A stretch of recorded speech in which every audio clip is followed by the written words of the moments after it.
One of the warriors fought alone in the darkness of night against the monster because his team had been destroyed by enemies. The guy needed only one blow to neutralize the flying monster. After that, he also managed to kill the remaining monsters that had gathered at the sound of the battle. One of the defeated orcs found it impossible to believe that a single human could defeat so many demons. The orc assumed that this guy was the eternal raven, Raven Valte, the terror of demons. The guy finished off the demon who recognized him, because he had no intention of leaving anyone alive.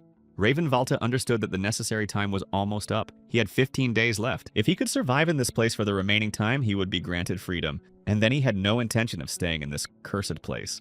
After some time, he returned to the demon hunter's camp where he lived. Many people like him had suffered at the hands of demons and were healing their wounds in this place. Some were resting and having fun drinking alcohol. He lived in this hell for 10 years, exterminating demons. This place was where cannon fodder was sent to fight demons in a war that seemed to have no end in the Empire. It was considered the worst punishment. Robbers and slaves, the dregs of society who didn't care about themselves, their lives, or anyone else, were sent to places like this. The men noticed that the Raven had returned to the camp again. It seemed to them that he had once again destroyed his companions during the sortie. Raven Valte, for a former aristocrat, was not so bad in battle, as this was not the first time he had survived after a battle. Unexpectedly, he stumbled upon one of the leaders of the organized gang in this place. The man assumed that this aristocrat was hiding from him, and he became curious about what Raven had to tell him.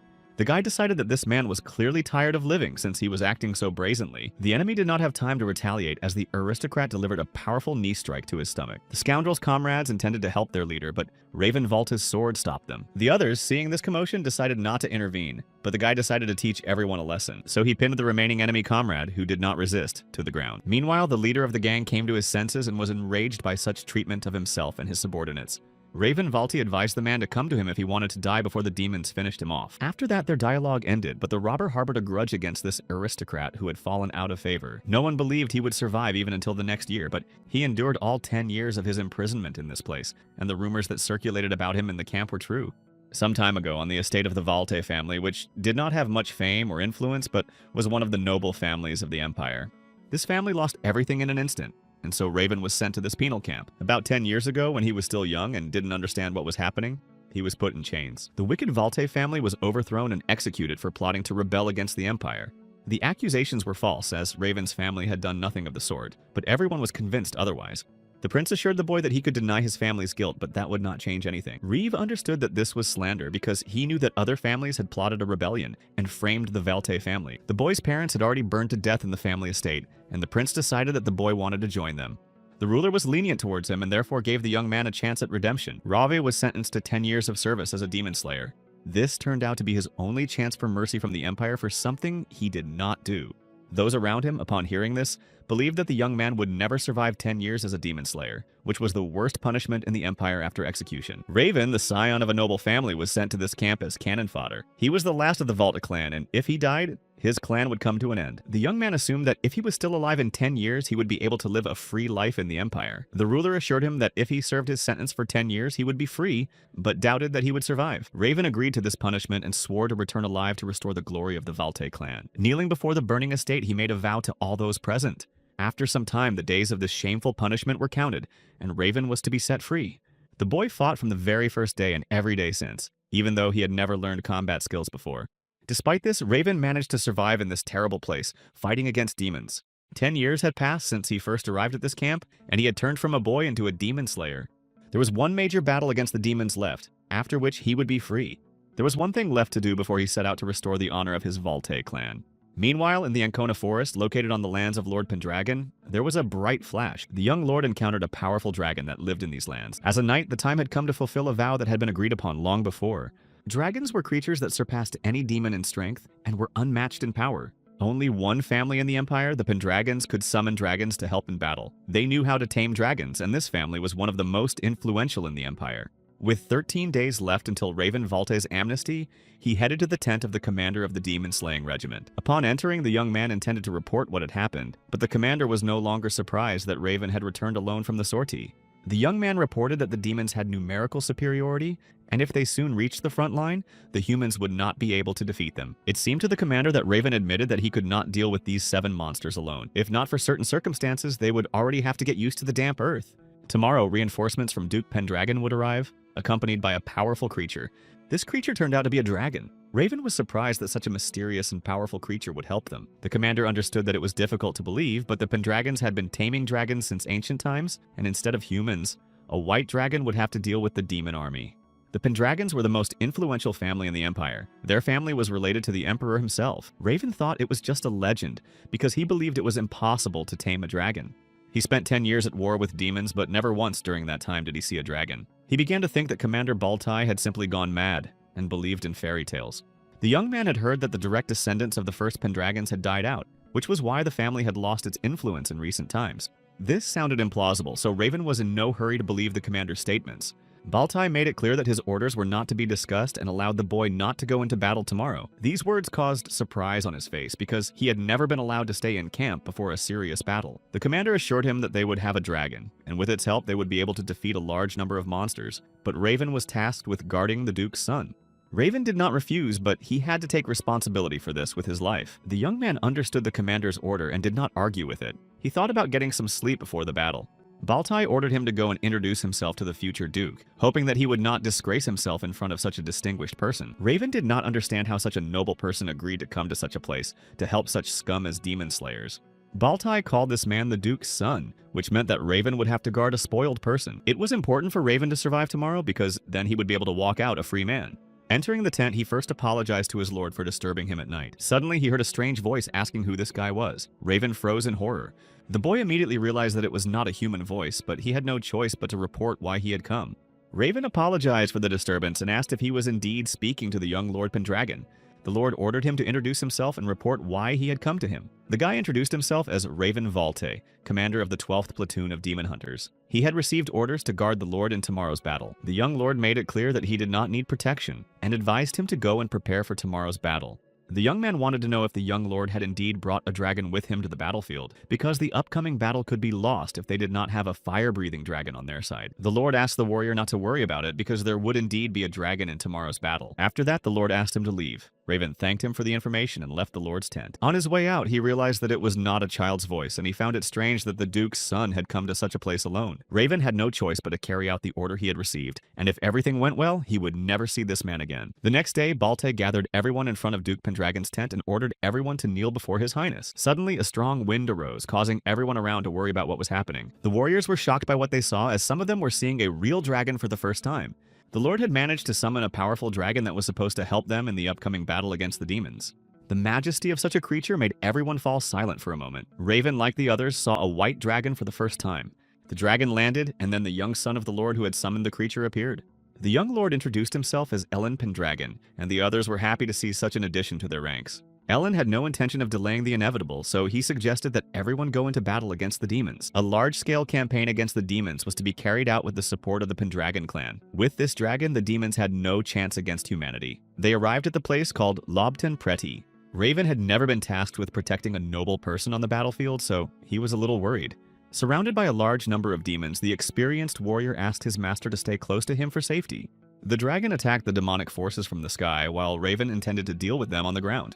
Drawing their blades, the pair engaged in battle with the demonic wolves that intended to destroy the humans. Through their joint efforts, they managed to repel the demon's first attack, and the dragon took to the sky to continue the battle. Using its fiery breath, the mighty beast destroyed the remaining demons on the battlefield. The dragon also managed to destroy the flying griffins, which, having been wounded, began to fall. Raven was convinced that the dragon possessed terrifying power.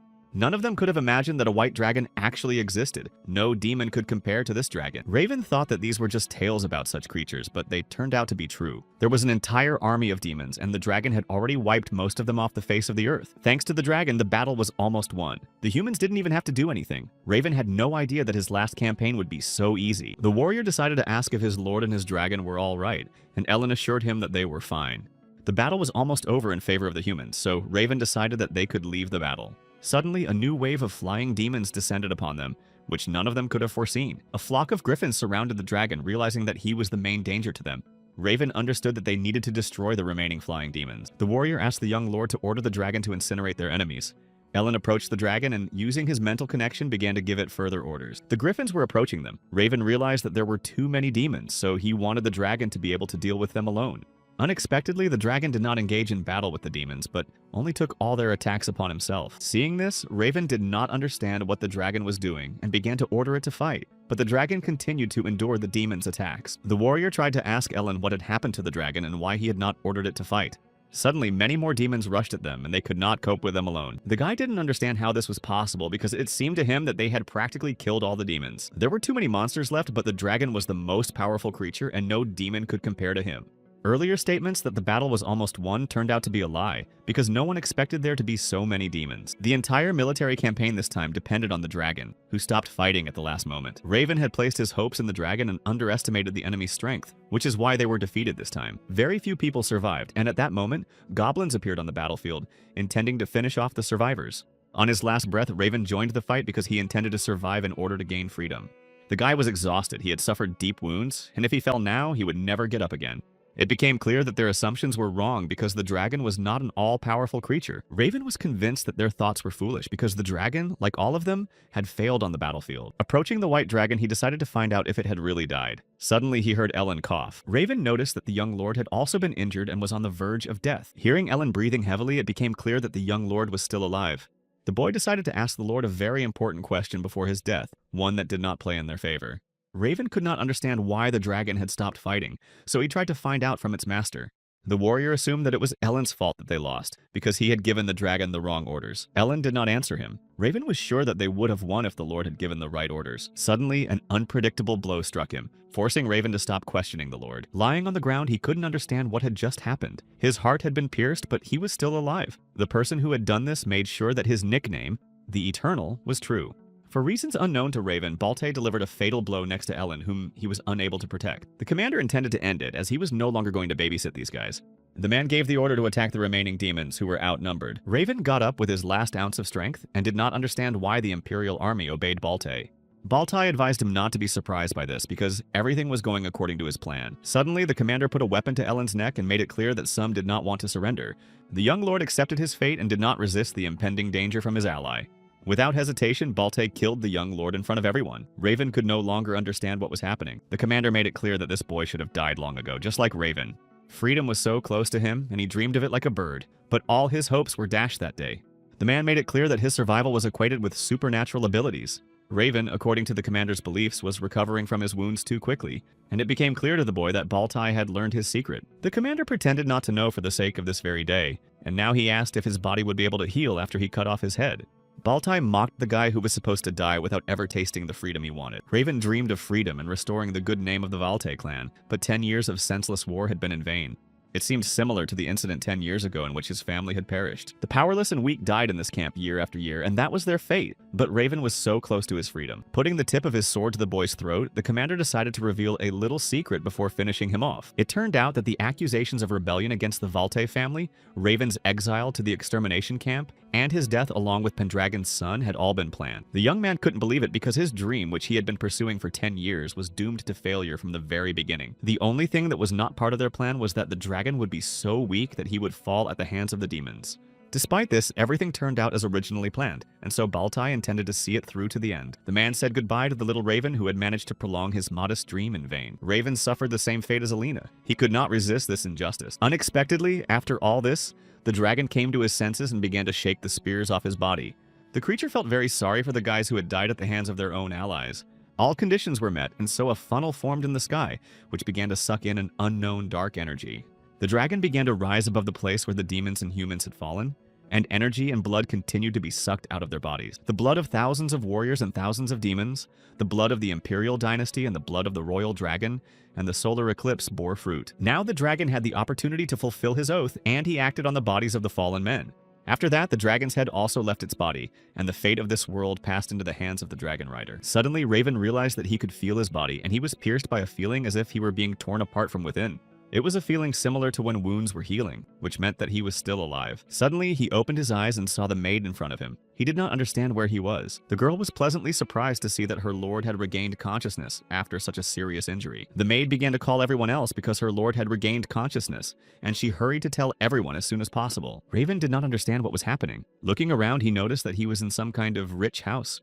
Immediately, a man ran into the room who was also glad that his master had finally regained consciousness. The young man could not understand who all these people were who were so concerned about his awakening. The man made sure that his young master had indeed regained consciousness. The unknown servants began to ask the young man how he felt after what had happened. The guy decided to first find out if they were all calling him young master. The man assured him that they were referring to him as there was no one else in the room. Raven found himself in the castle of the Pendragon family, but he still did not understand what he was doing there. It turned out that he was now in the body of Ellen Pendragon and was the master of this house. This news caused horror on Raven's face. He couldn't believe what was happening. The guy couldn't believe what was happening, so he rushed to see his reflection. Looking into a bowl of water, he saw that he was Ellen, the man he had recently fought. Raven did not understand what had happened to him, and the maid suggested that her master had forgotten what he looked like. The man asked Lindy not to fuss because the young master had just woken up and needed to come to his senses. It turned out that the guy had been unconscious for 3 years. Raven realized that 3 years had passed since the battle in which he had died. The boy clearly remembered that he had been beheaded at that time and could not have survived after that. The young man began to consider himself practically immortal, but did not understand why. Instead of healing normally, he had become Pendragon. Suddenly, the doors burst open and his mother rushed in, delighted to hear that her son had regained consciousness. Those present were happy to see Miss Helen, whom Raven saw for the first time and therefore did not know who she was. His mother considered what was happening a miracle because her son had finally regained consciousness after such a long time. Raven saw the silhouette of a woman that no one else could see, and the stranger made it clear that he should not talk about her. Helen began to hug her son and explained that she was his mother, whom he might have forgotten during this time. The boy couldn't understand what was happening and who the elderly woman standing next to them was. Suddenly, she motioned for him to look in that direction, not understanding what the woman was trying to convey to him. Looking in the direction she pointed, he saw a dragon sitting on the roof of the tower. Raven guessed that the dragon's name was Soldrake, and suddenly it roared furiously, shaking the entire neighborhood. The white dragon's behavior made everyone nervous, as this was the first time such a thing had happened. The dragon moved from the tower directly into Ellen's room, destroying the castle walls. The young man could not understand how he knew the name of the white dragon Soldrake, who was under Ellen's command. Raven thought that this dragon had died with him and Ellen on the battlefield 3 years ago. The young man did not understand how this creature had come back to life, and he began to doubt that the dragon had died at all.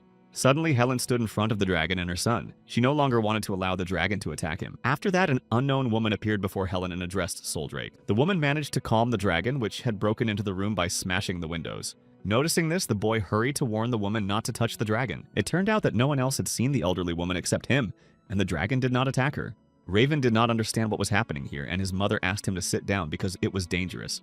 Only then did he realize that he was the only one who could see this woman. The stranger began talking to the dragon, but Raven couldn't understand what they were saying. Suddenly, Soldrake left the young lord's room and went to an unknown place. After that, the woman began to disappear from the young man's sight, fading away right before his eyes. Raven could not find a logical explanation for what was happening, but he did not rush to tell anyone about it. The man hurried to find out if Milady Helen was all right after what had happened. The woman assured him that she was fine. His mother also hurried to find out how her son was feeling after what had happened, but he was in no hurry to answer. The luxurious castle, the servants who were so worried about him, the name of the dragon he knew, all made him think that he had indeed become Pendragon. The woman noticed her son's thoughtfulness and began to worry about his condition. Raven accepted this reality and assured his current mother that he was fine. The boy understood that he needed to behave naturally and, in the meantime, get used to his new surroundings and begin to investigate what had happened to him.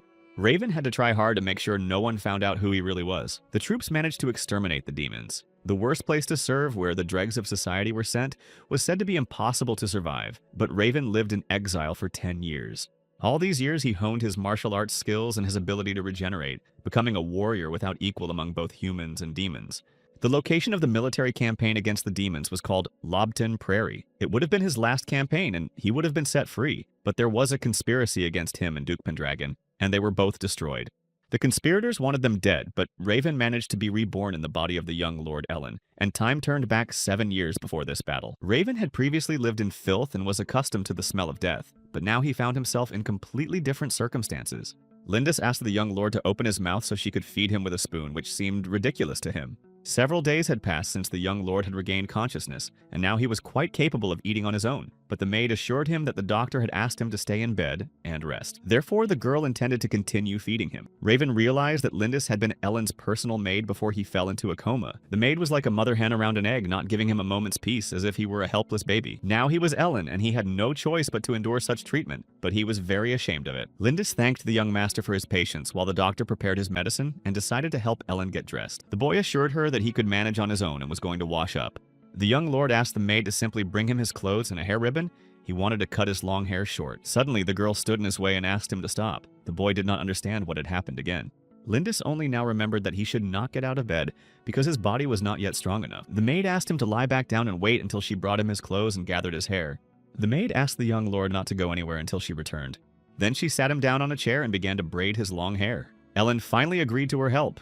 Raven wanted to be alone, and after such attention from Lindis, he realized that this kind of life was not for him.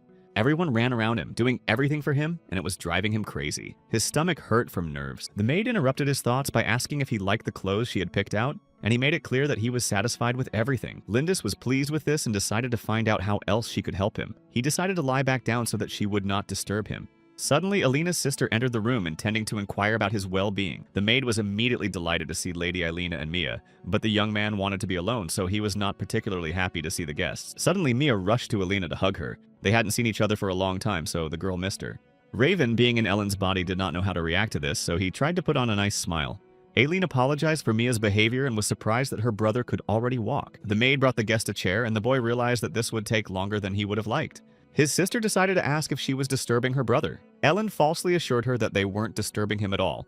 Eilina was very happy when she found out that he had woken up. Their garden had finally bloomed after a long time, and she suggested that they take a walk and look at the flowers. It turned out that Ellen loved flowers, and during the time he was in a coma, his cornflowers had grown beautifully. He had planted them before he fell into a coma. As soon as he said he had lost his memory, his sister felt it was her duty to spend hours telling him about his life in detail, but such stories were useful to him. Raven managed to learn how misguided Ellen's life had been. Instead of fencing practice, he preferred to read books and paint pictures. Ellen loved flowers and plants, and the heat of battle was completely foreign to him, but this seemed normal to Raven. Most importantly, Ellen was a coward. He shut himself off from the outside world in his room, and as a result, he became a duke who didn't even know how to hold a sword. These rumors quickly spread among the nobility. The aristocrats laughed at him among themselves, and now he understood why the Pendragon family had lost its status in recent times. Now Raven had become Ellen and gone back in time. He was now 17 years old, 10 years younger than when he had met him. The servants said that the young master had fallen into a coma at the age of 14, and Raven did not understand how he had entered this body, which had remained unconscious for 3 whole years. The guy decided that it didn't matter now because the main thing was that he had survived and returned 7 years ago, and this was his chance to fix everything. Raven had been sent to a demon extermination camp, and now he had the opportunity to fix what he had failed to achieve. Thinking about this, he decided to remember what Baltai had said to him before his death. Touching on the past, he remembered the captain's words that everything that happened then was planned. Raven, being Ellen, decided to start the fight from the very beginning, but suddenly Aileen told him about Lady Luna. His sister began to doubt that her brother had really been preoccupied with his thoughts about the future all this time. Ellen apologized for his inattention and asked his sister to continue. Aileen informed him that Luna was already rushing to see him. Her brother did not know who Lady Luna was, and his sister was shocked that he could not remember this girl. Lady Luna was the stepdaughter of Count Seyrod, a vassal of the Pendragon family, and a significant part of their cavalry were Seyrod's warriors. It turned out that Luna was Alina's fiancée. Eilina considered this girl a suitable match for her brother. Upon hearing this, Raven was shocked, as he had never had the opportunity to interact so closely with girls. Meanwhile, Lady Luna's carriage was approaching the Pendragon family castle, intending to see Ellen, who had regained consciousness. Conrad Castle began to appear from the thicket of the forest, and the knight informed Milady that they would soon put an end to this senseless agreement. Lady Luna had spent some time on the road and was tired from traveling, so she wanted to arrive at her destination as soon as possible. 3 years had passed, and now the girl would finally be able to see her betrothed, the marshal of the knightly militia of Count Seyrod, Joseph Bryden, who was trying to find out what she thought about it. Hearing such words from the marshal, Lady Luna felt that he had forgotten his place. The girl thought that Sir Bryden should focus on his duties rather than asking her such questions. Remembering Ellen Pendragon, Luna considered him a pathetic imitation of a weak man. The girl assumed that he would hide from her again if she tried to talk to him. Her engagement to him was beneficial to their families at that time. Lady Luna intended to break off the engagement this time, as her father, Earl Seyrud, had finally decided to terminate the agreement. The glory of the Pendragon family had faded significantly over the past 3 years, and there was no point in marrying into a disgraced family. The girl herself had always disliked her melancholic betrothed, and her father's decision brought her relief. Lady Luna was traveling solely to break off the engagement and offer a formal apology to the Pendragon family, but Bryden was curious to know if Lord Ellen had matured even a little during this time. Luna asked the marshal not to worry about it, as she would speak to him herself, and he had better try to behave properly and not get into conflicts with the Pendragon knights. The man declared that even if there were still knights left in this family, even if Ellen had come to his senses, the glory of their clan could no longer be saved. All this happened because Ellen had failed to tame the mighty white dragon. That is why it was believed that the days of the Pendragon family were numbered, because the dragons were the reason for their glory. Joseph Brydon continued to praise himself and extol his candidacy for marriage to Lady Luna. The Marshal believed that his valor would bring such glory to the House of Cyrod that no Pendragon could compare to him. The man did not notice how he had gone from boasting to humiliation. He was repulsive to Lady Luna, and so she asked him to leave her sight. Brydon apologized for his rudeness and, obeying his mistress's order, left her carriage. The girl doubted that there was a single worthy man among the Cyrods or Pendragons. Luna considered Ellen weak and Brydon too boastful, and she did not want either of them.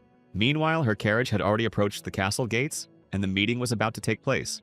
The guests were welcomed at the Pendragon estate, Conrad Castle, in the main hall. Raven didn't know how to behave around Luna. Luna greeted Lord and Lady Pendragon, who had come to meet her, on behalf of the entire Cyrod family. The girl had not seen Ellen for a long time, and he did not quite understand what he had found in her. Aileen was delighted to see Luna, as they had not seen her for so long. Luna was also happy to see her. Helen thanked Luna for coming to visit them and asked her son to show the guest to her room. Luna was convinced that Ellen was behaving as pathetically as ever, because as a grown man without his mother, he couldn't even show a lady the respect she deserved. Ellen decided to escort Lady Luna and asked Raven to follow him, not caring about her in this body. Suddenly, the guy's behavior was unexpected for her. It seemed to her that he had become more masculine. The guy hoped that she would not mind that their marshal had a separate room. He noticed that the girl was not paying attention to his conversation. Ellen tried to distract her from her thoughts. Luna apologized for this and did not object. Aileen told him that Luna was a calm and gentle girl, but he began to think otherwise. Waring expected something completely different. He understood that Luna had not seen her fiancé for 3 years, and yet behaved so carelessly with him, so he decided that it was a marriage of convenience. Lindis had already prepared a room for Lady Luna and asked them to come inside. The maid apologized for disturbing them, but she needed to tell the master something. The girl continued to look after the gentleman, and therefore offered to make tea for him and the lady. Noticing that Luna was standing in the doorway, the guy let her know that she should sit down wherever she felt comfortable. The girl couldn't believe what was happening because the shy Ellen had turned into a real man who wasn't afraid to talk to her. It seemed to Luna that this couldn't be the same cowardly Ellen who couldn't even look anyone in the eye. Now he was talking to the maids and even to Luna, who had not expected this at all. The girl made it clear that he had changed, but Ellen didn't understand what she was talking about. Luna heard that he had lost his memory and decided to ask if he remembered her. The guy admitted that he had lost his memory, remembered how he woke up, and couldn't remember anything else from the past, so he asked for forgiveness.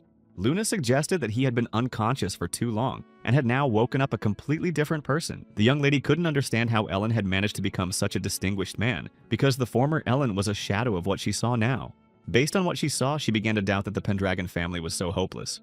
The young man did not yet fully understand the balance of power between the various noble families at that time, and was unsure what would happen if he showed disrespect to the Cyrods, but he suspected that this girl was hiding something because it was obvious. Raven decided to ask her a couple of leading questions to get to the bottom of these matters. Ellen's sister and maid had already told her that he was not his former self. He understood that the new him might not be to Luna's liking, so he thought it would be better for them to discuss their marriage with Count Cyrod. Suddenly, the girl stopped listening to him and asked him not to do so. He did not understand her reaction. The lady immediately apologized for her behavior. Ellen did not quite understand such behavior. Luna herself did not know what to say because her father had already decided to break off their engagement, and she had come to inform them of this.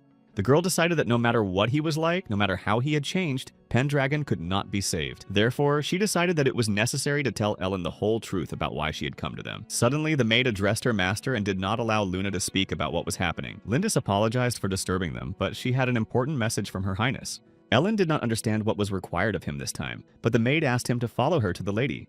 The young man did not understand why he had to leave his conversation with Lady Luna at that particular moment. It turned out that the knight who had arrived with Lady Luna had started a brawl in their castle. Luna immediately realized that they were talking about Marshal Brydon, who had promised her not to cause any trouble. Ellen immediately glanced casually at Luna, who had been unable to control her servants. The girl did not understand how this fool dared to make her look bad, since she had asked him to behave properly. Based on this, the guy assumed that this guest was up to something. He noticed it in her face from the moment he entered and therefore advised her to confess. Luna assured him that this was not the case and did not tell him the true purpose of her arrival.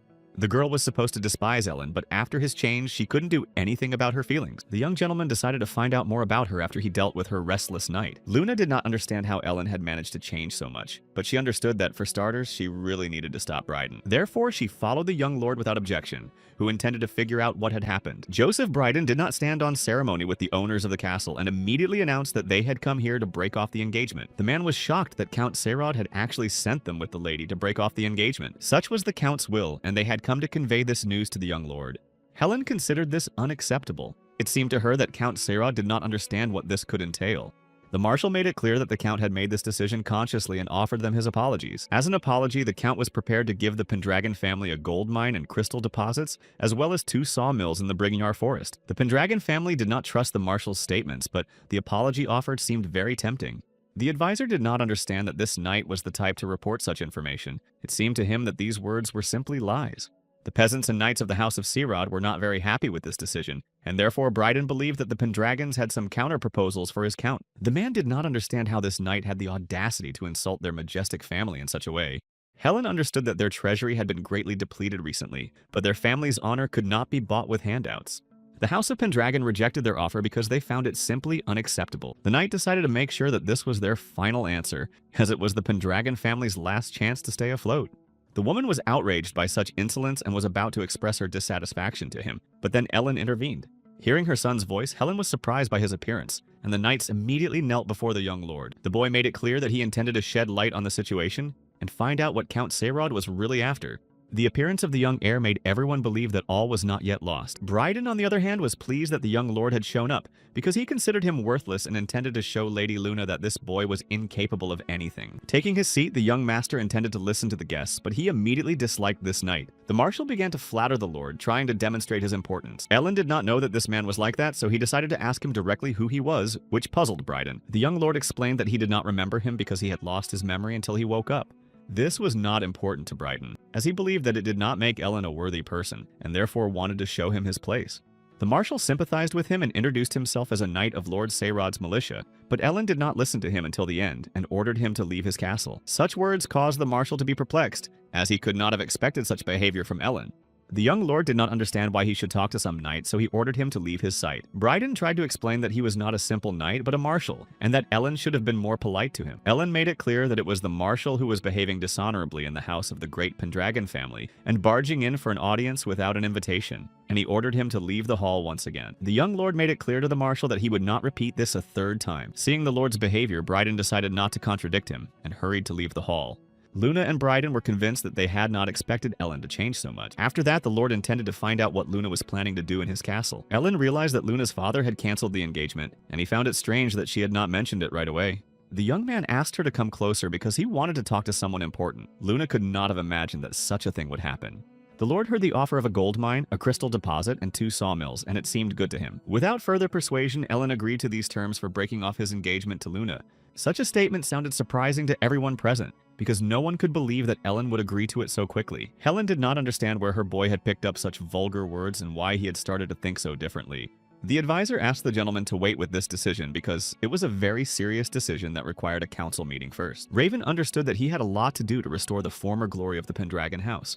The young lord made it clear that there were 2 matters that were far more important than some engagement. Ellen knew that despite their decisions, Count Sarud would not change his mind. Luna came here to say that she would not marry someone like Ellen. The girl did not want to admit it, but now she was truly in love with Ellen. The lord assumed that he would not get an answer from her today because the question of Luna's marriage was decided by her parents, and so he accepted the cancellation of the engagement from the Seyrod family. The son asked his mother if she was okay with this decision, and Helen agreed with his decision. The Duchess considered her son to be Lord Pendragon and was therefore ready to follow him. In front of everyone gathered, he announced that the engagement between the Pendragon and Seyrod families was cancelled. The young man's head was spinning from everything that had happened to him, and now he had to deal with something as trivial as an engagement. It turned out that he had not listened to Eileen's chatter for nothing. He had learned everything about the state of the Pendragon family's treasury and understood that it was not worth quarreling with the Seyrods over some engagement. The crystal deposit was an important resource for magic. The Pendragon family could hire combat mages if they wanted to, and in that case, access to crystals would be absolutely necessary. Passing by the portrait of an unfamiliar woman, he remembered seeing her when he came to. Ellen decided to ask Lindis who this woman was. She turned out to be the older sister of Klein Pendragon, Ellen's grandfather. The boy learned that this woman's name was Adia, and now he was curious to know why she had come to him. Suddenly, a woman's voice appeared in his head, making it clear that she could hear the young Pendragon. Looking back, he saw the silhouette of Atia who had come to him, but no one else could see her. The woman wanted to talk to him, so she asked him to follow her, and Raven had no choice but to comply. Once they were alone, the boy intended to find out who she was and what she wanted from him. Atia admitted that she was a ghost and that he had summoned her by calling her name. Raven had encountered various demons over the past 10 years, but this was the first time he had spoken to a ghost since he had awakened in this body, and a series of unexpected events had befallen him. The female ghost decided not to keep him waiting and suggested they get straight to the point. Suddenly, her voice changed and she asked who he really was. Raven decided that his true nature had been revealed. The guy was so surprised that he didn't immediately know how to respond to such an accusation. Atiya immediately apologized because she had never spoken in an ominous voice before and immediately realized that he was not Elin. Earlier, the dragon Soldrake had told the ghost woman that this guy was not the real Ellen Pendragon. The guy realized that this spirit could also talk to dragons, so he asked her to explain what was going on. Atiya herself did not know how this could have happened, so she asked him to tell her in detail how he became Ellen. Raven decided he could open up to the ghost, since Atiya was the only one he could talk to about it. The young man did not know if she would believe his words, but he decided to tell her everything that had happened. The young man said that he and Ellen had died on the battlefield near Lobton Prairie, or so he thought until he found himself in Ellen's body. He had no idea why or how this had happened and wanted to find out. Atiya understood, and Raven was surprised that she believed him at all. The woman couldn't argue with the evidence because he had taken over Ellen's body, and Soldrake had confirmed it too. However, Ellen, whom he had defended in the battle at Lobton Prairie, was most likely an imposter. Such statements from the ghost knocked Raven out of his understanding of what was happening. Generation after generation, the Pendragons had to make a pact with Soldrake so that he would go into battle with them. The Pendragon Mausoleum was not just a family tomb. It also housed treasures, magical altars of ancestors, and the spirits that assisted Soldrake. The laboratory was located in the Dragon's Tower, where he could access the secrets of the Pendragon's magic. The mausoleum contained everything that made the Pendragons a great family. The opening of the mausoleum was an important event that determined whether the family would prosper in this generation or not. If it remained closed, the family would face decline. Therefore, it was Ellen's duty to open the mausoleum. The doors would only open to the heir of the Pendragons. If Soldrake saw someone worthy before him, a pact would be made and the dragon would let him through the doors. If he failed, the Pendragon family would have to wait until the next heir grew up, and by that time, the house would be in serious decline. Even the great Klein and his father, Gord, found it difficult to defeat Soldrake. Ellen was the weakest man in the Pendragon family tree, for he could not defeat the dragon, and so he fell into oblivion for 3 whole years. This was the case with everyone who lost the battle with Soldrake. The chances of waking up after that were very slim, as the noble white dragon had no intention of listening to the defeated. Therefore, Atiya was sure that Ellen, leading the dragon onto the battlefield with Raven, could not meet him. The woman then made it clear that this was not the issue at hand, but the young man did not understand what she meant. The most important thing was that a foreign spirit had entered Ellen's body, but the young man still did not understand this. His body was Ellen's, but his soul was Raven's, and in that case, he was given a second chance to make a pact. Atiya doubted that the Pendragon Knights could help Raven in this matter, as there were too few of them. The woman advised him to go to the Ancona forest, which was inhabited by many evil creatures, and deal with them one by one. The young man had to make his way into the thicket until he reached the mausoleum near which Soldrake lived. Ellen had to show the dragon guardian of the mausoleum his strength and make a pact with him. For the glory of the Pendragon house, he also had to open the doors of the family mausoleum. Raven listened carefully to Atiya's instructions, but did not fully understand the difficulties he would face. The young man gave the impression that he would be able to handle such a task with ease. Raven was ready to work hard for the Pendragon house because he was an experienced demon slayer. The young man had his own plans for the future and believed that restoring the Pendragon family to its former glory would fit into those plans. The woman was convinced that this young man was determined and purposeful, and so she became interested in how events would unfold.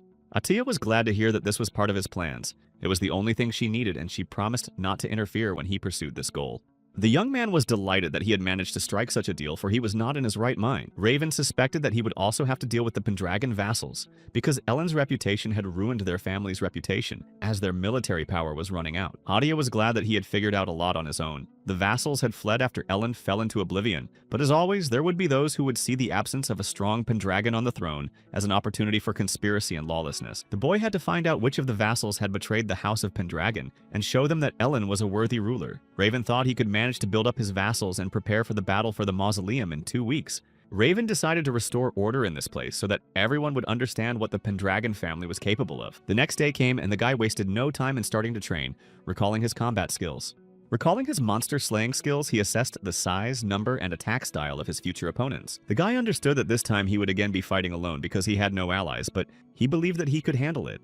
Imagining the monsters in front of him, he continued to swing his swords masterfully. In order to avoid a shameful end, he had to hone his past skills as accurately as possible. Lindis accidentally witnessed his training and could not understand where he had acquired such sword skills. The maid admired the young master who wielded swords so skillfully and brought him a change of clothes.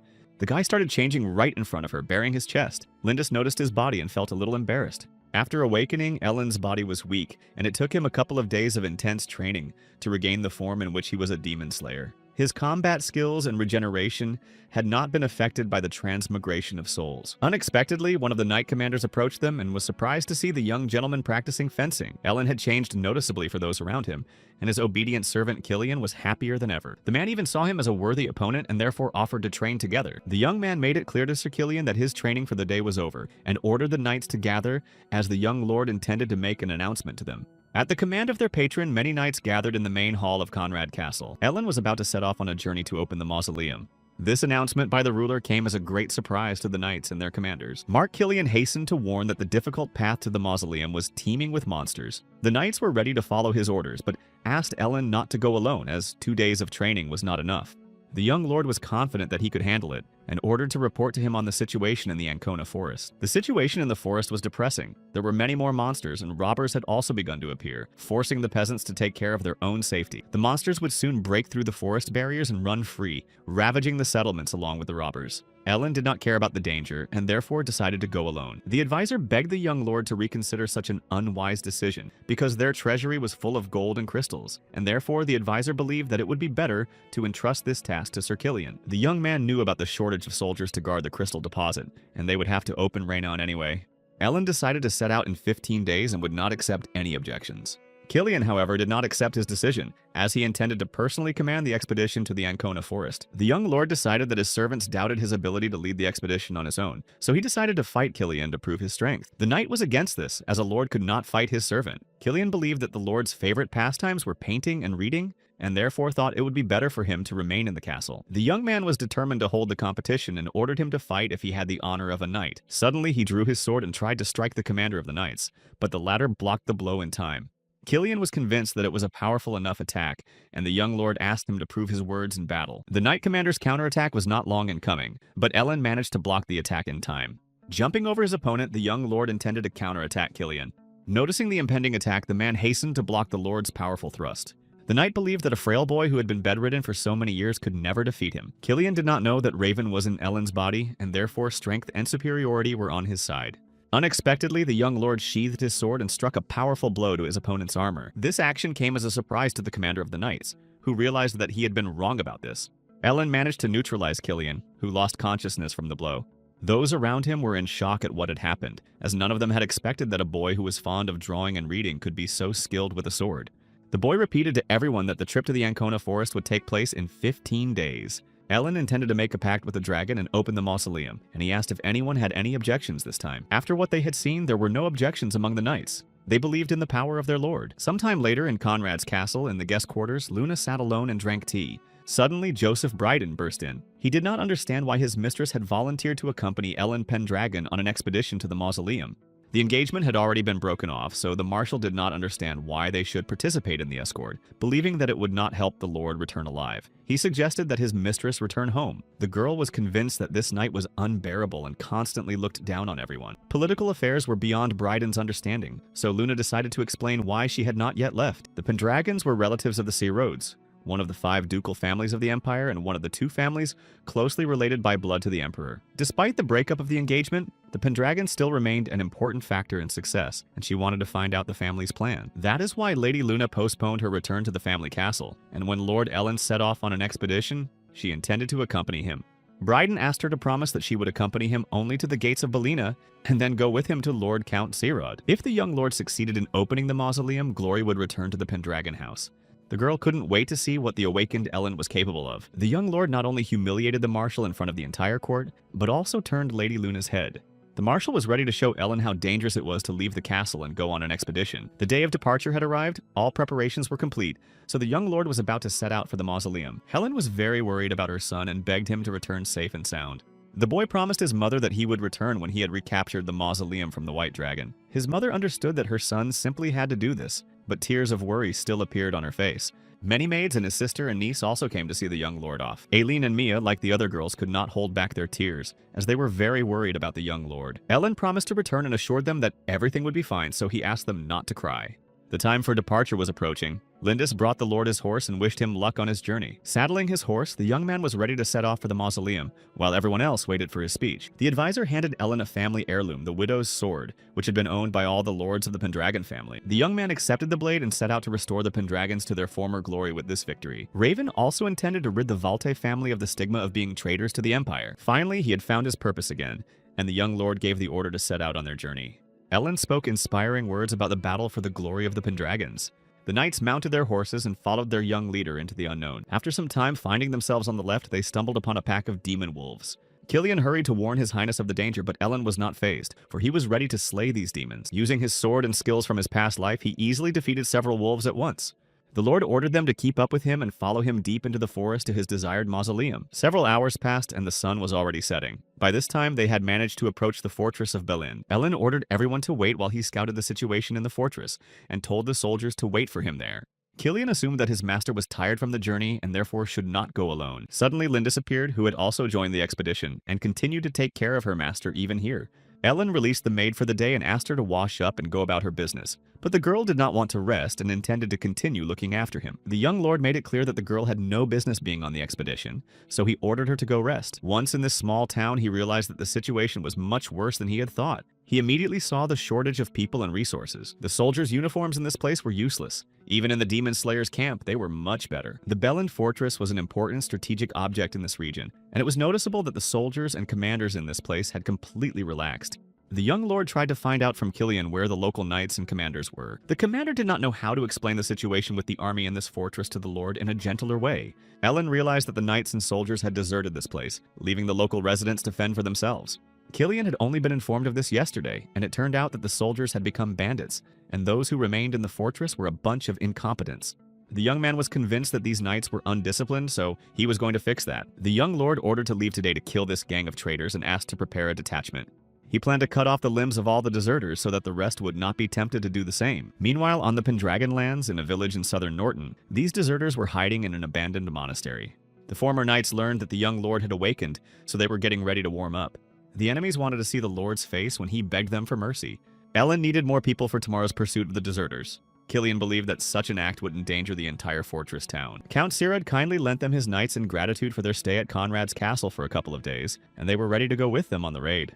Ellen did not like Bryden, but he still wanted to find out what the marshal was planning against him. He believed that the Sirad family could be useful to them, so he was in no hurry to enter into conflict with them. The lord understood that not everyone would like the idea of leaving the fortress under the protection of the Sirad family.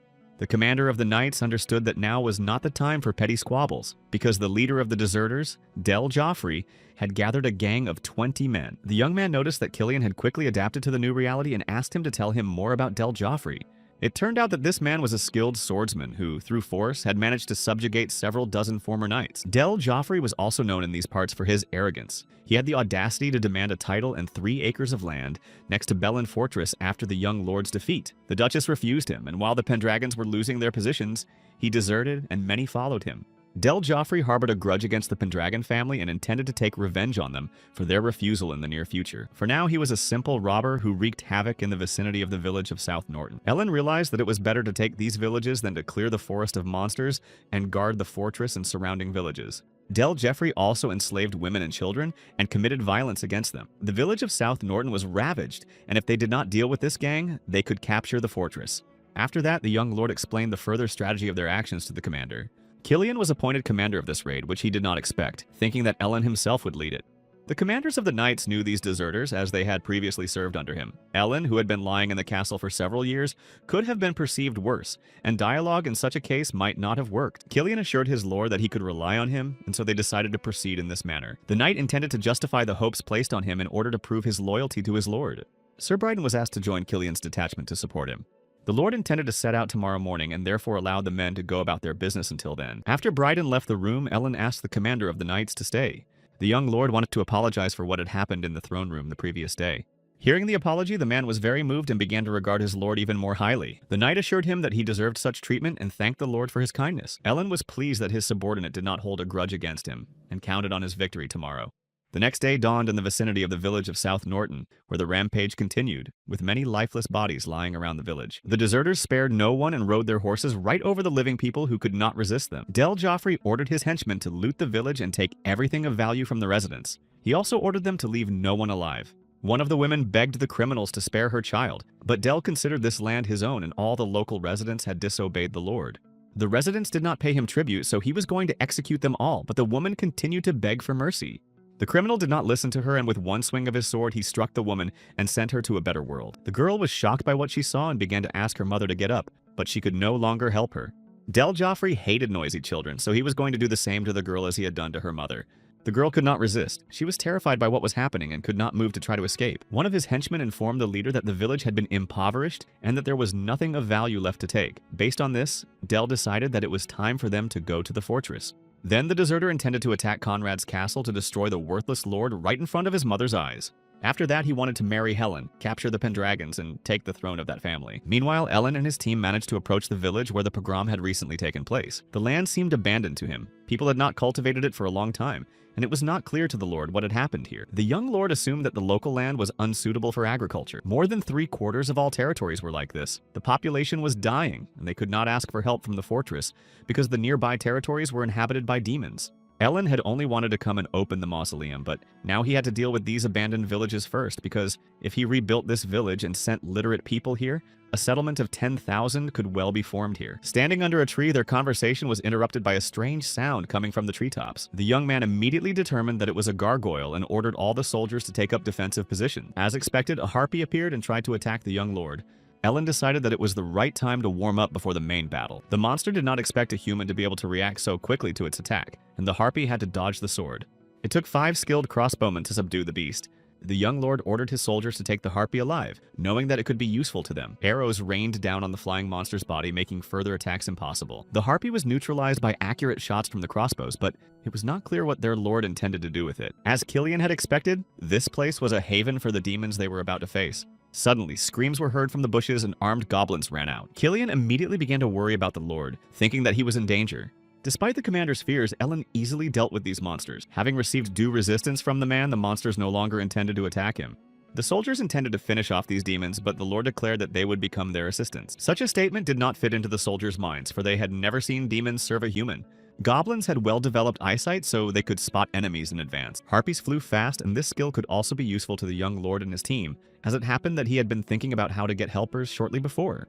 Like everyone else, Killian had never heard of demons being used as helpers, so the young lord decided not to say that he knew this from the exterminator's camp, and instead said that he had read about it in a book. It didn't matter to the lord who they were because he needed any help he could get, so he asked the others not to worry about it. The boy asked the goblins what they were doing outside the forest. It turned out that stronger creatures had driven them out of the forest, and wolves, ghouls, harpies, orcs, and white dragons had taken over their hunting grounds. The young man realized that these goblins were called Khazalians, and he understood their situation.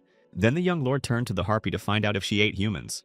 It turned out that this demon's name was Tada, and she did not eat people. She admitted that she only ate sheep and snakes. Raven remembered from his past life that harpies ate the lifeless bodies of humans, so he didn't really believe Tadi's words. The lord admitted that he had once seen a harpy eating people, but he decided to trust her anyway. With his unexpected actions, the man made it clear to the demons that from that day on, they would serve only him. Ellen introduced himself as Lord Pendragon, the ruler of these lands, and swore to feed them to the White Dragon if they tried to escape or disobeyed him. Upon hearing about the White Dragon, the goblins and harpies became frightened and were ready to serve the man. The Lord ordered Tate and Khazal to listen to the first command. They were to lead them along the shortest path to the village of South Norton. The goblin Khazal knew the road well, so he asked the men to follow him. Killian was convinced that the young lord had indeed managed to tame the demons, and he praised the liveliness of his mind and the breadth of his horizons. Ellen decided that soon all the stubborn and rebellious would learn the power of his mind, and they followed Khazal. After a while, they almost reached the village, and the goblin was pleased that he had helped them find a shortcut. The lord ordered Killian to stay there while he and Sir Bryden attacked the abandoned monastery. Although Ellen had appointed Killian Luna as commander, she was still worried about the young lord. Bryden asked her to stay close to him because he was ready to protect her. The young lord gave the order for the troops to march, and all the knights followed their ruler. Khazal and Tate were tasked with conducting reconnaissance from the air, and they began to carry out this order. Meanwhile, the deserters began to drive the remaining residents and children into the monastery. A woman begged Della Joffrey to let the children go, but the man ordered her to be grateful that they were still alive. The boy was frightened by what was happening and cried because his father had recently been killed by these criminals. Del Joffrey was angry at the boy's cries, so he intended to strike him to silence him. Suddenly, his hand was severed from his body, and at first, the man did not understand what had happened to him. Ellen appeared and severed the insolent man's arm, thereby showing that the suffering of the peaceful inhabitants had come to an end. Del Joffrey immediately recognized Lord Ellen, who had been missing for 3 years. The surviving villagers were very happy to see his lordship, because now their lives would improve. The young lord was glad that he would not have to put up with the scoundrel Joffrey for much longer. The deserter silently looked at the young lord, who was noticeably different from the rumors that described him. Del Joffrey did not understand how this young man had found out about their whereabouts. Suddenly, Ellen slashed the man's cheek and declared that no one had given him permission to speak. After that, the criminal realized that this guy was not to be trifled with and kept quiet. Without thinking twice, the man could think of nothing better than to simply run away, as he was overcome with panic. Heading toward his gang, Del Joffrey ordered them to kill the young lord. This was only to the criminals' delight, as they did not yet know the power that Ellen possessed. The young lord was not afraid of the numerical superiority of his opponents, and rushed headlong into battle. A few minutes later, the attacking criminals were defeated by Lord Del Joffrey, who could not believe his eyes. Ellen intended to strike the criminal, but Marshal Breeden stood in his way and protected the leader of the deserters. No one around understood the marshal's actions, as he had sided with the criminals. Breeden asked Joffrey if he needed help in the battle with the young Lord Pendragon. The man did not understand who this knight was and why he had come to his defense. The marshal introduced himself as Joseph Breeden, commander of the knightly order of Count Cyrod. The knight guessed that Joffrey also wanted to deal with this puppy, and therefore suggested that the criminal join forces against Ellen. Lady Luna did not understand how her servant dared to say such a thing. She did not understand what Sir Breeden had in mind. The marshal was sure that the lady was blind and couldn't see how low and unworthy of the title of lord this guy was. He hoped that she would soon realize that he was the only one she needed. Del Joffrey was somewhat pleased with the defector who had taken his side. The criminal had no objection to this, so he grabbed his sword and tried to attack the young lord. The enemies decided together that Ellen would regret ever getting involved with them. Luna began to worry about her beloved because she knew how powerful the marshal was. Ellen remained calm and easily blocked the double attack with a single blow. Miraculously, the girl was not hurt by this blow, which forced the enemies to increase their distance. The young lord ordered Luna to step back and stay away from the battlefield. Casal was instructed to watch over Lady Luna while Ellen was engaged in battle. The goblin thought that this girl was a human princess, so he hurried to take her away from the battlefield. Luna understood that Sir Breeden had no equal among the knights, and was assisted by a bayonet, so she doubted that Ellen could handle the situation alone. The girl did not contradict the young lord's orders and therefore hurried to leave the scene of the skirmish. Afterwards, Ellen ordered Tate to fly to Sir Killian to report on what was happening. The marshal was sure that the lord had decided too late to call for help, because they would be able to finish him off faster than the knights could reach them. Ellen dismissed their words as a joke and ordered them to prove their beliefs in practice. The young lord challenged them both and ordered them to attack him, confident in his strength. Breeden intended to wipe the smirk off the lord's face, for no matter how much he had changed, he had no combat experience. The attackers knew nothing about the true nature of this lord, who had undergone a transformation. Ellen, with a deft movement, managed to withstand the marshal's onslaught and broke his sword. The marshal did not understand how this was possible. Unexpectedly for the enemies, the young lord managed to stand up to both of them alone. Ellen declared that with Breiden's clumsy technique, he had no chance against him. The marshal did not understand how this man had managed to defeat him without any combat experience. Breeden had helped the lord at home a lot, so he intended to express his gratitude accordingly. The knight of the Sayrod family also lost his left arm in this battle and gritted his teeth in unbearable pain. The man was unable to cope with the pain, so he fell to the ground and began to scream, covered in blood. The young lord did not understand why the marshal was lying on the ground, because he was supposed to escort Sayrod home. Ellen ordered him to leave his sight so that he would no longer see his face on his lands. Having lost his arm in this battle, the marshal immediately rushed to leave these lands with cries and tears. The time had come to deal with the deserter who had long been doing terrible things in this territory, considering it his own. The lord assured that this criminal, who no longer intended to oppose the ruler in any way, would be next. Based on what he had seen, Del Joffrey decided that this guy had sold his soul to the devil in exchange for powerful strength. The deserters' men could still deal with him. They had not left the monastery, and the criminal doubted that the lord could defeat them all on his own. The young man declared that the Pendragons were famous for their knights, and therefore the band of robbers did not frighten him. Suddenly, reinforcements appeared, led by Killian, who ordered the knights to engage in battle. Ellen was confident that his knights would deal with the criminals who had been wreaking havoc all this time. Del Joffrey was a criminal and a traitor. He should not have hoped for a quick execution for his actions. The criminal found himself under the hooves of the passing knights and felt the pain he had caused the peaceful inhabitants. After that, Della Joffrey was nailed to a cross so that the survivors could take revenge on him for what he had done. Ellen, together with the knights, managed to free the people who were on the brink of death. He also managed to find a cache of human bones that the criminals had managed to destroy. The young lord intended to find out from the deserter where the peasants from the surrounding villages had gone. It became clear that the skulls in the next room were the result of the robbers' actions. Del Joffrey begged for forgiveness for his actions, but it was too late because no one was going to spare him. The lord thought he was treating the criminal mercifully after all he had done. The deserter assumed that the young man would kill him there, but the latter made it clear that he would not do so. Ellen left the decision to the peasants who had long been oppressed by Del Joffrey. The young lord allowed the peasants to do whatever they wanted with this criminal. The suffering people were given freedom of action, and the criminal was frightened by the impending punishment for his actions. After that, Ellen silently left the monastery, leaving the peasants to decide for themselves what to do with the criminal. The survivors did not think long and angrily decided to beat this man to show him the suffering they had endured. Del Joffrey began to beg for mercy and asked them not to do this to him. But the people did not hear him. The peasants began to beat the criminal for all their brothers who had died at his hands. After that, the Lord came to the altar that was located in this place. One of the surviving criminals hid in this place and was going to kill the young lord. Despite his unexpected appearance, Ellen managed to react in time and blocked his blow. The response was not long in coming. The criminal was defeated without being able to land a single blow. The Lord did not listen to the man's excuses and sent him to the other world without regret. Ellen did not understand whether he deserved to be cursed for committing a cold-blooded act in front of the goddess of light, Leona. Despite being reborn in this body, he had been given a second chance at life, and Raven did not want to live his life under the weight of a curse. The guy was ready to treat others with respect and wanted to be merciless to robbers and evil people. Then he took the pendant from his neck and placed it at the altar of the goddess Leona as a sign of his oath. He chose this path and was ready to be cursed if he turned away from it. The young man asked the goddess to curse him when he achieved his goals. After that, they returned to the village of young Norton, where the residents had already returned. The residents were very grateful to the Lord for what he had done for them. Ellen asked them to let him know if they needed resources to rebuild the village. The people expressed their respect for the House of the White Dragon, as they were very grateful to Lord Pendragon. Khazal did everything his master asked him to do, and now asked for his reward. Tada was also tired. Ellen decided to reward them publicly, so he asked the demons to wait for him at the camp. The demons were happy to hear that their master would reward them for their help in battle. Killian decided that the village was saved and now believed that they would head to the Ancona forest. It turned out that the young lord had intended to complete one more small task before that. A few days ago in the lord's office, he had communicated with the spirit of Atia again. That day, the young man learned that the orcs of Ancona could be useful to him in reaching the mausoleum. The orcs could not leave the forest because they had once sworn to live only within the lands of the Pendragons. The fighting power of these orcs was much higher than that of ordinary orcs, and if the lord managed to subjugate them, they would be a great help. The young man did not understand how he could lure these orcs to his side because they cared about nothing but destruction and war. Atia assured him that orcs always obey the strongest being, and if he could conquer them, they would submit to him.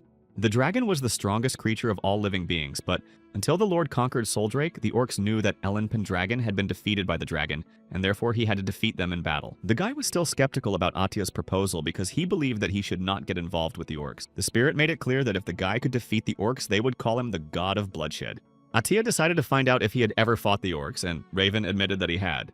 Memories from his past life came back to him, in which he had managed to destroy one orc. The previous battle had been terrifying for the guy because even though the orc was wounded, it remained standing. The battle with the orcs gave Raven a lot of combat experience, which he used after his rebirth in Ellen's body. Earlier, the guy was on the brink of death because the demon demonstrated his superiority over humans with his entire appearance. Raven was exhausted by this battle. He could no longer fight for long, but he was not going to die. The guy had already driven his spear into his opponent's body, but the enemy did not die, so he decided to try to neutralize the orc. A powerful blow fell on the man, from which he miraculously managed to survive. Seizing the moment, he managed to attack, trying to strike the orc's head.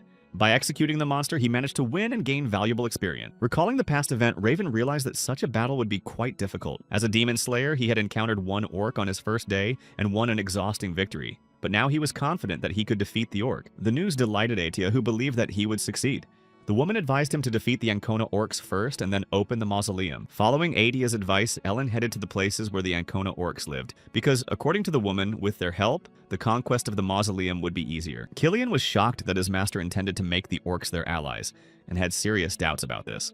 The young lord understood that they were too few in number, and therefore needed warriors to reach the mausoleum in the thick forest. The knight made it clear that if they failed, the orcs would destroy them. Unexpectedly, Khazal intervened in their conversation, agreeing with Killian's words. The goblin was sure that the orcs would destroy his master, and Tata didn't want that either.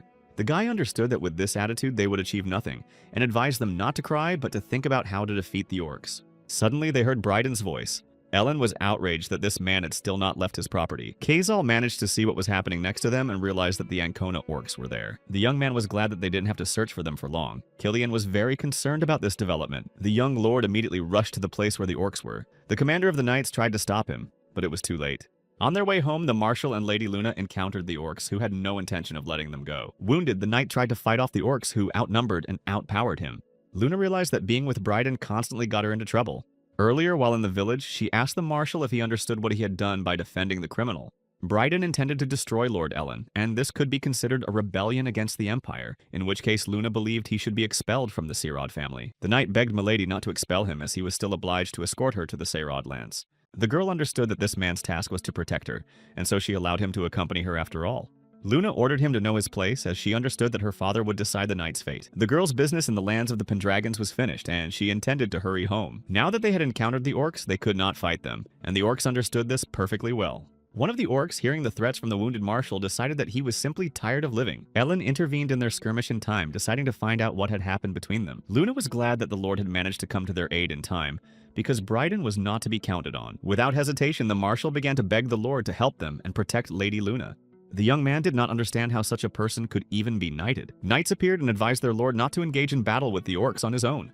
Seeing the coat of arms on the banner that the knights had brought with them, the orcs realized who they were dealing with. Based on the Pendragon banner, they decided that this guy was Lord Ellen. It turned out that the orcs were looking for Ellen themselves, but the guy didn't understand why they needed him. Suddenly, the orc used his power and plunged those present into panic by releasing his energy. Under the influence of the orc's energy, Killian decided that there was no way they could win. The man could not move. He realized that they had all fallen under the influence of the orc's magic of fear. The commander of the knights suggested that his lord retreat, considering it too dangerous. But Ellen had no intention of retreating and dismounted from his horse. The others couldn't believe that the guy could move while under the influence of orc magic. Ellen headed toward the demons without weapons and ordered his soldiers to stay where they were. By his actions, the young lord wanted to show the orcs that he had no intention of confronting them. One of the orcs was shocked, but the man surprised him even more by challenging him to a fight.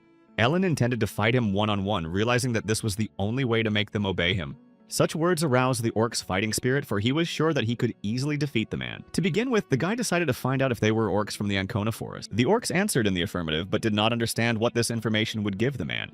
Without thinking twice, the two clashed heads to see which of them was stronger.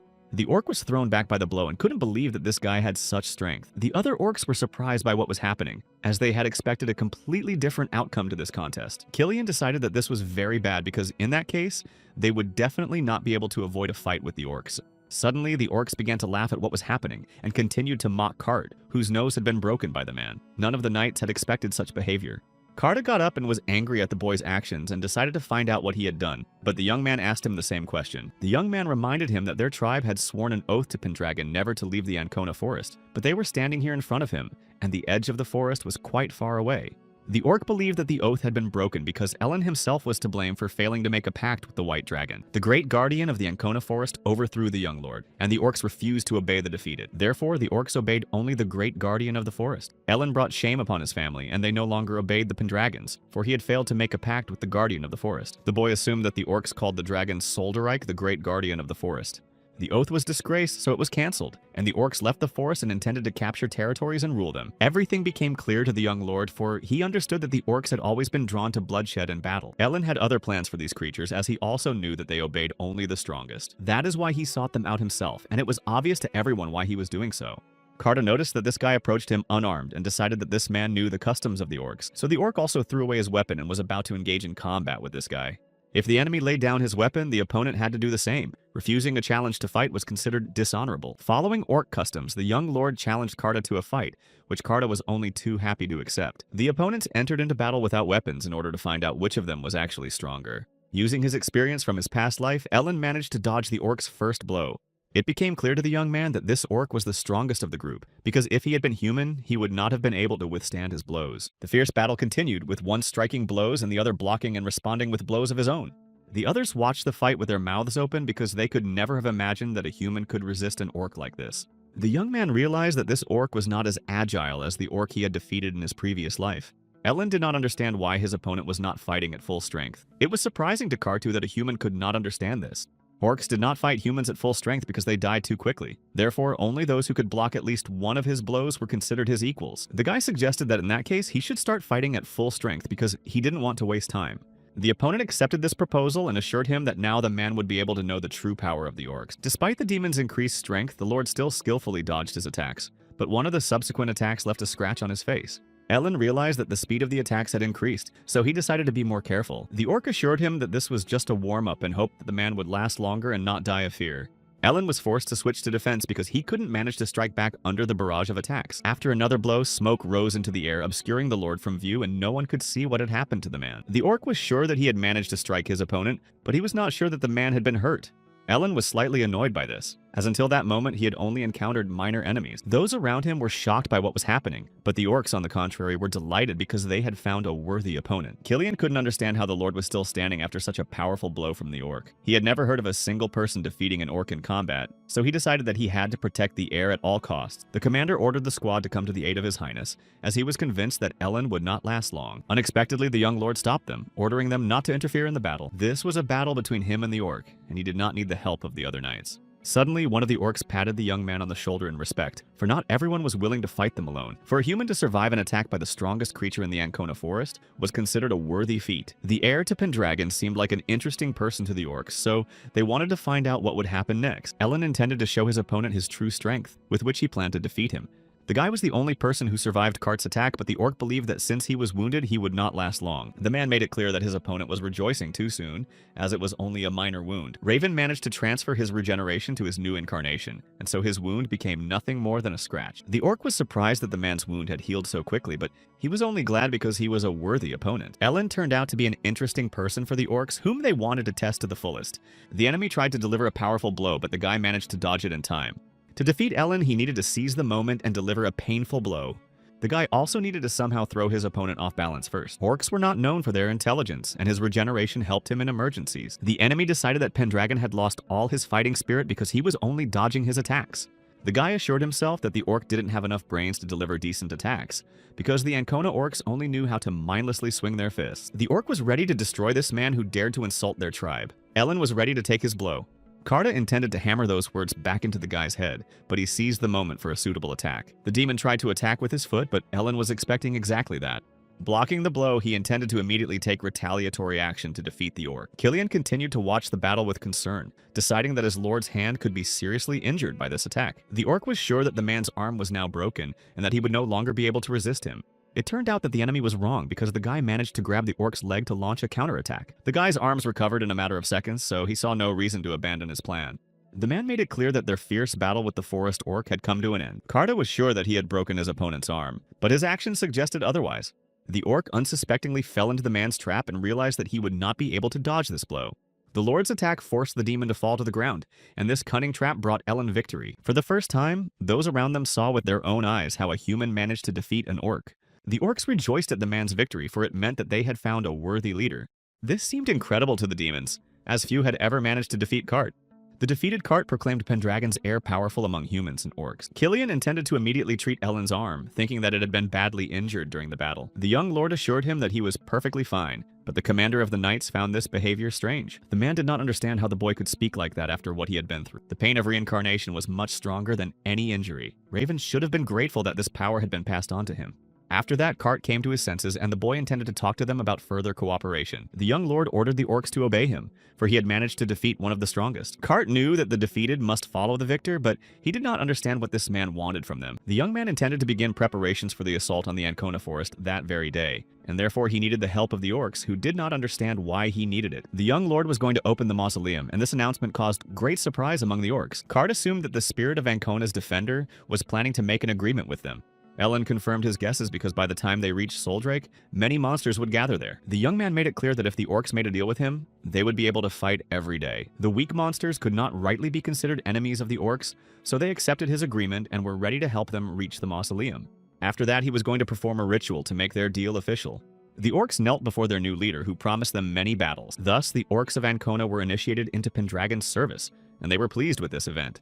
The young man counted on their full commitment in future battles against monsters. The young lord left Lady Luna with a few soldiers so that they would not accompany them back to Serod, and they returned to their lands. The girl thanked the young man for this and understood that there was no forgiveness for what Sir Bryden had done. This time, the marshal did not rush to join the conversation with the young lord, as he understood that he had made a mistake. Ellen promised that the next time Bryden decided to send something after him, he would not get away with just one hand. Gathering his new team, the Lord ordered everyone to follow him. The orcs obeyed the orders of their new leader and were eager to engage in battle under his command. Luna believed that Ellen would definitely manage to reach the mausoleum and make a pact with the White Dragon. Killian was calm about the new allies who were ready to help them move through the forest. The girl continued to watch as the squad led by the young lord left the area.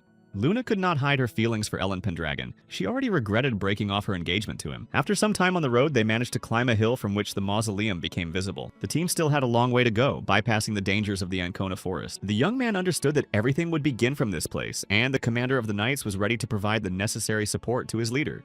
Raven was sure that soon a battle would unfold that was meant for him.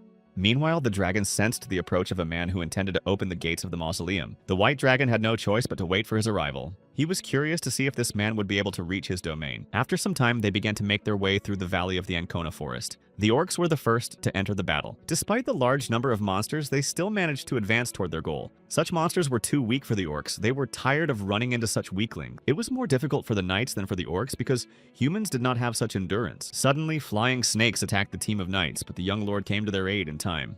With deft movements, he managed to destroy the attacking monsters and save the members of his team. The soldiers were very grateful to their leader for saving them, and he asked them to be more careful in return. Ellen instructed Kratula, who possessed the appropriate magic, to treat the wounded.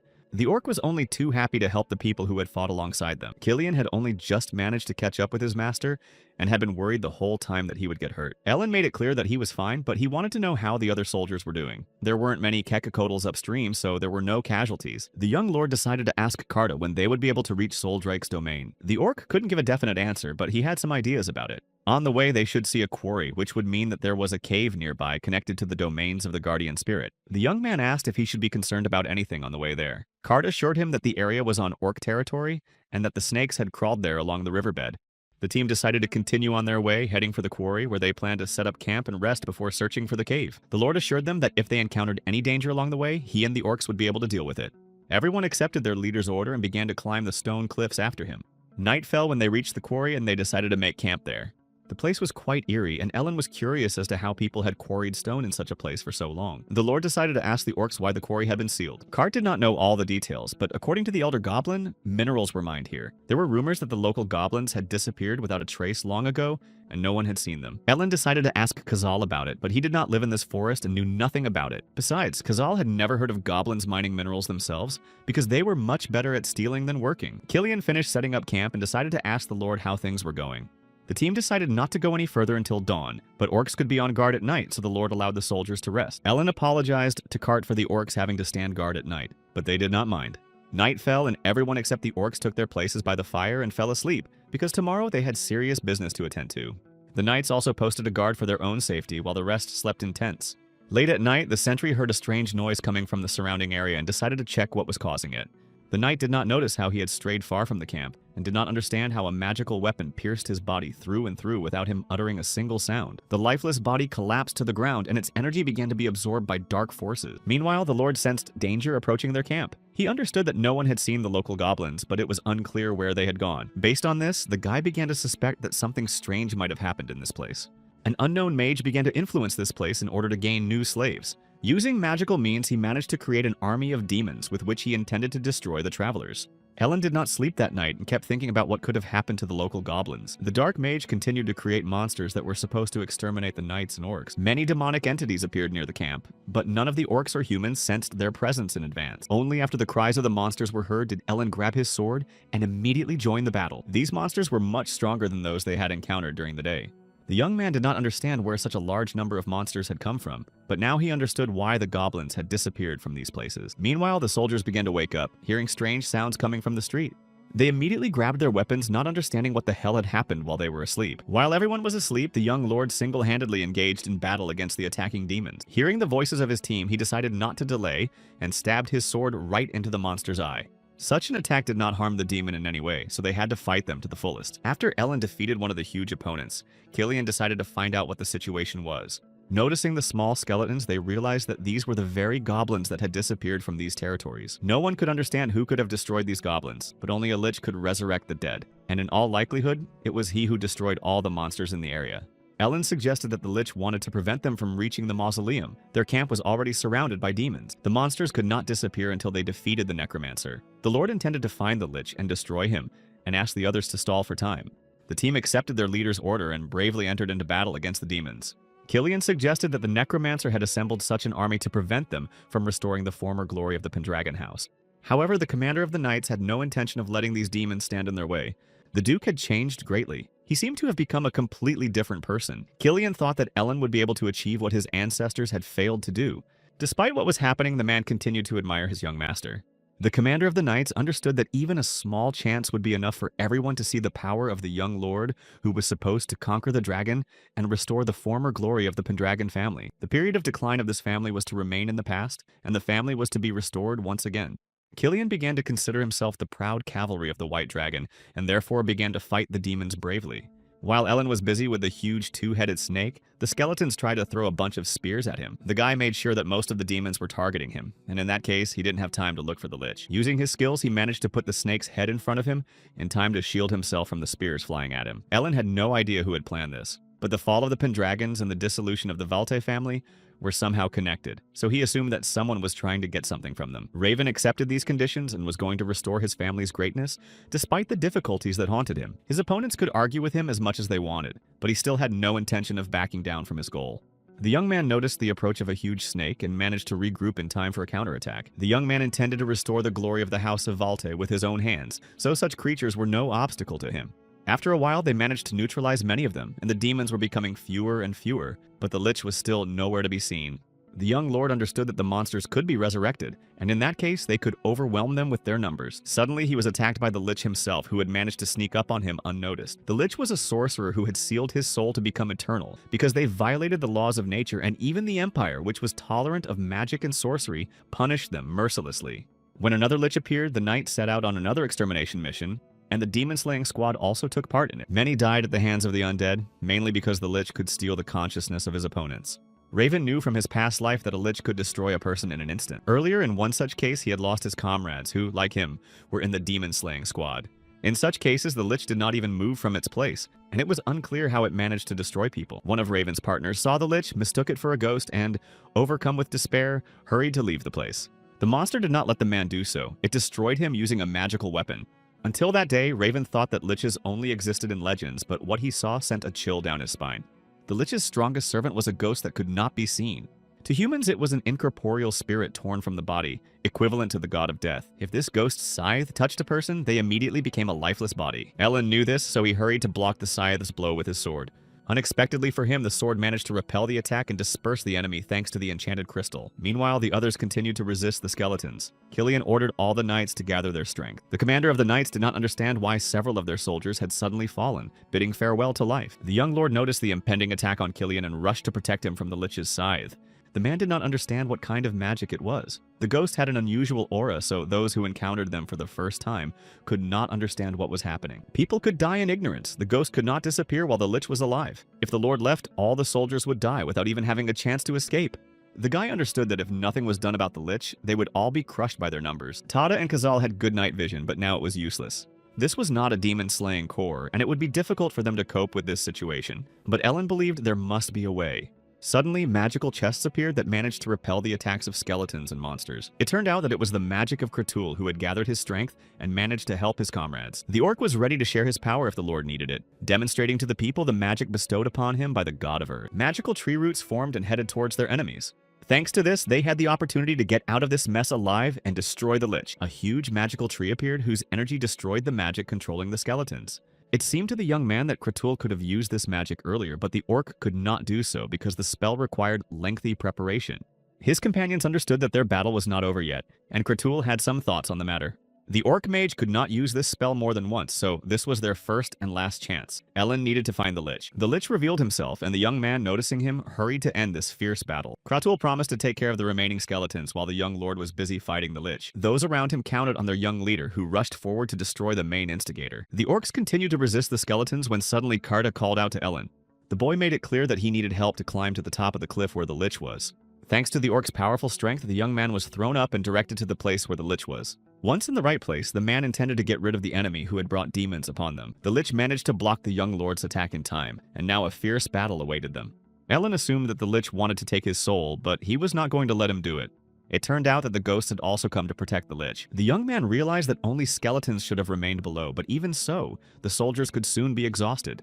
Therefore, the young lord needed to finish this as quickly as possible. Skeletons began to crawl out of the ground, intending to detain the man, but he managed to get rid of them. After destroying the skeletons, he headed for the instigator of this massacre in order to finish him off and save his comrades. Lich, in turn, had no intention of retreating. so he tried to attack him with his magical scythes, but the young lord managed to detect the impending attack. The ghosts continued to defend their leader, not allowing the man to land a single blow. Ellen realized that in this case it was better not to attack openly. He had to separate the ghosts and the lich. Unexpectedly, the lich also joined the battle, attacking the enemy with fire magic. The fire that formed around him blocked all possible retreat routes for Ellen. If the ghosts approached at that moment, it would be very difficult for him to dodge their blows. Suddenly, magic formed from the crystal on the hilt of the sword, which helped to get rid of the ring of fire. Lich did not understand what had happened to this man, as he had never seen such a technique before. An unknown voice appeared in Ellen's head, intending to find out what this man intended to do with his power, but he had to prove that he was worthy of it. Raven realized that he had just spoken to Soldray, with whose help he managed to dispel the Lich's attacking spells. Thanks to the power he had received, the boy was able to easily see the ghosts that had been hiding from him all this time. Ellen was able to see them for the first time because it was impossible to see them with human eyes.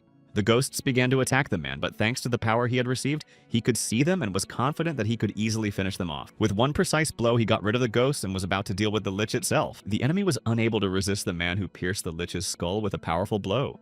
Ellen was sure that this was the end of their battle. Having received such monstrous damage, the lich began to evaporate. After the enemy completely evaporated, the demons and skeletons immediately collapsed lifelessly to the ground. The orcs did not understand what had happened, as the skeletons had suddenly frozen and stopped fighting them, but Kratul realized that the Lord had managed to deal with the lich. The dark energy left the skeletons, which lay motionless on the battlefield. The knights also did not understand how this had happened. Kratul explained that the undead had lost their leader and were beginning to evaporate before their very eyes. Ellen noticed that the defeated lich merged with the fog and ascended to the heavens. The battle had been difficult, and not everyone had made it out alive. The remaining knights mourned their comrades. Killian also could not hold back his tears of disappointment at what had happened, but there was nothing they could do about it. Afterwards, they buried the bodies of the dead as was proper, and promised to avenge their sacrifices. Alone with himself, the young man tried to understand the power of this sword. As he polished the weapon, he did not notice how he fell asleep and began to see Raven's memories.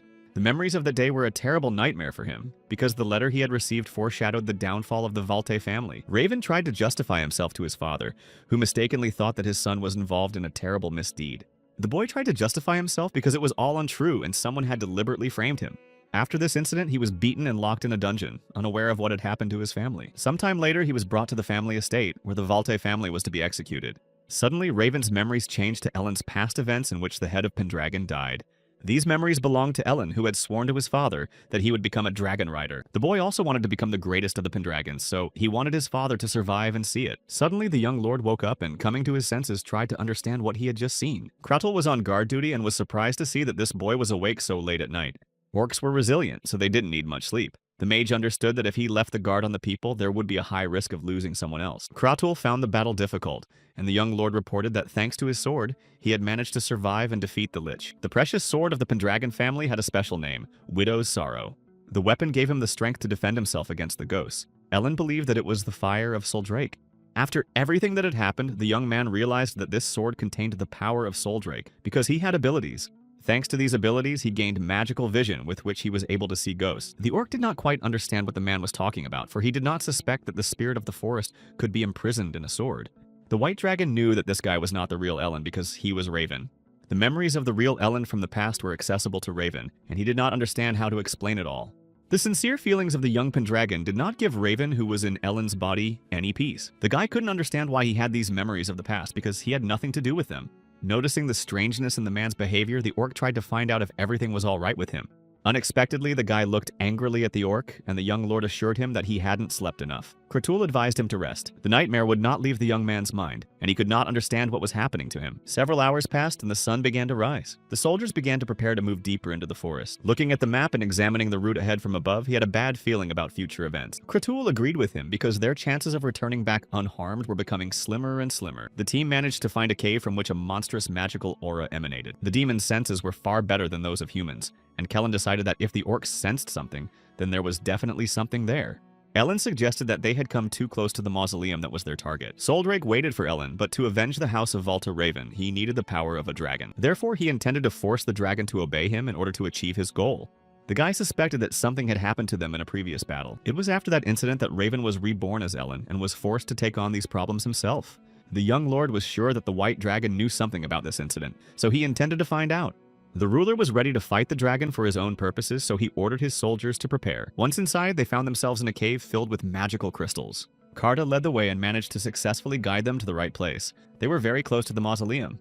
Killian was surprised by the orcs' keen sense of smell. They could sense the energy flows around them and easily find the source, which was very useful in this situation. Suddenly, Kratul froze in place. The others did not understand his fears as there was no one ahead of them.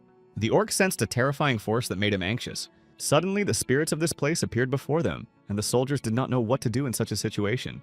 The spirits began to lead the guests deeper into the cave, and they had no choice but to follow them. The team discovered that there were water spirits everywhere in this place. Ellen hurried to find out if they were dangerous. Kratul assured him that they were not dangerous, but there was almost no life force in this cave, which was under the protection of the great god of the earth. Killian suggested that these spirits could not escape from this place. They noticed that there was a staircase behind the waterfall. Something began to glow brightly in front of the waterfall. Ellen thought it looked like a shield. Suddenly, the water in the riverbed began to bubble and something began to rise from the bottom to the surface. Suddenly, a strange aquatic creature emerged from the water, startling the people. It became clear to Orca that they were facing the water spirit of this place, who was angry at the visitors. The water spirit resembled a turtle and was made entirely of water. It began to attack them. Kratul suggested that this water spirit was protecting the treasures found here. It turned out that what they saw in the waterfall was a treasure that the water spirit was protecting. The protection of the earth god in this place did not work, and something else caused the spirits to attack them. Everyone agreed that these water spirits were protecting the treasures. The young lord decided to fight this spirit using his magic sword. Killian was worried about his master, so he asked him not to do anything foolish. The others did not understand what the lord intended to do, but he ordered the water spirit to calm down. Using the magic crystal on his sword, he gave the water spirit an order. Thanks to the power of the sword, he managed to dispel the spirit that did not want to obey him. After the spirit was dispelled, the orcs were flooded with water and could not believe their eyes, for they did not know that a human was capable of such a thing. Killian discovered that this spirit was guarding a shield that was a treasure in this place. It turned out that this shield could heal the wounds of its bearer and also subdue weak enemies.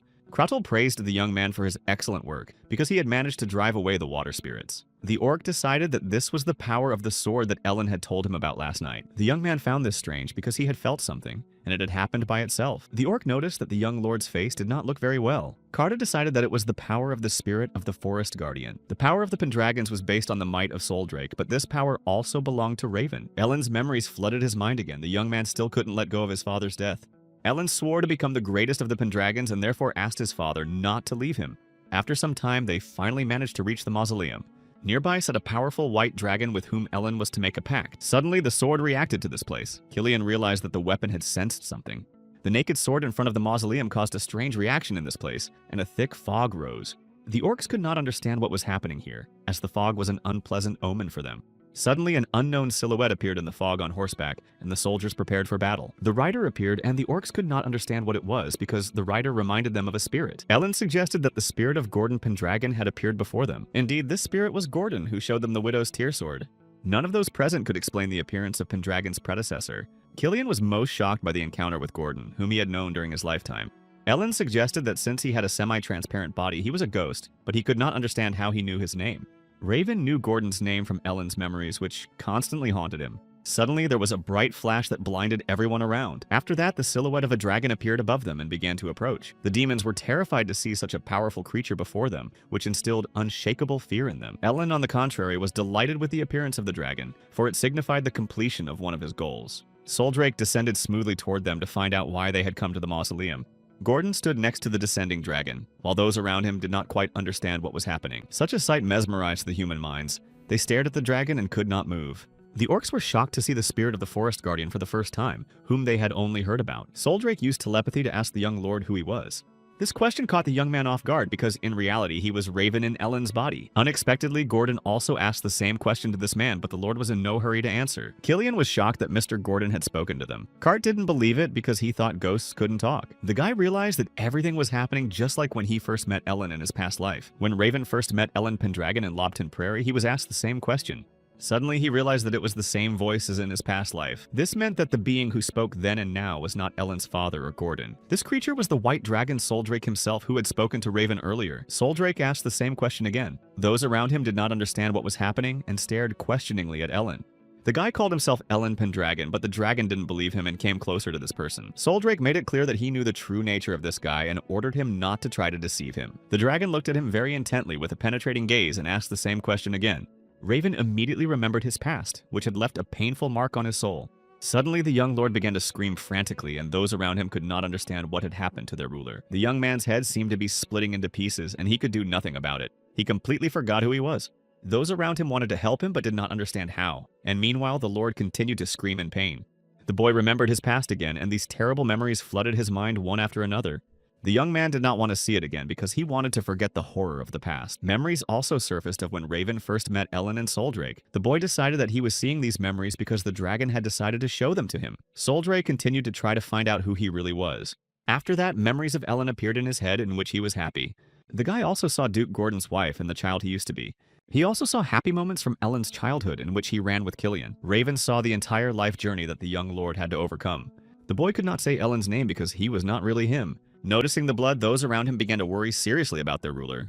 Soldrake continued to ask the boy to tell him his name, but it was difficult for the boy to understand who he was, Raven or Ellen. Gathering his strength, he finally said the name Raven Walter because that was who he was. Suddenly, he remembered how when he first came to after his rebirth, he saw Lindis, Eilina, and Mia.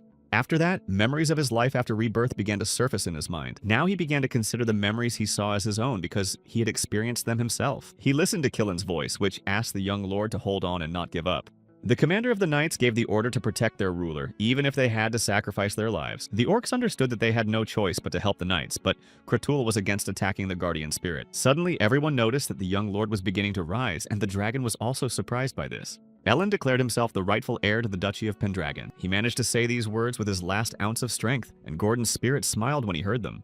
After that, the spirit of Pendragon began to evaporate, while the dragon continued to stand next to the young lord. The boy was surprised that Gordon's spirit disappeared after his words, because it seemed to him that nothing was finished yet. Suddenly, the dragon let out a powerful roar that shook the entire area. Those around him hurried to cover their ears from the loud sound, and some knights were even knocked off their feet by the blast. None of the people could understand what this roar might portend for them. The dragon assured them that their promise had been fulfilled, and he recognized the name of Ellen Pendragon. Soldrake also recognized the name of Raven Valte, although the young man did not fully understand his words. As the one who was to become Pendragon's successor, he was recognized by the dragon. The others immediately rushed to the young lord to see if he was all right. The dragon did not interfere with them, as he had recognized the young lord as the Pendragon heir. The boy assured his companions that he was fine, but they had their doubts.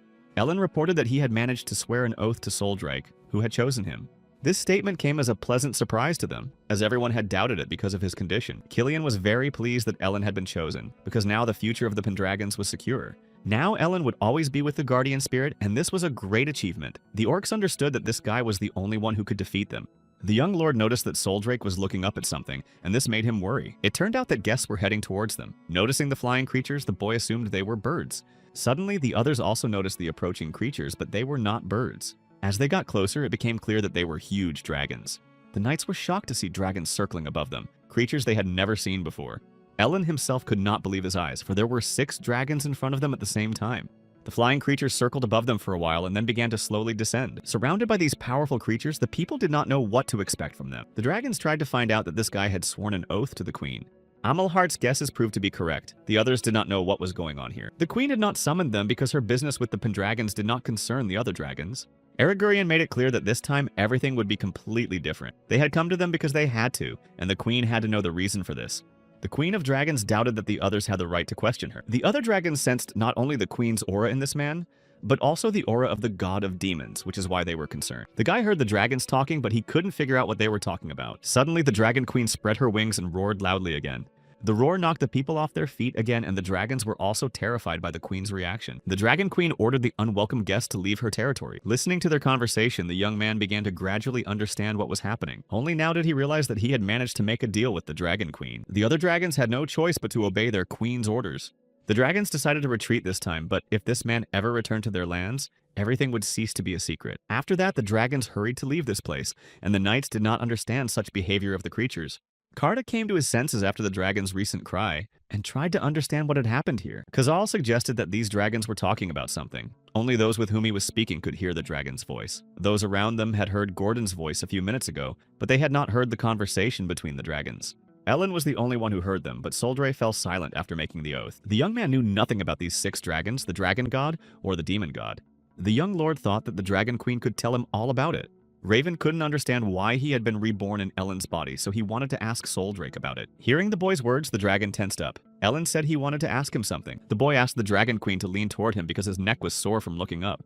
The dragon queen had a better idea, and suddenly, a magical event began to unfold before their eyes. Suddenly, everyone noticed that Soldrake had disappeared and no one could understand what was happening. Then there was another bright flash that blinded everyone present. The guy kept looking for the dragon in the sky, but Soldray asked him to look down. It turned out that the Dragon Queen could take on human form, but her dragon wings had not disappeared. As a human girl, the Dragon Queen made it clear that this would make it easier for them to communicate. This transformation came as a shock to everyone around her. Soldray was ready to talk to the guy who wanted to talk to her about something. After that, they decided to return home to tell everyone about the successful conclusion of the deal with the dragon. Carta tried to find out from Killian what Soldrake and Ellen had been talking about. The commander of the Knights himself did not know what they were talking about, so he advised the orc to ask them personally. The Ancona orcs couldn't just approach the guardian spirit, so they wanted Killian to act as a mediator. The man made it clear that they would not be able to hear the conversation anyway. Humans were unable to hear the voice of the Dragon Queen, and for some reason they could not hear Ellen's voice either. The commander of the Knights had never heard of a dragon being able to transform into a human. The others pretended not to hear the conversation between the two, and continued on their way through the forest. Killian thought the dragon's human form was beautiful, but the orcs couldn't understand that. When the men caught her gaze, their bodies immediately froze in fear. The young lord continued his conversation with the Dragon Queen, and none of the others listened to them. The boy tried to find out from Soldrake what kind of dragons these were, who apparently did not like their agreement. The Dragon Queen made it clear that he would only find out about it after some time. The young man assumed that since she had shown him Raven's past, she also knew about the inexplicable deaths of her and Ellen in the past, as well as Baltai's words. The young man was convinced that she definitely knew something about this, and he wanted to know why he had returned to Ellen's body. The Dragon Queen had no intention of telling him about it, because time itself would reveal the reasons to him. The young lord was angry with her because she answered his questions with the same phrase. He asked her to tell him what he needed to know, but Soldrake thought he was talking too much. Pendragons rarely wanted to talk to her, so she behaved the same way with him. The boy couldn't understand what was wrong with her. He thought that by making a deal with her, he would finally be able to understand something. Suddenly, a huge demon jumped out at them from the thicket of the forest. Ellen hurried to draw his sword. The others only had time to notice the huge demon heading towards the young lord. While the others were trying to react to the monster's appearance, Soldray rushed at it without hesitation and ripped out its heart with her bare hands. The others were horrified by the demon's swift defeat. The Dragon Queen intended to eat the monster's torn-out heart, as she had left the cave for the first time in a long time. Everyone was shocked by what they saw, but they understood that such behavior was worthy of a dragon. Even in this form, the Dragon Queen did not look very human, although she looked beautiful. Soldrake behaved in a completely inhuman manner, but no one dared to confront her about it. After a while, they set up camp and stopped in the forest for the night. The Dragon Queen kept her distance from the human camp, but Ellen asked her to follow him. The young man managed to catch a forest animal whose meat he wanted to cook for Soldrake to show her how humans eat food. This was a surprising activity for the Dragon Queen, who was accustomed to eating raw meat. After the boy roasted the meat over the fire, he gave Soldrake a taste. The young man asked her to behave as a human would when she was in that form. The Dragon Queen realized that this Pendragon was indeed an interesting person. The young man assured her that, in addition to this, he was also Raven. They continued to eat the meat roasted over the open fire while the knights had already gone to bed. Raven intended to finish talking about his past since she did not understand him. He used to cook this kind of meat often, so he decided to find out what the Dragon Queen thought about such food. Soldrake didn't know how to answer him, so the guy decided to ask her something else important. From that moment on, the Dragon Queen allowed him to call her simply Sol. The guy was surprised to see her smile, and he realized that dragons could smile too. Ellen wanted to ask Sol about the god of dragons and the god of demons. Sol replied again that time would explain everything to him, and it became clear to the guy that he would not learn anything about this from her. Some time passed, and Ellen finally managed to return home. Many maids came out to greet him. The others also hurried to meet him, and they saw that a dragon had come with Ellen. Aileen and her mother were very happy that their young lord had returned safe and sound. Lindis was very worried when she saw him off at the gates of Barinto, but she breathed a sigh of relief when she saw that he was fine. Crowds of residents also came out to meet the young lord who had returned home with good news. People also noticed that the demons of Kazal Tada had come with him, who had never seen so many people in one place before. The orcs were also shocked by the lively place, but were glad that they were welcomed so warmly. Soldrake hovered above the young lord, following him into the castle, indifferent to the crowds of people gathered there. The family advisor did not understand why orcs, goblins, and harpies had come with Ellen, and he did not understand why there was a girl with wings next to his master. The young man decided to give a passionate speech to the gathered crowd.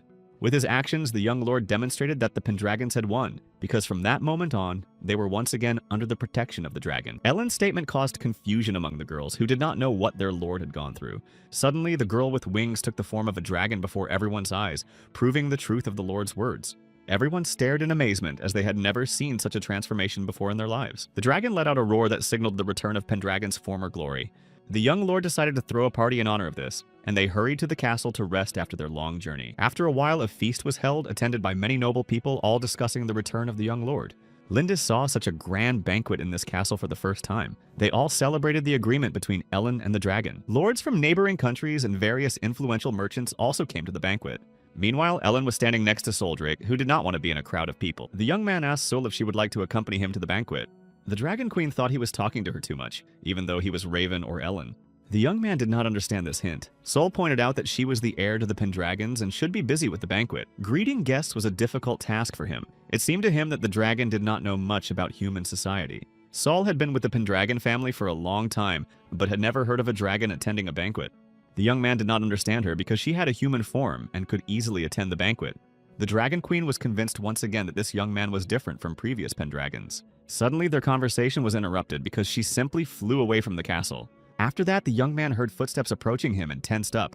Unexpectedly, a crowd of girls appeared who rushed to confess their love to the young lord. They wanted to hear how he had made a deal with the dragon. The guy was against such attention from the girls, so he tried in every way to avoid them. Meanwhile, Lindis was delivering orders, and one of the men, noticing the maid's beautiful body, offered to marry her.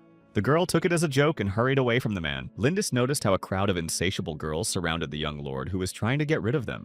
The girls had never heard of a human defeating an orc in hand-to-hand combat. Crescentia and the Popolski family inherited the pure blood of the first emperor and were born into one of the Pendragon houses, offering themselves as wives. Mabel also took advantage of this moment and announced that she was cooperating with the Jovanensen Chamber of Commerce and was a member of the Goldman House. Crescentia was outraged because this girl was not a noblewoman. Mabel's trading house single-handedly carried the empire's economy, and she doubted that the Popolski family could trade in mithril jewelry. Crescentia ordered her not to show off because Mabel was not of noble birth, but her interlocutor called her old for a young lord. Such quarrels only annoyed Ellen, and he did not want to participate in them. Lindis noticed that the young lord had managed to avoid the company of the girls who had started arguing among themselves. Each of them wanted to join the Pendragons, but the young man had no time to worry about such things. Suddenly, Ellen was called over by Cart and invited to join them. Katara was drinking with Killian, who passed out after his 10th mug. Humans couldn't compete with orcs in that regard. The orc intended to drink with Pendragon so that he would show him his human perseverance. The young lord accepted the offer as he had no intention of losing to the orcs in this. Lindis was surprised that the young lord found it much more pleasant to be in the company of demons than humans. Some time passed, and Ellen's head was splitting from the alcohol he had drunk, so the maid tried to escort him to his room. The young lord apologized to Lindis for causing her trouble, but the girl assured him that everything was fine. She was glad that the boy was finally happy after so long, for the first time since his father's death. The young man became curious about what his mother had been doing, but he decided to find out later because it was already late. Upon entering the room, he saw many girls who were ready to marry him.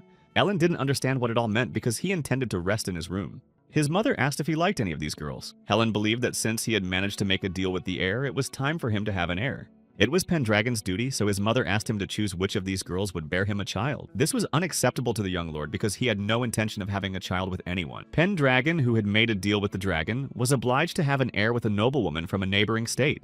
Initially, the daughter of Count Sirod was supposed to take this place, but the engagement was broken off. Aileen did not understand why her foolish brother broke off one engagement after another. The guy was terrified by what was happening and didn't know how to get out of this situation.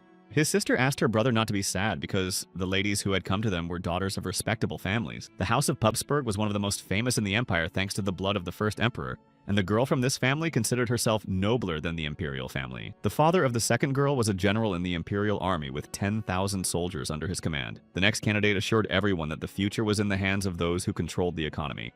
The girls began to quarrel among themselves again, trying to make themselves look better than the others. This behavior greatly angered the young man, who had no intention of marrying either of them. His mother asked her son to make a choice. Ellen suggested that he should decide now.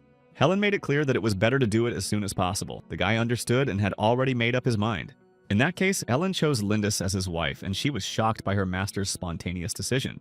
The guy's choice was a horror for all the other girls, who couldn't believe that he had taken a servant as his wife. Lindis tried to object, but the guy shut her up in time so she wouldn't say anything unnecessary. The young man assured everyone that this girl had taken care of him all these years and accompanied him on his travels, despite all the hardships. Ellen was so charmed by her courage that he almost drove past the gates of Belling. He had long thought that one day he would have to take responsibility. The young lord apologized to all the girls for keeping silent for so long. His sister considered her brother's choice abnormal, but his mother assured her that the main goal was to choose a bride. Ellen knew that it was necessary for the future of their family, but he still made his choice.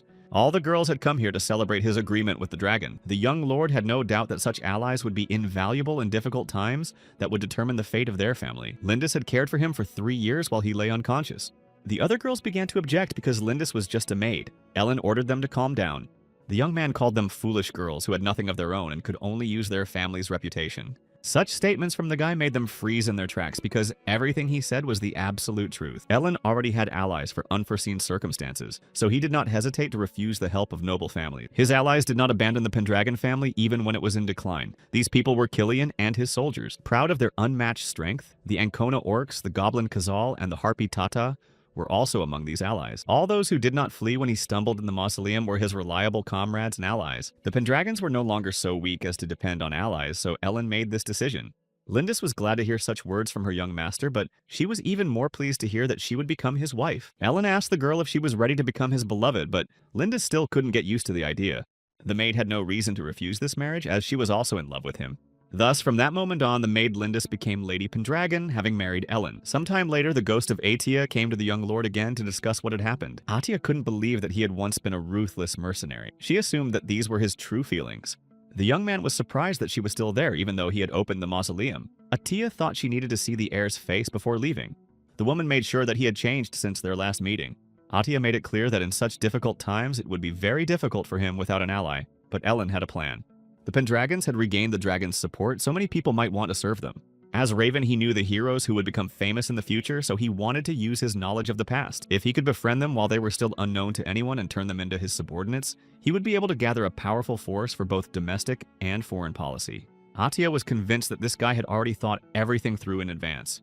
The woman decided that he was perfectly suited to the role of ruler because he could make moves ahead of time. The guy didn't understand why she was clinging to him since she was a ghost. In that case, the woman asked for permission to hug him, but Ellen refused. After that, Atia had no regrets and was ready to leave this mortal world. Ellen told her that when he made a deal with Sol, 6 dragons flew to them. The woman was surprised because nothing like this had ever happened to previous heirs. The Black Dragon mentioned the god of dragons and the god of demons, but the young man knew nothing about this. From the conversation between Sul and the dragons, Ellen understood that they were somehow connected to his reincarnation as Ellen. Even Baltai said that it was all connected. Atia heard about the dragon god and the demon god for the first time, and asked if Sol had explained anything to him, but the young man assured her that she had not told him anything. From his words, the woman understood that Pendragon's heir had managed to gradually get closer to the Dragon Queen. The young man did not understand her hint, but Atika pointed out that he already called the Dragon Queen Sol. Soldre herself had asked to be called that, so he could only talk about it with Atia and Sol. The woman began to disappear again, but this time she would not return to the young lord. It was time for them to say goodbye. Atia was very sorry that she would no longer see her grandson. The woman sincerely believed that this boy would be able to achieve his goals because he was Pendragon. Such words from his grandmother came as a shock to the boy, who was, after all, the reborn Raven. The boy hugged his grandmother, with whom he was able to say goodbye for the last time. Atia asked him to continue living as Raven Valte and Elena Pendragon. After these words, she disappeared without a trace, and he was left alone with his thoughts. Some time passed, and the day of Elena and Lindis' official wedding arrived. Sol learned that the boy had chosen this girl as his wife, but she was not opposed to it. The Dragon Queen had already begun to call Ellen her comrade, and he noticed that she had flown to his window. Sol sometimes visited him at night so that no one else would see their meeting. The guy assumed that she knew the true purpose of the previous banquet from the very beginning. The Dragon Queen did indeed know this from the very beginning, but she could not understand why he had chosen a servant girl. A bunch of obligations arose for him to have a full-fledged wedding with a noble family, but it seemed to him that it didn't matter with whom he had an heir, so he simply decided to solve this problem quickly. Sol suggested that the guy was not really interested in this girl. Lindis had taken care of him for 3 years, so he trusted her completely. The guy decided to stop talking about it and find out where Sol had been all this time. It turned out that she had flown to Rio, where there was a stone dragon statue on the mountain behind the castle. She had lived there when she made her oath with the Pendragons. The young man decided to find out if she was bored sitting there alone, but for the Queen of Dragons, everywhere was the same. No one heard Sol except Ellen, so it was monotonous for her everywhere. It turned out that the Dragon Queen had never really communicated with the Pendragons before, neither with Gordon nor with his ancestor Klein. Such words came as a surprise to the young lord, for he thought it would be interesting to talk to a dragon. They did not want her to take this human form, so by the will of the ancestors, she remained in Rai. Ellen immediately remembered Adia's words about how he was gradually becoming closer to the Dragon Queen. It was rare for Pendragons to talk to Sol like this, which was why she had been so distant with him. The guy tried to digest all the information he had received and wanted to understand why the ancestors did not want to communicate with her. The Dragon Queen had lived alone for centuries and could do nothing about it. Sol didn't care who had made the deal with her, Raven, or Ellen. The guy couldn't get used to how she called him. He asked her to call him whatever she wanted, but not by a double name. The Dragon Queen was surprised by his words, as she did not think they could become closer. Sol decided to call him Ray, and the guy didn't mind the new name. Suddenly, memories of Raven when his brother called him the same thing came to his mind. Noticing his strange reaction, she thought he didn't like the name, but he assured her that everything was fine. The guy made it clear that he really liked the name and asked her to call him that from now on. Still, his behavior seemed strange to her, but her serious expression changed to a smile. Saul assured her that Ray was completely different and unlike any other Pendragon she had ever dealt with. Alex was the first Pendragon with whom she had made a deal, and his promise was beginning to come true. The Pendragons had just made a pact with the dragon, and the news soon spread throughout the country. The Pendragon territory was comparable to a small state, and all 5 knights believed that if everything went well, they would be able to obtain land and status. The companions decided to ask the third companion, who was traveling with them to the Pendragon castle, about this. The third companion was in no hurry to say anything about it. He was carefully examining the surroundings of these territories. The others learned that not only had the dragon gone after Ellen, but demons and orcs from the forest of Akon had also followed him. One of the experienced warriors realized that Ellen Pendragon was not as simple as he had seemed before. Count Sarud learned that Ellen had made a pact with the dragon, and now their family was nothing but a bunch of clowns. The father of Luna was very angry about this event, because he had to rebuild relations with the Pendragons. The girl also regretted once again that she had broken off her engagement to Ellen. It turned out that for some people, Ellen Pendragon was an obstacle to the world they wanted to create. A certain magician intended to use his techniques to influence this world with the help of the announcement he had received. Based on their motives, they decided to take care of this guy as soon as possible. None of those present objected to this proposal, as interference in their affairs was unnecessary. The mage waited until the commander of the demon platoon, Tovan Baltai, arrived. The demon commander was ready to do all the dirty work for his masters. Some time passed, and Lindis, as his wife, met her beloved in her chambers. The girl intended to find out from the guy where he was going that day. Ellen wanted to get to the gates of Bellings to recruit new recruits for development. Meanwhile, Killian was conducting another training session for the knights, and was outraged that their energy had disappeared somewhere because in just an hour they were exhausted. The guys couldn't handle the work of Pendragon's knights because they couldn't even handle a pathetic stick. Ellen made sure that the commander of the knights had indeed done what he promised, and he decided to find out how the newcomers were doing with the basics. Some of them said they wanted to become knights, but the commander saw no determination in their actions. The young lord noted that this was the first time they had recruited so many applicants, and it was logical that Killian had doubts about their qualities. The young man understood that such educational activities were not part of the commander's duties. The man was encouraged by the Lord's words and therefore ordered the recruits to try their best, because the Lord expected a lot from them. He assured them that if they followed his instructions, they would be able to become members of the Pendragon cavalry. The recruits did not understand what nonsense this mustached moron was talking about, even though he was the captain of the knights. Ellen easily defeated him, and so the guys did not understand why he was behaving this way towards them. The newbies kept grumbling about joining the cavalry, and Killian kept selecting them. Ellen was haunted by thoughts of the god of demons and the god of dragons and the connection between them all. As the dragons had said, he did not know what his opponents were capable of. Therefore, the young lord put a lot of effort into strengthening his cavalry and hired more and more people for this purpose. Krautl also studied new spells thanks to the library, and with their combined efforts, the lord prepared for anything. Saul managed to tame griffins, which could also come to the defense in case of danger. The dragon queen no longer sat alone in Rhea, and she trained the griffins in the castle. Ellen was sure that now she would be much happier because she was no longer alone. Standing at the top of the tower, Sol noticed some people approaching their castle. The Dragon Queen informed Ray, who realized that the invited knights had arrived. These guys were destined to become heroes in the future, so Ellen hurried to recruit them to his team. Killian met these knights and decided to test their abilities first. The trio reminded the others of mercenaries who were willing to take on any job for money. The recruits decided that these knights might be wanderers who traveled from country to country. Such people took up arms and began to travel the world, gaining experience. They heard about the revival of the Pendragons and came under their wing. Mark Killian introduced himself as the captain of the White Dragon Cavalry and decided to start by finding out where they came from. Reed Polak was a wandering knight from Evandel who roamed the world in search of a worthy master. Barrio Luton was looking for a place where he could find worthy opponents, regardless of whether they were real or not. It was the third man's turn to introduce himself, but he had no intention of telling them his name. Barrio asked Killian not to pay attention to him because this guy was always like that. They didn't even know his name. They met him on the way here and decided to travel together. The captain of the cavalry assumed that they wanted to serve the House of Pendragon. The wandering knights had heard that their house was short of soldiers, so they wanted to become swords in their hands and, in return, gain fame and fortune. The men were ready to help the House of Pendragon with their problem, assuring them that they would no longer have to train new soldiers. Such statements had a negative effect on the commander of the knights and the recruits. Suddenly, Ellen, who understood what these guys were capable of, intervened in their conversation. As wanderers, they had always relied only on their own strength, so the young lord suggested that they prove their words with deeds. Killian did not quite understand what his master was going to do, because it seemed to him that these candidates were not suitable for them. The young man knew that these wanderers were endowed with strength, so he suggested that they fight Killian. The commander of the knights was shocked by this assignment, because he did not know what these guys were capable of. Then he entered into battle against Barrio, who was eager to demonstrate his skills. The recruits doubted that the commander would be able to withstand such a formidable opponent. Suddenly, Killian managed to knock the weapon out of the hands of his opponent, who was confident in his superiority. This was the reason why Barrio lost. Killian made it clear that Reed was next in line. The knight was outraged by his comrade's defeat, so he decided to give it his all. Despite Reed's skill, the commander of the Knights easily blocked his attack and managed to disarm his opponent. The recruits were convinced that their commander was simply incredible and decided that he would definitely be able to train them. After defeating 2 knights, Killian hurried to ask his master how strong these guys were. Ellen accepted them because they were short on soldiers. It remained to test the third, who did not give his name. Ellen suggested that he try his strength, but he refused. Killian took this response as rudeness and decided to teach the ignorant man a lesson. Ellen tried to find out the guy's name, but the others knew that he wasn't very talkative. The stranger made it clear that he did not want to tell just anyone his name, nor did he want to show them his strength. The captain of the knights could not tolerate such insolence, believing that it was not proper to speak to a lord in this manner. Suddenly, the young man knocked over the man who had grabbed him by the cloth covering his face.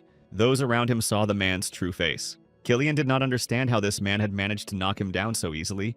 The other knights did not understand what had just happened, and were also outraged that this scoundrel had knocked down their captain. Ellen was convinced that this guy was incredibly strong, so he was perfect for his purposes. The young lord wanted to recruit such a warrior into his army, because he would prove to be an irreplaceable soldier. Despite the confusion, the guy continued to behave calmly as if nothing had happened.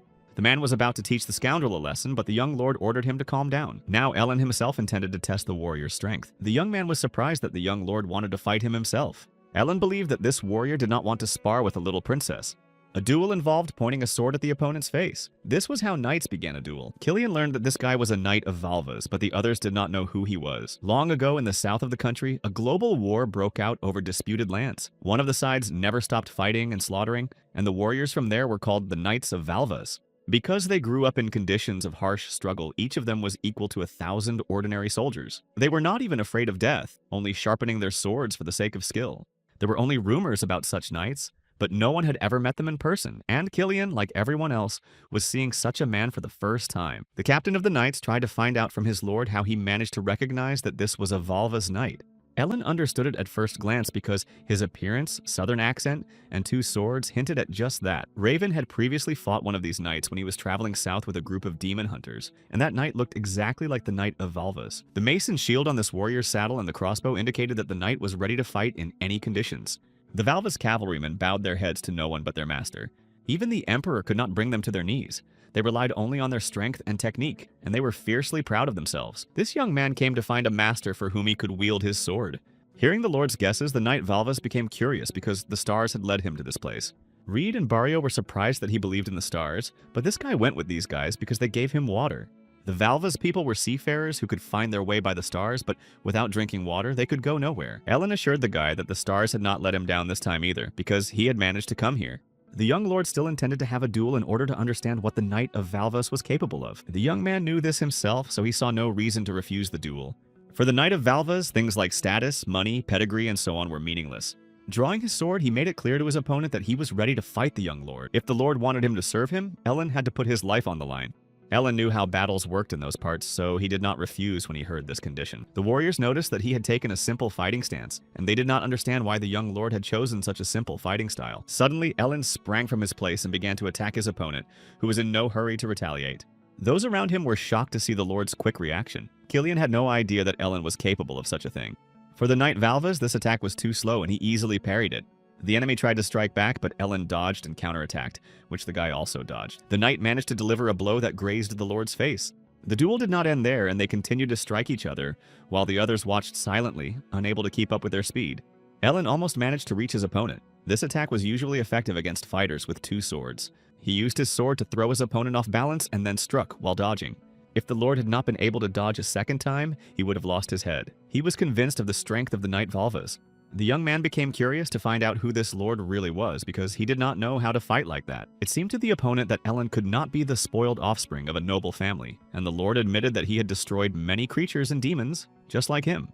Ellen also admitted that he had to destroy people in order to survive. The young lord sensed the same smell of destruction from the Knight Valvas, so he considered himself similar to him. Suddenly hearing this, the knight wanted to fight this lord even more. Now he intended to use both hands in this duel. Ellen was glad that he would fight him seriously. The guy called himself the nameless berserker of the Valva's cavalry, and they continued the battle. Meanwhile, the orcs could not sleep because of the noise coming from the surrounding area. Kratul assumed that someone was fighting nearby.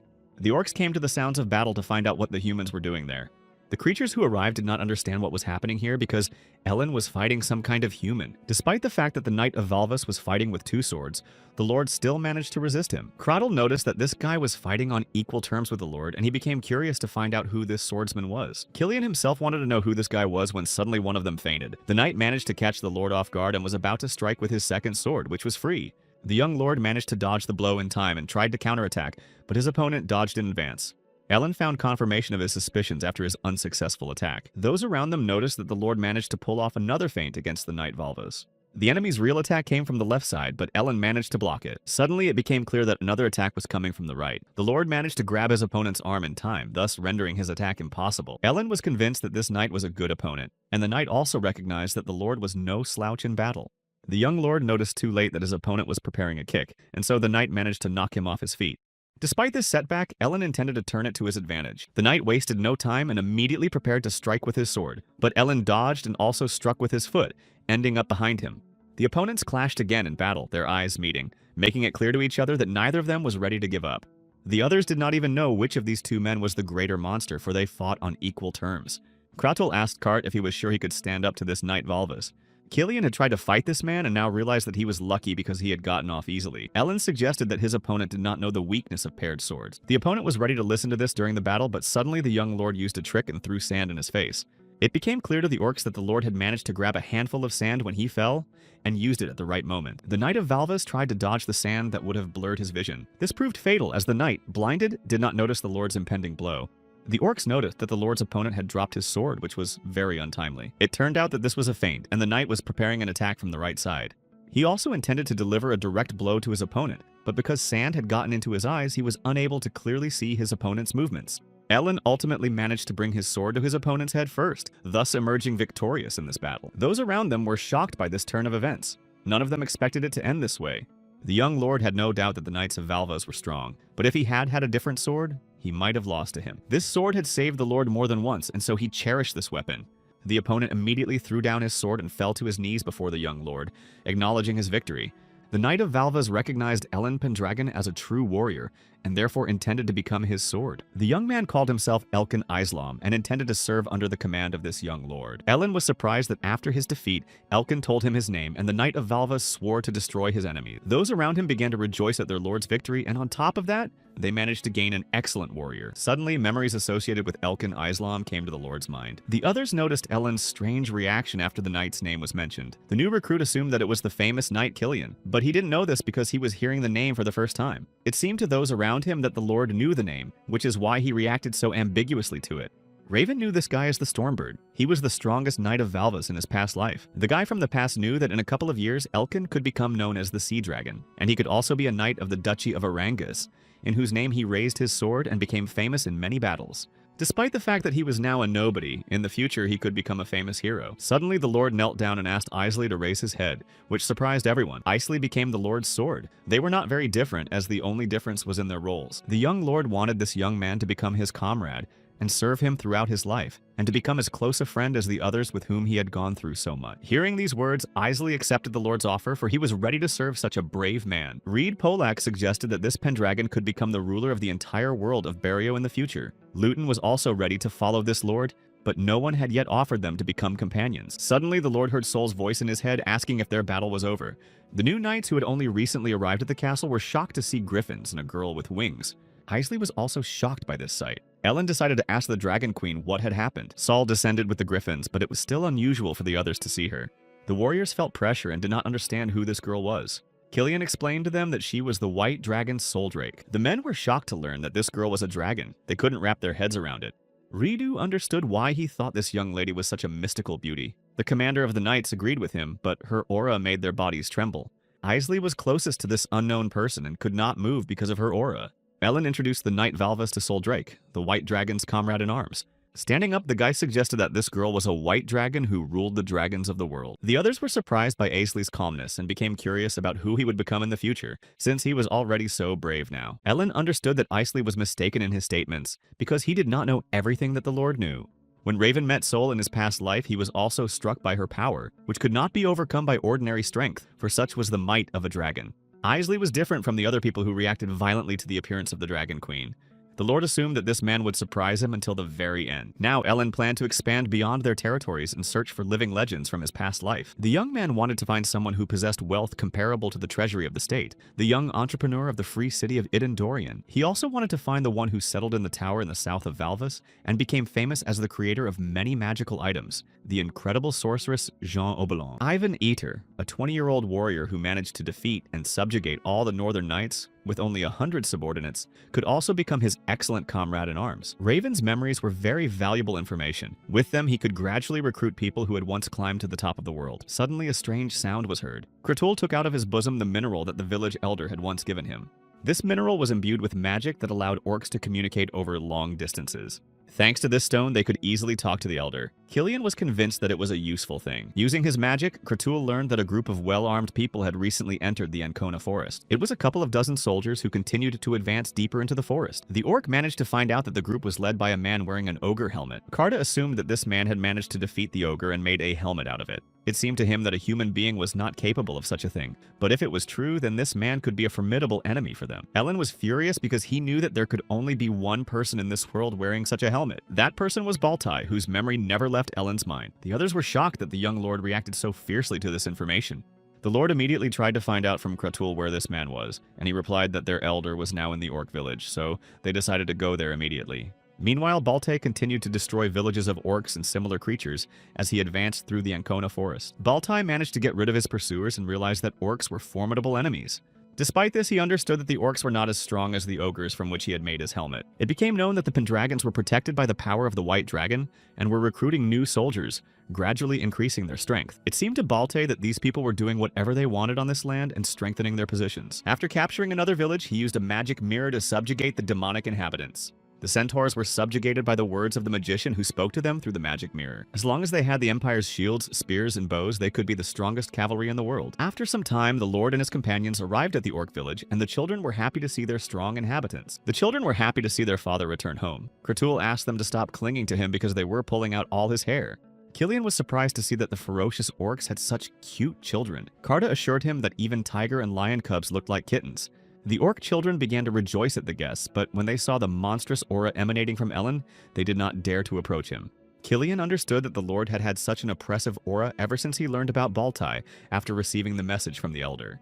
The commander of the knights did not dare to ask the Lord any questions while he was in such a state. It seemed to the man that at that moment the Lord had an aura reminiscent of a dragon.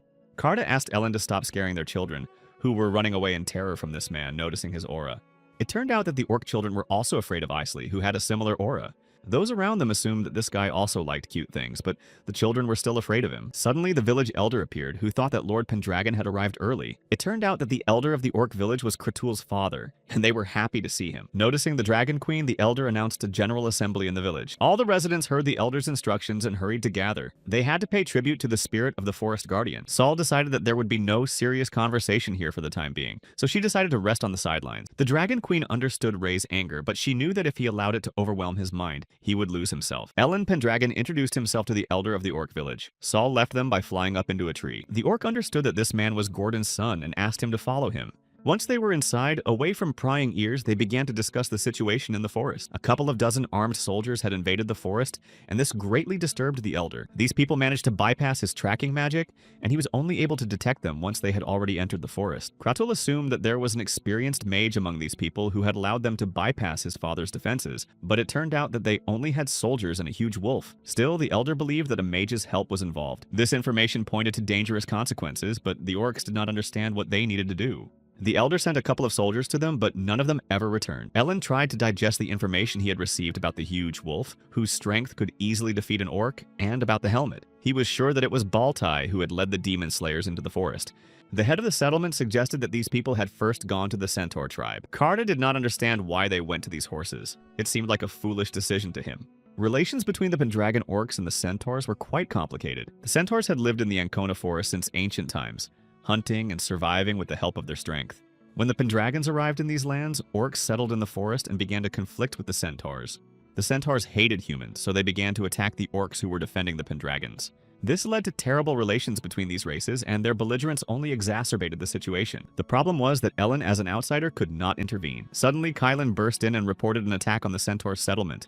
Under the influence of a mage, the Centaurs began attacking the orc village without knowing it. Ellen was unaware of this, so he did not understand why the Centaurs had attacked at this particular moment, since they had not been involved in any conflicts for quite some time. One of the enemies shot an arrow at the Lord, but he managed to catch it and noticed the Empire's coat of arms on the arrow. Killian did not understand why the Centaurs had Imperial arrows, since the Emperor had no such dealings with demons. Ellen realized that the Centaurs had joined forces with Baltai, who intended to destroy all demons. The young lord intended to stop Baltai because, in addition to this, he wanted to take revenge on him for the past. Ellen was ready to destroy them all because he had held back for too long. He ordered no mercy and to wipe all enemies off the face of the earth. Meanwhile, the Dragon Queen watched the events from above and was in no hurry to get involved in the battle. The Centaurs were at war with the orcs, but joined forces with Baltai to destroy the orcs together. Everyone noticed that Ellen had entered the battle. The enemies, armed with crossbows, fired a volley of arrows at the Lord who had appeared on the battlefield. In a rage, he managed to parry all the arrows fired at him with a single swing of his sword. With quick movements, he caught up with the Centaurs and began to defeat them one by one. The knights were shocked by the strength of their patron, who had managed to defeat several enemies so quickly. The Centaurs had no intention of retreating and continued to attack the Lord, but he fought them off. Ellen realized that these creatures were not afraid at all and continued to fight bravely.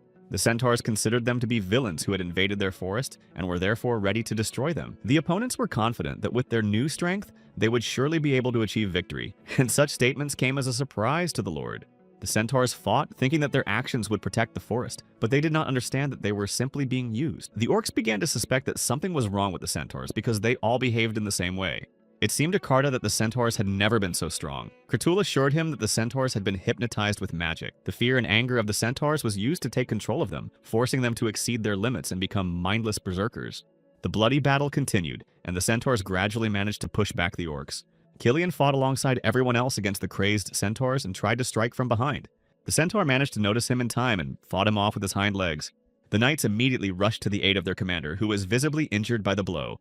The blow went through his armor and ribs. The man did not expect such a strong attack. Isley bravely destroyed the Centaurs, continuing to defend the orc village and his lord. Ellen was convinced that these creatures were shameless, as they resorted to cunning methods of combat. The young lord turned to the Dragon Queen for help because he understood their power. The young man felt that if this continued, few of his soldiers and orcs would remain. The orcs and centaurs were like children to her, so she could not intervene in this battle. The refusal came as an unpleasant surprise to the lord, but he was not going to give up. Blinded by rage over the atrocities committed by Baltai, he heard the cries of the orc children. The centaurs did not spare even the children, and the little orc decided that this was the end for him. Suddenly, Ellen came to the child's aid and managed to save him from the enemy's attack in time.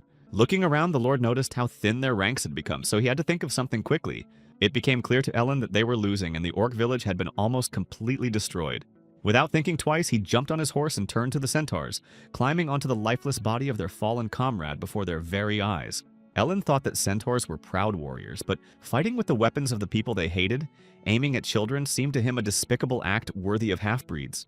Lord decided to provoke his opponents with his arrogant speech, so he decided to trick them all into following him away from the village. According to Ellen, the fallen centaur warriors were doomed to weep in hell, so he ordered his horse to trample the head of the dead centaur, provoking the others to chase him. This trick worked on these creatures, and they desperately rushed after him in the hope of finishing him off. All the centaurs left the orc village without hesitation, and the survivors did not quite understand what had happened. Kratel realized that the Lord's actions had forced the centaurs to leave the village. Cart doubted that a man could deal with everyone on his own. The Dragon Queen sent Aisley the Griffin to follow and help the young lord. At first, the knight did not understand what the Griffin wanted from him, but after looking at Soul, he guessed why it had been done. Meanwhile, Ellen managed to lead all the centaurs away from the village, but he himself fell into a trap, finding himself on the edge of a cliff. The centaurs realized that this man had become bait to save his army, but made it clear that if the lord died here, the orc village would still be destroyed. The guy assured them that he alone was more than enough to deal with these half-horses. The centaurs were under the influence of strengthening magic, and Ellen did not yet know if he would be able to dispel this magic. The enemies swore to wipe out the orcs and humans from the face of the earth, not realizing that they were simply being used. The centaurs began to attack the young lord, vowing to wipe the insolent grin off his face. Suddenly, several arrows flew past him, destroying the first centaurs. Looking back, they noticed that reinforcements had arrived for the lord. Isley, riding a griffin, managed to arrive in time to help his lord, who was glad to see him. The man began to load his crossbow, keeping his promise when he told the lord that he would be his sword. The knight continued to fire accurate shots, fighting the young lord's enemies. The centaurs were shocked to see the griffin, as they considered them to be the protectors of the forest. Despite this, they continued to fight the griffin who was on the side of the humans. Isley managed to dodge the enemy's arrow, catching it with his teeth, and prepared to fire his next shot. Multiple shots began to hit the centaurs, who did not have time to take cover from the arrows flying at them. With his actions, Aisley significantly thinned the ranks of the enemies, and Ellen began to consider him a griffin rider. Griffins were divine creatures that served dragons. These huge creatures danced in the skies above people looking down from above. Because of their strength, they were used for hunting and military purposes, and they were very difficult to deal with. Humans used ancient knowledge and after long training were able to saddle these divine creatures. Therefore, Isley, who managed to saddle a griffin alone, put up fierce resistance to the centaurs. After numerous battles, humanity gained griffin riders. Ellen did practically nothing because Isley single-handedly defeated a large number of enemies. In his past life, Raven called Elkin Isley a petrel who fought bravely on the side of humans. Now the guy didn't know his future, so he continued to destroy the centaurs. Ellen noticed that the nickname Petrel perfectly suited this warrior. The centaurs began to notice that their ranks were thinning, so the commander decided to retreat into the forest. The enemies understood that in the thicket of the forest, they would be able to hide from accurate shots. Isley understood that if they went further, he would not be able to catch up with them on his griffin, but in that case, they would be able to regroup and attack again. Ellen managed to shoot the centaur commander in time, who could no longer run away due to his injuries. The young lord saw for himself that the Empire's crossbows were of the highest quality. The boy believed that the Empire's crossbows were far more important than the forest half-horses, because the centaur leader did not spare his own kind. The centaur leader tried to get up to escape, but his injury prevented him from doing so. The lord assured him that even if his pain subsided, he would still be unable to move with a shot knee. Unexpectedly, Ellen took out the white dragon's shield, which had an effect on the centaur's clouded mind. The centaur leader's wounds began to heal, and his consciousness became clear as the spell of submission was dispelled. The centaur could not understand why this man had helped him, since they had been fighting each other. Ellen simply brought him back to normal and assured him that if the leader was still enraged, he would simply shoot him. The lord ordered him to tell him where Baltai, who had given all this to the centaurs, was now. The centaur leader had no choice but to tell this man where Baltai was. The centaur was surprised that Ellen knew the head of the Baltai Corps, because he himself did not know this. The young lord ordered him to answer his questions, as he intended to find out what connected Baltai to the centaurs. The leader made it clear that this man had appeared in the forest like a bolt from the blue with an offer. The Pendragon family had returned the white dragon, and then they recruited new fighters, increasing their power, and Baltai convinced them that they wanted to frame and outplay their sworn enemies, the centaurs, and so he gave them weapons.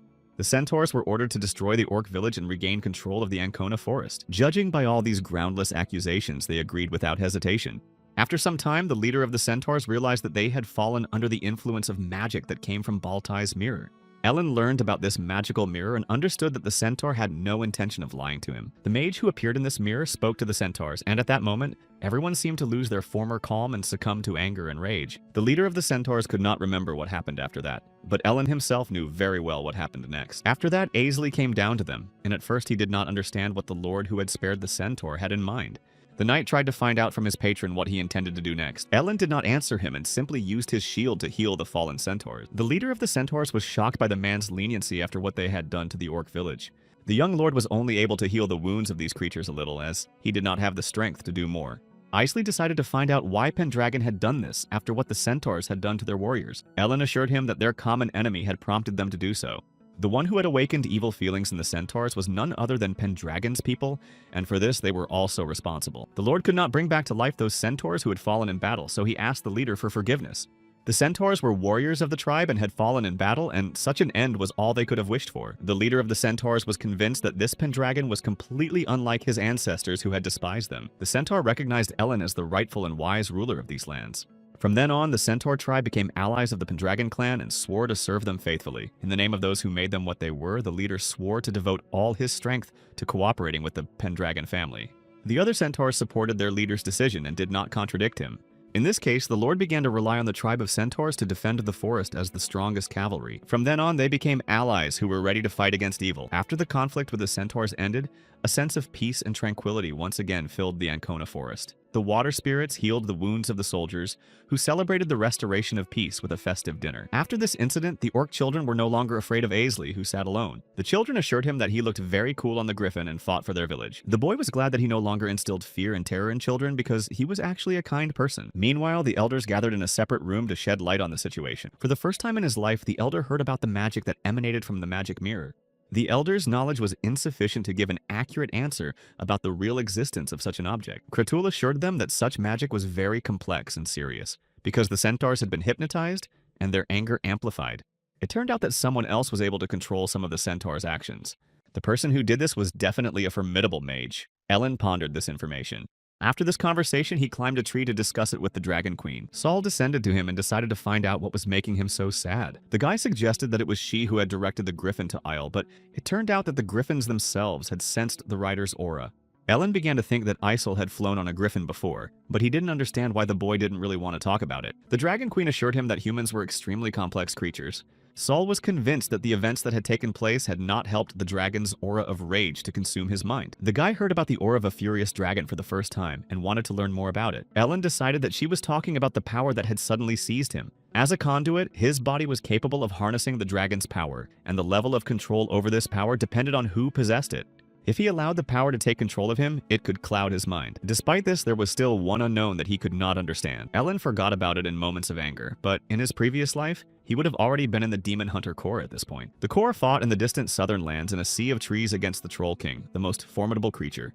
Half of the Corps was destroyed in that terrible battle, but Raven managed to survive. Baltai was also there, so it seemed strange to him that in this life Baltai was now facing centaurs. It seemed to the Lord that such an alliance between Baltai and the centaurs should not have been possible. Being in Ellen's body, he became curious as to why the Demon Destroyer's fleet was not engaged in battle in the Sea of Trees against the Troll King, and he wanted to know where Raven was in this world.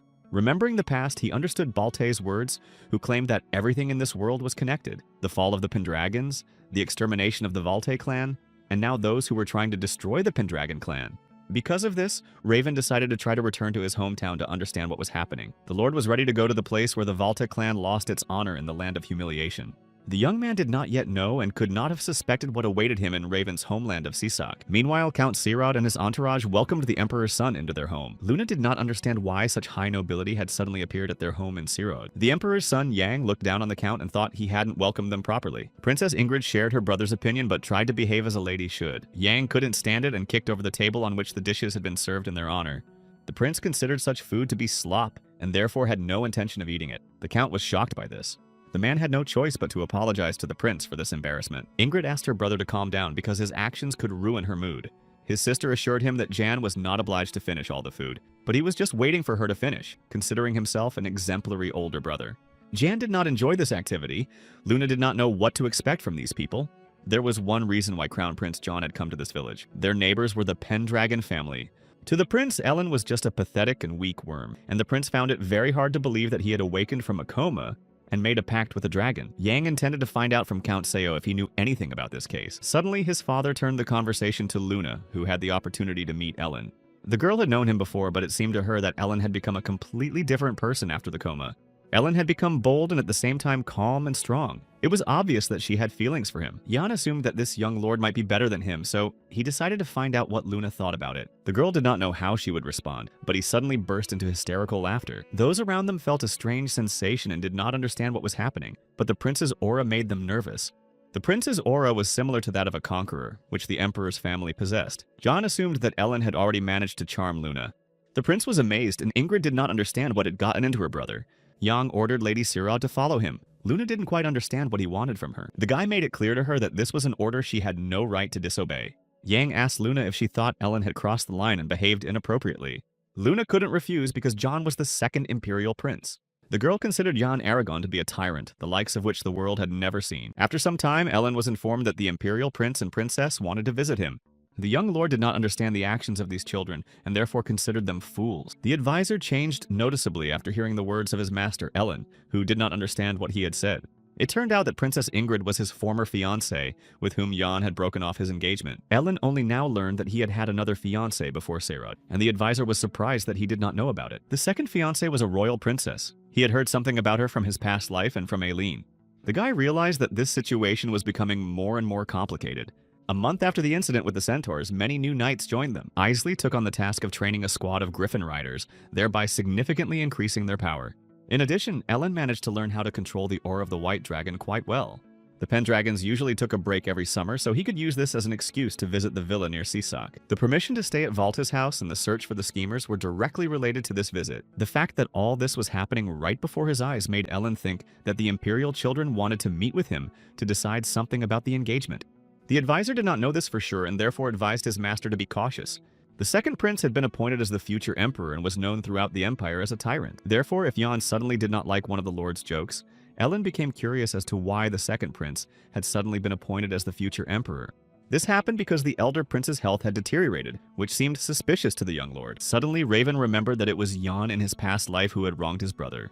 The man who was supposed to become the next emperor was Gufli. The Pendragon family advisor began to worry when he noticed his master pondering this. Ellen decided to find out the name of the emperor's eldest son, but in this world, his name was Scion Aragon. The name did not belong to either the first or second prince, and now he did not understand where Gufli had gone. The future was now different from what it had been in Raven's past life, so he decided that it was all connected. Suddenly, the Lord activated the aura of the White Dragon, which he had learned to control. Now Ellen had a reason to meet with the prince because he wanted to learn more about the future events that resulted from these changes. After some time, the royal family arrived at their castle and asked to be shown due respect. The servants were also shocked to feel the strange pressure from this prince, but they could not raise their heads before a man of royal blood. Suddenly, Jan noticed the young Lord Ellen approaching with a calm gait. Noticing his appearance, the prince intended to humiliate Ellen in front of all his subjects. Yang assumed that Pendragon was holding his head too high, but Ellen made it clear that this young man was not yet an emperor to speak that way. The prince assured him that he would become emperor and therefore the Lord should show him due respect. Suddenly, Ellen declared that Jan would definitely not become emperor, and he too began to release his white dragon aura. The Lord's unexpected statement shook the prince's confidence. Ellen considered Yang's actions shameful because he would never get out of second place. The emperor's blood flowed in Yang, and his aura was no weaker than his father's, but this lord was stronger than him because he possessed the aura of a white dragon. The prince could not tolerate such treatment and began to insult the lord in every way possible, thinking that such insects did not dare to treat him that way. Suddenly, Ingrid intervened in their conversation and her appearance calmed her brother down. His sister ordered her brother not to cause any unnecessary problems, as she did not want to look foolish in front of Ellen. Ellen noticed that Luna had arrived with them and he did not understand why she was with them. The girl, noticing her beloved, immediately became embarrassed and did not dare to look him in the eyes. Ingrid was happy to meet the Lord and introduced herself to him, and he introduced himself to her in return. The princess said that they had been betrothed before they were born and had not been able to meet until now. The girl was convinced that Luna had described Ellen very accurately, for he was a very manly and handsome man. Ellen was not very happy to receive such compliments, and Yang hurried to stand in their way, fearing that his sister would fall in love with this man. Ingrid asked to be shown around the castle, which made things even more confusing for Ellen. Helen met guests she hadn't seen in a long time, and Eileen was pleased to meet them. Yan immediately switched his attention to Eileen and stopped noticing what was going on around him. Hearing the name Eileen, the prince compared her to the name of a heavenly flower, and, in response, introduced himself as a formidable warrior who had no equal in the capital. Suddenly, Aileen left the prince, noticing how brightly her brother was shining. Jan did not understand where she had gone. His sister felt her brother's aura, which surpassed that of the prince, and upon noticing this, Young flew into a rage again. The guy was terrified that despite being a prince, he was still being ignored. Mia, noticing the prince's aura, was frightened and hid behind Isley, who also treated Yang with indifference. The prince decided to find out who this guy was who was looking at him so ridiculously. Isley was not obliged to tell him his name, and such words further agitated the prince. Jan did not understand how a knight dared to show disrespect to the prince, so he ordered him to quickly give his name. Aileen hastened to inform him that this guy was a knight of Valvas who were famous for their eccentricity. The prince decided to show the knight who was boss, but Isley assured him that he would not be able to do so. Jan flew into a rage again, but this time Ingrid intervened in their dialogue and ordered her brother to calm down. His sister made it clear that if he caused them any more unnecessary trouble, he would not be able to open his mouth for a year. The other knights did not understand what was happening. They knew that in the imperial cities, John was called a tyrant whom no one dared to oppose. But from the moment he entered here, his status was constantly disregarded. It began to seem to those around him that the Pendragon family was amazing. The prince decided to turn to Ellen. The prince suggested talking in private because he had something important to say, and the lord did not refuse.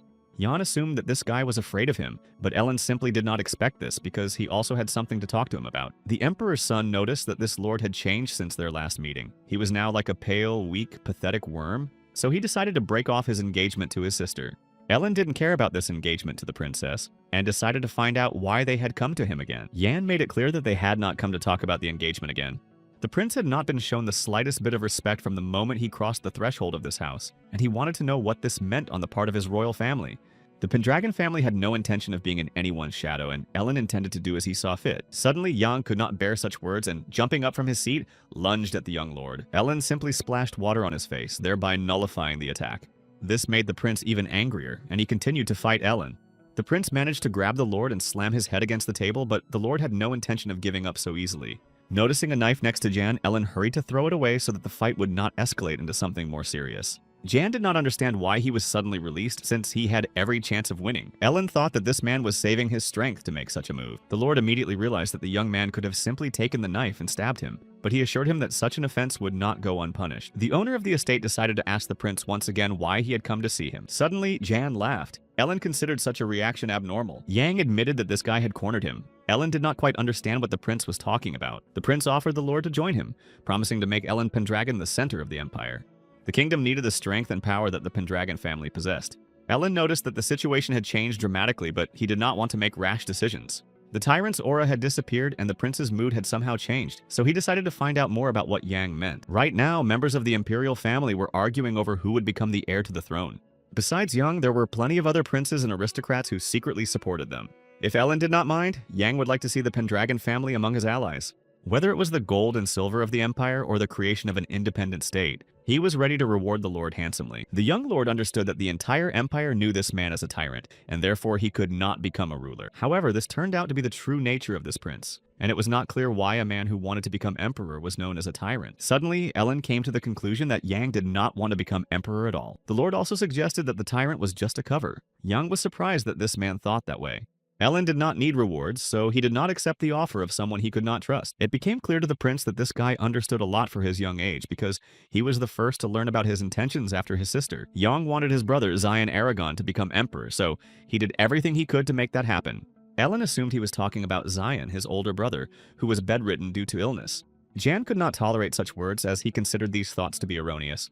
It turned out that an attempt had been made on Zion's life 3 years ago during the uprising in Sisak. Zion was capable of anything and would have made a brilliant ruler, as he intended to change the country. Suddenly, Ellen learned that 3 years ago there had been a complete uprising in Sisak. Unexpectedly, the Lord changed his mind and accepted John's proposal, which shocked him. Ellen asked him to tell him everything he knew about the uprising in exchange for the agreement. After a while, the guys calmly discussed everything that was known to the prince. Looking at his reflection in the glass, Ellen saw the face of Raven, which was who he was. Raven, who had previously wanted to become a knight, received a letter from Lord Sisak. Now it became clear to him that Lord Sisak had his own motive for the rebellion. Jan summed up that the problem was that they did not know who was behind the rebellion. Ellen suggested that this person could be one of the princes who claimed the throne, but there were aristocrats who helped the princes. Yang wondered how he could find out which one of them was the instigator of the rebellion. Ellen decided to find out if Jan knew a prince named Goofly, and indeed he did.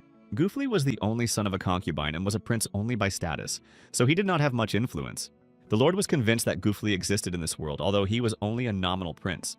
The young man could not understand how Goofly could become emperor in a few years. The young lord decided to find out about the past of the concubine who bore Emperor Goofly. The concubine was Baroness Erland from a coastal city, but the emperor did not say much about her. Suddenly, it became clear to them that this girl was from Sasaka, where the uprising had taken place. Jan couldn't hold back because he realized that it was Goofly who had attempted to assassinate his older brother, but he didn't understand why he had done it, since the throne was closed to him anyway. Ellen advised him never to say such things because anything is possible in life. The guy understood better than anyone else that everything in this world is intertwined because of his past. Suddenly, Ellen lost control of his aura, which began to spread throughout the room. Jan couldn't understand what had happened to this man's aura. Everything the prince had seen up to that point was not even half of the power that Ellen possessed. The prince began to remember every moment he had experienced that day. Now he was curious to find out what Lord Ellen Pendragon really knew. Jan also couldn't understand who this man who had inspired fear in him really was. Looking out the window, the prince noticed a huge white dragon sitting on the neighboring tower of the castle. The Queen of Dragons descended to them and took on human form. Jan no longer understood what was happening. Soldrake sensed the aura of an enraged dragon and hurried to find out if Ray was alright. The Dragon Queen seemed very beautiful to the prince. He could not believe that the frightening dragon had turned into this girl. The prince became convinced that the Pendragons were the only heirs of the White Dragon. Now Young understood that Ellen was special. Having gotten to know and understand him as a person, he promised to trust his intuition. Saul intended to find out what had happened, and Ellen quickly made the necessary decision. The Lord suggested that the prince go to their summer villa located near Sisake. Young was surprised by this proposal, but Ellen assured him that it was not far from Silverthorn Beach. The port city of Lies was the largest trading city in the entire empire, and the Lies Chamber of Commerce and Industry was located there. The locals learned of the arrival of the Pendragon family and the imperial tyrant Prince John on the coast of Silbul, and people did not understand why they were traveling together. The young man understood that the leaders of Lies, Governor Segud and Pendragon, were like cats and dogs. His companion advised him not to say anything more about it, as their conversation could be overheard and punished. The port city was too crowded this year, and all the locals knew it. The monarch of the south, the ship of the king of sea dragons, Aranez, had also recently arrived. The others were shocked to hear this, as they did not know about it, but they had heard about sea dragons. Uranus was protected by the rabid sea dragon Viscula, and some believed that one day he would gain power comparable to that of the Emperor. The men understood that the Southern War could become another problem for their empire, so they hoped that Pendragon and the prince's arrival in this place was not a sign of trouble. The interlocutors noticed that Ron was drinking too much and began to worry about his condition. When the rich got together, they could profit more from it. That was Ron's principle. Once on the beach, Ingrid approached Lord Ellen so that he could admire her swimsuit, which had been custom-made by a skilled craftsman in the capital. The other girls also wanted to show off in front of him, which made Lindis a little embarrassed. Lady Luna also went with them to the seashore, as she had no intention of leaving Ellen alone with these girls. Ingrid noticed that there were too many girls here because she wanted to be alone with the Lord. The guy was shocked by the girls' behavior because they had not come here to relax, but it was not clear how they ended up on the beach. Ellen understood that this was all because of Yan, who had deliberately brought them to the beach. The prince was going to show off his toned body to the girls. Jan asked the girls to leave innocent Ellen alone so that they could talk to him. Earlier, the prince had been the one to suggest that they bring the girls to this place, and now Ellen regretted listening to him. Despite the prince's attractive physique, the girls were somehow in no hurry to strike up a conversation with him. Lindis deliberately closed herself off so as not to see the prince. Ingrid was again indignant that her brother had interrupted her conversation with the Lord. Suddenly, Aileen couldn't hold back her laughter because His Highness's swimming trunks were funny. Jan didn't understand why she was laughing at him because he had spent a long time getting his body into perfect shape. Ellen couldn't stand such company and decided to go to the sea to fish. After he took off his shirt, the girls immediately stared at him, and Jan's muscular body simply paled in comparison to Ellen's. Yan didn't understand the girl's reaction because he considered his body to be better than Ellen's, but the Lord didn't care about that. Suddenly, Sol appeared and threw a huge whale onto the shore. The Dragon Queen was happy that she had managed to catch a sea fish, but Alina thought she had gone too far. The guy thought that for dragons, such a huge creature could indeed be a fish. Meanwhile, the others went to explore the port city. Cart was happy because it was his first time in such a place. Killian did not understand how everything could have turned into such a vacation, and could not imagine that Yang could have gone with them to the city. The orc had no idea about the Knight Commander's worries. Carta continued to carefully examine the city, which was filled with warriors he wanted to fight. Many mercenaries and warriors visited the city and paid no attention to the orc, as such creatures often appeared here. The orc considered it a paradise. In reality, he couldn't wait to get into a fight. He wanted to kill them all. Killian realized that the orcs had come out of the woods in search of fights, and now he understood why Carta had gone with them to the harbor. Suddenly, everyone froze and began to step aside when they saw other orcs appear with a griffin. The new orcs were different from Cart, who at first did not understand which tribe they belonged to. The commander of the knights made it clear that these were Ratwain orcs, which Cart did not know. These orcs were the most brutal. Their tribe was located in the south of the continent of Molte. To survive, these orcs engaged in piracy, plundering the local lands. The demons simply passed by but noticed that the people had already begun to cower, and they continued to consider them weak creatures. The pirates noticed a green orc surrounded by people who were not afraid of them. The orcs from the continent of Malta had never seen orcs like those of Carta. The pirates decided that this orc was not one of the strong ones, since he had simply given way to them. It seemed to them that this orc had befriended the weak humans. Carta could not bear such words addressed to him, and made it clear that he could tear them apart on the spot. Killian ordered him to calm down because it was not worth doing such a thing in front of people. The orc was part of the Pendragons, so he had to restrain himself, remembering this. The pirates laughed because they believed that proud orcs could not join humans. They considered Carta's race to be the weakest in the world. Isley was enraged by this and wanted to join the fight, but Killian stopped him in time. The commander of the knights noticed that the guy's sword guard was raised. Carta swore to destroy these orcs. Killian did not understand why he had to sit with these dangerous guys, because he also wanted to relax on the beach. However, if this was a trading city, then it was unclear why pirates were here. It began to seem to the man that this city was hiding something, since pirates could walk around so openly here. Meanwhile, at the residence of Governor Lais Segunda, they learned of the arrival of Ellen Pendragon and the son of Emperor Jan Aragon. The old man asked Vincent what he thought about these people coming to the outskirts of Lais for a vacation. The young man assured him that it was not only the outskirts of Lais, but also part of Sisuka, near which was Silbel Beach. The man thought that these people should not have noticed what had happened in Siska. Vincent suggested that they might be investigating the relationship between His Highness, Baroness Olin, and Geoffrey, and in that case, they might find out everything they needed to know. The guy didn't care about John because Pendragon had no reason to worry about it. The old man also believed that there was no connection between the prince and Lord Ellen and the incident in Sisuk, but Vincent and the old man were greatly indebted to this house. Such behavior annoyed the old man, but Vincent reacted calmly to it. The old man decided to leave these matters to the Pirate Lord and Shadow King of Lies. The first day of rest took place at Pendragon's house, overlooking the beautiful landscape of the Sibel coast. There was a lavish feast of whale meat. Kratul tried to find out from Killian why Carta was so angry. This wonderful day came to an end. Jan approached Ellen and decided that the Lord was drinking to the restless Lies. The prince also decided to join him, so he poured himself a glass of red wine. Ellen noticed that his companion's mood was as lousy as ever. Jan's mood was ruined because he did not expect the invited girls to react to him that way. Ellen asked him to stop creating unnecessary problems.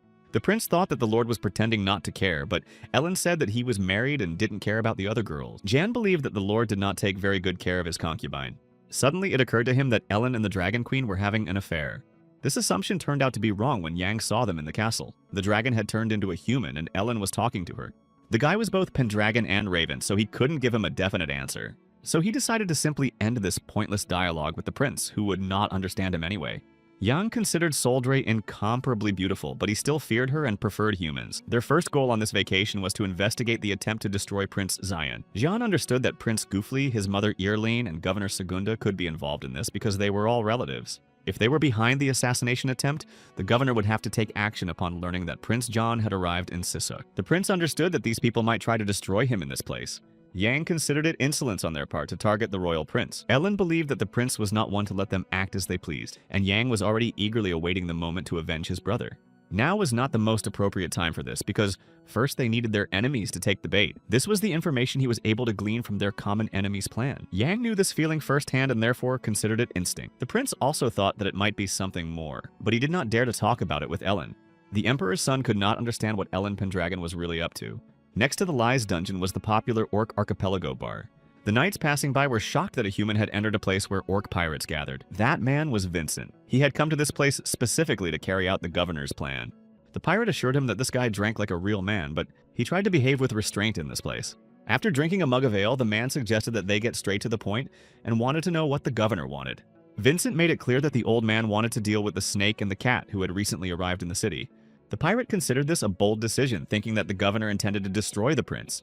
The man decided that one should not judge a person by their appearance, but what had happened 3 years ago did not give him peace. Vincent made it clear that the governor did not like it when someone interfered in his affairs, especially when it was someone from such a lowly background. The pirate took this guy for another daredevil, because before only the Latuan orcs could behave like that with him. He really liked this kind of bold treatment, so he decided to listen to Vincent. The powerful creatures were incredible. They didn't care whether they were humans or orcs. The guy handed him a piece of paper with a detailed explanation of what these pirates would have to do. In 3 days, the governor was to invite Lord Ellen and Prince John to his house. The cat liked to show off, so if they gave him an incentive, he would immediately join the game.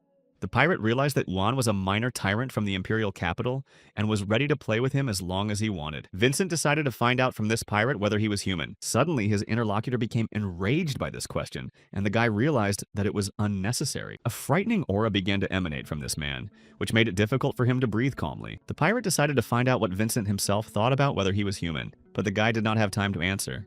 His interlocutor grabbed the guy and threw him, and as he flew through the air, he realized that he was in trouble and decided to get out of there as soon as possible. Vincent managed to land on his feet, and the pirate took him for a strong man. Despite his skills, the guy couldn't just run away from this mercenary. Suddenly, the pirate turned to Pak, who was sleeping, and offered him some orc meat to eat. The man assured him that an orc who had grown up in the forest for decades must be delicious. Pak assured him that he had seen such an orc in the city today.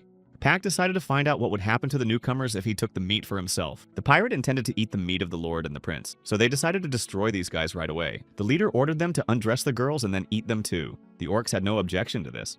Vincent made sure that the second son of the 5 counties of the empire, the king of sea dragons, Uranus, was not human. Tolio Uranus was the dark king of lies and inspired a terror in everyone he met. The next day, the lord and the prince received an invitation from the governor of lies, Count Segund, to attend a ball. The invitation was for everyone, but the girls who wanted to attend the ball were the most excited. Jan was ready to agree with what Ellen wanted to do now because he thought it was the perfect opportunity. Helen was visibly upset to hear that Count Segunda would be at the event, but Ellen asked his mother to rest. Her son made it clear that the upcoming evening would be very long, so they needed to rest properly. The young lord decided to ask the Dragon Queen for help because he suspected that the ball was a trap. Ellen entrusted his mother to Sol to protect her in case of danger. Evening came and many nobles gathered at the estate of Governor Lies of Segunda. After a while, the most important guests of the ball arrived, and everyone rushed to greet the prince. The men immediately noticed the beautiful young ladies who had arrived, finding them incredibly beautiful.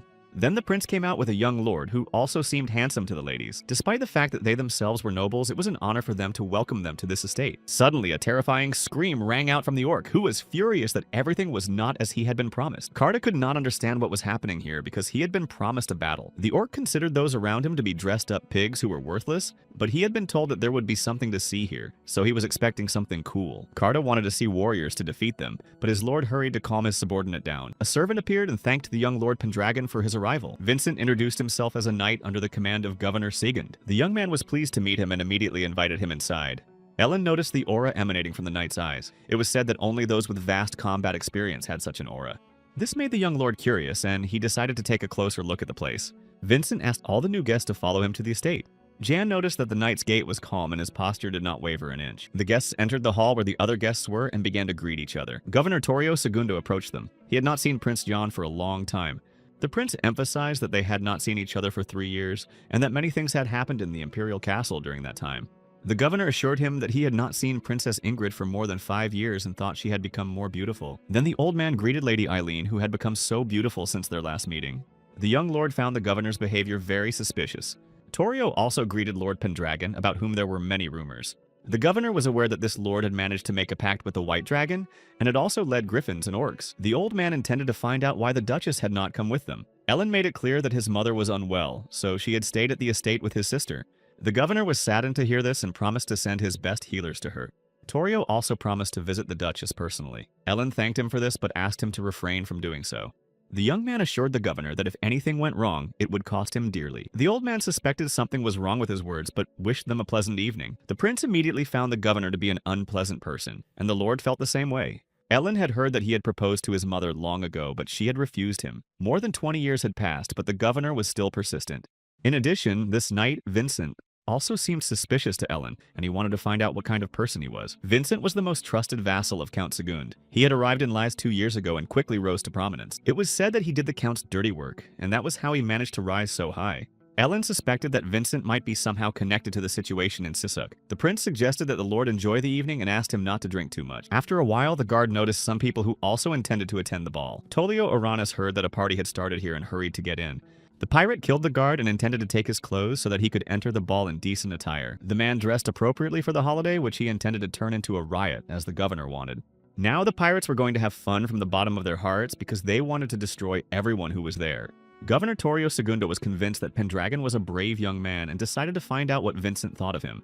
The knight knew that this lord had managed to see his aura, but then looked away as if he was frightened. The old man took the young lord for a petty servant who waited on the prince. Vincent thought that the brown-skinned guy who had arrived with them was definitely strong, so the governor decided to find out who this man was in comparison to Vincent. The guy had no idea about him yet, so he decided to draw conclusions if he fought him. Vincent was sure that this guy was a narrow-minded and brave knight of Valvas. Therefore, it seemed to him that Isley had no reason to serve this weak Lord Ellen. The governor left this knight to Vincent and assured him that if he failed to finish him off, their reinforcements would deal with him. Torio believed that the son of the Sea Dragon King, the Dark King, would take care of the cat and the snake. The old man asked if his assistant had met with the Dark King as agreed. Vincent assured him that no one could stand against this beast and did not believe that humans could resist Tolion. The governor was convinced that things would go as planned since his assistant said such things. Vincent was the smartest and most ferocious of all the people Torio Segundo knew. If everything went well that evening, their plan could develop quite well, and the process could move faster. The governor said that the time would soon come when he would give Vincent what he wanted. The young man felt he did not deserve such an honor from his master, but he was grateful to him. The old man understood that he would not be involved in the pogrom that was about to happen any minute. Despite the fact that the old man had planned it all, he wanted to make it look as if he himself had been the victim. He considered those present at the ball to be carefree fools who did not know what awaited them. After a while, the sound of broken windows was heard, and everyone immediately became alarmed. Pirates appeared, following the orders of Governor Toleo and Pac, intending to destroy everyone. Those present panicked and began to flee from the pirates, but not everyone managed to escape their terrible fate. Toleo ordered the destruction of these worms and the seizure of all their valuables, and he also wished the pirates to enjoy the girls. The pirates were only too happy to oblige and began to destroy the people who were there.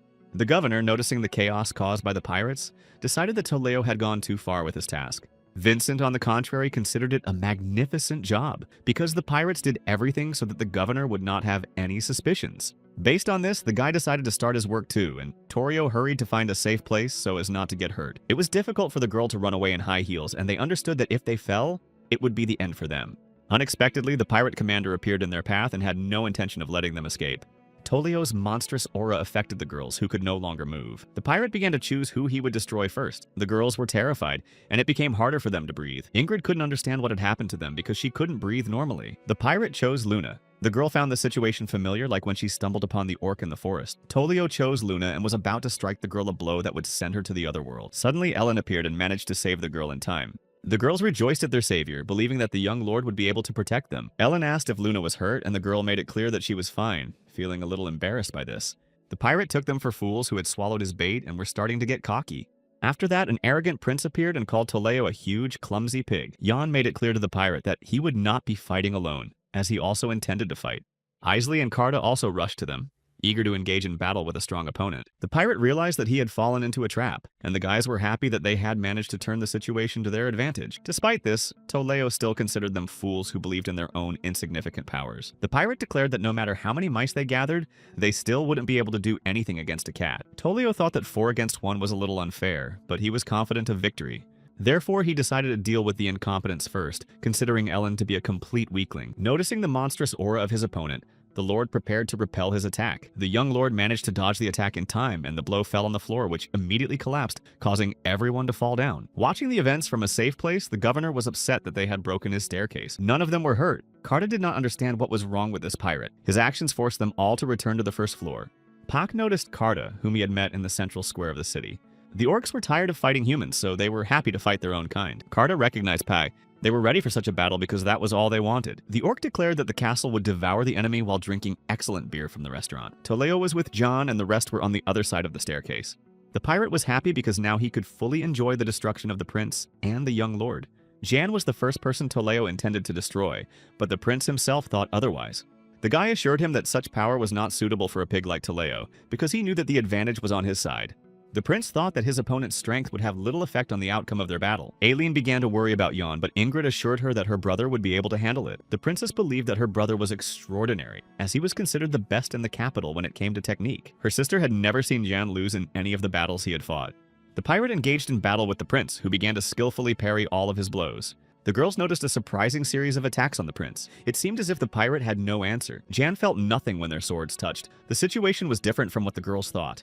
The pirate simply managed to parry the prince's attacks, thereby draining his strength. The girls, realizing the truth of this battle, began to worry about Jan, who was barely able to resist. Toledo believed that the prince was not worthy of the nickname Capital Tyrant, because his actions proved the opposite. Ellen finally joined the battle because Jan could no longer cope with the pirate on his own. The Lord's precise blow managed to injure the pirate, and the boys decided that they needed to fight together.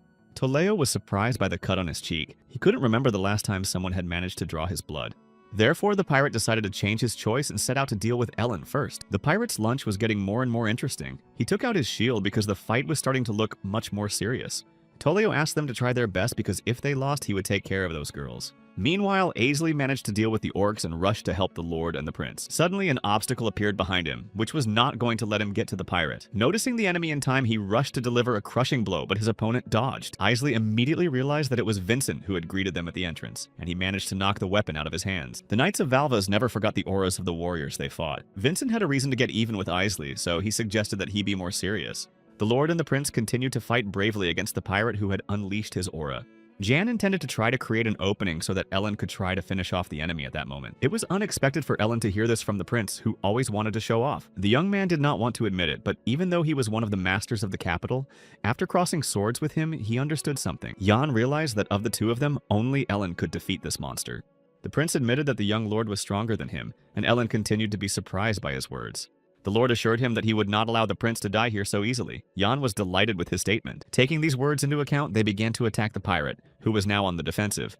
Carta continued to defeat the orcs on his own. They did not expect him to be so strong. Things were getting worse. Carta was dealing with these pirates on the first floor, while the strange masked guy was interfering with Aisley on the stairs. The pirates were the reason they couldn't get to the second floor and help the others. Meanwhile, Aisley almost managed to get his opponent, but the latter managed to avoid the blow in time by jumping over his opponent. Vincent assured that he would not let his enemy reach the second floor no matter how hard he tried.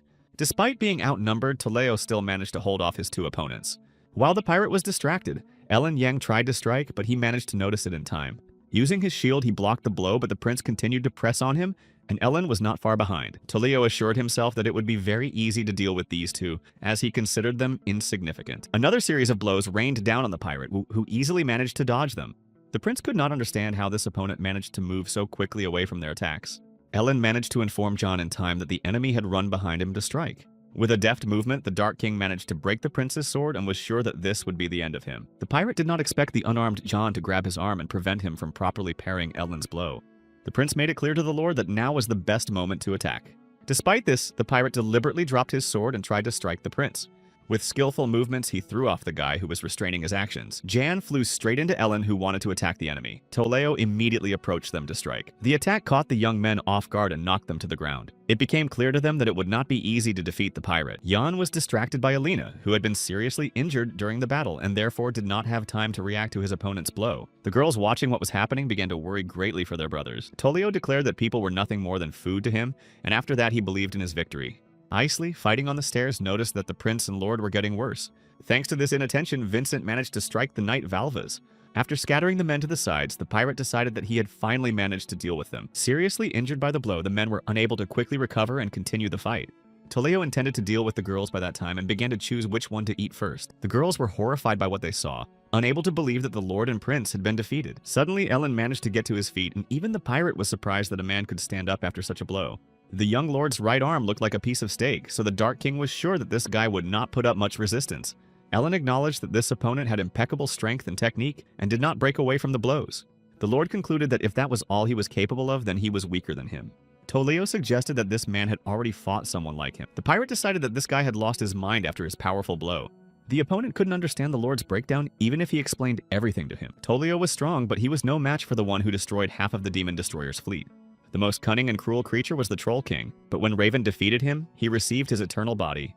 Therefore, despite his injuries, he was able to recover quickly and was ready to continue the fight. The pirate noticed that the guy's right arm should have been broken, but Ellen was able to move it. Ingrid decided to ask Aileen if something had really happened in the past, but she assured her that Ellen had never been in such trouble. Linda suggested that they had simply misheard his words and therefore should not pay attention to it. Luna thought that he had no pride or self-respect back then, but now everything was completely different. The pirate advised the lord not to try to look cool because he would remain half dead anyway. The enemy flew into a rage and intended to deliver a monstrous blow, believing it would be the last for this man. It turned out that Ellen could move very quickly, so he withstood the blow and was ready to make a counterattack. Despite his quick movements, the pirate still managed to defend himself with his shield, which he used to parry the blows. With these actions, the Dark King intended to confuse his opponent by shielding himself from him. Ellen couldn't see his opponent's sword behind the shield to predict his blows. Looking at the floor, he noticed the shadow of the weapon and realized in time where it was going to strike. After a series of unsuccessful attacks, the pirate's lunge was blocked again. Ellen had figured out his technique. The young lord repeated once again that he had fought and destroyed enemies of a similar level. The coordination of the sword and shield suggested to the young man that this pirate was using the Rahwan technique. Rahwang was a city built on the surface of the ocean by ancient dwarves, but a couple of decades ago it was captured by orcs, and now it had become the largest kingdom of the orcs. By combining the sabers of the archipelago and the shields of the dwarves, they created a unique fencing technique. The strange throw used earlier was also used by Aisley during their first meeting with the lord. Ellen realized that his opponent was also familiar with southern techniques, which meant that he was either a monster or a renowned warrior of the south. The young lord suspected that his opponent might be the bastard son of a nobleman. Toledo resembled an orc and a human. He noticed that his opponent had fully recovered and was even able to react to the Rahwan technique. This skill defeated everyone who knew the basics of imperial techniques in a second. The pirate decided that this man had already fought someone using these techniques, but it seemed to him that he could not have such experience. Suddenly, he remembered Ellen's words about having already destroyed people like him. The Dark King considered himself the best in strength and technique, but he couldn't understand what was wrong with this man. The prince, whom the pirate had recently knocked down, could not get up, but this one had already fully recovered, and if their friends could get up to them, the situation would become dangerous. For the sake of his father's ambitions, the king of the sea dragons, Toledo had to deal with this Pendragon as quickly as possible. The pirate acknowledged that his opponent was good at dodging despite his quick attacks. He compared such actions to those of a rat because only a rat could dodge a cat like that. Toledo hated fighting endlessly, so he was going to end it as quickly as possible. His opponent assured him that even worms had a sense of camaraderie. Ellen did not understand what he was getting at. Suddenly, the pirate began to run away, and the lord immediately ran after him, realizing that his target was the prince. The Dark King managed to grab John and decided to destroy this guy since Ellen continued to dodge. Unexpectedly, the prince came to his senses and heard what the pirate intended to do to him. Grabbing a broken bottle, the young man struck Toledo right in the eye, who did not expect this at all. The enemy was seriously injured and began to scream in piercing pain. The prince did not know how to escape. It seemed to him that he could still counterattack effectively. The pirate intended to finish off the prince, but he was prevented from doing so by a powerful blow from the young lord. The enemy did not manage to destroy the prince because he did not expect Ellen to appear. Jan was surprised that in such a situation the lord was able to react in time at such speed. This attack destroyed the lord's sword, and he had to attack the pirate with his bare hand. Ellen grabbed his opponent in a chokehold from his blind spot, making it difficult for the pirate to resist. Such a hold did not work against Toledo because he was not an ordinary person. The lord managed to grab his opponent's finger and immediately dislocate it with a deft movement. The guy continued to hold his opponent, who began to scream in pain. Meanwhile, the battle between Isley and Vincent was coming to an end as the latter's sword began to crumble. The enemy's sword broke, and he miraculously managed to dodge Isley's attack. The Knight of Valvas knew that such thin swords were specially made for silent mercenaries, but not for prolonged combat. Vincent almost showed his opponent the tattoo on his shoulder, but managed to cover it in time, and then Toleon's cry rang out. The young man realized that it was the cry of the Dark King, but it seemed impossible to him. The governor's assistant did not believe that a man could have wounded this fearsome monster. Meanwhile, Carta continued to destroy the orcs, who were no match for him. His actions proved that these pirates were incapable of anything, since he had defeated them single-handedly. Carta proved that the orcs from the Ancona forest were the strongest, and he was going to rush to the aid of his comrades. Vincent made sure that the orcs from the archipelago were completely defeated, and he had no choice but to flee. Without hesitation, he put his thoughts into action and hurried to leave the party. Isley did not pursue Vincent and hurried to help the Lord and the Prince. After the Lord broke his opponent's finger, he could no longer hold his sword. Ellen assured him that the situation had changed to the pirate's disadvantage, as he was ready to fight. Toleo understood that if he continued the fight, he would not be able to defeat them, because all the orcs of the archipelago had been defeated, and Vincent had fled. The pirate advised the young man not to tempt fate, because a broken finger was not enough for such a worm to defeat him, and Pendragon's comrades appeared. Ellen was glad that his friends were alive, but Toleo decided that now he would not be able to cope with all of them. The enemy threw his shield at them to buy some time for his escape. After that, he immediately headed for the window from which he was going to jump down. Before leaving, the Dark King promised Ellen that he would get his revenge someday and believed that he would break his neck then. Jumping down, he whistled, and immediately a griffin appeared beneath him and began to carry him away.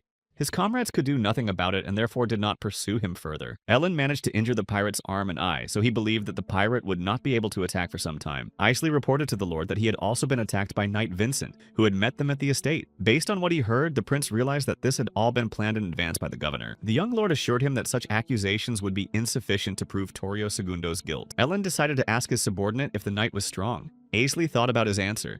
Knight Valvas assured him that this opponent was equal to him in strength, and therefore considered him to be no ordinary soldier. Isley also noticed a tattoo resembling a tower on his shoulder, which was useful information for the Lord. Helen, who was at the hotel, noticed a large number of griffins approaching, armed with orcs. Meanwhile, Toleo, who was running away, heard a familiar voice ordering him to stop immediately. The governor appeared, intending to find out from the pirate what it all meant. Torrio began to accuse Toleo of violating their agreement and failing to get rid of the prince and the Lord. The old man was clear that instead they had simply destroyed his estate without eliminating their targets. The Dark King assured him that the Lord was unharmed, but the prince had suffered many wounds.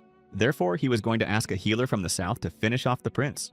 The governor wanted to kidnap the duchess, so the pirate sent orcs on griffins to her. Toleo assured him that this strange healer was an expert in brainwashing and destroying people. The pirate made it clear that if this healer had been here, they would not have had any problems, but he sent him to the villa, so they failed this task because of the governor's insatiable greed. The old man tried to pacify the Dark King, who had previously boasted of his abilities, but he was unable to do anything. The pirate refused to listen to such insults, so he struck the governor. A slight touch created an open wound on the old man, and the mercenary realized that he had to hit him so that he would not be suspected of organizing this incident. The pirate struck the old man several more times so that he would not dare to contradict him. Toleo decided to take the governor's belongings as a reward for his actions.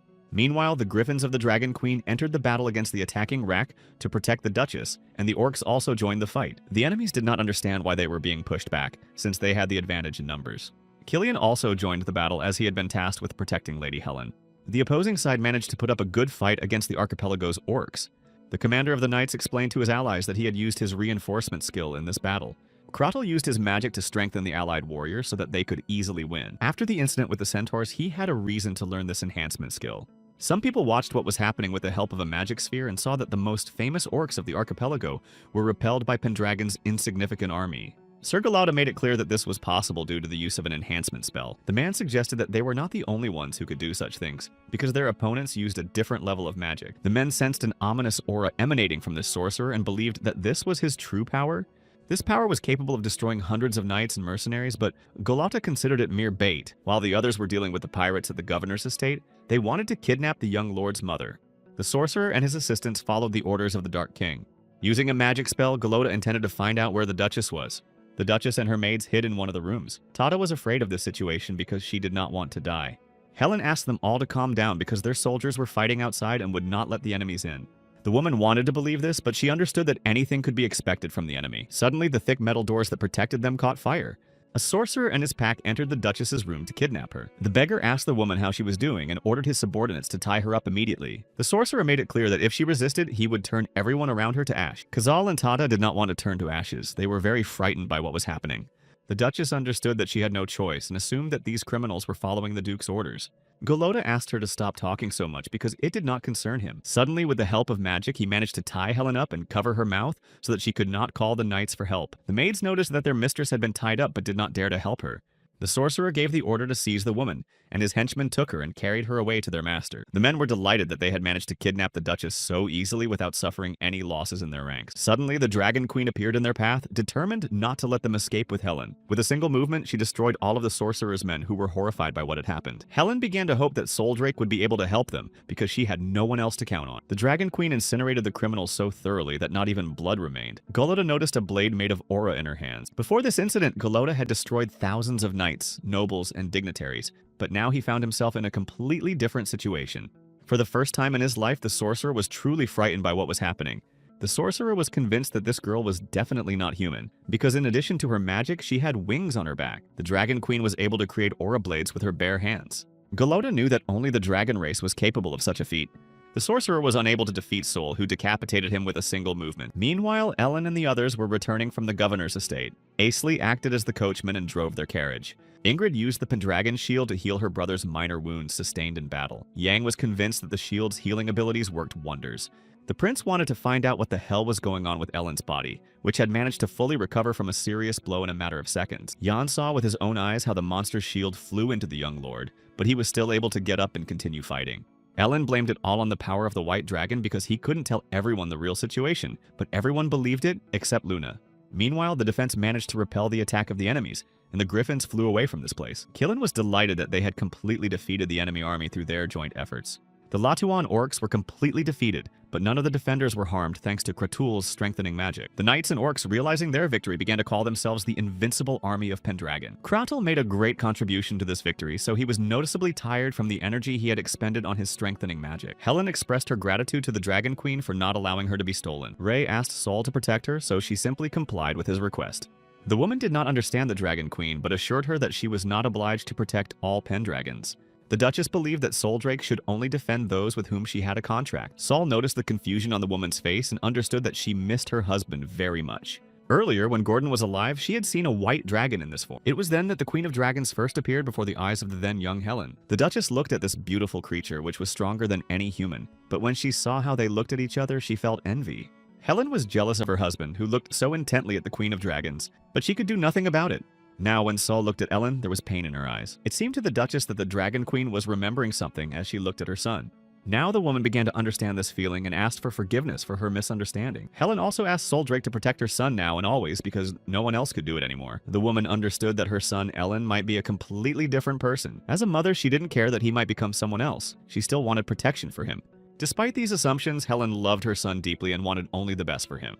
The Dragon Queen was surprised as she had never had such a conversation with the Pendragons before. Sol also did not fully understand this woman, but even if Ray was Ravenwalt, she still saw Alex in him. This feeling constantly haunted the Dragon Queen, and she couldn't do anything about it. Therefore, of those with whom she had made a pact, Alex liked her the most, as did Ellen. Suddenly, the young lord returned to them, very worried about his mother, who had almost been kidnapped. Seeing that she was fine, he calmed down. Eileen was also worried about her mother. Helen was fine thanks to Soldrake, and she decided to find out how their ball had gone. The boy decided to lie and assured her that everything had gone well and nothing strange had happened. His mother thanked her son for returning safe and sound. The woman hugged her only son, whom she cherished, and was glad that everything had turned out well. Eileen decided to ask her mother what had happened to her while they were away, and Raven remembered his real mother at that moment. After that, they all went to their rooms, wishing each other good night. Ellen also said goodbye to his wife, Lindis. Luna wanted to talk to him about her feelings. The guy advised her to go to bed too, but the girl made it clear that she intended to talk to him. Luna was going to discuss something important with him right now, and the young lord did not resist. Meanwhile, the orcs stood near the lifeless bodies of their comrades who had died in the battle. Carta asked the others if they envied their comrades. At that moment, Ellen and Luna were passing by them. The orc's goal was to die in battle, and the two knew this, so instead of sadness, he felt joy for them. The girl did not entirely share this attitude towards their fallen allies, but she did not dare to say anything to Kartu. The orcs had been granted the greatest honor, so the others decided to send them to the god of the earth, not in the usual way, but with style. Kratul agreed, so he used his magic, and plant stems began to emerge from the ground, covering the lifeless bodies of the orcs. Thanks to the magic, many beautiful flowers formed, which began to immerse the bodies into oblivion. In this way, the orcs said goodbye to their brothers who had died in this battle. Luna found this action quite sweet. Despite the orcs' satisfaction, the girl considered this event sad. Only those who fought alongside the dead could see the ceremony. These funerals were the best they could have been. It turned out that the orcs did not show funerals to other races, which meant that they considered the Pendragons their family since they had seen such a thing. Luna was happy because she witnessed such a rare orc custom, but she still felt sorry for the dead. Ellen intended to move on to the conversation for which she had called him, so they went to a quieter place. Luna believed that if she hadn't asked to break off the engagement in the past, she would now be his wife. The girl thought that if the guy had not been against it, they could have had a wedding. Now, seeing how much the young lord had changed, Luna regretted her decision.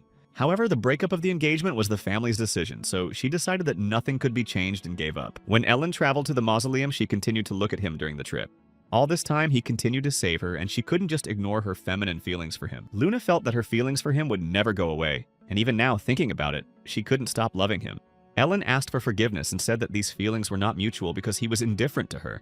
The girl was upset by these words, but she was powerless to change anything. Luna felt that she had treated him harshly in the past, and now that he had achieved success, she began to feel sorry for getting close to him again. The young lady assured him that she had never had such thoughts and therefore felt ashamed of her past. The guy made it clear that the reason was completely different and that he did not hold a grudge against her for the past. Ellen did not hate her or consider her pathetic, but there was no such thing as real feelings in his life. The young man compared himself to a pawn on a chessboard that moved as it was told, and therefore had no room for such feelings. Ellen could say the same thing to anyone who started to get close to him. Luna now understood his true feeling. The young lord felt sorry for her because of this, but he decided to end their conversation there, wishing her a good rest. The girl was left alone in tears, suffering from unrequited love, which Ellen was incapable of. Ellen knew that Ingrid was eavesdropping on them and asked her to go to her chambers to rest as well. However, the young man understood that this did not mean he should leave things as they were, because he had warm feelings for his mother as a son. Therefore, he was obliged to go to his hometown of Raven to shed light on this mysterious situation. The young man was going to visit Sasuke in the near future because the uncertainty was giving him no peace. Some time passed and rumors began to circulate that the Latvian orcs had caused a commotion and broken into the governor's ball, leaving only crumbs from most of those present. It became known that even the governor himself had suffered in this incident. His friend again asked him to keep quiet because he could be punished for spreading these rumors. It was surprising that these ferocious Latvian orcs had clashed with the Pendragons, who had been suddenly invited to the ball.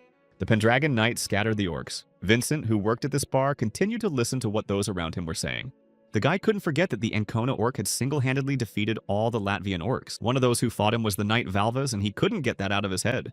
Toleo Arangus, the Dark King, an invincible monster in the south, also fled from the hands of the young lord. Even Vincent could not have resisted the Dark King, and yet it still seemed strange to him. He continued to count his coins when someone approached him. His name was Ron.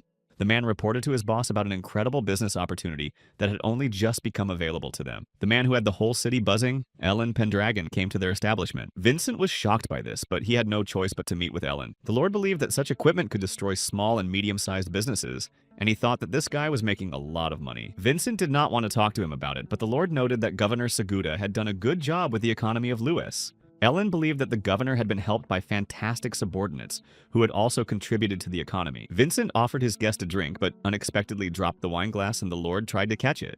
Suddenly, the guy tried to strike while Ellen was distracted by the glass, but he managed to dodge in time. A fight broke out between them. Vincent continued to strike multiple blows while Ellen defended himself. Ellen expected this kind of behavior from this man, but he knew that he had cowardly run away from Isley. Vincent did not understand why the Lord pretended to be afraid of his aura. Since the Lord had managed to defeat the Dark King, he had definitely proven his strength to everyone else, but the guy advised him not to think that it would be easy to destroy him. Vincent still had a few things to do in this world, so he was not going to die at his hands so easily.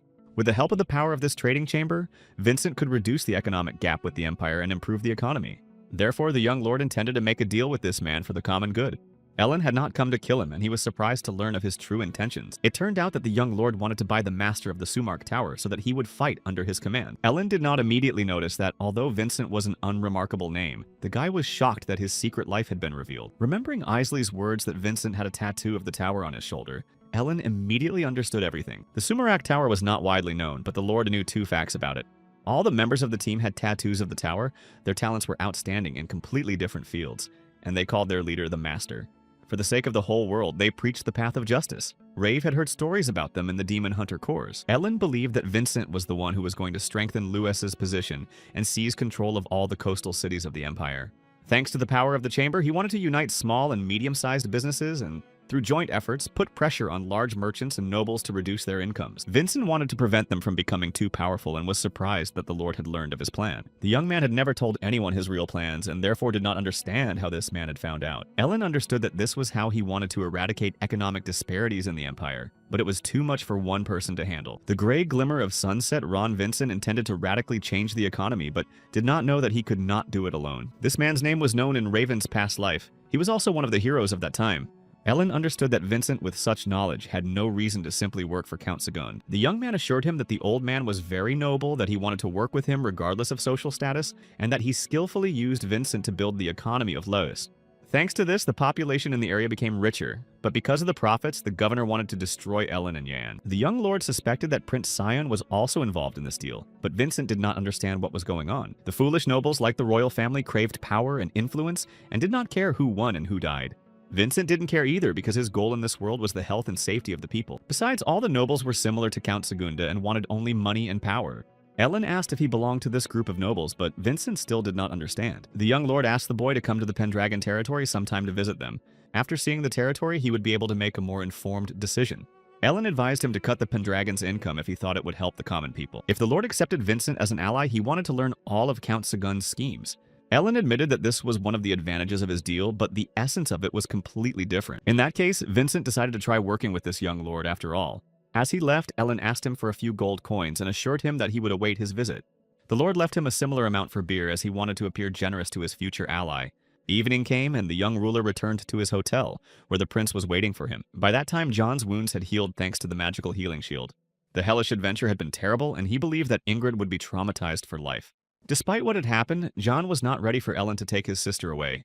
The lord was not opposed to his ally's final decision, so he entrusted him to deal with it himself. Jan assumed that now they would go to Sisek. They needed to continue the investigation, so they decided to take Isley and Sol with them.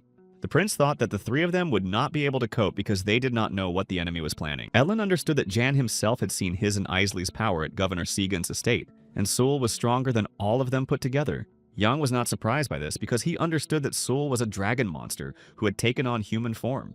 The boy decided that monster was not a word that could be used to describe her, and he wanted to find out who Sol really was. The prince also wanted to know who the pirate leader was who had held his own against the two of them. Ellen guessed that Toleo was half-orc and well-versed in southern fighting techniques. It turned out that behind Count Segunda there was a bigger enemy. Ellen was encouraged by the fact that the prince was his ally, who did not inspire much confidence. The lord understood that if it weren't for the prince's help in that battle against the pirate, he might have died. The guys talked about it for a while longer and decided to go to their rooms to rest. The prince decided that they would leave tomorrow morning, which seemed like a wise decision to him. Yanu still needed to find Goofly in the Imperial Palace to talk to him. Goofly in Raven's past life had become emperor in the future, and Ellen did not want that to happen in this world. The lord advised the prince not to rush into action, as they had enemies everywhere. Jan asked Ellen to be more careful as well. The next day, the girls saw off the Imperial family, who left together with Luna. Vincent also left the port city at sunset so that fewer people would see him depart. Torio only came to his senses in the evening. He didn't know what to do because his plan had failed. The governor knew that Jan had gone to the Imperial Palace that morning, and he had also failed to get the Duchess Helen. His trusted assistant, Vincent, had also disappeared, and in this situation, the old man did not know what to do. Despite this, Torio intended to make every effort to ensure that Goofly became emperor. If he had come here to investigate the assassination attempt on Prince Sion, the old man understood that these people might go to Sisek to find evidence. The governor realized that in that case, their entire future would be completely turned upside down. Meanwhile, in the lands near Sisek, monsters attacked people passing by. The guys couldn't get away from these demons. They didn't understand where they had come from. The companions already regretted coming to this cursed island full of monsters. Suddenly, accurate shots pierced the monsters' bodies and they fell lifeless to the ground. The wandering guys noticed a trio who had managed to save them with their actions. Another monster appeared, and the partner hurried to draw his sword to eliminate the demon. Noticing how this guy destroyed the monster, the guys took this group for mercenaries and realized that if they accompanied them, they would be able to reach the settlement unharmed. The guys decided to find out if the three were going to take their money. The warrior who saved them assured them that he had no need for it, as he was just testing his blade. The men expressed their gratitude for being saved and decided to find out who they were. The guy introduced himself as Raven. The lord changed his appearance so that no one would recognize him and asked Sol and Ellen to follow him. His companions did not care about the strangers they had met on the way to the island. After some time, they arrived in Sisuk and settled in Elma's bar, where many mercenaries stayed. The waitress informed them that their bar provided a full range of services for single men. Raven put a few gold coins on the table and ordered 2 beers, steamed pork, and fried chicken with herbs. The guy also asked for the famous rice of these parts, and the girl took his order. Isley was surprised when he tried the local dish, as he thought that such rice was only available in the south. Sisek was surrounded by mountains, so crops were not grown here, but due to heavy rains, the rice grew very well. His partner was convinced that Raven knew quite a lot about these places. Sewell continued to enjoy the meat. As they continued to eat, they found themselves in a place filled with all kinds of conversations. Some mercenaries had overindulged in alcohol and began to harass the waiters, while others started fighting among themselves. These barren mountains welcomed mercenaries and demons and were called the Cursed Lands of Sasuka. 10 years ago, Count Brescia, the local lord, had given them this name. The Count paid a lot of money to buy the rights to this territory, so the imperial troops that had been here before returned to the country. Because Brescia spent half his fortune on the land, he was unable to organize the defense of his soldiers. As a result, pirates and demons flooded the area and became incredibly dangerous. Because of this, the Lord could only rely on the local residents, and with the funds he had left, he hired mercenaries. The Valte family trained soldiers to ensure the safety of the local residents. Then a terrible event occurred in which the Valte family was declared traitors to the Empire. Suddenly, one of the men who was fighting in the bar rushed at the table of his companions, who were peacefully eating on the sidelines. The man assured that the amateur who had just thrown him was playing with fire because he was not going to tolerate it. The girl said that he was the one playing with fire by getting involved where he shouldn't. The stranger made it clear that if he wanted to touch her body, he would have to pay first. The mercenary was enraged by these words, so he grabbed a knife and was about to teach her a lesson, but Isley intervened and took revenge on the man for his rice. The man immediately apologized to the visitors, deciding that his employee had been too rude to them. So he set a new table for the victims at his own expense and asked them not to hold a grudge against him. The man introduced himself as Jonathan Burson and allowed them to call him simply Jody. Jody also introduced his partners, Gus and Skeela, the girl who had caused the commotion. After that, he tried to find out the names of the three. Raven asked if he really wanted to get to know them. The man thought they needed to know each other's names and assumed they were mercenaries. Raven introduced himself. Jody doubted that this was his real name, but decided that it would do for a mercenary. The guy also introduced Soldrake and Ellen Aisley, adding that Saul was his wife. It was rare to see a family of mercenaries, so Jody was in no hurry to trust them. The mercenary assumed that the trio had come to these lands in search of monsters, because thanks to Count Brescia's stupidity, the lands were filled with them. None of the residents or the government knew what to do about it, so there was a very high demand for highly skilled mercenaries. If the mercenaries were strong enough, they could earn a good amount of money by destroying monsters. Skeela asked Aisley if he was free, as he was her type, and she wanted to enter into a romantic relationship with him. Suddenly, the girl suggested that they all go after the monsters together, because that way they could get a couple of nice bonuses. Gus noticed that his partner was becoming more and more promiscuous every day, so he advised her to calm down. Jody asked Raven not to pay attention to his partners because they always acted like that. Upon hearing that the Lord was hiring people, Raven decided to take advantage of this opportunity. The guy assumed that the Lord of this region was Rav Tylan, whom he knew from his past life. Suddenly, Jody was surprised to hear the name Rav Tylan, and Raven decided he had said too much. It turned out that these mercenaries were also planning to meet with him because he was offering good pay. In that case, Raven decided to hire himself out to this lord as well, and his companions had no objection. The team intended to go to Tylan's estate together with Jody's group of mercenaries. The guy considered them excellent companions and asked if anyone had any objections. Skill was delighted with this, as it gave her an excellent opportunity to get closer to the guy she liked, and she could fight and do a bunch of other things. Raven decided that they were meant to meet and pointed out that Jody himself had spoken about the importance of connections. After that, they went to their rooms, and Isley intended to find out what Pendragon was up to. The guy didn't understand why they needed these three mercenaries. Ellen made it clear that these people were important for obtaining information because they had traveled throughout the Empire. The young lord believed that if they went with these mercenaries, it would be much easier for them to disguise themselves. Soldray stood out from the others, so they had to use every method available. The more they stood out, the more difficult it would be for them to move around, so they were forced to make this decision. The Dragon Queen decided to ask Ellen who the man named Rav Tylan really was. Saul believed that he was the one who had framed Raven in his past life and destroyed the Valte family. It became clear to the young man that she had managed to see his memories from the past. As a young man in his previous life, Raven wanted to become a knight in the Brescia family. This was all possible thanks to his excellent sword skills. Once the Lord recommended him, he wanted to send a letter to a guest staying in the country. Raven informed his father and brother that Lord Tylan had recommended them for knighthood, and that he needed to deliver a letter. Tylan was the Count's most trusted subordinate, so his recommendation was worth a lot. The next day changed everything. The Valte family was declared traitors and they were going to be taken into custody. The young man considered this a mistake as they had simply been framed, but there was nothing he could do about it. The letter was addressed to Prince Sion and he secretly went to Sisek. When the prince opened the letter, he was poisoned by the poison mixed into the ink, and the letter simply burned up. Presumably, some kind of magic had been left on the letter, but Raven did not know about it. The Valte family became the main suspects and were therefore subjected to painful torture. Then Rav Tylan approached Raven and informed him that his father, Grey Valte, had confessed to everything. The man was paid 5 gold bars so that his son would replace the letter with the device of destruction. To allow his eldest son to inherit the family, he forced his worthless younger son to do this. Although Grey Valte was respected as a proud knight and an excellent friend, he still went through with it. Raven did not believe his words, so he ordered him not to joke like that, because it seemed to him that his father could not do such a thing. Rav Tylan made it clear that he would believe the words of the best vassal of the Count of Brescia, but not those of the second son of a lowly family. Only now did the boy realize that the Lord was using his family in vain to shift all the blame onto them. All this had been arranged so that Raven would be freed from here and sent to the Demon Slayer Corps. If he could survive 10 years in this hell, his family's transgressions would be forgiven. Rav Tylan's heart was warmed by the fact that they had sentenced a brat who had simply been following orders.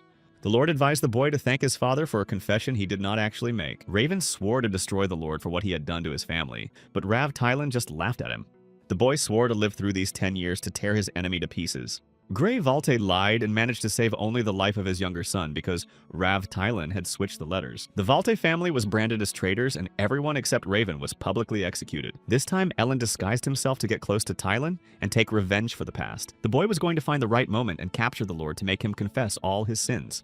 Raven also wanted to take revenge on the others who were involved in this affair. He swore to find them all. The Lord gave in to his rage and was unable to control his aura, which spilled out. Meanwhile, Gasu didn't like his new partners, so Skill suggested that he go alone. Saul seemed to him to be like the one who didn't want to listen to them and couldn't keep quiet, so he doubted that she was a mercenary. Jody assured him that, according to these people, the girl was the strongest of them all, but Gus refused to believe it. The man himself understood that there were a couple of inconsistencies in this situation. Raven's menacing aura convinced Jody that they were not just travelers who had strayed into these parts. The team leader asked them not to worry about it because his intuition had never failed him. The next morning came and they were ready to set off for Lord Rav Tylan. The companions decided to find out how long it would take to get there. Jody assured them that if they started from Elma, they would arrive in half a day. As they approached the exit, they noticed that it was too noisy at the gate. It turned out that a young lady from the Brescia family, the most beautiful woman in Suzuka, had arrived. Sophia Brescia declared that she was not only the most beautiful woman in Suzuka, but in the entire empire. She believed that someday she would win the prince's heart, leave this place, and become queen. There were rumors about the count's daughter that she was trash, but Gus believed it to be true. Skill considered herself more beautiful than Sophia. Jody made it clear that it would be better for them to pass by this carriage, so he advised them to hurry. Raven's expression showed that he intended to destroy the carriage, and the man hurried to calm him down. The Brescia family was one of those who betrayed the Valtans and did not help them. Noticing Ray's monstrous aura, Sewell tried to calm him down so that he would not cause trouble. The Dragon Queen managed to calm him down, and he himself realized that they simply did not have time for such things now. Suddenly, Sophia's voice was heard, ordering these people to stop. The girl thought that this mercenary was staring at her, so she ordered him to kneel before her. Gus realized that they had slowed down considerably because of this trio, and Sophia had noticed them. The captain of the knights asked the lady not to behave so recklessly, but the girl was furious that he dared to treat her that way. Sophia ordered the knights to immediately capture these mercenaries so that they would kneel before her. The knights could do nothing about it, so they began to surround Raven, who was in no hurry to run away. With deft movements, he managed to fight off the guards, shocking those around him. Isley got into a fight with the others and managed to deal with them all by himself. The guy made it clear that if they intended to touch his master, they would have to get past him first. Sophia didn't understand what he was talking about because she was the Count's daughter and believed that everyone should bow down to her. Isley didn't care about her status, and the girl burst into tears when she heard such ignorant words directed at her. Ellen asked Elkin to stop, but he entered into battle with the captain of the Count of Brescia's knights. The captain immediately realized that he was facing the Knight Valvas, so he asked for his forgiveness. Sophia heard about such a knight for the first time and did not understand who this man was. The captain explained that these knights were from the island of Chaos Valvas, located in the far south. These people were incredibly strong and capable of destroying anyone who disturbed their lord. The Knights of Valvas did not care who was in front of them. Whether noble or commoner, they could destroy anyone. Sophia needed to learn more about the world, and she was advised not to overestimate the abilities of her blood. The captain of the knights asked the young man with such incredible abilities to tell him his name. Isley had no desire to tell him his name, which angered Sophia even more. The young lady assured him that she had informed her father and he would take appropriate measures. Raven remembered the Brescia family and the commander of the knights, Fillmore, from his childhood. As a young man, he wanted to be as incredible as Sir Fillmore, but it was a surprise to him that he was able to stop Isley's attack. After what they had seen, everyone immediately began to praise Isley, considering him an amazing knight. Valva's Skill asked to be taught the throw that he used on the knights. Gus did not share his partner's attitude towards this man, so he continued to watch them cautiously. The man knew that the Knights of Valvas could not follow someone who was weaker than them. Through logical reasoning, he realized that Raven was much stronger than Isley, even though he did not appear to be. Gus admitted that Jody's intuition had not failed them, and he was glad that his partner understood this. After some time, they managed to reach the estate of Rava Thailand. The Lord welcomed the mercenaries and learned that they were going to work for him. Jody assured him that they had extensive combat experience and would therefore be perfect for clearing out monsters. Skill assured him that as long as they were paid to destroy enemies, they would work for the Lord, but Gus had no intention of becoming Rava Thailand's lapdog. The Lord liked these bold words and decided that they really did have the necessary skills. The Lord said the same thing about the second trio that came with Jody. The Lord asked them to undergo a test in which they had to destroy monsters. Monsters had been rampaging for a long time on the outskirts of his territory in the village of Mansa.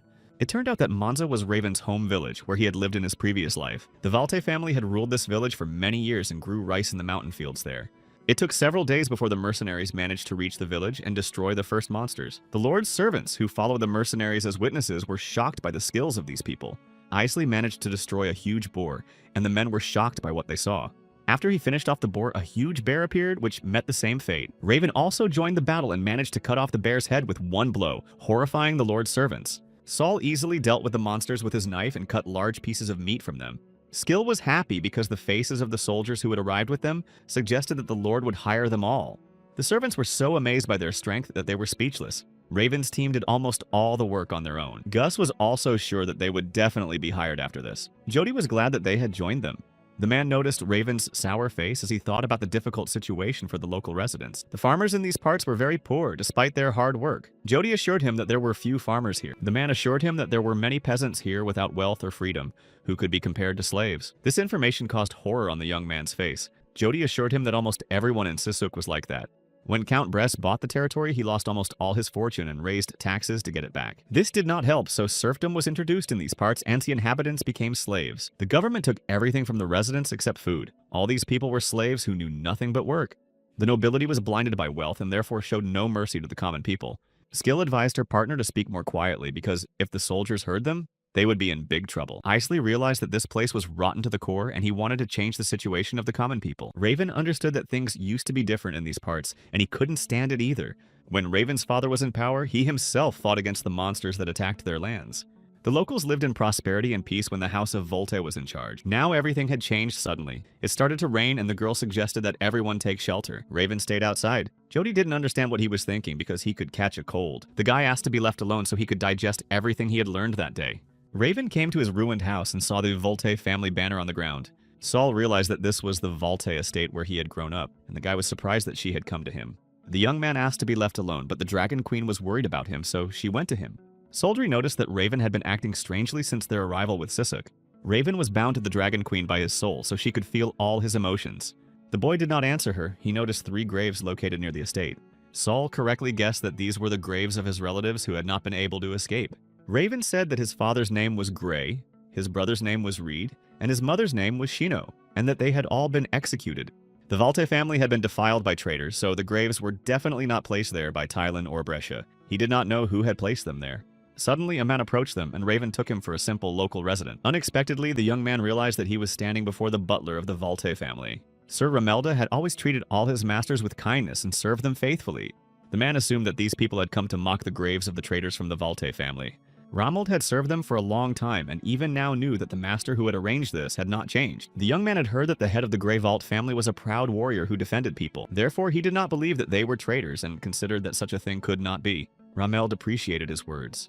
Raven suggested that it was the butler who had made their graves. Romuald wanted to arrange a proper funeral. The man considered this family to be wonderful people and knew that they had been falsely defiled. Gray constantly said that there was no difference between a lord and his people, because the only difference was in their roles. Reed's son followed in his father's footsteps and was a brave warrior. Rameld saw how he risked his life many times to protect people from wild animals. Shino shared her food with people during times of famine and even helped sow the fields. The butler thought they were wonderful, but he knew that something in this family had changed. When their son Reed went to the Brescia estate and delivered a letter to Raven, he became curious to learn more about it. Until then, the guy had thought that Raven Vault was the one who delivered the letter.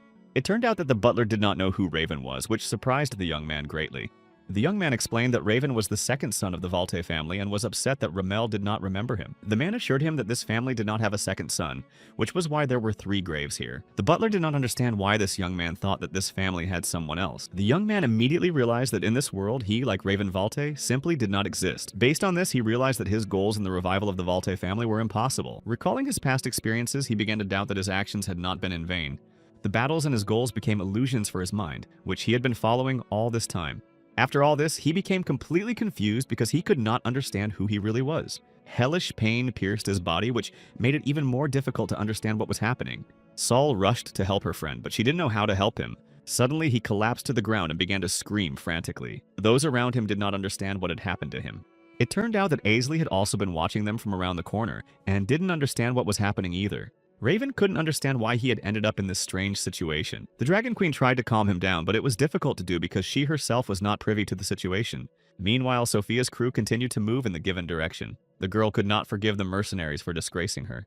She intended to gouge out her enemies' eyes and make them crawl on the ground like dogs, and then she wanted to enslave them for the rest of their lives. Fillmore asked the lady not to speak so loudly as she might attract the local monsters. Sophia was the Count's daughter, so she knew she could speak in any tone she wanted, and she had no intention of forgiving the mercenaries for their insolence.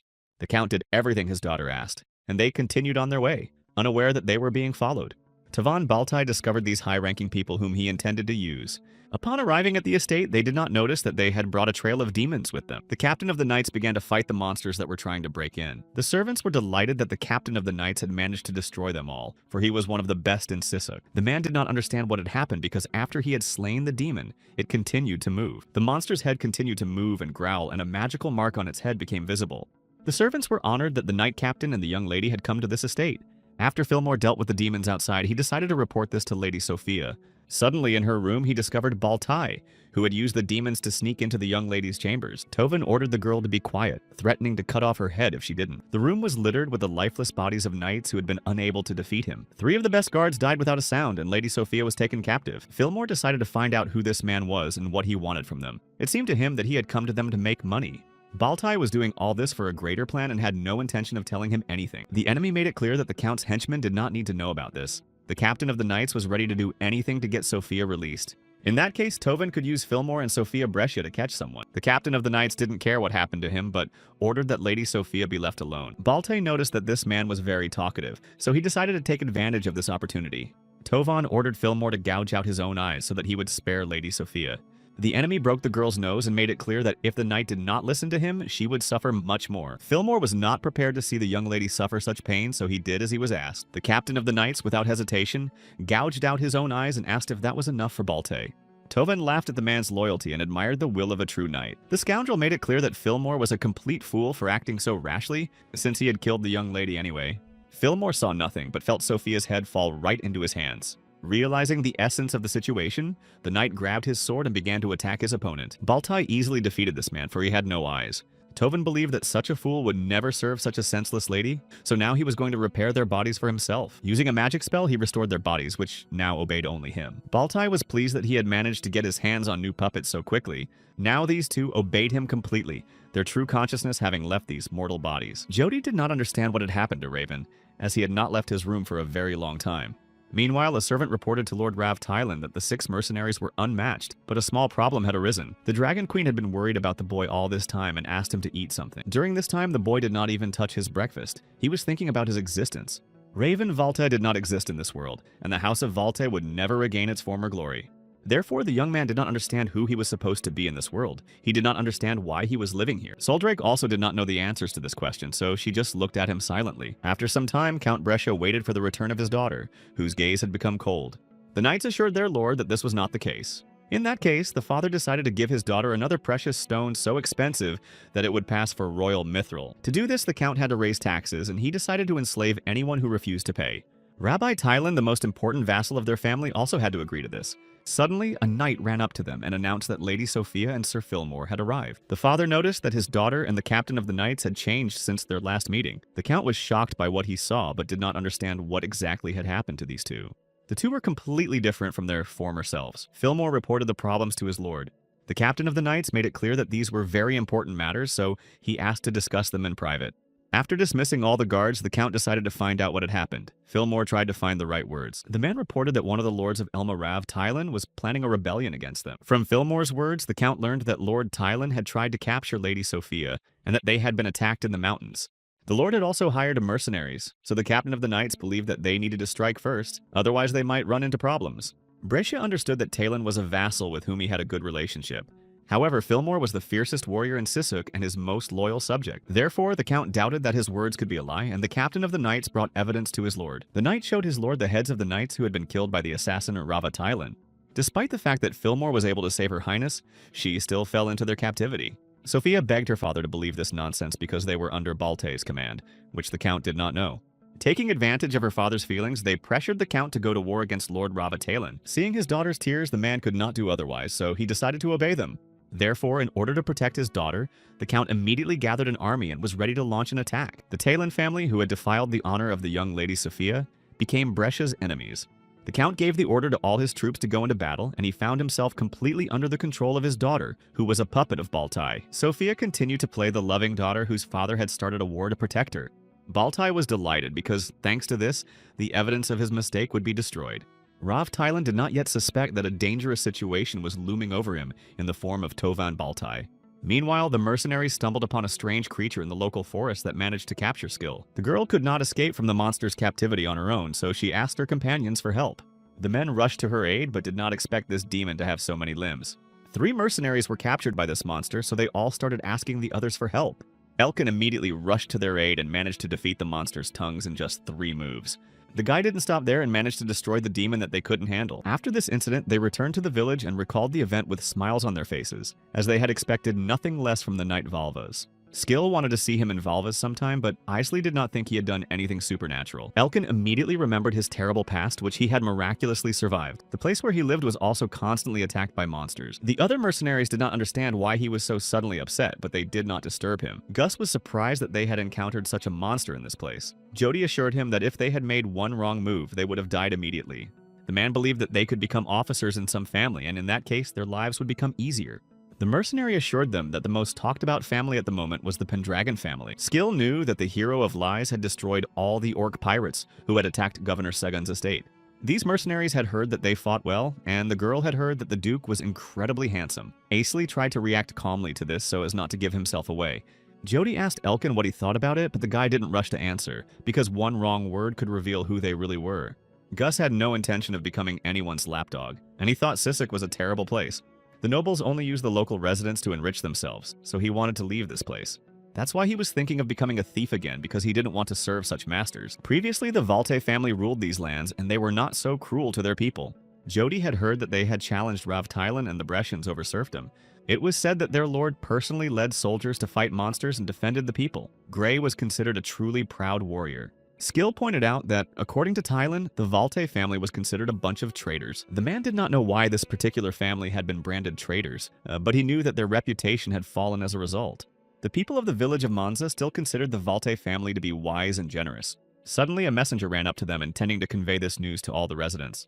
The guy advised them to immediately gather at the Ravatalan estate because the foolish Brescians had gone to war against them. Isley hurried to report this to his comrades, who had been unaware of the situation all this time. Knight Valvas informed Pendragon that it was time to set off. Ellen assumed that this was Rava's order. The Lord's soldiers had just delivered the news, and if nothing was done, Ravatalan would perish at the hands of the Count of Brescia, in which case their investigation into the assassination attempt on Prince Zion would be useless. Isley believed that this was precisely why they needed to intervene, but Ellen did not understand why they should do so. The boy was not Pendragon or Raven Velta, and he still could not understand why he had come to this world. Therefore, he did not understand the reason why he should fight in this battle. Isley was shocked by his master's condition. The young man no longer had any reason to fight in this world. Suddenly, the Knight Valva struck a powerful blow to his master, who could not pull himself together. The man he had decided to serve was Ellen Pendragon, and he was trying to bring him to his senses. Isley doubted that the guy he worked for could be so pathetic. Unexpectedly, this scuffle bore fruit, and Pendragon gradually began to come to his senses. Ellen began to behave differently, or so it seemed to Isley when they arrived here. As soon as they arrived in Sisek, Ellen's head was constantly filled with unnecessary thoughts. Ellen thought about it a lot. Ellen didn't understand what his friend was getting at. It turned out that this poor town of Sisek also reminded Isley of his homeland. Valvas was a territory controlled by many countries, so there were endless wars there. Insatiable and stubborn lords were the reason for this, and many people and soldiers became victims, just like here. The more enemies Aisley destroyed, the more he forgot why he was fighting, so he decided to leave. The young man lost the meaning of his life as a knight of Valva, so he left those territories. After meeting Pendragon and finding a new meaning for his life, Ellen continued to listen to him with surprise. As he said after their battle, Aisley remained the sword of the Lord, whom he was ready to serve until the end of his days. This did not mean that they were alike, because their roles in life were different. Ellen was the first to change Isley's relationship with the world and make him live a new life. Therefore, the Knight of Valvas once again swore to Ellen Pendranog to be his sword. Ellen assured him that everything was fine now because the Valte and Raven families no longer existed. Isley understood that without his support, Pendragon would not be able to escape from this abyss of contemplation. Suddenly, he called Ellen Raven, and he began to come to his senses again. Ellen was convinced that something unknown had happened to the Lord on that rainy day. The boy had no idea what connected him to the Valte family, but he was the only one in this rotten place who defended his people. Isley had heard that they were proud warriors and therefore believed that Ellen should come to his senses. Earlier, when the Lord decided to go against the centaurs alone, Ellen thought that Ellen was just like him. The Dragon Princess also wanted to lend a hand to bring the guy to his senses. Isley asked to be allowed to ride the griffin she had entrusted to him once again. The boy declared that he was Ellen Pendragon, who had the power to change this world, even the rotten Sissuk. Even if the Valte family was no more, their will still lived on in Raven, who remembered this. Memories of the past immediately flooded his mind, and he understood why he should continue to live and fight. Isley intended to find out how long the Lord would wait while his sword rotted. The Knight of Valvas could not forgive his lord for this, so he intended to strike him again. This time, Ellen blocked his attack. Soul and Isley were surprised by his reaction. This time, Isley spoke differently than usual. He understood why all this had happened. His partner was delighted because he had managed to bring the young lord back to his normal state. Ellen's face was unusually dull that day. They held no grudges against each other. The young lord did not want to hear such things from Isley because he had returned to normal and was ready for new achievements. The Dragon Queen was surprised at how quickly he had recovered and even started eating. Gus decided to simply leave and not go to the Lord because he believed that Raven had done the same with his team. The mercenary thought there was no point in staying with Tyron. Jody thought that by doing so, he would turn Lord Sissuk into his enemy. Suddenly, Raven appeared, making Jody's team nervous. The others were surprised to see him in dragon armor because they knew it cost a fortune. Raven and his companions were ready to head to Tylan's estate and asked for horses to be brought. Jody noticed that the aura around this man had changed and become more noble. Skill also noticed this change in the guy and immediately blushed when she saw him in his new armor. Gus had seen many different things when he was a bandit, but he had never seen equipment like this. The armor was of the highest quality, and so the others began to doubt that Raven was a mercenary. The others couldn't hide their surprise as they were already prepared to flee from Lord Tylan. Jody suggested that Raven intended to form an alliance with Tylan, but he replied in the negative. Skill added that the Lord had gone to war with the ruler of Sissuk, and even if they went to them, they would get nothing. The mercenaries believed that nothing could save this rotten family, but Raven thought otherwise. The young man declared that from that moment on, Tylan's demise could cause far more problems. Raven was not going to beg them because he considered this his battle and had no intention of dragging the others into it. Before leaving, he advised them to take care of themselves because he would no longer be able to stay with them. Soul and Isley also saddled their horses and hurried after their leader, while the others were shocked by this. Gus asked Elknick if they were serious about their decision, and the young man replied that he was Raven's sword and was obliged to follow him. Without hesitation, his companions followed Raven, who was heading for Lord Tylan's estate. Skill couldn't handle it, so she jumped on a horse and followed them too. Gus thought their partner had simply gone mad, while Jody believed they owed them after the incident with the monsters. Besides, Jody felt that if they parted ways with them now, they would definitely regret it. Gus had no choice but to follow his companions, even though he thought their actions were foolish. After a while, they managed to get closer to the epicenter of the battle. The forest in that area was burning, and the locals were rushing to leave the village because of the fire. Ellen noticed that there were already many victims of Duke Brescia's actions in this place, and Isley decided to find out what his leader thought about all this. Pendragon believed that this was not like Brescia, who had so suddenly declared war, and the soldiers of Tylan were also surprised by this. There was a possibility that someone else was behind all this, someone who wanted to destroy Tylan. The young man assumed that this person was one of those behind the assassination attempt on Prince Zion. Isley prepared his swords for battle, but the Lord ordered him not to kill anyone. Ellen believed that there was no point in getting rid of soldiers who recklessly followed the ruler's orders. The companions managed to reach the Lord's estate, which was completely engulfed in flames. Knight Valvas thought they were too late, but Brescia's troops were still attacking. Besides, Tylan, whom Raven knew, was not the kind of man who would sacrifice himself out of pride. Therefore, it seemed to them that this lord might still be alive. Ellen suggested that they split up to find him. Suddenly, they heard a familiar voice calling Elkin. Turning around, they saw Gus, Skill, and Jody.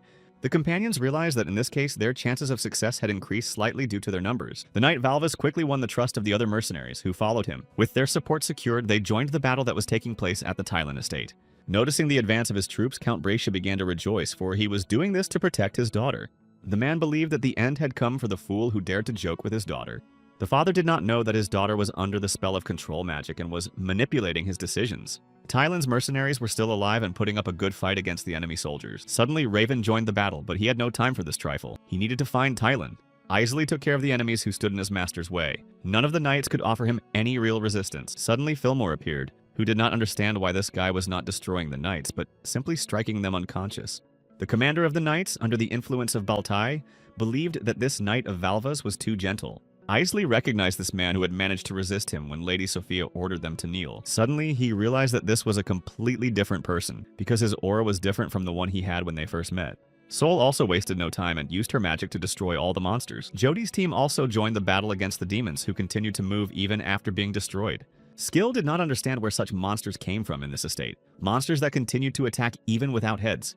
The leader ordered them to forget about the monsters because they needed to find Tylan. Raven also noticed something strange about these monsters. A magical seal allowed them to live without heads. The sudden attack from Brescia seemed very suspicious to the young lord.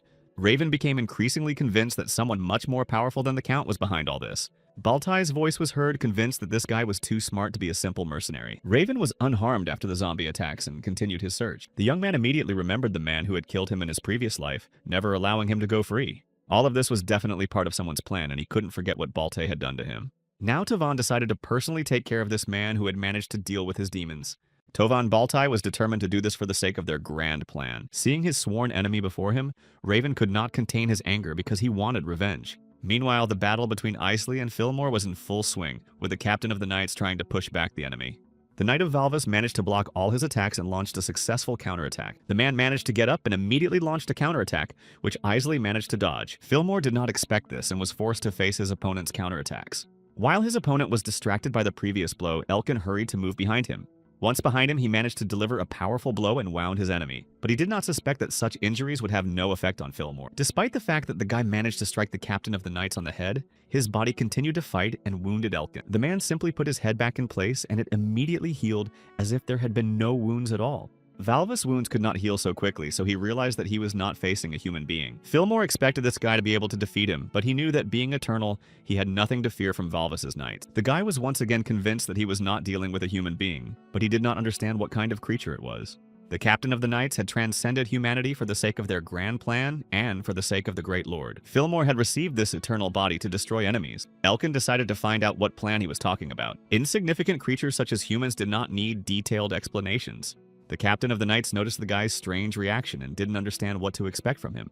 Isley was convinced that he was not a human being but simply a controlled puppet, and they entered into battle again. Raven also fought against Baltai, who was confident of his superiority over him. Tovan assumed that they had met this guy before since he knew his name. Raven had no reason to answer this question, so he concentrated on the battle. The guy believed that today this creature in the form of Baltai would die by his hands. Being overly confident, he missed his opponent, who was convinced of the insignificance of human strength. His opponent managed to catch the right moment to attack and immediately struck the man. Raven managed to stop his battle axe with one hand, and a monstrous aura immediately poured out of him. With a deft movement, he managed to throw off his opponent, who was shocked by his monstrous strength. Baltai felt the dragon's aura and began to guess who this man really was. Based on what he saw, Tavano became interested in hunting the guy down. The blood of the monster from the Demon Fighter Corps boiled within him, and he wanted to defeat him quickly. The guy headed towards his opponent, but the latter whistled, and a large number of demons appeared, surrounding him. Raven had to distract himself with the monsters, but with a powerful blow he managed to deal with them. Baltai, convinced of this man's strength, decided to make a run for it before it was too late, but the guy wasn't going to let him get away so easily. The young lord was completely overcome with rage and swore that Tovan would never escape from there. Surrounded by demons, Baltai still doubted that he could defeat this man, but he understood that if he continued to be angry, he would completely lose control. The other mercenaries had only just managed to reach this place. Skill decided that it was Raven who had managed to deal with the rest of the monsters. Gus pointed out that the guy had destroyed them and was no longer chasing them. The mercenaries wanted to find Tylan. Jody believed that in this case, they would be able to find Tylan quickly and take advantage of the opportunity. Suddenly, they saw that the Knights of Brescia had found Rava Tylan before them and accused him of treason. Following the orders of the Great Count, they intended to destroy him. The Lord thought these knights were acting recklessly and thought this stupid Count had lost his mind. He was shocked that the knights seriously believed the words of this whistleblower. The reason for the attack was reported to the soldiers by Sir Fillmore, the most honest commander of the Knights of Sasuka. The knights were confident that their commander would never make the wrong decision. Suddenly, Jody appeared on their path and managed to protect Lord Tylan in time. The mercenary made it clear to his master that he was in a bad position, so he should run away. The mercenaries began to fight the knights who had surrounded Lord Tylan. The knights did not expect this, as they thought they had killed all the mercenaries. Through their combined efforts, the mercenaries managed to defeat the knights and thus saved Tylan. The Lord was still alive despite everything that had happened, and Gus considered himself incredibly lucky. To the knight who presented himself as a powerful figure, Rav Tylan did not seem so strong. The Lord said that they were late, and if they hadn't arrived on time, he would have been finished. He decided to find out where the other three mercenaries were. Suddenly, Gus grabbed him by the neck and ordered him to shut up, because they had not come here of their own free will, and made it clear that if he continued to talk, he would lose his head. Skill promised to pursue his relatives to their graves, extorting money from them if he did not shut up. Jody said that they had no time for such pranks, because more knights were heading their way. The mercenaries, noticing the large number of enemies, decided that they needed to flee again. Meanwhile, Raven was fighting the demons that Baltai had sent after him. The enemy grew bored because this guy kept fighting monsters. The young man realized that he didn't have time to mess around with monsters, so he began to get rid of them with powerful blows. Using his dragon aura, he managed to destroy most of the attacking demons. His incredible power did not stop despite his deep wounds, which was fitting for the owner of a dragon's aura. Therefore, Baltai was convinced that this was not a battle but a hunt, because now it was difficult to call this guy a human being. Tovan was pleased that he continued to be angry and vent his rage because soon his strength would be depleted. The enemy enjoyed hunting the dragon and began firing shots from his crossbow. Isley continued to fight the captain of the knights, and his strength began to leave his wounded body. The guy understood that if this continued, he would not be able to resist this creature for long. Ellen tried his best, but he couldn't hold out for long with only one arm. Fillmore assured him that this was the end for him. Suddenly, an army of knights appeared and, noticing the captain's battle, decided to rush to his aid. The guy understood that if all these soldiers intervened on behalf of their commander, he would have no chance. Fillmore advised him to flee as a deserter, otherwise he would remain here defeated. Isley managed to block another blow from his opponent, but because his right arm was injured, he did not have enough strength. The Knight of Valvas managed to seize the right moment to throw his opponent. Fillmore failed, and his body flew onto the sharp beams of the broken staircase. The man groaned from the fierce pain that pierced his body, but being immortal, it was not a problem for him. The knights, noticing what was happening, were shocked, and deciding that their captain was about to die, rushed to his aid. Isley was convinced that the knights truly respected their captain, because they did not yet know who he really was. Fillmore was sure that this man would not be able to deal with all these knights on his own. The captain made it clear that he could not be destroyed because he was Baltai's puppet. Ellen understood that he could not do anything about his eternal life, so he figured out how to use it to his advantage. Raven continued to fight the demons. His body was pierced by several arrows, but he did not give up. Tovan was very pleased to see his opponent continue to rage. Since the guy was getting stronger because of his rage, the power filling the blade was blunting it, and as a result, he was wasting his strength. The blows he dealt with the dragon's aura were powerful but completely inaccurate, and Baltai was confident that this army of zombies would be enough for this man.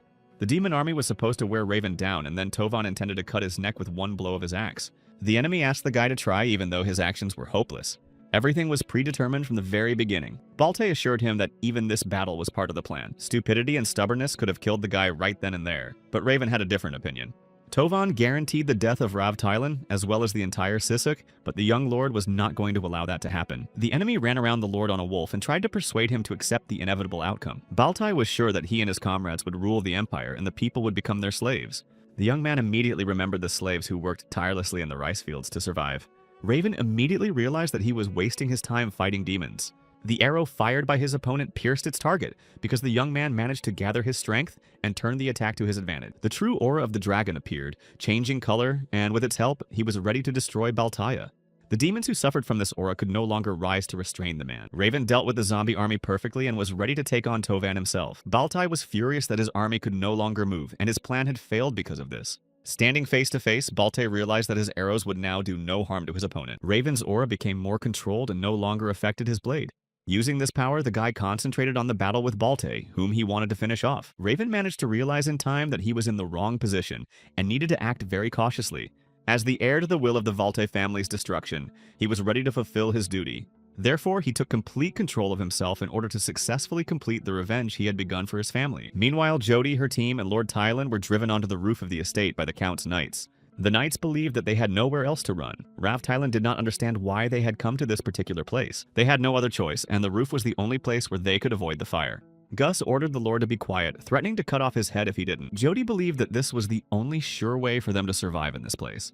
The knights had no intention of delaying the battle, so they rushed at their opponents at full speed. Suddenly, a crack began to form under their feet. The building collapsed and prevented the knights from reaching their opponents. Sol appeared, spread her wings, and rose above them, and no one could believe their eyes when they saw the girl flying above them. The Dragon Queen was going to save the mercenaries, following Raven's orders. Skill, like everyone else, saw Sol with wings for the first time, and she seemed beautiful to the Lord. Soldrake immediately headed for the mercenaries while the knights tried to recover from what they had seen. Grabbing her companions and the Lord, she intended to carry them far away from this dangerous place. The mercenaries and the Lord were shocked by the power possessed by this flying girl. The knights were unable to continue their pursuit, but they also did not understand who this girl was. Rav Tylan was terrified because Sol was holding him with her fingers and could drop him at any moment. Meanwhile, another group of knights was shocked to see Aisley behead their commander right before their eyes. Fillmore's severed head continued to order the knights to destroy this guy. The soldiers, seeing this scene with their own eyes, began to doubt that their commander was human. The captain continued to praise them in the hope that they would help him get out of this mess.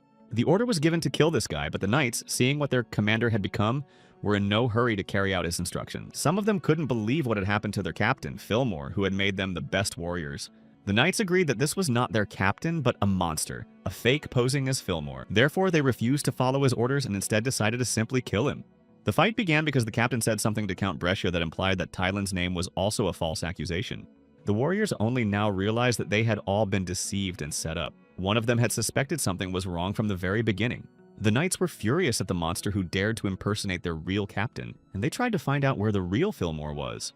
They all agreed that they needed to take revenge on the demon for their true captain, Fillmore. The captain tried to convey to them that he was the real one and had managed to transcend the limits of humanity for the sake of their grand plan. The knights refused to listen to these delusional words and simply began to deal with the demon, while Isley watched silently.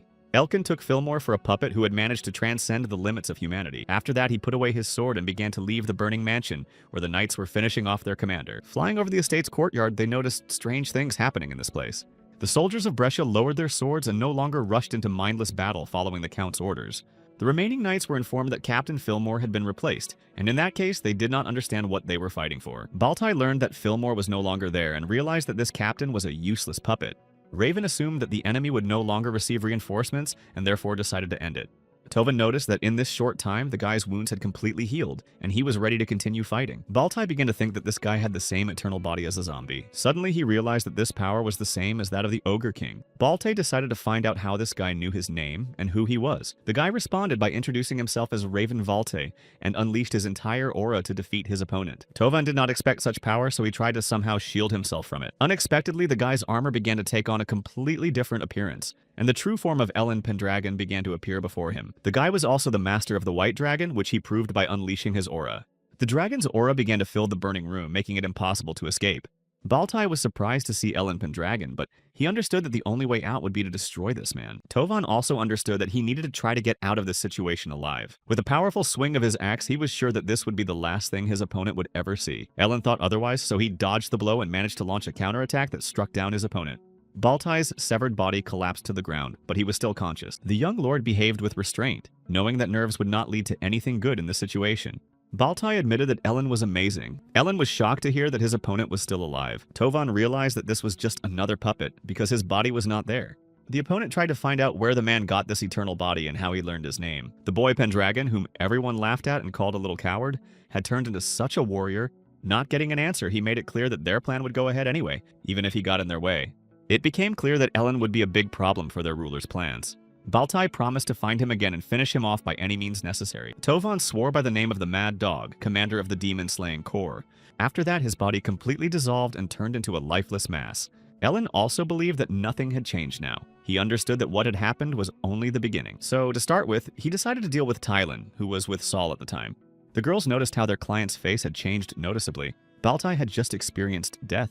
One of the girls noticed blood appearing on the man's body. The wounds that the doll had received were transferred to him. Baltai was shocked that the wounds had managed to pass through the puppet and injure his real body. Tovan decided to report this to his master immediately, so he went to him.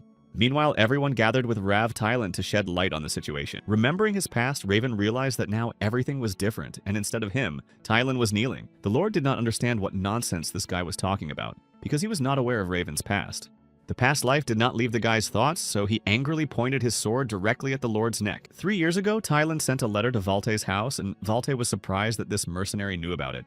Raven suspected that the letter had been poisoned specifically to assassinate Prince Sion. Suddenly, he released his aura, which made the mercenaries worry about it. Jody knew that such an aura could only be seen in warriors who had fought thousands of battles. It was the first time the mercenary had seen such great power unleashed on a defenseless lord. Raven understood that Tylan's actions were planned to expose the Valte family as traitors. The young man ordered the lord to respond to this assumption, and the lord, with a frightened voice, barely managed to squeeze out a positive answer. The Valte family was opposed to Lord Tylan's policies and had become a real thorn in his side. He could not resist the aura and therefore spoke the plain truth. Rav Tylan did not know that the poison in the letter would fall into the hands of the crown prince. Raven's aura was beyond ordinary understanding.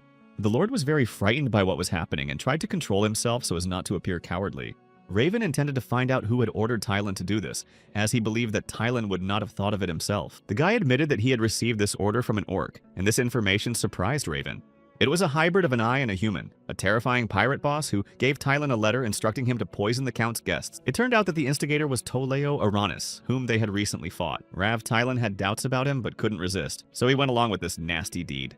Earlier, the pirate commander promised the lord that even if they caught him, They would not harm him. Then Rav Tylan noticed that this man was not just a pirate, but a hybrid of a human and an orc. The Lord said that this pirate's name was Toleo Aranis, but Raven already knew who he was without being told. Somehow, the Duchy of Aranis was involved in this affair. The invincible lord of the Southern Territories, who was also the king of sea dragons, Toleo. Raven immediately remembered his past connection with the pirate he had nearly destroyed. Rav Tylan did not know what these people would do to him after he told them everything. Jito dismissed the Lord's words as nonsense and asked Elkin to explain them to him. Isley approached Raven and almost called him Pendragon to put them in a more difficult position. The guy figured he'd managed to get close to the people who were planning this mess. Suddenly, Count Brescia ran up to them, not understanding what these people had done to his daughter Sophia. The girl, just like Fillmore, had died, and only now did they learn about it. The beautiful beauty of the Empire, his beloved daughter Sophia, had turned into a lifeless body. The Count did not understand and could not believe that his daughter could have turned into such a creature. Her father was sure that Tylan was to blame for all this, but Tylan did not understand what he was talking about. The Count ordered that the Lord's eyes be gouged out and that he be forced to lie on the ground like a dog. None of those present were eager to carry out this order, as they understood perfectly well that the Count was not in his right mind. Raven informed the Count that someone was controlling his captain, Fillmore, like a puppet, so Sophia could also be under this spell. His father was shocked by this information and did not know how to respond. The knights were also unaware of this.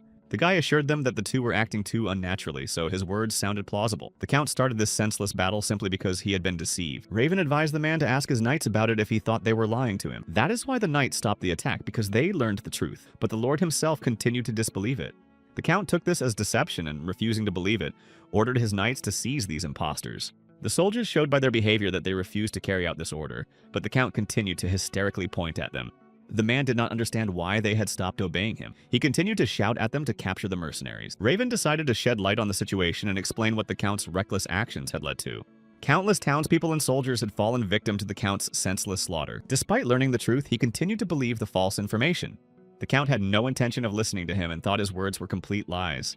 The man could not stand it and revealed his true nature, making it clear that he considered the townspeople and soldiers his property. Isley could not allow anyone to insult his master, so he pointed his sword at the Count. The young man ordered him to shut his mouth immediately, as he should not have spoken in such a situation. Raven had no intention of staying in this place any longer, so he asked Soul to show his true form.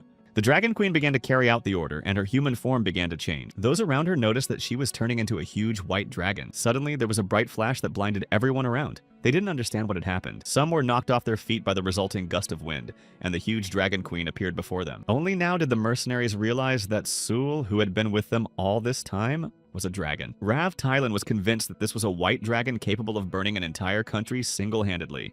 Count Brescia immediately assumed that the guy was Pendragon. Isley knelt before his master, who had taken his true form. The Count couldn't believe it, but reality proved him wrong. The Queen of Dragons completely submitted to Ellen, who stopped hiding his appearance. Lord of the White Dragon, Ellen Pendragon, made it clear that such atrocities would no longer occur on this land. Soul Drake let out a powerful roar that knocked the Count to the ground. The man realized that his reign had come to an end. Recovering from his fall, he thought about fleeing the scene before he got any more of what was coming to him. Suddenly, peasants appeared who wanted to repay the Count for the suffering he had brought upon them. Noticing them, he ordered them to retreat, threatening to leave them without food if they did not. The peasants were not going to tolerate such treatment and began to beat Count Brescia. The battle that the Count had started destroyed the peasants' houses, and they were no longer willing to tolerate his rule. The peasants were ready to kill the Count who had committed such atrocities on their land. The man began to beg for mercy and prayed for salvation, but none of his loyal knights came to his aid. Thus, the common people took justice into their own hands against the ruler who had long treated them like cattle. Isley was glad that the suffering of the people had finally come to an end, and Ellen agreed with him. Through their actions and interference in the Count's affairs, they were able to help Sissuk. After some time, the mercenaries could not believe that the Duke of the White Dragon, Pendragon, had been with them all this time. Jody thought this guy was an unusual person. Skill suggested that her companions work for this lord. Gus thought it was a stupid decision because if she wanted to leave, she could do so at any time. He considered himself a mercenary who served no one. The guy thought that they would never meet this man again, so they shouldn't obey him. Unexpectedly, Ellen himself came to the bar with his companions, and they were surprised by his appearance. Jody thought they had gone to a noble reception, but when Ellen heard the flattery of the nobility, he lost his appetite. So he came to drink with them, and he also had a request for them. After a while, the Lord's companions learned that he had managed to settle his issues with the mercenaries. Thanks to Isley, he was able to continue fighting, and so the young lord was very grateful to him for that. When Ellen woke up from his coma, he had no reason to live. He did not understand who he was. After Isley's blow, he realized that he was the only one left, and this gave him a new incentive to continue fighting. Ellen Pendragon was pleased that he had such comrades on whom he could rely completely. As a ruler, he vowed to achieve everything he wanted, so he was not going to rest on his laurels. Isley assured him that the next time the Lord strayed from the path, he would simply beat him again. The boy also swore to serve him, for he was his sword. The boys were happy with each other. Suddenly, Soul flapped her wings and left them, flying off in an unknown direction. The Dragon Queen understood everything and prepared drinks for the guys in advance, and in order not to interfere, she simply flew away from them. The companions took advantage of this surprise and decided to drink to their latest victory. The next day, the residents learned that Lord Pendragon had been in Sisek, and that thanks to him, they had gotten rid of the despicable Count Brescia. Those around him wanted to remember this great man for the rest of their lives. The girl was convinced that the people had long been waiting for a hero who would free them from the clutches of a foolish ruler. Skill was the only girl in Pendragon's cavalry, and she was happy about that. Jody thought his partner was overacting. Ellen advised him to ignore her. The young lord was constantly surrounded by silent people and was slowly going mad because of it. Pendragon was grateful that they agreed to work for him despite their principles. Jody had dreamed of just such a life and was very grateful to the lord for this offer. If Ellen hadn't helped them catch Rav Tylan, they wouldn't have been able to do it alone. The Lord recognized that they were all quite strong and were a team that had been on the brink of death. The Knight of Valvas also liked the mercenaries, so the Lord saw no reason not to accept them. Jody did not think that Gus, who hated the nobility, would go with them, but he assured him that it was because of their rotten connections. The man could not refuse the Lord who had previously bowed his head before them and asked them to serve him. At that moment, Gus felt that Ellen was different from the worthless nobles he knew. Therefore, he had no reason to refuse such a tempting offer. Romuald noticed Ellen Pendragon riding down the main street of their settlement. The man felt as if he had seen him somewhere before. He seemed to resemble Grace. The butler of the Valte family froze in place, realizing that this lord resembled his master. Ellen intended to return to the Duchy of Pendragon as quickly as possible, as there was still much work to be done. Meanwhile, the Dark Ruler received Balte, who had recently suffered a defeat. After his son's defeat, Lord Tovan decided to come to him with such terrible news. Baltai was ready to be punished for this offense because he had been unable to do anything. The ruler assured him that everything was fine because he liked strong people. They would need such loyal warriors to fight against such powerful people. However, they had a plan, and Baltai was glad to hear this from his ruler. Despite his subordinate's failure, Duke Aranus was ready to continue pursuing his goal. Lord of the White Dragon, Ellen Pendragon, had been constantly angering him lately. Therefore, Aranus decided to make every effort to eliminate this man first. Sometime later, at the Pendragon Castle in Conrad, the girls received a message that Ellen was returning home. Ellen had completed his mission in Sisek and was therefore due to arrive home soon. Aileen and Lindis were delighted with this news. Meanwhile, Killian spent all his time training knights and recruiting new recruits. A joint training session took place in which 3 opponents faced off against the commander of the knights. With deft blows, he quickly disarmed his opponents, while the orcs watched in amazement. The knights were convinced that Killian had become stronger, and the battle on the coast of Silval had given him experience in fighting pirates. The others finally understood his true strength, gained over many years of battle. Killian began to boast, considering himself much stronger than the people of Isla. The knights were delighted with their captain, but the orcs did not appreciate such boasting, and a guest unexpectedly arrived. This guest turned out to be Vincent, who failed to recognize such an important person who was able to defeat 3 knights. Killian thanked him for the compliment, but decided that he had not seen him here before, so he considered him a guest. The guy came to them on Pendragon's recommendation. He introduced himself as Ron Vincent. This statement came as a surprise to the captain and the knights because no one had received a recommendation from the lord. Killian assumed that in that case this guy must have heard from the lord that he was conducting a test. Political and military affairs were of no importance in this place because they intended to lead the people to rebuild the country from scratch, and Vincent boasted that he had been chosen by the Lord. The guy took this as groundless accusations. The captain of the knights threw him a training sword. Killian ordered him to pick up the sword to test what the guy was capable of. The commander advised him to show his strength in this introductory test. Vincent had no choice but to accept the man's challenge and join their ranks. The guy assured them that he was ready to give his all, humbly obeying his orders. Meanwhile, Ellen arrived at Count Sirod's territory with her team. The mercenaries realized that big cities were completely different from the rest. Skill was shocked by the jewelry sold here. She couldn't resist and bought some of these beautiful items. Gus examined the jewelry and assured his friend that half of it was fake, which made the girl furious.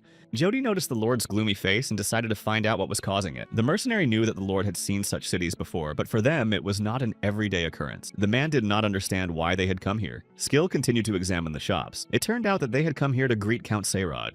Upon arriving at the Count's chambers, Ellen greeted him. The man was surprised by such an unexpected visit.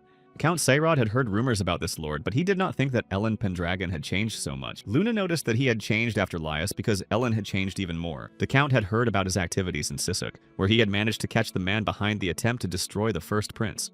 Ellen assured him that this man was not the main criminal because someone else was manipulating him. The lord was to leave for the capital soon to explain everything to the emperor, and then all the circumstances could be clarified. Count Seyrod was concerned about the peace in the empire, as he had heard that Count Brescia had also died.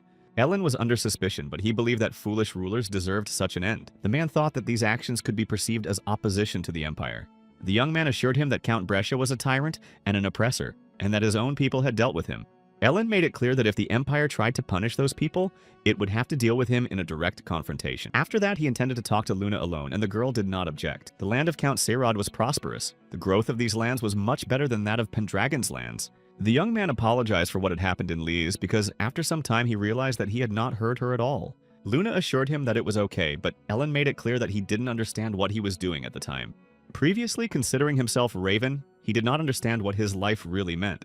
After some time, he finally understood why he continued to live in this world. Memories and events from the past set him on the right path, which he had been about to stray from. The guy decided to live as Ellen Pendragon, casting aside all the past doubts that had haunted him. Therefore, he wanted the people on his land to live in abundance, and he was ready to lend a hand to achieve this. This determination, which he found in Sissa, became his answer to Luna's words. At that time, Ellen did not yet fully realize how important she was to him. He was also unaware of the true goals he was supposed to pursue. Now, however, he could say with confidence that he would live as Ellen Pendragon. As a lord, he had to ensure that the people on his land lived a dignified and prosperous life. Hearing his words, Luna was once again convinced that Ellen had changed significantly since their last meeting. The girl understood what he had told her before and was not opposed to such changes.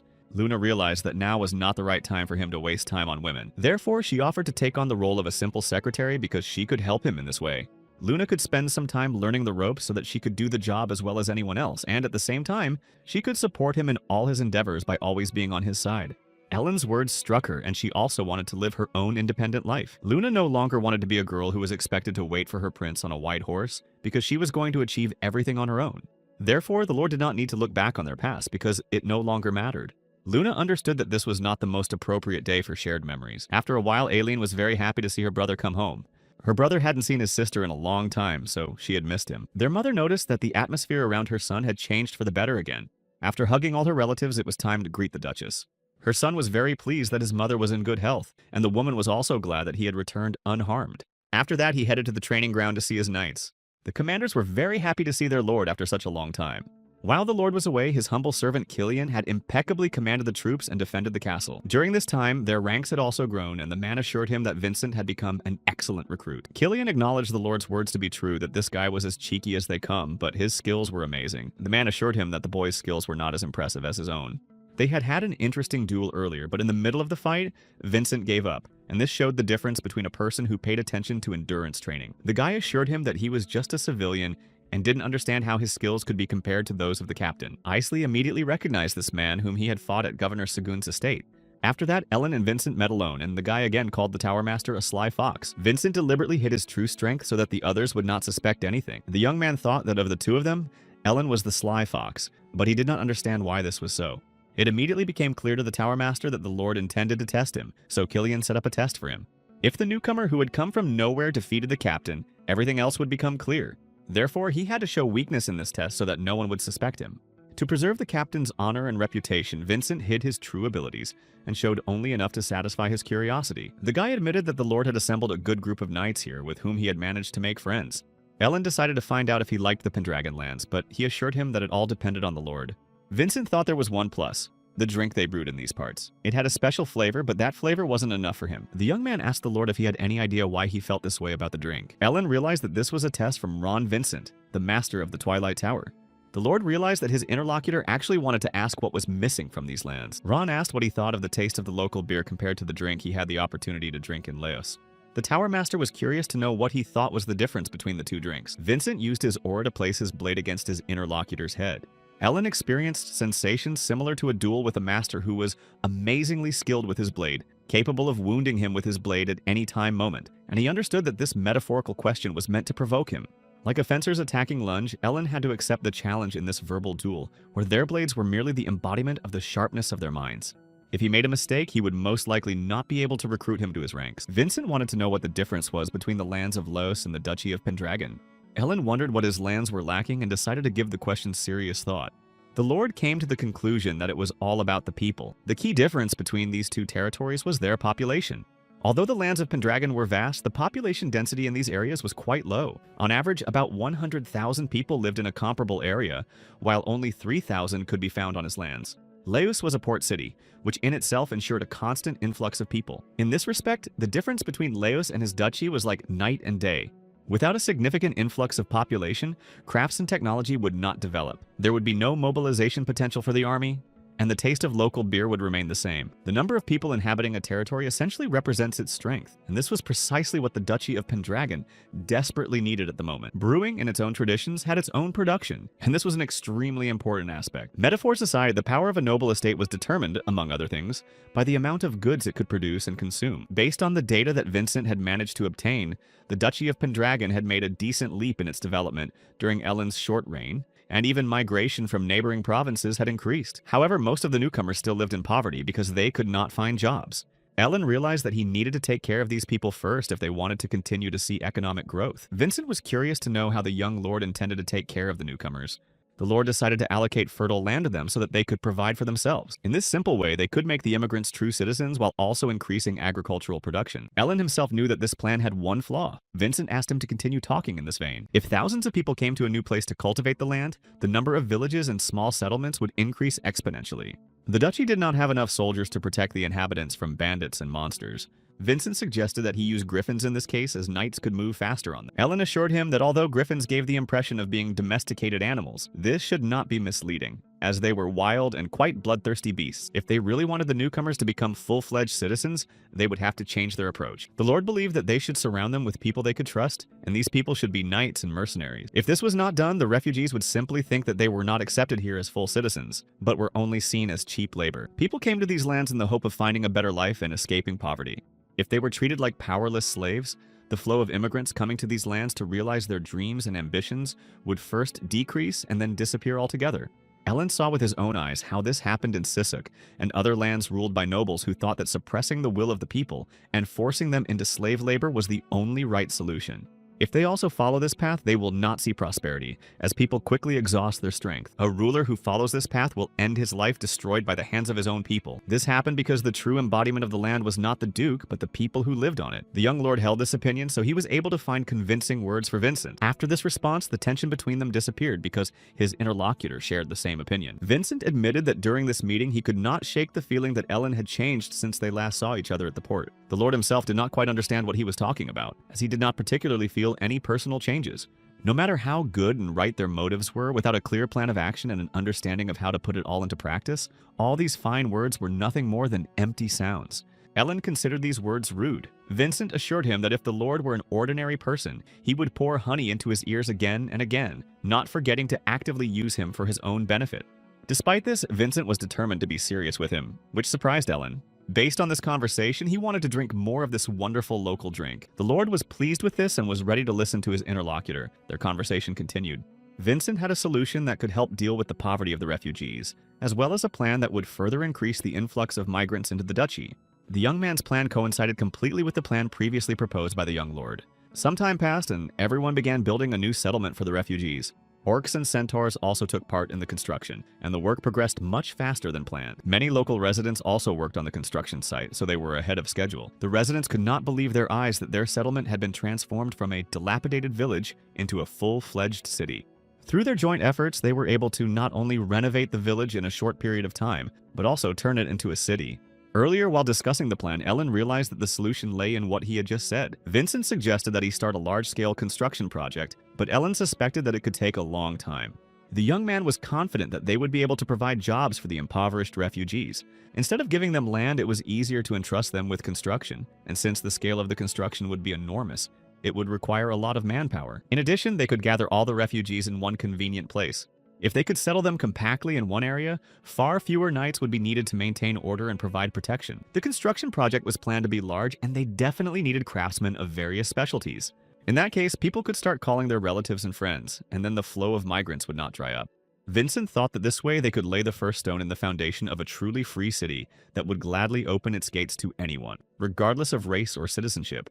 If everything went as they had planned, the population would grow like yeast in bread. After some time, a meeting was held in what was now the city of York. The man had come from a place where there was a large forest, and the wood harvested there was highly valued because it was of high quality, so he wanted to obtain permission to import these materials into the city. The next man wanted to open a tavern in this city where all visitors and workers could dine, because it was believed that alcohol was the best medicine for all illnesses after a hard day's work. The man believed that everyone who worked hard also wanted to relax, so he wanted to obtain permission to open a tavern. It was then that Ellen understood what Ron really meant when he said that people would start calling their relatives and friends. If the city had a large enough population, the need for various shops, workshops, and other commercial enterprises would grow significantly. Vincent believed that this should be the key starting point, and as soon as merchants flocked to the city, they could sign contracts with them. Ellen greatly appreciated the fact that people had come such a long way to start a new business in his city. York was to become a free city where no one would pay attention to their race, appearance, or nationality. However, if they wanted to start a new business in York, they had to follow one rule. The townspeople had to use coins minted by the Duchy of Pendragon in their commercial transactions. When Vincent suggested that he create an independent coin, the Lord was surprised because the Empire might not like it. But Ron believed that they would not have any problems if they introduced these coins immediately. The Battle of Alina and Luce allowed them to build a relationship of trust with Prince John. He also managed to find and capture one of those behind the attempted assassination of the prince in Sisuk. The power of the Dragon King of the Seas stood behind the House of Uranus, and to cope with such power, the Empire definitely needed the Duchy of Pendragon. All this played in Ellen's favor because the Empire would have no choice but to agree to mint their own coins. If they started trading with the Empire using their own money, the Duchy's influence would skyrocket. In order to successfully achieve their goals and speak to the Empire on equal terms, they needed more power and influence. These qualities would allow the Lord to show his true strength when he began to fight the Empire. Ellen understood all this perfectly well, but he was inclined to assume that the gold mines in the duchy would not be sufficient to mint such a large number of coins. Vincent assured the Lord that he should not worry about this because the new coin would not be made entirely of gold. After some time, the first Pendragon coins were put into circulation, and merchants really had to use these coins. These coins contained about 70% pure gold compared to the imperial coins, and were smaller than the others.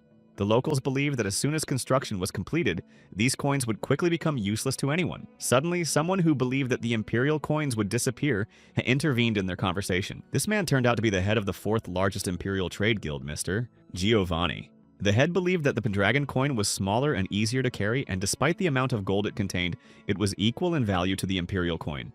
The monetary value of these coins was identical, but imperial coins were more difficult to carry around. It was obvious which of these coins ordinary people would keep at home and which they would take to the market. There was a popular saying among merchants: "A coin that circulates in the market is better than an elephant that sleeps in a warehouse." The value of a coin was determined by the extent to which it was used in the market. If they made people believe that imperial gold was good for saving and storing money, sooner or later such coins would become the equivalent of gold bars, and Pendragon coins would flood the market and become the lifeblood of trade. Luna suggested that the worst option would replace the best, and that was indeed the case. Vincent believed that coins were not necessary for this and that paper money would suffice. Ellen was surprised by his proposal to put paper money into circulation, but it was only Ron's theory. However, he believed that in the distant future, after their generation had fallen into an eternal sleep, evidence of his hypothesis would appear. Ellen knew the future because he had been there, and Vincent looked into it like a prophet. With such statements, Ron frightened the young lord who could not come up with such hypotheses. Giovanni believed that the person who created such a plan must have been very capable.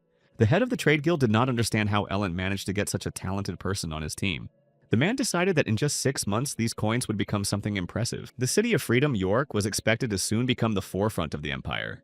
The predictions of the Master of the Twilight Tower came true, and Pendragon coins flooded the empire. Immigrants and various merchants flooded the city of York, continuing its development. Many people wanted to open more and more shops in this city, and Luna accepted their applications. The girl collected all the reports on the enterprises transported to York that day, and handed them over to Ellen. The Lord noticed that everything was going pretty much as he and Vincent had planned. Ron saw that they had managed to find common ground with the business owners, understand how they did business, and even figure out their intentions. Vincent acknowledged that Luna had fully revealed her talent as a manager in this matter. The number of businesses wishing to move under their wing was growing very quickly. The two of them would not have been enough to resolve all the current issues, and without Luna's help, they would not have been able to cope.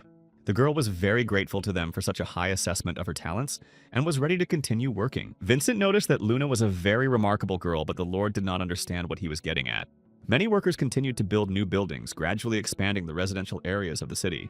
Carta brought boards for construction, and not wanting to lift them, simply threw them with all his might at Ellen, who was also at the construction site. Aisley, with the help of a griffin, also helped to advance the construction. It was surprising to him that the Lord himself was taking part in this. Luna and Ron watched as new buildings were erected in their city of York. The girl couldn't understand why Ellen was so involved in this construction. Vincent decided to call it a tactic to create a certain image. If he worked hard on the construction site alongside the workers for a while, he would be able to win their hearts. As a person who shared their heavy burden, he could gain the complete trust of the local residents.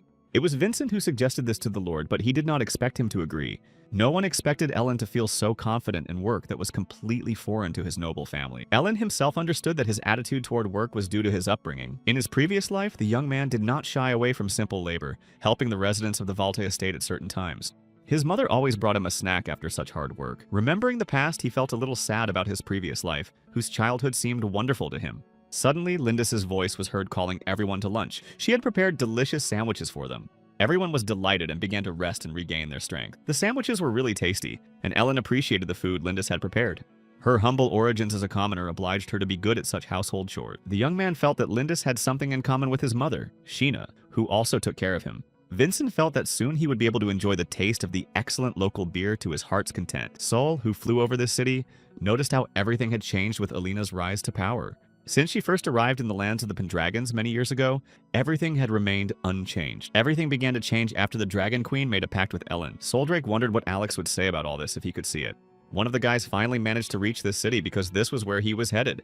Leon John Bolt was going to make a name for himself here by becoming a proud and respected knight. Meanwhile, near the city of Lindis, Eileen and Aileen were distributing food to all the homeless people. Eileen announced that the Duchy of Pendragon was ready to offer construction jobs to all willing migrants. The girl assured them that there was enough work for everyone, so they should not worry. The men were charmed by her beauty. Ron noticed that Eileen was doing an excellent job with the task assigned to her. Ellen said that part of the strategy to improve their reputation in the eyes of the immigrants was to communicate with them. Some of the guys didn't think Eileen was pretty because she reminded them of elves.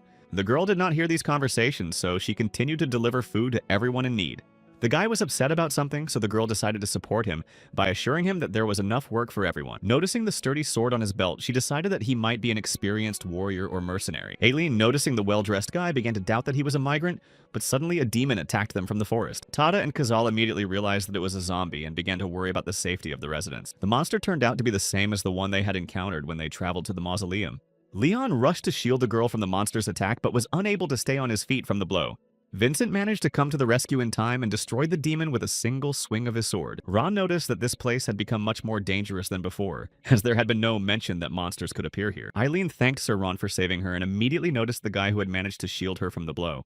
The girl rushed to him to see if he was all right, but Leon was unharmed. After this incident, the young man became convinced that he was a pathetic and worthless person, incapable of protecting anyone. Aileen, on the contrary, thought he was being too hard on himself, believing that he had acted very bravely because, thanks to him, Vincent had arrived in time. Leon felt that this was not enough. He had come to the duchy because he wanted to fulfill his dream of becoming a knight. Ellen thanked Leon for helping his sister. He also heard that the young man had tried to pass the exam and join the Order of the White Dragon, but failed. Leon assured the young lord that this was indeed the case, but that he wanted to stay in the city and become a knight. Unfortunately, the young man had not managed to become a knight, but instead had the honor of being introduced to the lord in person, so he decided to speak to him, as he had always admired him. Ellen was surprised by his words. Leon asked if the lord remembered the banquet at Governor Segun's. It turned out that he had also been present at the banquet and had witnessed the attack by the orc pirates. He fled from there as soon as he had the opportunity. Leon knew that the Lord had remained at the event and managed to repel the attack of the criminals with his team. The guy thought that Ellen gave his all to this battle and managed to get the upper hand over his enemies. Leon was fired up with the desire to become such a strong knight,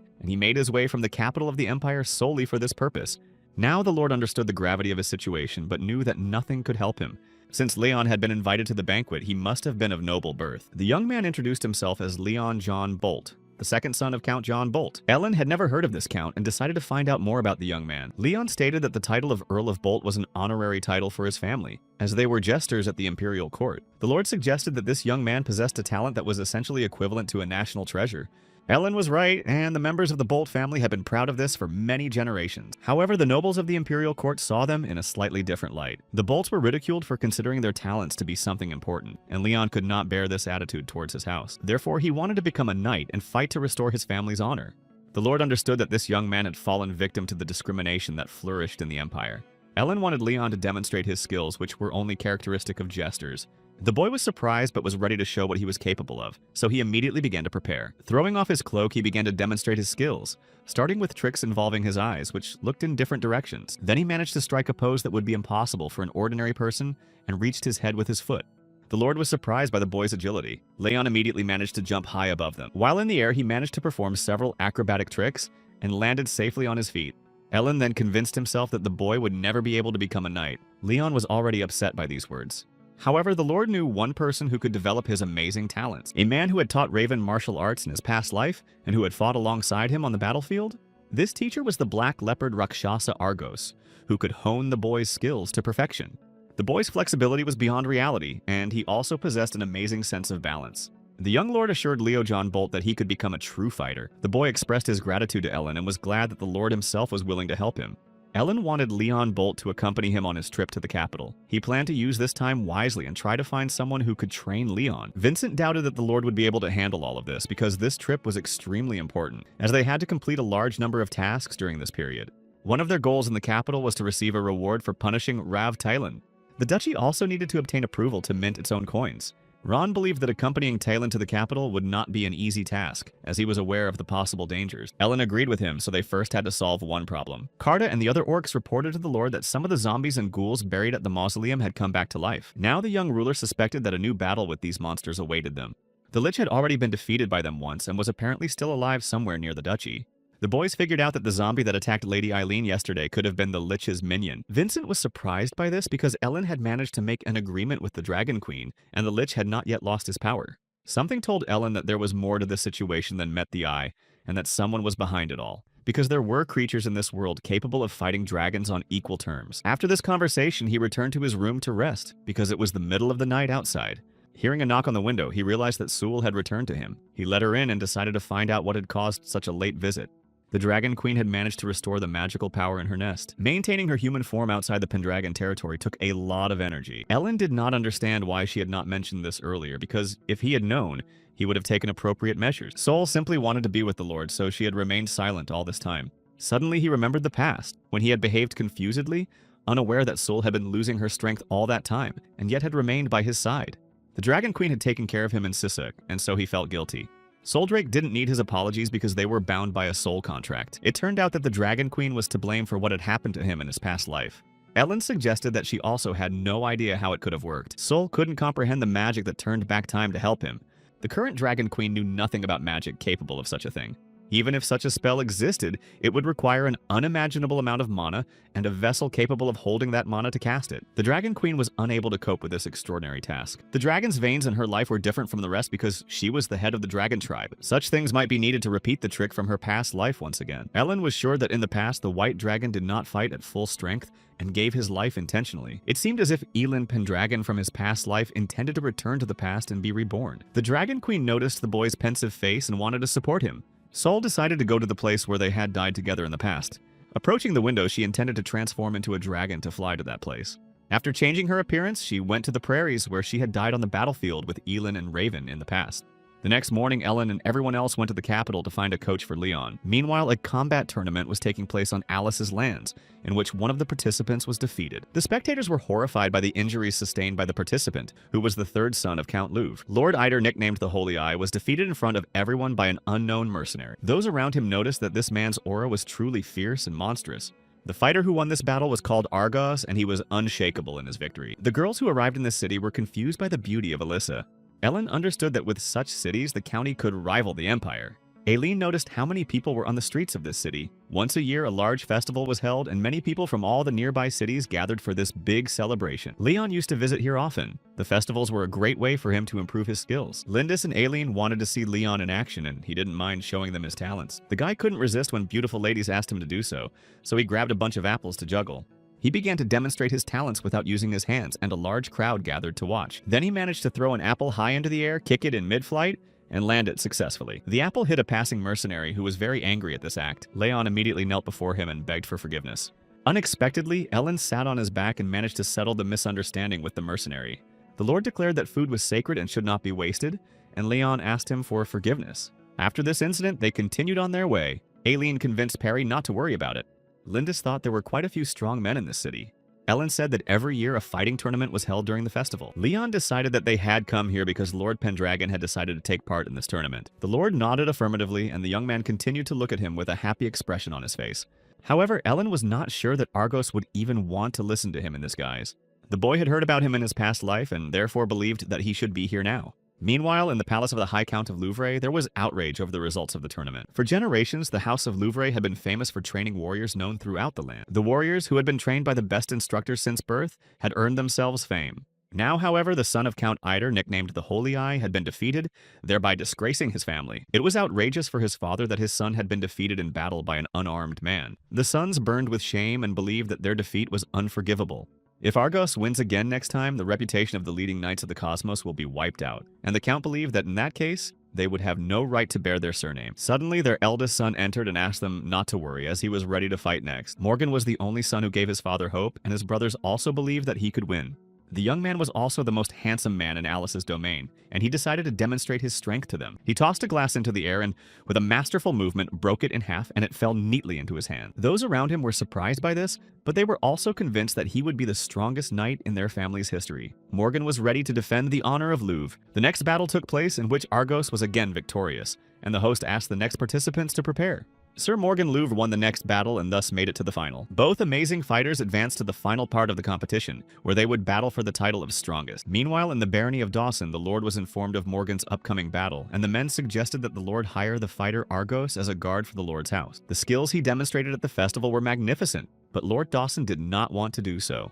There was still a chance that Aros could defeat the genius of the Louvre family, but the Lord did not want to hear about it and ordered him to be dismissed. The servants were forced to do so and did not understand what had happened to their master. Lord Dawson did not attend a single battle at the tournament, even though he was a knight, nor was he seen practicing with a sword as if he were not a nobleman at all. The servants did not understand how such a useless servant managed to obtain the title of lord. The man mourned his daughter who had been killed by Morgan, and he understood that he would have to pay for her with his life. Night fell, and only then did his companions manage to find the inn where Leon's future teacher was staying. Ellen hoped that his dear teacher would be there that night to talk. Noticing the knights lying near the tavern, Leon could not understand what had happened here. One of the soldiers came to his senses and reported that they had come here to meet with Argos. The man advised them not to try to talk to him, but to run away while they could, because this man's strength was beyond reason. The knights and noblemen had come here to watch him after seeing his talents at the festival, and he had beaten them all. Leon asked the Lord if he was sure it was a good idea, as he doubted that everything would turn out well. Ellen assured him that they might encounter some difficulties. Ellen asked him to just give it a try for now, as he was sure he could establish contact with Argos. Knocking on the warrior's door, the Lord announced his intention to talk to him. Argos ordered him to leave if he didn't want him to decorate his face with a couple of bruises. Ellen knew what had happened to Gora and Raji, and with these words he wanted to provoke him. The provocation worked, and Argos, in a rage, attacked the man who dared to stir up the painful past.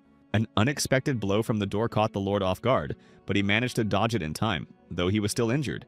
With masterful movements, the man managed to kick the young lord.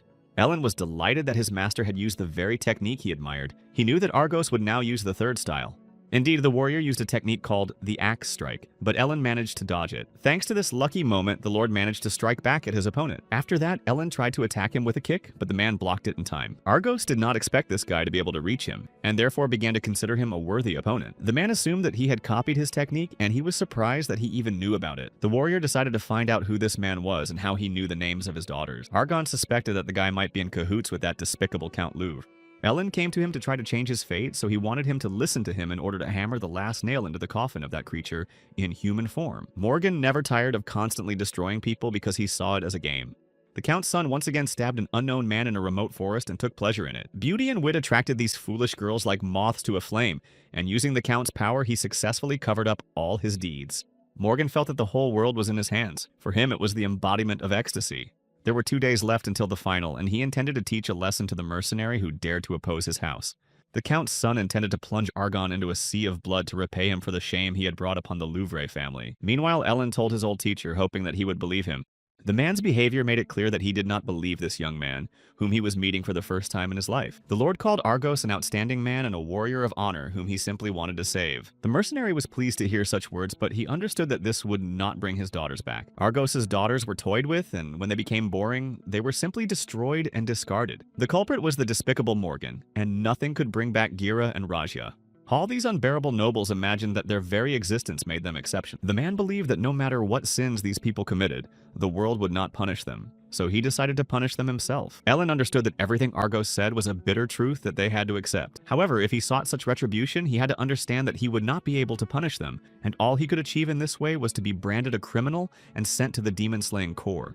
If that happened, instead of a ration, he would have dirty water, and instead of a bed, the mud of the battlefield. Fighting in these senseless and endless wars, he could gradually turn into a living, breathless body, passionately desiring only one thing: destruction. The man noticed how he spoke about this and therefore began to feel as if he could see the future. The counterattack with a reverse grip, the precise timing of the strike, and the speed of its execution were all performed perfectly. Therefore, Argos believed that this guy knew his techniques and decided to find out who he was. The Lord could not answer his question but assured him that he had no intention of deceiving him.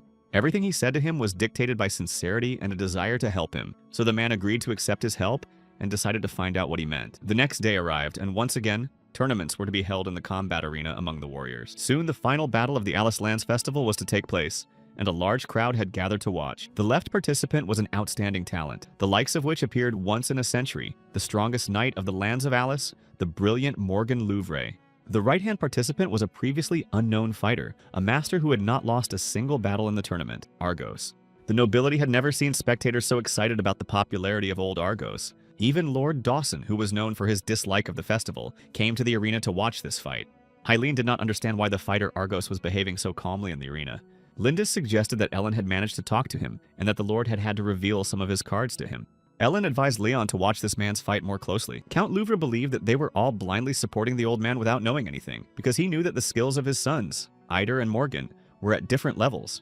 The father asked his son to show them the gap that separates the truly noble from the lousy peasants. Morgan declared that Argos had insulted his brother yesterday and he was ready to avenge him. His opponent did not respond, so the young man assumed that he had hearing problems. The Count's son swore that Argos would die today in this very place, and he unleashed his aura. Ellen understood that only a select few could possess an aura, and one of them was here. Morgan believed that this festival would end with the death of Argos, but asked him not to be offended, for he was simply following the letter of the laws of this land. Argos, on the contrary, was only glad to hear this. But the correction was that it was Morgan who would die and thus be able to find peace in his mind. The Count's son could not bear such words and therefore rushed furiously to attack his opponent. The man managed to dodge the attack and struck Morgan directly in the side with his aura, piercing his armor. This blow was visible to the entire arena, and the spectators could not understand what had happened between them. People could not understand why the opponents had suddenly stopped moving. The Count was also in the dark and ordered his son to simply finish off his opponent. Meanwhile, Argos managed to deliver a blow that made the guy freeze in place. Suddenly, Morgan screamed, his eyes filled with blood, and he collapsed to the ground, showing no signs of life. None of those present fully understood what had happened between them, but Argos was pleased that he had managed to destroy this vile guy who had ruined his daughters. The man did not understand why he was here, since he was not going to talk to the dead man. The eldest son of Lord Alice Morgan was completely defeated and destroyed in a fair fight, and none of the spectators could understand what had happened. Ellen explained that Argos had managed to deliver a penetrating blow, crushing all of Morgan's internal organs. The impulse from his attack passed through his palm and, like a wave knowing no barriers, resonated with the armor, passing through the body and crushing all the organs. Leon did not know that such a thing was even possible. Only the initiated fighters of the Temple of Tiramis could be trained in this, and it was a great honor bestowed upon a select few. This sounded cool to Leon, so he also wanted to learn the secrets of this technique. Such a technique was beyond even the capabilities of Ellen Pendragon.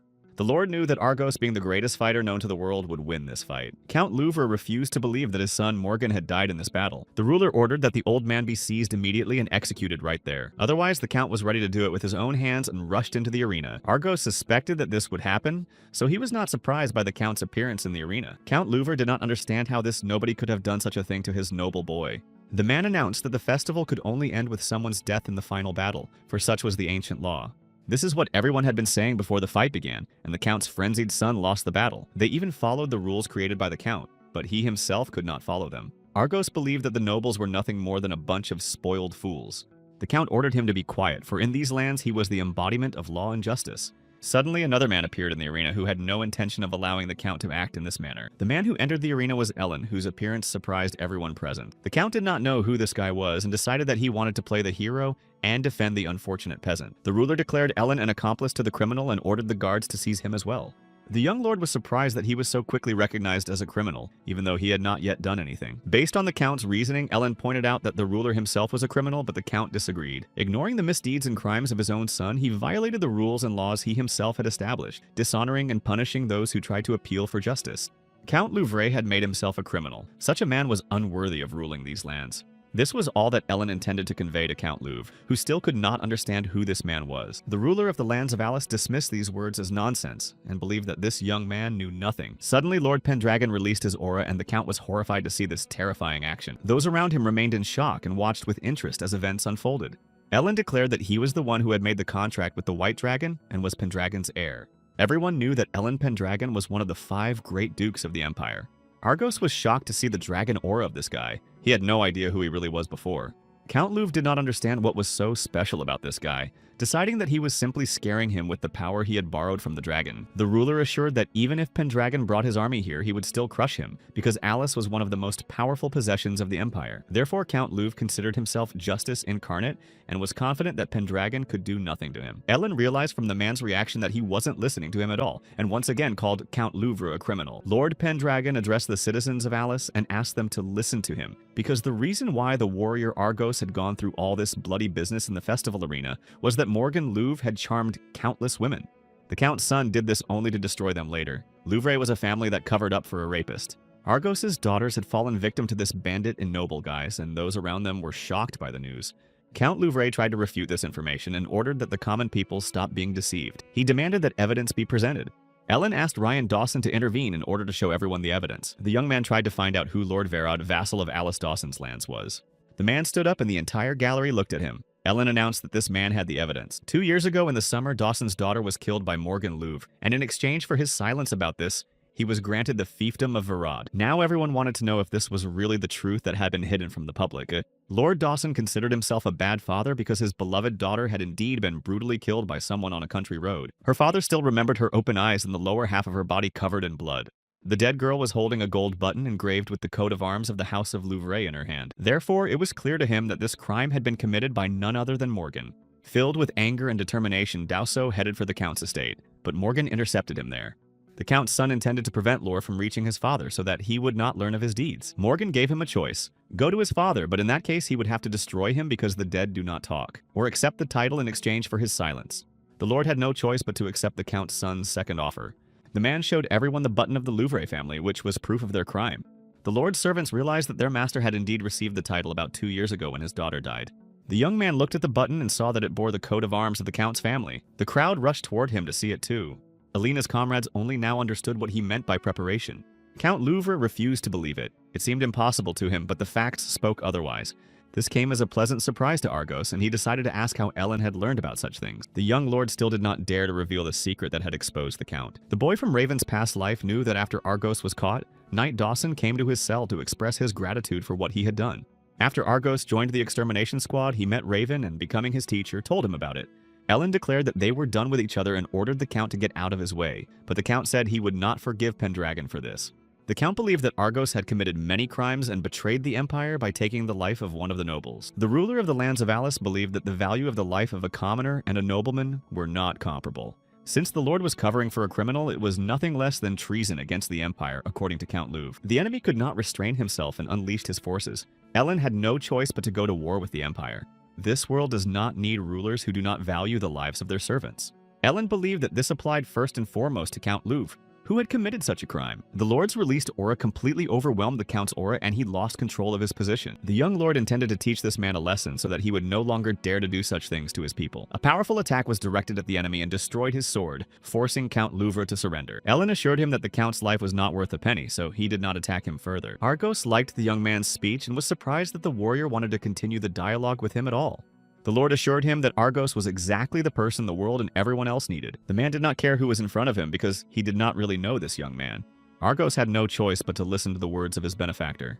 The young lord was pleased that everything had ended so well because now Argos could become Leon's teacher at his request. Aileen and Lindis noticed that these men got along very well. Ellen and Argos were like two old friends who had known each other for a very long time. Leon was convinced that the world of real men was so cool that he wanted to become a knight even more. Argos decided that this was the guy who should become his apprentice for the time being. The man accepted Ellen's request and was ready to take on this guy who didn't look much like a warrior. After that, they set off on their journey, and from that moment on, Leon's training began as he ran alongside the cart. After a while, the boy's breathing became uneven, and it was difficult for him to continue running. Noticing this, the trainer struck him with a whip. The man ordered him not to lose his breath because of this, as he would use up his strength faster in a real battle, and such wastefulness meant death. Proper breathing is the basis of the art of combat, so the boy was forced to continue this grueling training. The girls sitting in the carriage began to worry about Leon, who was subjected to such exercises. Eileen noticed Argos's rather cruel methods, and Lindis hoped that everything would be all right with him. Ellen assured her that the teacher's skills were incomparable and that Leon had the talent to match this level of teaching. Suddenly, the boy tripped over a snag and almost fell under the wheels of the carriage. Argos made it clear that the student was not focused enough on the battlefield, which could cost him his life. When they arrived in the imperial capital, he would be fighting real opponents, and until then, he had to learn these basics. Ellen gave Argos 3 months to teach Leon the necessary combat skills. The boy had no choice but to agree with his teacher's words, for his desire to become a knight had not gone away. Hearing their conversation, Ellen decided that Leon was indeed in a difficult situation. After some time, Luna learned that Ellen was involved in the death of the legitimate heir to the Count of Louvre. Vincent assured her that their master had been protecting the man who had destroyed Morgan Louvre. At first, Ron was very surprised to hear this news, but later he managed to find out the details and realized that everything was not so clear-cut. The Count's young son, Morgan, was a man who abused his power and authority, destroying and attacking women. The criminal who killed the heir turned out to be a member of the family of one of the victims. Therefore, Vincent believed that justice was on Ellen's side. Now they had to take into account that he had given the forces hostile to the Pendragons an opportunity and a reason to take action. Vincent's eyes had not failed him, and now he had to protect the Lord and multiply his forces so that he could become a true king. All this was so that Ellen could save the people of the Empire and carry out Vincent's plans. Meanwhile, Aisley was training the knights on griffins, and the guys were trying their best to improve. Knight Valvas calmly watched their actions and understood that they still needed a lot of practice. Suddenly, Vincent came up to him and praised Elkin for his excellent work. The young man believed that griffin riders were the future of armies, judging by the fact that only the best knights could ride these noble animals. Seeing the size of their squad of griffin riders, Ron Vincent came to a conclusion. Isley treated both the animals and the knights with respect, and therefore Vincent considered him an outstanding leader. The guy asked his friend if he could do what they had discussed earlier, and Elkin assured him that he would do it without any problems. Ron was convinced that he could be relied upon, so he asked him to take care of their strategic logistics, because he was sure that his authority and skills were needed to accomplish this task. Isley responded to this request silently, but it was clear that he was ready to do it. Vincent assumed that this guy still held a grudge against him from the moment they crossed swords. The guy also thought that Aisley might just be a reserved person. The Griffin's behavior suggested that he was a very responsible but at the same time friendly person. Aisley decided to find out if Vincent knew where the Dragon Queen might have gone.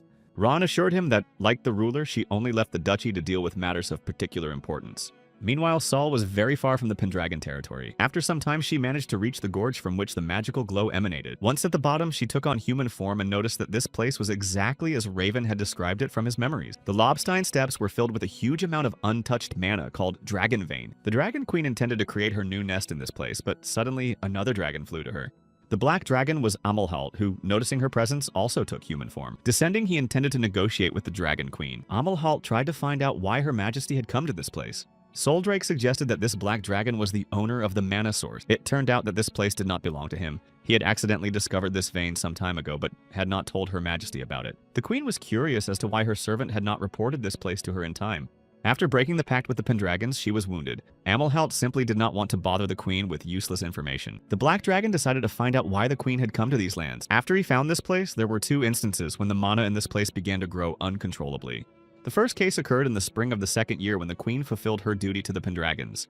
Amelhalt believed that this was related to the fact that the young Pendragon possessed not only the aura of a dragon. The black dragon also knew that this man possessed the aura of a demonic deity. Soldry decided that in the spring this happened at the moment when Raven was reborn in Ellen's body. History knew of no examples of anyone who had broken their oath to a dragon being given a second chance and managing to fulfill it on the day when Mana went mad again. Amelhalt assured that the queen herself had appeared here today, and therefore thought that she knew something about it. The Black Dragon also wanted to know who the Pendragon boy really was. The Queen of Dragons could not answer this question now, because she herself did not fully understand it. The power of the demonic deity was something capable of destroying the connection between life and death, and this something had the ability to shake the foundations of the universe. It was the dragon's duty to watch over everything related to Pendragon, and the Dragon Queen knew all this. Soldray chose this guy for their soul contract and ordered the Black Dragon not to forget about it. Amelhalt decided that the conversation with Her Majesty was not going well, and decided to simply leave this place. The Queen remained in this place to find out if she could make a nest here. Meanwhile, the young lord's carriage approached the capital, and the locals noticed a man mocking a boy who was running alongside the carriage. Looking at the man running alongside the horses, they did not understand why this was being done. Lowen imagined what it would be like to pull such a huge and heavy carriage over such a long distance. Argos prepared some nuts. The man threw these nuts at the boy, who had learned to dodge them during the journey. The boy assured him that it would no longer work on him because he had already managed to control it. Aileen noticed his movements and found them amazing. They noticed Leon's first successes. There were more and more people on their way, which meant that they had almost arrived at the capital of the empire. Leon was one of the first to notice the huge capital city ahead, welcoming all comers. The huge imperial gates became visible from which the Wall of Glory extended. The fortress walls, built right by the water, stretched for more than 10 miles, inspiring awe. Countless people passed through the gates leading to the lower city, and from a distance it looked like a huge anthill. His companions could only see the outer walls of the fortress. Ellen guessed that this city might have a larger population than his entire duchy. Argos noticed the huge crowds of people which he could not stand. He had no desire to go there. Leon did not share his teacher's views on life and was happy to see so many people. The young man asked his teacher not to worry about it because they would go through another gate called the First Gate. His companions noticed that there was no one on this road, which seemed strange to them. As they approached this gate, the guards ordered them to stop the carriage immediately. The first gate was only open to noblemen bearing the title of Count or higher. It was the Royal Road. Lord Pendragon was instructed to proceed to the other gate. Argos did not want to talk to these knights. The man asked the Lord to deal with the guards himself as they had no intention of entering the other gate. Suddenly, a loud sound rang out, distracting them all from their arguments. Argos did not understand why they were blowing the horn so loudly, and they began to cover their ears. Every time the direct heir to the royal family or the imperial duke entered, this horn sounded, so they assumed that the prince would now appear before them. Indeed, the gates opened and an imperial carriage drove out. Suddenly, a young man who looked like Jan jumped out of the stopped carriage. Ellen was convinced that the emperor's prince was standing before him, smiling arrogantly. Jan noticed that this lord was, as usual, on the move, and had managed to get himself into new adventures. Ellen, in turn, made sure that the prince remained as boisterous as ever. Ingrid followed the prince out of the carriage and was embarrassed when she saw Ellen. It had been a long time since they had last met, and the lord was a little surprised that she had also arrived. The princess was happy to see him again, but Ellen did not share her feelings. Aileen also got out of the carriage with Lindis to greet Prince John. It was a great honor for the girls to meet him again after such a long separation. Jan was delighted that Eileen, with whom he had a warm relationship, had arrived in the capital with Ellen. The prince showered the girl with compliments because during the time they had not seen each other, she had become even more beautiful. From the very first moment, Ellen realized that this city was very unsettled. The fact that the other guys existed was simply ignored. Leon did not argue about this with the master. The prince acknowledged that the duke's name had been heard very often lately. Ellen, in turn, noticed that John looked unwell even though he was at home. Yang blamed Lord Pendragon for all this because wherever he went, he created a lot of problems. Pendragon couldn't imagine how worried Ingrid was about him. Ellen was a lord and was only doing what his duty required of him, which he adhered to. Jan assumed that the criminal the lord had caught in Sissak had been brought here. The young lord hastened to report that his servants would bring Rav Tylan to the capital shortly. The prince doubted that it was a good idea to leave the criminal alone, as the carriage could be attacked on the way. Ellen assured him that there was no need to worry, as his knights were competent enough to defend themselves. The lord had made many enemies with his actions, so the prince advised him to be more careful. In addition, Count Louvre's alliance also included supporters of Governor Segunda, whose influence extended throughout the empire. Therefore, the lord should have known that representatives of 2 of the 5 ducal houses would be attending the award ceremony this time. It became known that Aranis and Lindegor would also be attending this time, which came as a surprise to Ellen. Upon hearing about Aranis, the lord immediately remembered the pirate Tolio, who also belonged to this family. The Bear Duke and the Sea Dragon were the 2 who usually ignored imperial holidays and palace events.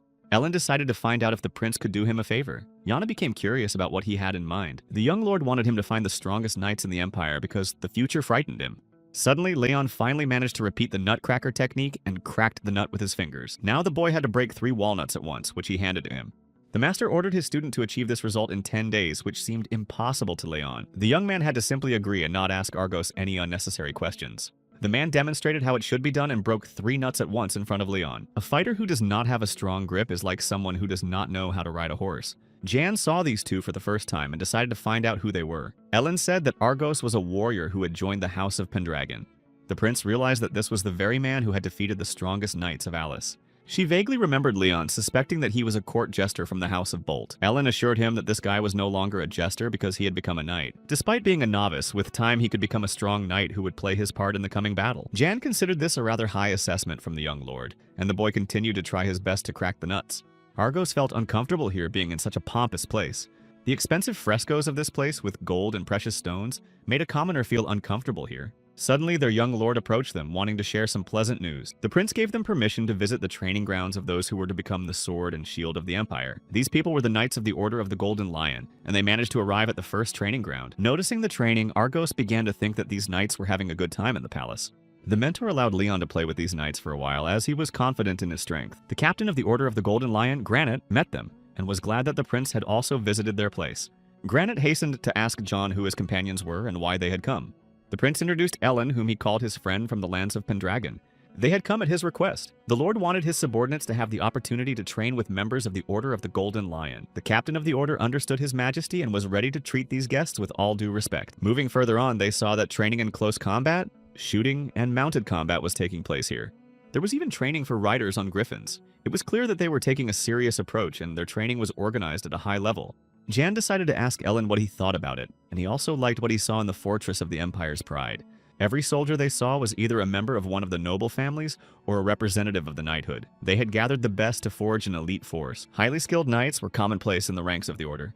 Leon did not understand why Argos did not stay with his master to explore the fortress. The man believed that it would be easier for them to find a worthy opponent for a good fight here.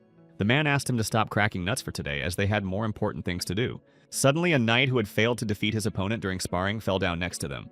The stranger apologized for his rudeness, explaining that when training with beginners, his hand often slips. A strange reaction appeared on the knight's face when he saw Leon's familiar face. Looking more closely, he began to think that he knew him. The knight realized that he had not been able to recognize this guy at first because he usually saw him in makeup. It became clear to the man that this was John Bolt's eldest son, Leon, and the guy got a little nervous about it. The other warriors, hearing this surname, realized that they were talking about the Bolt family, who were court jesters. Once the knight saw him perform on stage at the Imperial Castle. During the performance, Leon curled up into a ball and rolled around the stage in a comical manner. The man thought it was a magnificent performance and swore that he had never seen such a masterpiece.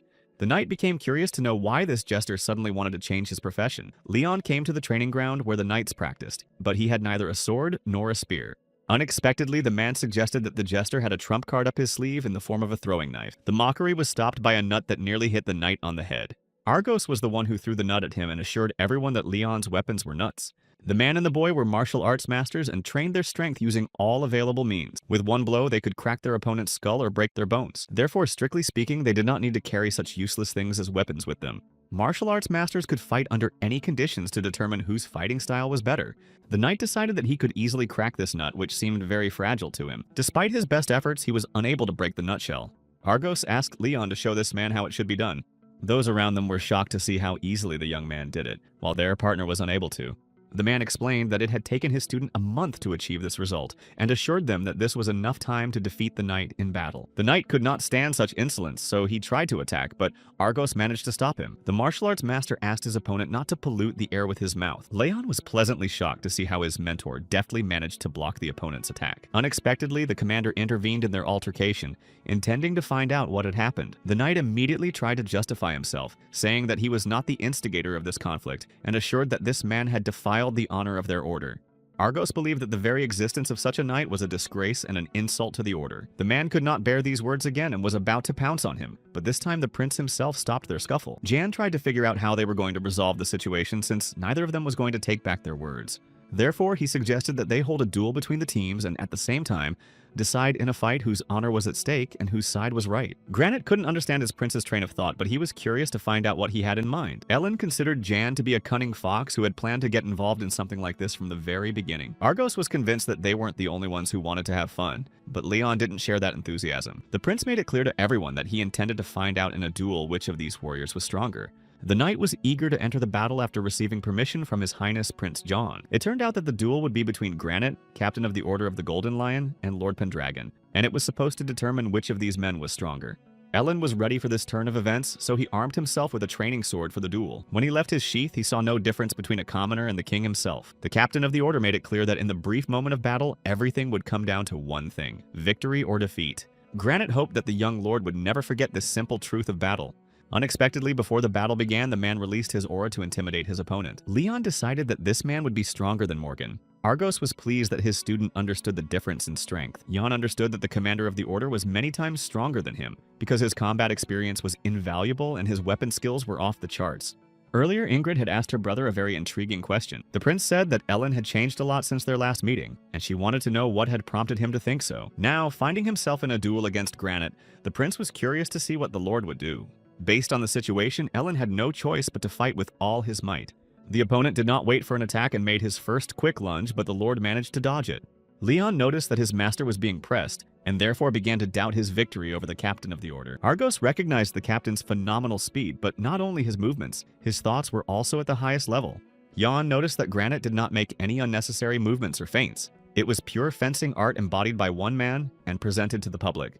When faced with such a fighting style, it felt like a quick, explosive thrust that knocked the opponent out of the rhythm of the battle. The captain was not just fast. He had perfected the imperial fencing style and therefore overwhelmed his opponent. Ellen managed to dodge another lunge from his opponent, but the man tried to push him back with his back. Argos was convinced that Granite was a worthy opponent, saw that he had created space for a counterattack, and immediately closed the distance to prevent it. While the captain had the initiative in the fight, Ellen continued to dodge successfully. Seizing the moment, he managed to deliver a kick straight to the head and immediately struck with his sword, which Granite dodged. The opponent's strengths were practically equal, and the outcome of the battle depended on which of them could successfully apply their technique. Everyone except Argos was shocked and considered this an incredible duel. The Duke's technique strongly reminded Argos of the art of tiramisu, which he himself possessed. The captain of the order also wanted to know what this delightful technique used against him was. However, Granite dared to assure his opponent that these tricks would not be enough to win, because he had worked on the imperial art of the sword for many years and minimized all flaws. Suddenly, Ellen forced his opponent to fall to the ground with the inertial force he put into the attack. Some of those present did not expect that everything could so suddenly turn in his favor. Granite himself did not understand what had just happened, because he had been in control of the duel all this time. Argos began to feel that the fight would now follow a different scenario, one dictated by Ellen. The captain of the order's perception screamed that something had changed dramatically in this man. The man asked his student if he found anything interesting in the situation. The prince, like everyone else, was intrigued by the outcome of this battle and also did not expect everything to change so dramatically. The opponents clashed swords again in a brave battle, and Ellen once again managed to outmaneuver Granite, who flew past him. This time, Ellen managed to deliver an additional blow to the back of the captain's head, which horrified the knights. Despite his injuries, the man was ready to continue the fight and quickly got to his feet and saw Ellen's aura in front of him. The captain of the order immediately used his aura to try to pressure his opponent and began to attack first. Those around them noticed that Granite's aura had become several times stronger, but the young lord continued to block his attacks. It was the first time the prince had seen such fierce attacks from the captain of the Order of the Golden Lions. Granite began to feel that he could not reach this nimble young man with his attacks. Jan felt the same feeling he had when he fought alongside the young lord in Luce. Argos noticed the use of a special technique from their southern lands that allowed the aura's power to be wielded in an unusual way, but no one had ever seen it used like this before. During the short time he spent with Aisley, Ellen managed to learn many tricks from the Knights of Alvas. Earlier, the Lord had the opportunity to train with Elkin, who taught him several techniques. Granite continued to believe in his unshakable strength, so he decided to attack first. Jan was convinced that Ellen had acquired new strength during the past period. Looking more closely, it seemed to him that it was not just about this strength. Suddenly, the prince decided to intervene and ordered the captain of the order to stop the fight. The prince said that they were both excellent fencers and was pleased with what he had seen, so he asked them to sheathe their swords. Ellen admitted that he had underestimated his opponent, who was pleased with this and therefore stopped. Argos was convinced that his master was a wise man, but Leon did not understand what he meant. The young lord highly valued and understood the rules and foundations of dueling. Jan had just saved the honor of the captain, who could have lost in front of his subordinates. The prince was absolutely certain that Ellen had changed greatly since their last meeting.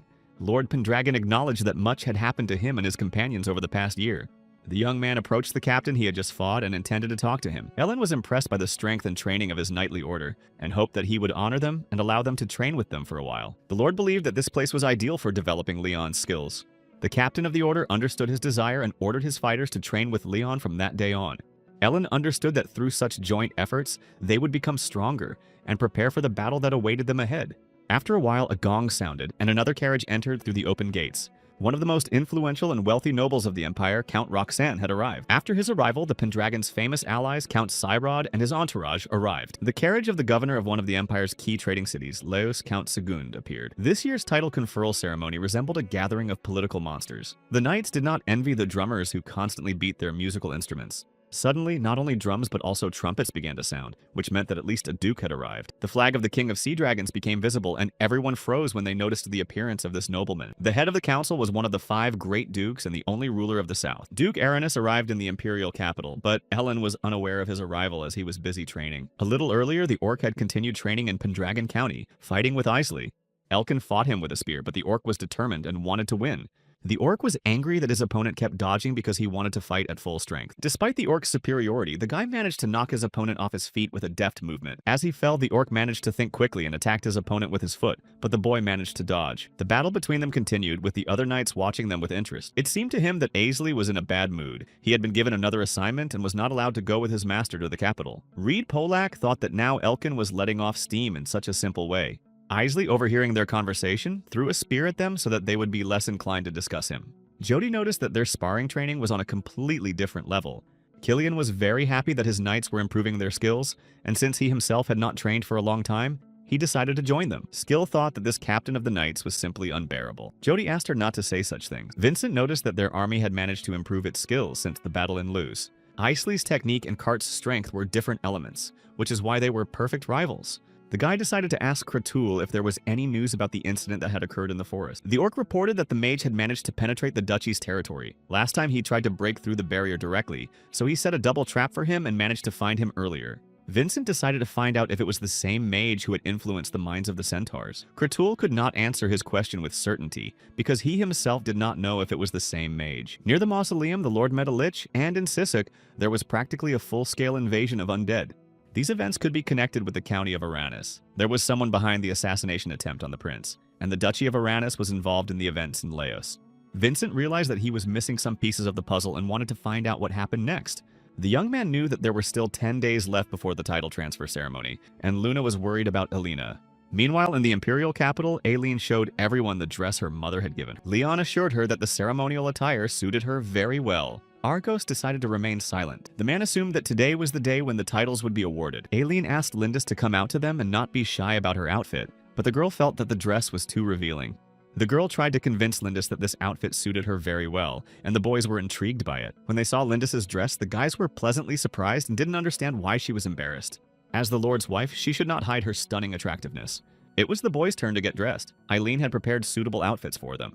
The day of the investiture had finally arrived, and the young Lord Pendragon was a little nervous about it. The mere thought of the prince seeing Lady Aileen in her finest ceremonial attire made his heart beat faster. Ellen believed that those behind the attempt on the prince's life would finally reveal themselves. Rav Tylan was also to be brought to the capital, soon to be handed over to the emperor in person. The prince had already told the lord about this, but decided to repeat himself, assuring him that Ellen had too many enemies. According to John's assumption, Segunda had thought through and planned everything he could for this day, so he advised the lord to be careful. The ceremony began, and Ellen headed there with the embarrassed Lindis. The lord assumed that the girl was bothered by her clothes, but she made it clear that there was something else. Lindis came from an ordinary farming family. Her hands were rough, and she did not possess any striking beauty. She felt that she was not worthy of being there, standing arm in arm with Lord Ellen. The lord, in turn, remembered that Lindis reminded him very much of his mother, who had also cared for him. Ellen felt exactly the same way as Lindis and therefore asked her not to worry about it. The other girls saw Ellen Pendragon for the first time and found him more handsome than they had expected. The girl asked Princess Ingrid why she did not go with the young lord. Her friend asked Sylvia to stop pressuring the princess, since Ellen had already refused her. The girls decided that now it was their turn to try their luck with the lord, because they were Ingrid's sisters and, in addition, possessed both beauty and an excellent pedigree. The princesses considered themselves the best ladies in the empire. Leia, Sylvia, and Elaine began to descend. The girls would soon find out which of them would win the battle for this gentleman. Count Seyrod intended to ask Ellen how his daughter, who worked for the lord, was doing. The young man assured him that she was fine. The man appointed by him was responsible for the internal affairs of the duchy and spoke very highly of Luna's managerial talents. His words were like music to the father's ears. He was very happy that his daughter had managed to find her place. It seemed to Eileen that the respected Count Seyrod was making another attempt to marry his daughter to Ellen. The girl supported the Count in this because she considered Luna to be beautiful and intelligent. Eileen believed that her brother should have several wives. The Lord's sister decided to find out what her brother's current wife thought about this, and Lindis responded positively. Suddenly, their conversation was interrupted by shouting boys who began to grab their noses and run in an unknown direction. The boys were shocked that their eyes had met for a moment. One of the princesses touched the boy's hand, and so he began to believe that his life had not been wasted. Argos did not understand what caused the boy's reaction. He did not understand what had happened to them at all. Leon realized that the reason for this behavior was the three princesses who had appeared. It seemed to him that they were wearing beautiful dresses. The guy knew that Leia, Sylvia, and Elaine were the best girls and princesses in the empire. Eileen realized that these three girls were sisters. Ingrid Ellen noticed that they all looked alike. Argos noticed that these three chatterboxes were heading towards them, and they seemed strange to him. Approaching Ellen, they declared in unison that they were delighted to meet the valiant Lord Pendragon. Ellen, in turn, was not pleased with such attention from the princesses, as he did not want to have anything personal with them. The princesses had heard stories about what had happened in Laos. Ingrid told them everything in detail, and the girls swarmed around the lord, leaving Lindis alone. Leia was convinced that their sister had not lied to them at all, for he was not only a handsome duke, but also very skilled with a sword. It was said that he surpassed Prince Jan. Elaine knew that he possessed all the virtues that every gentleman at court dreamed of. The princesses believed that he did not have a wife suitable for such a high status. Sylvia had heard that Lindis's concubine had previously been a servant of the Pendragons. Therefore, the princesses believed that she must have come from a noble family. They assumed that Lindis's father was a knight or an officer. Lindis felt uncomfortable telling the princesses the truth. Eileen considered these girls to be ill-mannered hens. The lord's concubine cried without telling them who her father was and who she really was. Ellen himself replied that her father was a farmer, which amused the princesses, who considered Lindis unworthy. The girls immediately began to praise the young lord for his generosity in taking a commoner as his mistress. Elaine thought that this was far from the best match for the Lord. Sylvia made it clear that this was precisely why Lindis had the status of a concubine. The girls asked him to look at their noble hands, which had no calluses and were as delicate and white as the first snow in the mountains. The princesses considered themselves the embodiment of beauty in this court. The blood of the emperor flowed in their veins, and each of them considered herself worthy of becoming Lord Pendragon's wife. Ellen, on the contrary, was surprised that there were no calluses on their hands and did not share their pride in this. The Lord realized that they had never once in their lives cultivated a field to ensure their future. The princesses also did not wield swords to deal with those who threatened their lands. The emperor's daughters did not mend their loved ones' torn clothes and never cooked anything for him. Ellen pointed out that they had done absolutely nothing useful in their lives, and therefore did not understand where their pride came from. The princesses were shocked by this response because they believed that everyone should simply love them, and that all they were required to do was be beautiful. Lyndon did everything the Lord asked of them and supported him in difficult time. Even now he was sure that she would continue to do so, and the girl felt uncomfortable listening to this.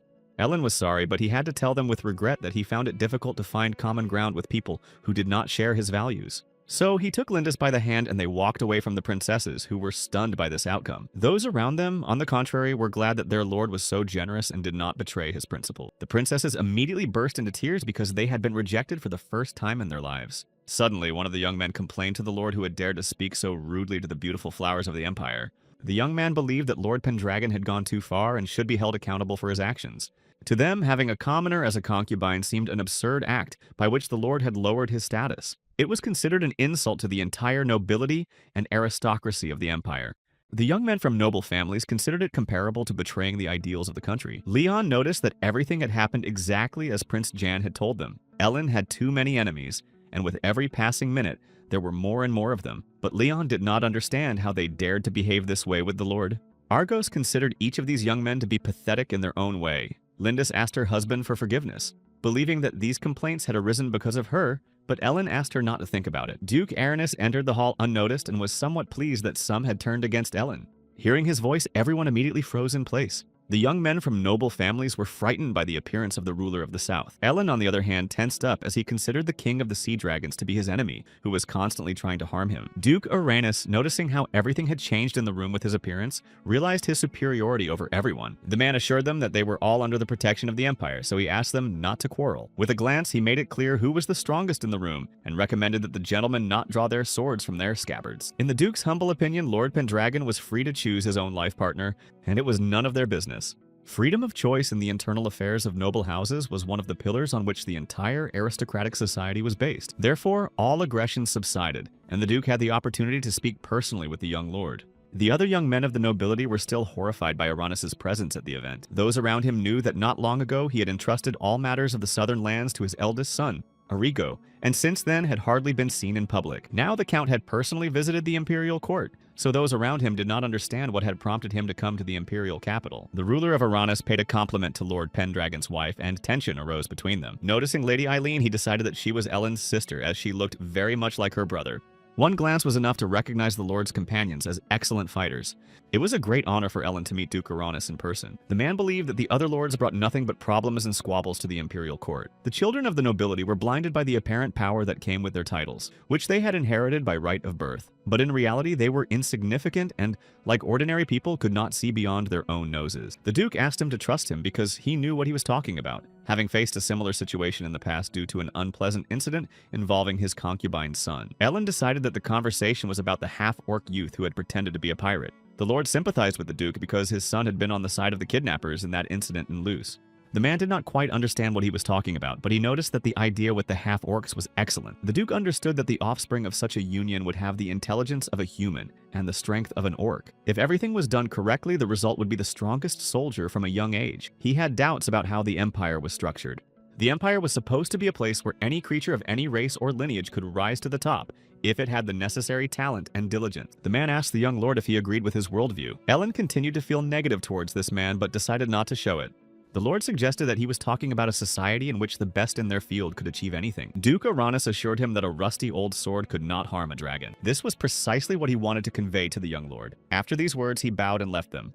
The sole ruler of everything, the young Duke Aranis impressed everyone present with his aura. Originally, the House of Aranis were kings who ruled in the south, but later fell under the influence of the empire. The origins of this dynasty were very different from those of the nobles and subjects of the first emperor. Although Leon had lived in the palace for quite some time, this was the first time in his life that he had seen Duke Aranus in person. Showing his fist, Argos assured him that with its help, he would be able to solve all his problems. While the Duke was talking to Lord Argos, he gave free rein to his bloodlust several times, and the Duke did not even blink. This proved that he had been through more than the others could even imagine. Leon asked the master to stop making noise and expressing himself that way when they were in the palace. But Argos believed that when two martial arts masters met, palaces and everything else ceased to exist for them, because any place became a battlefield. Ellen was convinced that this Duke was the father of the pirate monster he had fought. He was the one behind the attempt on the Crown Prince's life and the destruction of the House of Valte. The Lord could not get the Duke's arrogant mockery out of his head. Therefore, Ellen intended to expose all the sins of this ruler publicly that day. Duke Aranus, in turn, was convinced that Governor Segund was smarter than the rest of the rabble. Being a count, the old man was a henchman of Duke Aranus, who used him for his own purposes. Thanks to the fact that he left the place in time, it was difficult to prove his involvement in the incident. Count Segund knew that none of the local nobles would be able to find out about the confrontation with Lord Pendragon. In order to carry out their plans, they had to try hard and finish this important business. Unexpectedly, the Duke spilled wine on the floor, saying that Rav Tylene had to disappear today. Duke Aranus intended to get rid of the witness before he appeared before the Emperor. Count Segund assured his patron that he had taken care of this in advance. The old man had placed mercenaries along the entire route from the lands of Pendragon to the imperial capital. The nobles remembered what the White Dragon had done in Sisuke and what the Duke himself had done in the lands of Elise, and so everyone was very dissatisfied with the Lord. Practically the entire nobility of the empire at that moment sympathized with Duke Aranus and was ready to become his allies. The heir, Jaime Roxanne, owned one of the largest estates in the empire, which could rival even the lands of Alice. Even the Bear Duke of the House of Lindegor was ready to cooperate with them. Duke Aranus was delighted with this news, and the old man added that all these people did not think highly of Lord Pendragon. Count Segunda always surprised his ruler with his extensive personal connections among the nobility of Ellen. In their opinion, he was surrounded by enemies in the emperor's palace, as if in a trap. The ruler of the south was sincerely grateful to him for his service, and he continued to flatter the old man. The count was only too happy to hear praise from his ruler and did not know that he was being used. The time had come to begin the ceremony of conferring titles, and everyone gathered in the emperor's throne room. The grand ceremony began, and everyone was asked to welcome the pride of the empire, its 5 great dukes. The first to enter was the ruler of the south, the great sea dragon Duke Aranis, with his entourage. The man and his entourage headed for the emperor's throne, where the ceremony was to take place. Duke Sirad decided that this man was the chief among the dukes. The girls found him very attractive. The knights beside him gave him a truly regal appearance, and some of those present decided that they were the Knights of Valvas. Next, they greeted the blood of the empire, blessed by the angels, the great duchy of Lindegor. The duke headed for the emperor's throne with his nobility. To those present, it seemed that he paled in comparison to Aranus. To Duke Sirad, this man resembled a bear. The girl did not understand what was meant by the blessing of an angel. There were rumors that they possessed a certain power that was capable of granting wishes. After 100 years, they had not suffered a single defeat in war. The House of Lindegor had existed for a long time. Now it was the turn of the person who had been talked about every day in the palace for the past year. This person who had made a pact with the White Dragon was the young Duke Pendragon. The girls stared at the young hero Laos as he walked past them. Some thought that this guy was too young for the duchy. Governor Segund had heard that Ellen was only 17 years old, but he already held such a position in society. Then they announced the ruler of the empire, the centuries-old House of Aragon. The prince and princesses appeared in public, and the 3 sisters continued to feel unimportant after Pendragon's recent refusal. Ellen noticed that Jan, the 3 foolish sisters, and Ingrid were very similar to each other. Suddenly, the precious child of Baroness Irlin, born in Sisek Gufli Aragon, was announced. Ellen was surprised that this man was also being considered for the imperial title. Gufli was the man who had inherited the throne in Raven's previous life. Therefore, Duke Pendragon was skeptical of this prince, and suspected something was wrong with this action. If Yang was an unbridled flame, then Gufli seemed to him like the water of a calm lake. Ellen could not read any emotions on this guy's face and therefore decided not to rush to conclusions. The young man also became curious about how old Goofy might be, assuming that he was now 15. The butler announced the last and most important holder of the highest power in the empire, standing above the power of all houses. Everyone already understood that Duke Aragon himself would now be announced, and therefore waited for his appearance. First, the emperor's retinue appeared, walking everywhere to defend their ruler. Ellen noticed that the captain of the Royal Knights was at the head of the retinue. He considered these guys to be a good escort. The young man wanted to know what kind of person Emperor Aragon really was. An elderly man with a gray beard appeared, slowly following his knights. The young lord was surprised that this old man was the emperor of the great empire of Aragon. The emaciated old man did not inspire confidence in the young duke, who had expected much more grandeur from him. The ruler of the great lands of Roxanne, Jaime Roxanne, was the first to introduce himself and headed for the throne. The man humbly greeted his emperor, but the emperor did not respond to him. Jaime, not waiting for a response, did not understand what to do next, so he decided to introduce himself again. The captain of the knights recognized him as the ruler of the House of Roxanne and, on behalf of the emperor, granted him the title of Count. Such was the will of his majesty, but the young man did not understand why the emperor himself had not told him this. Jamie Roxanne expressed his deepest gratitude and left the place. The next person to be granted the title of Baron was Morbus Berlin, and in this case the emperor also did not say a word. The captain of the knights, on behalf of the ruler, granted the title of Viscount to Charles Viscount. Next, they called Argon Habsburg, whom all the local people considered a mere puppet. Einil asked Leon if the emperor had always been so taciturn, and the young man replied in the affirmative. Over the past few years, the emperor's condition had rapidly and severely deteriorated, and since then, Leon had not heard him utter a single word. There were rumors that old age and some kind of illness were to blame, but no one knew for sure. It was all shrouded in mystery. Ellen knew that the reason the House of Walta had been destroyed was a false accusation of treason. If only the emperor had been able to see the truth through the lies surrounding him. If only he could have kept the tyranny of the noble houses in check with a firm hand. Likewise, if the emperor had the will to do so, there would be no oppression or impunity in the lands of the empire. Therefore, the young duke believed that the empire was rotten to the core and that the emperor himself was to blame for all this. He recalled a recent incident when he almost fought with Count Louvre and said that he was ready to fight the Emperor's army if necessary. After that, they called out Ellen's name and he went to His Majesty to receive the title of Duke. Standing before the Emperor, the young man noticed some strange things happening at that moment. Ellen believed that the ruler was now nothing more than a puppet in the hands of the elite. The young man, like everyone else, humbly greeted His Majesty, suspecting that the captain of the knights would now announce the awarding of the title. Unexpectedly, this time the Emperor stood up and stood before the young lord. Looking intently at Ellen, a powerful aura appeared in the Emperor's eyes. After that, the old man released his lion aura, which he had possessed for many years. None of those present expected this. Jan and Ingrid were also surprised by the elderly father's actions, but Duke Aranus remained calm, unlike the others. For the first time in his life, Ellen encountered the true aura of the imperial family. The young lord was convinced that the emperor was at least twice as strong as Jan. The young man could not believe that a person in such a frail body could possess such a colossal aura. Finding himself in this situation, he had already decided to respond to the emperor by manifesting his white dragon aura. Unexpectedly, the ruler's aura began to subside little by little, so Ellen did not have to show his strength. Suddenly, he remembered that battle was not just a random fight with an opponent. Isley advised him to be in harmony with his opponents and not to resist them. The essence of such confrontation was to synchronize with one's opponents. Heeding his friend's advice, the young lord simply surrendered to this flow of aura.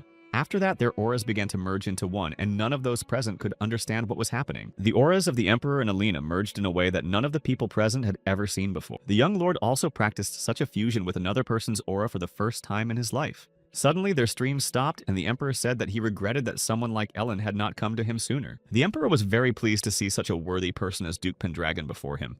After a short conversation, the old man collapsed back into his chair, shocking those present. The captain of the knights, on behalf of the ruler, granted the young Lord Pendragon the title of Duke. Everyone remained in shock that Ellen was the only one to whom the Emperor had spoken. Now, having received the status of Duke, Ellen was recognized as the ruler of the lands of Pendragon. None of those present could believe that this young man had such a powerful aura. Duke Aranus believed that an old lion was still a lion, so it was not worth underestimating him. The Emperor's aura was not threatening and did not exert pressure. He simply surrendered to the flow. Those with auras simply accepted each other and merged with him into a single force. Such tricks were beyond the power of ordinary people, and Yang was pleased that Ellen had managed to pull it off. The ruler of the South was convinced that Duke Pendragon was not so simple, and therefore decided to keep a close eye on him. Only Governor Segund was angry at what was happening, and his servant tried to calm him down. The old man believed that this insolent man would not last long, as he still harbored resentment for what had happened in his mansion. Segund was sure that after today's banquet, Pendragon's life would come to an end. Afterwards, there was a ball where Ingrid intended to dance with Sir Ellen. The Duke accepted her offer, and the other princesses were jealous of their sister, whom he had not refused. As the princess had expected, silence proved to be golden, and they continued dancing at the ball. Argos noticed that his master was much more popular than expected. Unexpectedly, Lindis asked him to dance with her, which was a shocking proposal for a man. The girl noticed that because of her revealing dress, all the men were constantly looking in her direction. Suddenly, Argos grabbed her by the hand and dragged her away, leading Lindis to her husband. The man announced that his next dance would be with his first lady. Ellen was surprised by this. Lindis began to worry about this and tried to assure him that it was okay if he didn't want to dance with her. Argos was determined, so he was against Ellen continuing to dance with Ingrid. The man declared that Lindis was the Duke's wife and should behave in a manner befitting that status. The girl asked her husband for one dance, and he did not refuse her. For Ellen, on the contrary, it was an honor, so he let the princess go and began dancing with his wife. Argos was pleased that everything had turned out this way, and the Duke paid no attention to the stares of those around him. The ball continued, and many people were pleased with such a social event that they had managed to attend. Suddenly, Jamie Roxanne shouted to the entire hall, addressing the Emperor and interrupting the ball.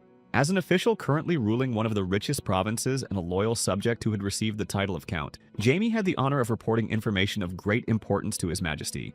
The captain of the Emperor's retinue allowed him to speak, and the young man reported that some of His Majesty's loyal subjects, who served the Empire with shield and sword, had been placed in various difficult situations caused by the actions of one man. Jaime concluded that this person was the recently titled Duke of Pendragon. Everyone immediately stopped dancing when they heard his name and looked at him, waiting for some kind of explanation. The young man assured them that because of the Duke's interference, Count Brescia had been destroyed by his own subjects. Also, the young genius, the eldest son of Count Louvre's Sir Morgan, had died on the battlefield. Morgan's death occurred at the tournament despite the sins he had committed. Jaime, as a vassal of the Emperor, assured them that Morag was subject only to the Emperor himself for his crimes. Such interference in the centuries-old traditions of the aristocracy's courts undermined the foundations of noble court life and seemed to him to be an abuse of power. The young man believed he was right in his words, so he asked for support from the other people. As opponents of Pendragon, everyone agreed with Jaime except him and the County of Louvre. 6 senior lords agreed that Duke Ellen had no right to behave in this way. This point of view was supported not only by the Count of Segunda, but also by the King of Sea Dragons. They all humbly asked His Majesty to bring the guilty party to justice.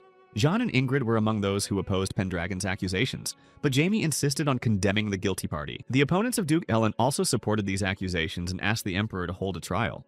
Jean realized that this whole affair was the work of the House of Louvre, which suddenly received the support of half of the highest lords. But Duke Uranus also came out on their side. The Emperor currently had no influence in the government, so the prince did not think he would be able to say anything. If they managed to pull this off now, the balance among the various political parties in the empire would be disrupted. Suddenly, Yang realized that these people were raising this issue right now in order to push Goofly onto the throne. The prince did not know what Ellen would do in such a case because everything was leading to Pendragon's condemnation. Duke Uranus decided to ask the young ruler what he intended to do in such a case.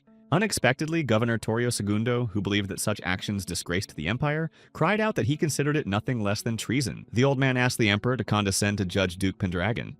Ellen himself laughed at these accusations. Torrio did not understand what was wrong with this young man. The young man declared that the real traitor was Governor Segundo because he had evidence. Torrio, in turn, believed that Ravatelan had long since passed away and therefore could not be a witness, as the elite mercenaries sent after him controlled all approaches to the imperial capital. The old man believed that with every word he spoke, he was digging himself deeper into his grave. Suddenly, one of the knights turned to the captain with a denunciation. The knight reported an invasion of the imperial capital, and the captain was horrified by this. The others, hearing this, also did not understand what had happened and what to do next. Unknown intruders broke into the capital on a flock of griffins carrying a carriage and headed straight for the palace. No one had ever done anything like this before. Suddenly, there was a noise in the castle and broken windows began to fall. Then the griffins that had brought the carriage flew in, and those present did not understand what it all meant. The carriage with the witness was delivered by air, thus thwarting Governor Segunja's plans. The knights decided that these were enemies who had signed their own death warrant and began to attack them. Carda, who had also arrived at the palace, managed to block the attack of the knights who had wounded him. Everyone was terrified to see the orc in front of them, but he was delighted with such a warm welcome. Grabbing the knight by the head, he threw him back and decided that this action would be sufficient as a response. Duke Uranus noticed that this orc was much larger and stronger than any ordinary orc. The knights continued to attack them, and now Aisley also decided to join the fight. Drawing his swords, he easily disarmed his opponents, who dropped their swords. The captain was surprised that his elite guard had been defeated in 2 moves. Duke Aranus, noticing the color of the men's skin and their twin swords, immediately took him for the Knight Valvas. The man had heard about these warriors because he had a couple of them in his retinue. Killian, sitting inside the carriage, believed that this was precisely why he needed to get out and explain himself. Vincent believed that as exemplary knights, they had to pay a small price for their captain's condition. Afterwards, they went outside to explain that they were not enemies, but had simply brought a witness. The governor noticed Vincent Ron, who had disappeared without a trace, and now did not understand why he was among the subordinates of this white dragon. Killian offered his deepest apologies for their discourtesy. The commander of the knights called himself the White Warrior of the Duchy of Pendragon. They had come here on a mission of utmost importance concerning the fate of their emperor. Suddenly, Killian almost disgraced himself because he pointed at the road and stopped talking. Those around him did not understand what important mission he was referring to, so they decided to ask Alina about it. The Duke appreciated traveling by air to avoid mercenaries, but he was surprised that Vincent wanted to stand out so much. Ron assured them that they had simply been intercepted by a squad of griffins on their way to the capital. They hadn't even had time to explain this, which is what the captain had been trying to say when he fell out of the carriage. Vincent believed that if they hadn't been there, it would have been much worse, so he thought they had done everything in their power to protect their master. Argos was intrigued to see how these young men chatted among themselves as if they were old friends. The man felt that they would get along with him, and Leon would have agreed. Ellen introduced Killian to Leon Argos's mentor, an extremely talented warrior who had recently joined them. In order to help in the battle against those who were trying to build a nest for themselves in the empire, they enlisted the trust of experienced warriors. Governor Torio was furious at the knights who stood idly by and did not detain the intruders. The old man believed that these people behaved like barbarians, destroying everything around them and additionally staging a riot right in the emperor's palace. Sigund considered this action to be treason against the empire. Ellen did not understand why the old man was so agitated. The duke repeated once again that the traitor here was Torio Segundo, who had planned this in advance. Carta provided them with evidence in the form of Rav Thailand, who had been in the carriage all this time. A very important mission involving the judge of the empire was disrupted by the appearance of Rav Thailand. Jamie Roxanne did not recognize this lord and mistook him for a gray-haired old man. Arnis tried to understand how events would unfold. Ellen reported that this man's name was Rav Thailand and that he was an important witness. The former county of Brescia was very influential in Sisuk, and this man was directly connected to it. Rav Thailand was one of the conspirators behind the attempt to destroy Prince Zion 3 years ago. None of those present could believe it, as it seemed simply impossible to them. In order to shed light on what had happened then, Ellen joined forces with His Highness Prince John and decided to infiltrate Sisuk. There they found compelling evidence that Rav Thailand had sent the crown prince. However, this man was nothing more than a pawn sacrificed in the game.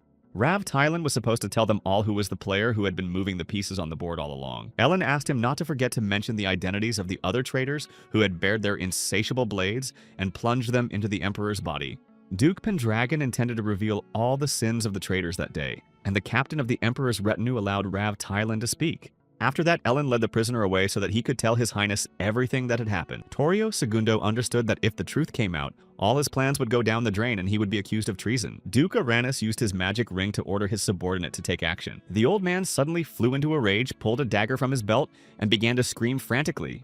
Those around him did not understand the governor's behavior, who had ceased to act rationally. Torio managed to quickly approach Ellen and intended to kill the witness right in front of everyone. Seeing what was happening, Lindis began to worry for her betrothed, who was under attack. Despite the suddenness of the attack, Ellen managed to intercept the attacker and, with one movement, forced him to drop his dagger. Even after that, the old man did not calm down and lunged at Ravatalan, trying to bite his neck. Governor Sagun managed to bite through the young man's artery, causing blood to spurt out. Those around him were horrified by what was happening.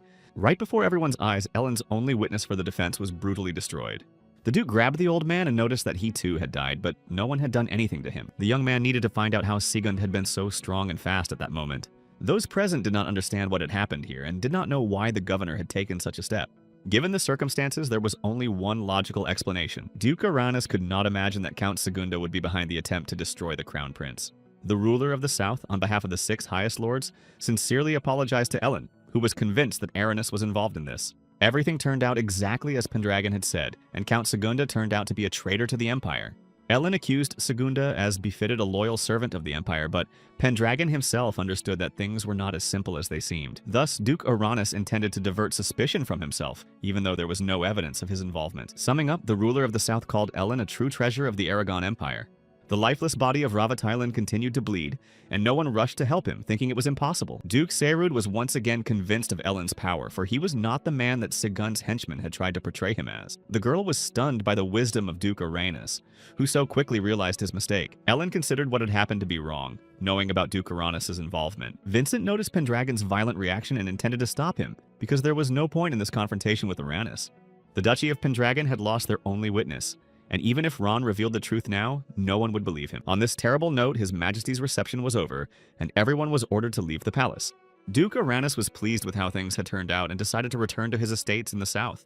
The man hoped that one fine day he would see Duke Pendragon again. The young man assured him that they would definitely meet on the battlefield, and with that, their conversation ended. Haley noticed that this gentleman was served by several knights of Valvas. Leaving the palace, the man decided that it was time for his knights to make their move. The others wanted to know if everything was all right with Duke Ellen, who assured them that everything was fine. Unexpectedly, the emperor uttered the name Aranis, which he himself laughed at. After that, the ruler asked Duke Pendragon to go with him to talk in private. The monster they encountered in Luce was a half-orc pirate who belonged to the house of Duke Aranis. The captain of the imperial retinue realized that none other than the ruler of the south was behind the poisoning of the crown prince. The emperor appointed Duke Pendragon as governor of Laos and gave him a secret order to subjugate the house of Aranis. In order to counter such an economically powerful opponent, the emperor was going to issue a decree allowing the use of gold coins minted by the Duchy of Pendragon on the territory of the empire. The captain of the retinue believed that this could lead to bad consequences, but the emperor assured him that everything would be fine. Ellen decided to find out if the ruler believed what he had recently told him. Yang's son had told his father enough about Ellen, and so the emperor believed that Pendragon was a man who could be trusted. The ruler was interested to know what the young duke thought about the pressing issues of the empire. Ellen had been in the lands of Sisek and Alice and had seen everything that was happening there, so the emperor wanted to hear his opinion on the matter. The emperor himself admitted that he did not have enough power to rule the empire alone. The ruler could not overcome the crime among the nobility, who sensed the weakness of the government. The elderly ruler was also unable to deal with the Grey Cardinal Uranus, so he wanted to enlist support. At the reception, the ruler unleashed all the power of his aura, but Duke Ellen did not flinch and did not confront him. Instead, his aura merged with the emperor's in a harmonious burst, and none of those present could repeat the merger. Even his eldest son, Sion, was unable to repeat it, so the emperor considered Ellen a worthy man who could protect their country. The emperor entrusted Ellen Pendragon and his son Jan with the fate of the empire, since he himself could no longer help. Ellen humbly accepted the duty entrusted to him by his majesty and was ready to do everything in his power to ensure the prosperity of their country. Meanwhile, someone suggested that one of the 6 dukes was actually considering the possibility of cooperating with someone like Uranus. The king of the sea dragons did not expect any action from this duke, and even less so from Segel. He understood this as soon as he saw him. The man believed that his acquaintance would not come down to the palace today, but the messenger did otherwise. The messenger of the goddess Ileana came down to this man to convey some information to him. Archangel Seal's appearance made the man think about what had happened today. The Lord intended to find out from him what had brought Seal to him, even though they had agreed not to meet. Some very interesting events had taken place that required his attention. Seal reported that in the steppes of Lubstein, Soldre had met with the black dragon Amalhult. This, in turn, made him wonder why the two had met there at all, because those lands did not belong to either of the dragons. The man suggested that there was something about this meeting that could interfere with their plans. The Archangel was not sure about this, but he considered dragons to be extremely territorial creatures, and here both of them were far from their domains. Since they met under such circumstances, there must have been a very compelling reason for them to leave their native lands. The Duke suggested that they were related to the Emperor's aura. The aura of the House of Aragon, and in particular of the Emperor himself, was originally a blessing from the goddess Ilana. Seal himself served this goddess, and this power was granted to the Emperor to maintain balance in the human world. The man believed that it was now on the verge of collapse due to the assassination attempt on Prince Zion. It was common knowledge that Zion had been attacked by magic from a letter he had received from Rava Talon. Jan was convinced that the aura that his house had possessed for generations was weakening. The Emperor should have long ago left the throne to Zion and retired. The reason he did not do so was the assassination attempt on Zion, and over time the Emperor's body became so weak. Ellen decided to find out how old the Emperor was. Yang told him that his father had turned 55 this year. The boys understood that the Emperor did not look his age at all. Meanwhile, the man suggested that Yang had the strongest aura and therefore should become the heir to the throne. Seal assured him that this young man was still immature and not ready to rule, and therefore it was too early for him to inherit the throne. Goofly's aura was growing rapidly, so the Archangel assumed that this guy could become stronger than Yang. Yang was going to do what Ellen advised and watch Goofly, but during that time he found nothing unusual in his behavior. Yang's brother was always calm, everywhere he went, and Ellen thought that was just not possible. The guy from Raven's Pass knew that it was Goofly who had inherited the Emperor's throne. Seal believed that the burden of creating the future empire would fall on the shoulders of Goofly, Jan Uranus, and Ellen. It was they who would determine the fate of this world. The man decided to find out whether he should take these words as a prophecy for the future. The Archangel assured him that he was only sharing a guess and did not know what their future would actually be, because he felt that the karma of this world was being strongly influenced from outside. Meanwhile, Leon continued to train with the Knights of the Empire, who considered themselves unbeatable. The young man's actions dispelled the Knights' false expectations of victory over him. With one deft movement, he managed to neutralize his opponent, who hesitated in his defense. Granite asked him to stop as the winner was already clear, and the other knights were shocked by this outcome. Vincent decided that this was a worthy achievement for Leon, who had grown so much in such a short time that he had even exceeded Ellen's expectations. Argos assured everyone that it was all thanks to his teacher, who was very good at this. As captain of the knights, Killian could declare that their troops were growing stronger. It was time to say goodbye. Ellen thanked Granite for his hospitality and for allowing them to train at their training ground. The captain of the order was grateful to them for their visit, as their techniques were inspiring. For the Pendragon fighters, it turned out to be an easy walk, and Ellen had one question for the captain. The young duke asked Granite if he knew about the Demon Hunter Corps. The man was aware of it and considered it a loose unit made up of all sorts of rabble. Sometimes Granite himself wondered why the Empire kept such units at all. Ellen wanted to know where this corps, which was supposed to be led by Baltai, was now. Right now, they were far to the south in a place known as the Green Sea, hunting a monster that the locals called the King of Monsters. Ellen immediately realized that they were talking about the troll he had miraculously managed to defeat in his past life. Based on what he heard, he realized that history had not yet changed, and therefore he had a chance to influence the outcome. Ellen did not know whether he should reveal that Baltai was behind what was happening in Sisuk. Pendragon doubted that the Empire had enough strength to destroy this cunning enemy. Even if he was removed from his position as commander, it would only complicate matters because it would be more difficult to track him down. Noticing the young young man's thoughtfulness, Granite decided to find out what was causing his doubts. After this conversation, he said goodbye to everyone and went home, with Aileen and Lindis riding with him. The guy understood that another confrontation with Baltai was undoubtedly waiting for him. Ellen remembered his past battles with Tovan and Toleo, which had seemed difficult to him. Ellen was most concerned about Duke Aranes, who behaved unpredictably. Pendragon decided to take care of destroying them all with his own hands and bringing peace and prosperity to the Empire. Returning home, he discovered that the Dragon Queen had also been absent all this time and had not yet returned. Tada assured him that because of her strong aura, people like them would easily sense her, but this had not happened for a long time. Ellen suggested that something might have happened to Sul, so he wanted to find out what had happened to her. Suddenly, Lindis sat him down on a chair and asked him not to move. She was sure that Sul would meet with Ellen as soon as the opportunity arose, and she should arrive soon. Lindis began combing his long hair. Ellen was very grateful to her for such care. Tada and Kazal were convinced that these people were a real couple. Suddenly, Eileen, Mia, and Hila came into the room, wanting to see Ellen. The celebration in honor of the young Duke had already begun. Everyone was waiting only for him. The advisor was overwhelmed with the news that his master had been appointed governor of Laos. Everyone present was indescribably happy for his highness, so they began to celebrate. Lindis felt much more at ease here, as there were no arrogant nobles among them. Helen noticed that her son had changed noticeably and had managed to reconnect with Lindis. Eileen also noticed these changes, as the two had been through a lot together. Meanwhile, Luna, who had feelings for Ellen, was upset by this rapprochement. Vincent approached her and decided to do something to stop her from being sad and lonely. Ron offered Lady Luna a drink, but she refused alcohol. The Duke was supposed to leave for Laos tomorrow, and in that case, she might not have time to talk to him. Vincent advised her to make sure she had time to tell Ellen what she wanted to say before he left. Luna drank a glass of wine to gather the courage to talk to the young Duke. The girl was happy to learn that His Highness had been appointed governor of Laos. Ron noticed how she left Ellen and realized that Luna still hadn't decided to talk to the Duke. The guy didn't understand why she was taking so long with her conversations. Suddenly, Argos and Cart, who had just started the party, called out to him and asked Ron to bring them more drinks. Vincent remembered his previous conversation with Ellen, which had touched on local beer. With every sip, the local beer became more and more delicious. The soldiers of the Duchy of Pendragon also liked this drink, which is why it was so popular in these parts. Duke Ellen entrusted the management of his lands to Ron Vincent, who had earned his trust. While Ron was here, Ellen could safely go to Laos, so he asked him not to relax. Ron assured him that such a turn of events would have been impossible if they had not lightened his workload. Sir Melbourne oversaw many of the duchy's most important internal affairs. He made a special note of how well Lady Sirid handled the tasks entrusted to her. Therefore, the city of York was developing quite well for migrants. Vincent intended to shift the focus of this conversation in a different direction. Ron felt that it was time for the Duke to reconsider the status of his engagement to Lady Luna. Compared to the socialites of the capital and other noble ladies who only knew how to dress vulgarly, Luna looked extremely advantageous. Ron believed that she was a talented and intelligent young lady who worked for their common good. The young man also thought that she could serve as a reliable support for the young Duke, unlike Lady Lindis. Vincent made it clear that if Ellen didn't like this girl, then there was nothing that could be done about it. The Duke assured him that this was not the case, although he himself was already confused about what the problem was. Meanwhile, Luna was alone on the balcony, reflecting on her feelings. Suddenly, she heard Ellen's voice. She did not expect to see him here, but she was glad to see him. The girl did not understand why he had come to her, but the young Duke invited her to have a drink with him. Luna was embarrassed to hear this proposal, but she agreed to it anyway. Ron shared Luna's latest achievements with Ellen, and so he couldn't just leave it at that.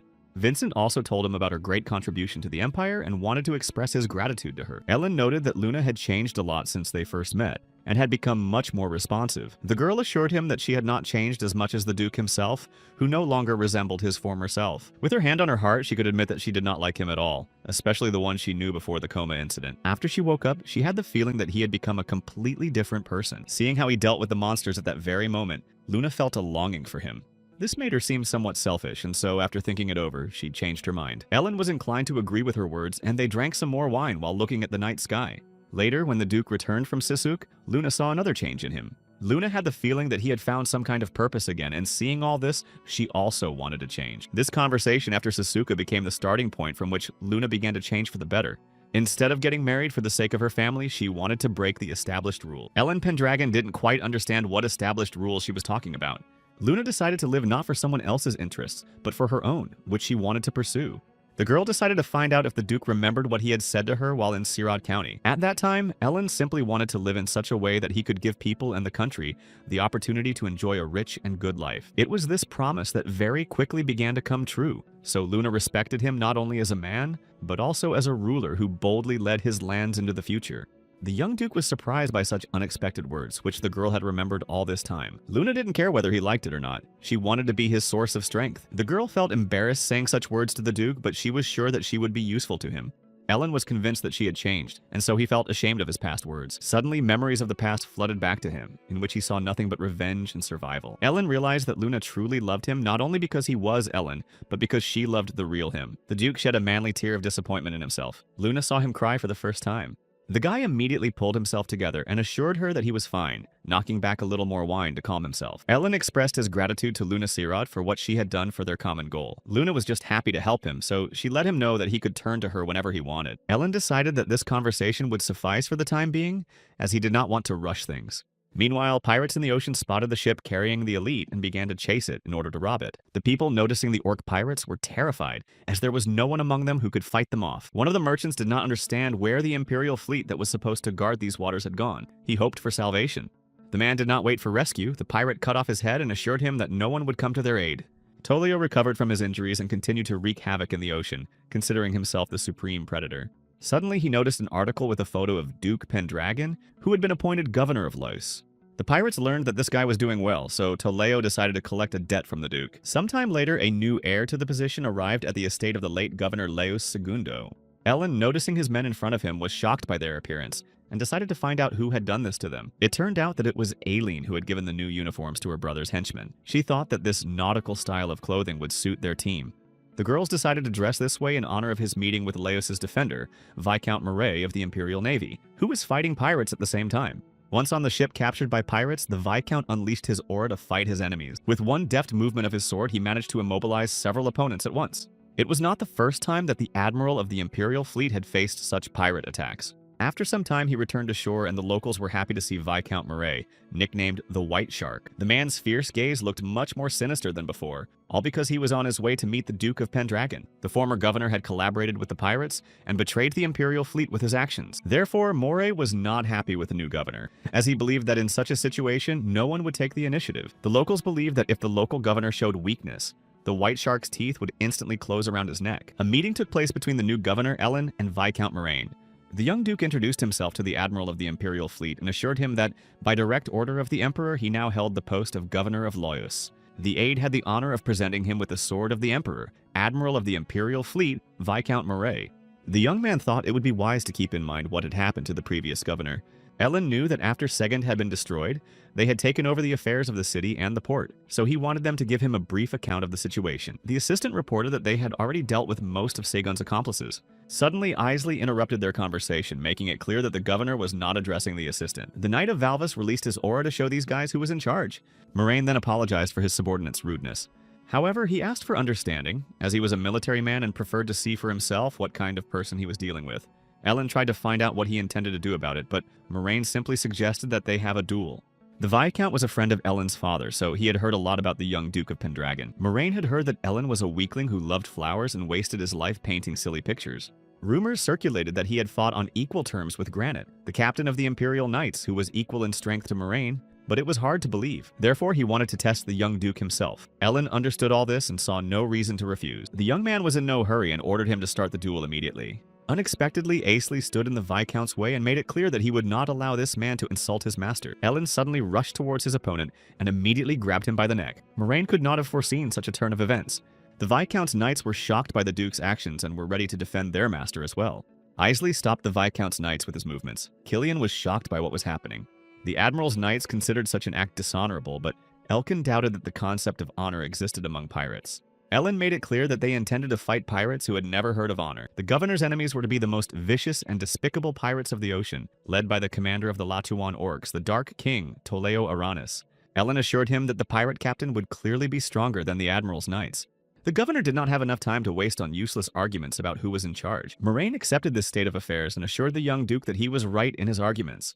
In order to suppress the pirates, they needed the power of the Imperial fleet. and Ellen counted on their full and unconditional support. The admiral accepted the governor's words and was ready to obey him completely, noticing his attitude. Meanwhile, the pirates continued to wreak havoc in the ocean. Having stumbled upon another ship, they were going to have some fun and intended to destroy all the imperial nobles. Suddenly, another ship appeared in the distance, heading towards them at full speed. The men noticed the flag of the imperial fleet on the approaching ship and decided that they would be saved. But the pirates doubted that these little people would be able to fight them on equal terms. Suddenly, a flock of griffins flew out of the ship and rushed even faster towards the pirates. The leader of this squad was Aisley, who, armed with a crossbow, intended to destroy the pirates. The Latuans decided that they were facing griffin riders who had opened fire on them. The riders continued to sit on the griffins and thus defeated the pirate orcs, who could do nothing. Sometime later, in the bar where the orcs had gathered, there was a stormy showdown and pirate revelry.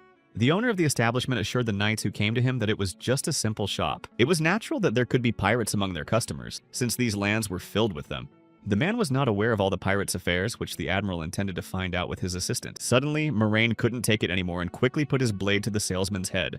The owner of the establishment was shocked by what the admiral was doing in his little shop. Isaac showed him a document with the merchant's signature in the form of a bloodstain, stating that he would give Count Segundo a certain amount of money in exchange for allowing him to bring contraband into the city. Moraine decided that in this case it was worth cutting off this man's fingers in order to compare them with the print on the contract. The owner of the establishment had no choice but to surrender to the new governor. Ron was close to Segundo, so the information he provided was reliable. This made it possible to quickly round up all the people who were doing business with pirates in the city. By cutting off the smuggling routes and expelling or executing their supporters in loose, they were able to cut off Aranis' supply lines. Moraine believed that there was no place in the Empire for negotiations with those who were associated with pirates. Thanks to the new governor's policy, all active pirate bases on the mainland and in the nearby seas were destroyed, so the pirates turned their attention to the small archipelago of the Mulad Islands. This place seemed peaceful to them as the chances of encountering an imperial frigate were slim, but this did not last long. The Duke's army continued to pursue the pirates in order to completely eradicate them from these lands. Thanks to a series of major victories won by the imperial fleet, the complete destruction of the pirates was only a matter of time. Melbourne was impressed by the young gentleman's successes, but Vincent was in no hurry to rejoice at such news. Luna continued to work as an accountant in the city of York, and the news of the pirates' destruction fell on her desk. The girl was happy to see this news because Ellen had almost succeeded in eradicating evil from the lands of Laos. Ellen left her no choice. She decided to try even harder to succeed in what she had been entrusted with. While sorting through the paperwork, the girl noticed that the next meeting was to be with a merchant. Suddenly, she noticed that this merchant's name was Joseph Bryden, who had previously been a marshal for the Sirot family. The girl immediately remembered his former arrogance, which had ultimately cost him his hand for treason. Count Sirot himself, upon learning this news, decided to expel the marshal from his home. Lune did not want to believe that this was the same Joseph Bryden she knew, but after meeting him, she was convinced that it was indeed him. Much time had passed since their last meeting, and it seemed to Luna that Bryden had changed greatly. The girl was right. He had founded a trading company and used his remaining connections. Joseph, with his lost arm, could no longer be a knight. Luna decided not to waste time and asked him what he needed. There were rumors that there was a place for everyone in this city, and that people here were free from prejudice, regardless of race or nationality. So Bryden decided to come here to expand his company. The girl was surprised that he was willing to work with the man who ruled this city, the man who had taken Joseph's arm. Remembering this man's past actions and the betrayal of the current Duke of Pendragon, she was aggressively opposed to him. Luna did not trust him for this reason, so she was not going to give him permission to open a branch in this city.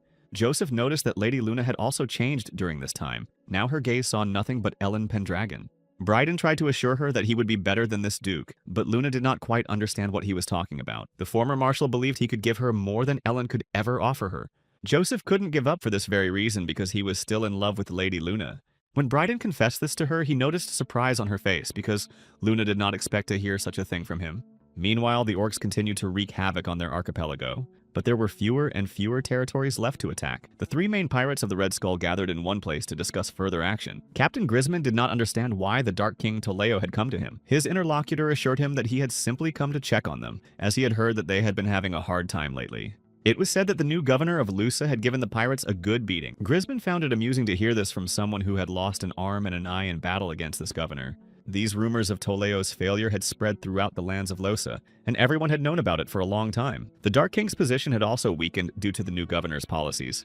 Toleo's sources of income had been significantly reduced due to the mass arrest of his accomplices. The interlocutor assured that things were not going any better for Grisman, as he had been deprived of even the crumbs he had. The captain was angered by these words and decided to find out why he had come to him. Toleo assured him that he had a powerful man behind him, and therefore believed that he could not be broken so easily. The Dark King understood that things were not going well for them now, so he suggested that the pirates unite. The man believed that together they would be stronger, so he asked what Grisman thought about it. The proposal sounded good, but there was one small problem. Grisman made it clear that they needed to decide who would become the new pirate king, since Toleo had surrendered his position. The Dark King suggested that the orc wanted to settle this here and now because he himself was ready. Unexpectedly, his interlocutor turned the table and made it clear that he had no intention of tolerating his remarks. Grisman was ready to fight him right then and there, and Toleo had no other choice. The orc's powerful blow fell on the Dark King, but he managed to dodge it in time. Toleo considered this a foolish move, as he had enough strength to win the title of Pirate King. Grisman was unable to do anything to the half-breed, so he declared Toleo the winner, wanting him to stop. The Dark King almost broke Grisman's arm, but the other orcs saw this and rushed to help their captain. Toleo managed to deftly dodge their blows and, using his aura, drew his sword, which was covered in flames. The flames from the sword fell on the enemy, and the place where they were sitting began to burn. With his actions, he demonstrated his former strength, which was worthy of the title of Pirate King. Toleo received this gift from his patron, and thanks to it, he became even stronger. Being the strongest of them all, it was only fair that Toleo would have the most powerful weapon. He believed that now no one could stand against him. The pirate orcs were terrified when they saw the monstrous power of the Dark King, who had almost destroyed everything here. Meanwhile, Ellen continued to study information about the changes taking place in the lands of Laos. The young duke also devoted enough time to training, honing his skills each time. His trainer and opponent was Aisley, who, with the necessary skills, could resist his master. Moraine was convinced that this knight of Valvas possessed extraordinary skills. Isaac was also shocked by what he saw. The admiral was more surprised that the governor of Pendragon fought this man on equal terms. Leon also trained with the knights and, thanks to Argos's teaching, managed to learn powerful techniques. Moraine believed that if these people joined the forces of the Imperial fleet, they would certainly become a force to be reckoned with. After an intense battle, the guys were exhausted and decided to take a break in the shade under the Griffin's wing. 3 months had passed since Ellen's arrival in Laos, and he had already accomplished a great deal. He suppressed the pirates and cut off their illegal sources of income, doing everything he could to ensure that they ran out of money. Therefore, the young duke could not understand why Toleo himself had not yet entered the game. Ellen decided to ask Killian if there had been any news from the 3 allies, Jody, Gus, and Skill. Meanwhile, on one of the islands, a large number of pirates had gathered, delighted by this event. All 3 main pirate captains gathered. The leader of the Red Skull Pirates, Gisman. The second was Zagalki, and the last was the leader of the Winter Storms, who did not particularly draw attention to himself. Jody and his companions were infiltrated into the ranks of the pirates, and noticed that all the pirates of the coastal seas had gathered in this place. Skill looked closely at her companion and realized that in peaceful life he was not much different from them. Gus believed that she definitely shouldn't blame him for that. Jody asked them to stop arguing because they were here on a mission. Suddenly, Toleo appeared on the podium and noticed that all the pirates had already gathered and were ready to listen to him. The pirates noticed that he had 3 large, full bags and were eager to find out what was inside. Toleo declared himself their new captain, not as the Dark Prince, but as the King of Pirates. Noticing the powerful aura that began to emanate from him, they realized that he was definitely Uranus' son. To celebrate their union, their captain prepared a gift for everyone. Toleo poured out all the coins he had brought with him and allowed the pirates to collect them. The guys made sure it was real gold. Jody didn't understand where this guy got so much money. If he was throwing around gold by the sackful, then it seemed that cutting off his sources of income had had no effect on him. Jody suggested that this treasure could have been taken from the treasury of Duke Aranese. His comrades asked their leader if they could take some of the coins for themselves. The pirates were delighted with this gift from Captain Toleo and were therefore ready to follow him without question. The Dark King hastened to assure them that this was only a trifle because a real jackpot awaited them further on. It was the duty of a true captain to provide his crew with everything they needed. After that, he suggested they talk about business, as they had all ended up living such miserable lives because of one person. The pirates blamed the new governor, Laos Ellen, for everything that had happened, and Toleo, as the ruler of the pirates and their benevolent king, wanted to destroy him. The Dark King declared that he would cut off the boy's head and chop it into small pieces. The pirates began to praise their glorious captain, when suddenly one of the men raised his hand to ask a question. Captain John Myers of the Winter Storms was the one who wanted to know how Toleo intended to do this. The pirates understood that the Dark King himself was very powerful, but the real problem on the battlefield for them was the Griffin Riders led by the knight Valvas. Fighting them was quite problematic. They were the main obstacle to victory in naval battles, and so he wanted to know how Toleo planned to deal with them. The Dark Captain replied with a proverb that said to repay the damage received in kind. It turned out that he had a trump card in the form of the same Griffin Riders who were Valva's knights. Jody and his companions were shocked when they saw this, because it meant that they no longer had an advantage in the sky. These were the real knights of Valvas who had previously served Duke Aranus. The number of encounters with pirates had greatly decreased, so people traveling by sea felt safe. The nobility understood that all this had become possible thanks to the new governor, Pendragon. Suddenly, horsemen on griffins appeared above the ship and began to attack them. Most of the people on the ship were killed by arrows fired from crossbows, and the survivors hurried to get below deck. The griffins did not allow the survivors to escape and use them as food. None of the people were spared by the pirates.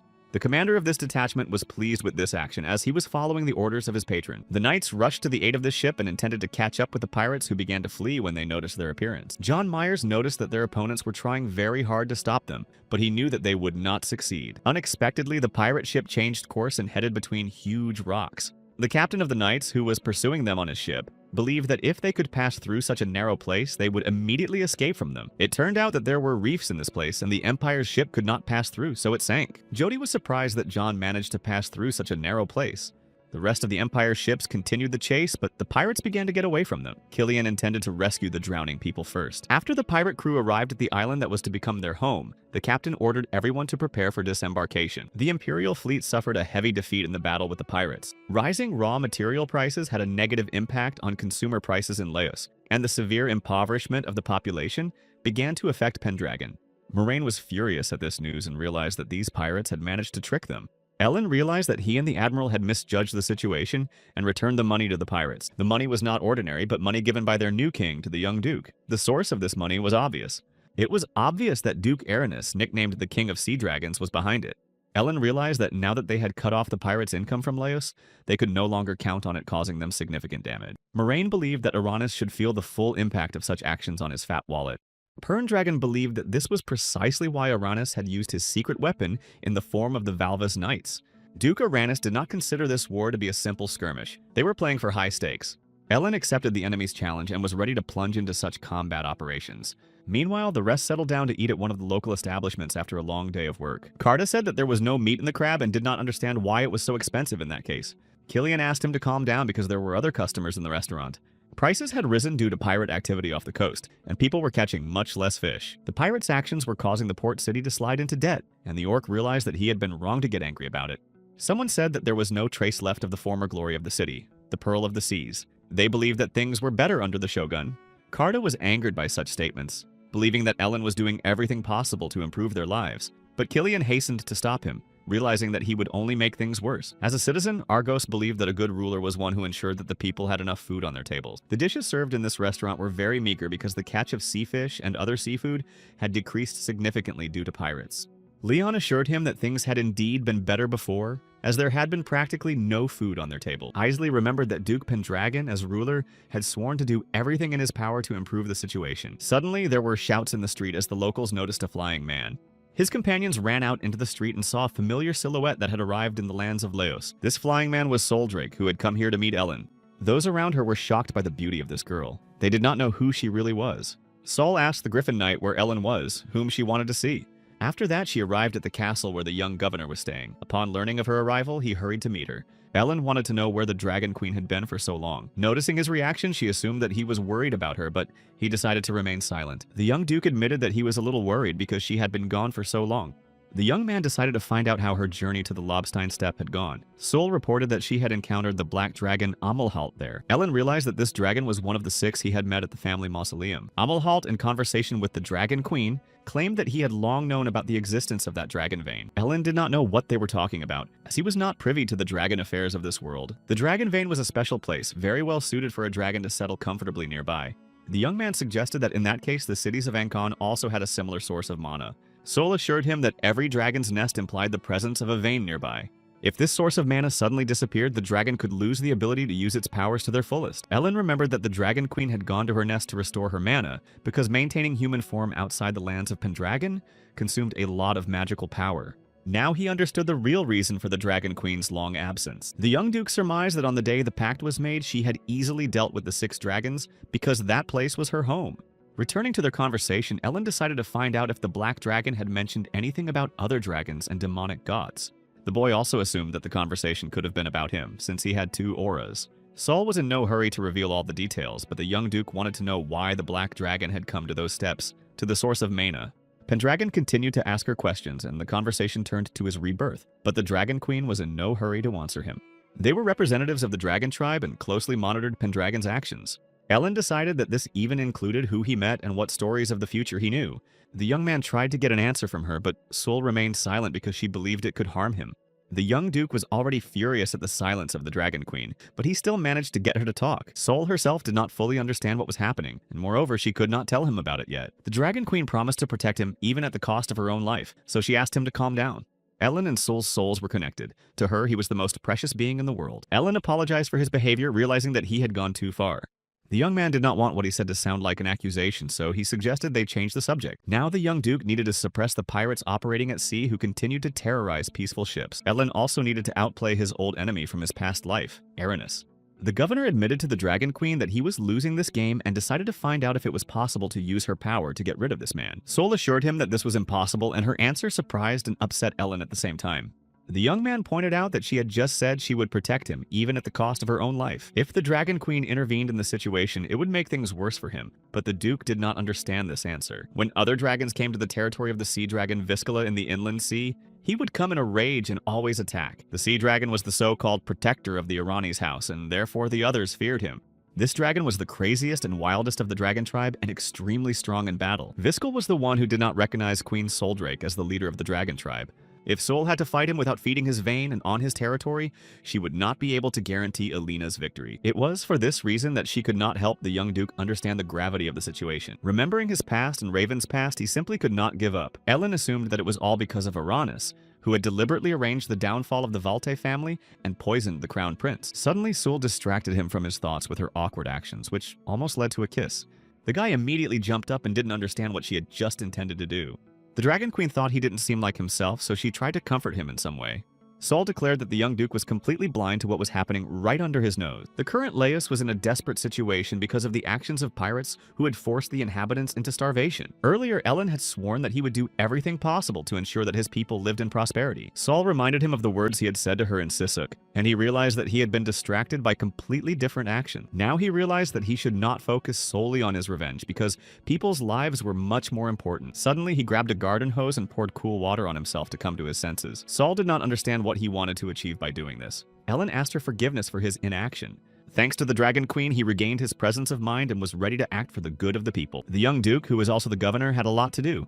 The young man decided to save the city and restore its former glory by exterminating all the pirates. After some time, the locals noticed that the governor himself had begun to rebuild the ship, and there were rumors of a large pirate hunt being prepared. The guys did not understand where the money for the construction of the ship came from, because the city treasury was empty. They learned that the Duke's personal treasury was being used. For the first time, workers received Pendragon coins, which seemed a little strange to them. The new coin, which had recently appeared in the Empire, had already reached this city. A note about Governor Pendragon said that thanks to the governor's new policies, the situation in Laos was slowly improving. Vincent realized that Ellen had used the experience he had gained when founding York, and he considered this an excellent move to gain an advantage. In addition to strengthening the fleet, he took some other measures to counteract pirates. Ellen tackled the problem of unemployment in the city, thereby guaranteeing the most vulnerable segment of the population a means of subsistence, which in turn was supposed to stimulate the economy. They used a similar method when they began building a new city, hiring a large number of refugees and migrants for the construction. Past experience proved very useful to the young Duke, who wisely managed to apply it in the next similar case. Vincent believed that Ellen embodied this very idea in Laos, albeit on a slightly different scale. In addition, he paid the workers with coins minted in the Duchy of Pendragon. Despite the fact that Laos was not doing well, it still remained one of the key centers of imperial trade. If he started handing out money in this city, it would quickly spread throughout the empire. Luna understood the young Duke's actions, which seemed very reasonable to her. Ron assured her that in this way, Ellen would be able to resolve 3 issues at once. Luce's trade was currently leaving much to be desired, and they should expect a shortage of goods. Handing out coins to the hired poor did not greatly change the situation, so it required urgent control. Vincent believed that Ellen would need support from this point on, so he suggested that Luna go to Laos. Luna met with Joseph, who recommended that she transport goods from Laos via this route, as it was the shortest route.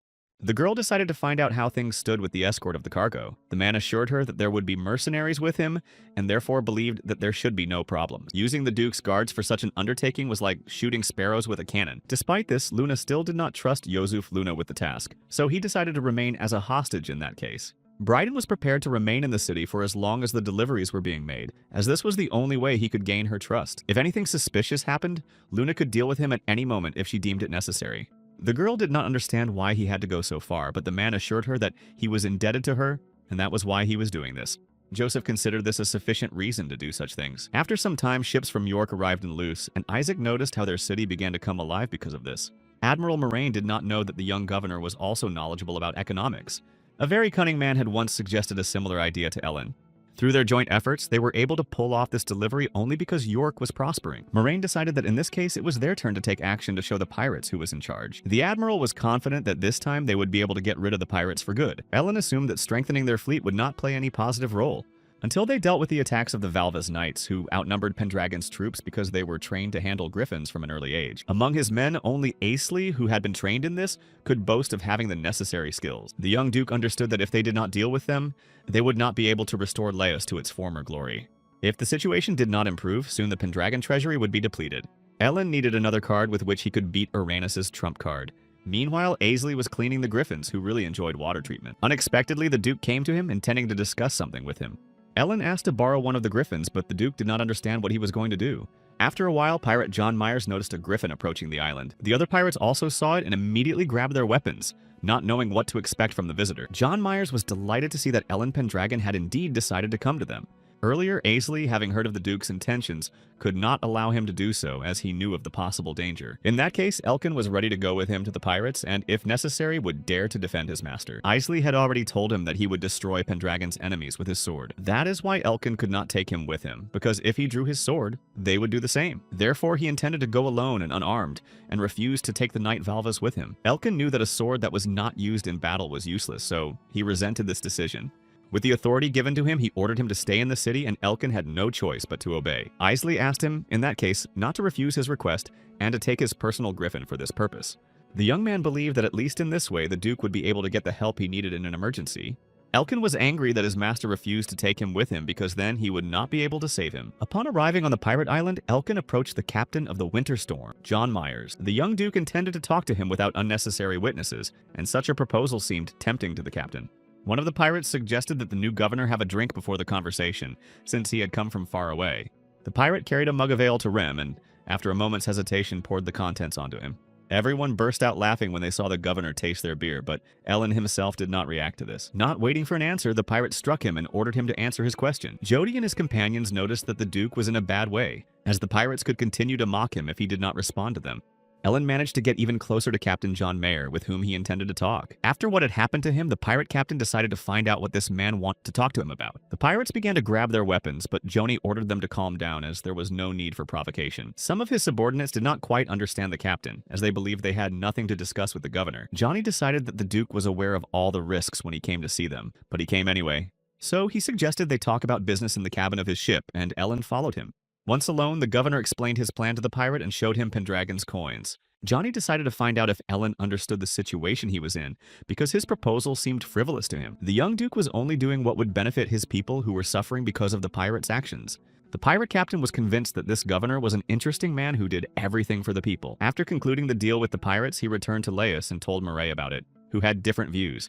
The admiral did not understand how the young governor dared to make a deal with these vile pirates. Ellen explained that pirates were a necessary evil that they needed to get out of this situation. They took a huge number of measures to restore Laos. As long as the Knights of Valvas were here, trade in Laos would never be able to return to its previous level because they were gradually depleting their forces. That is why they had to force the pirates into a decisive battle as soon as possible. The admiral realized that the governor had bribed them for this plan.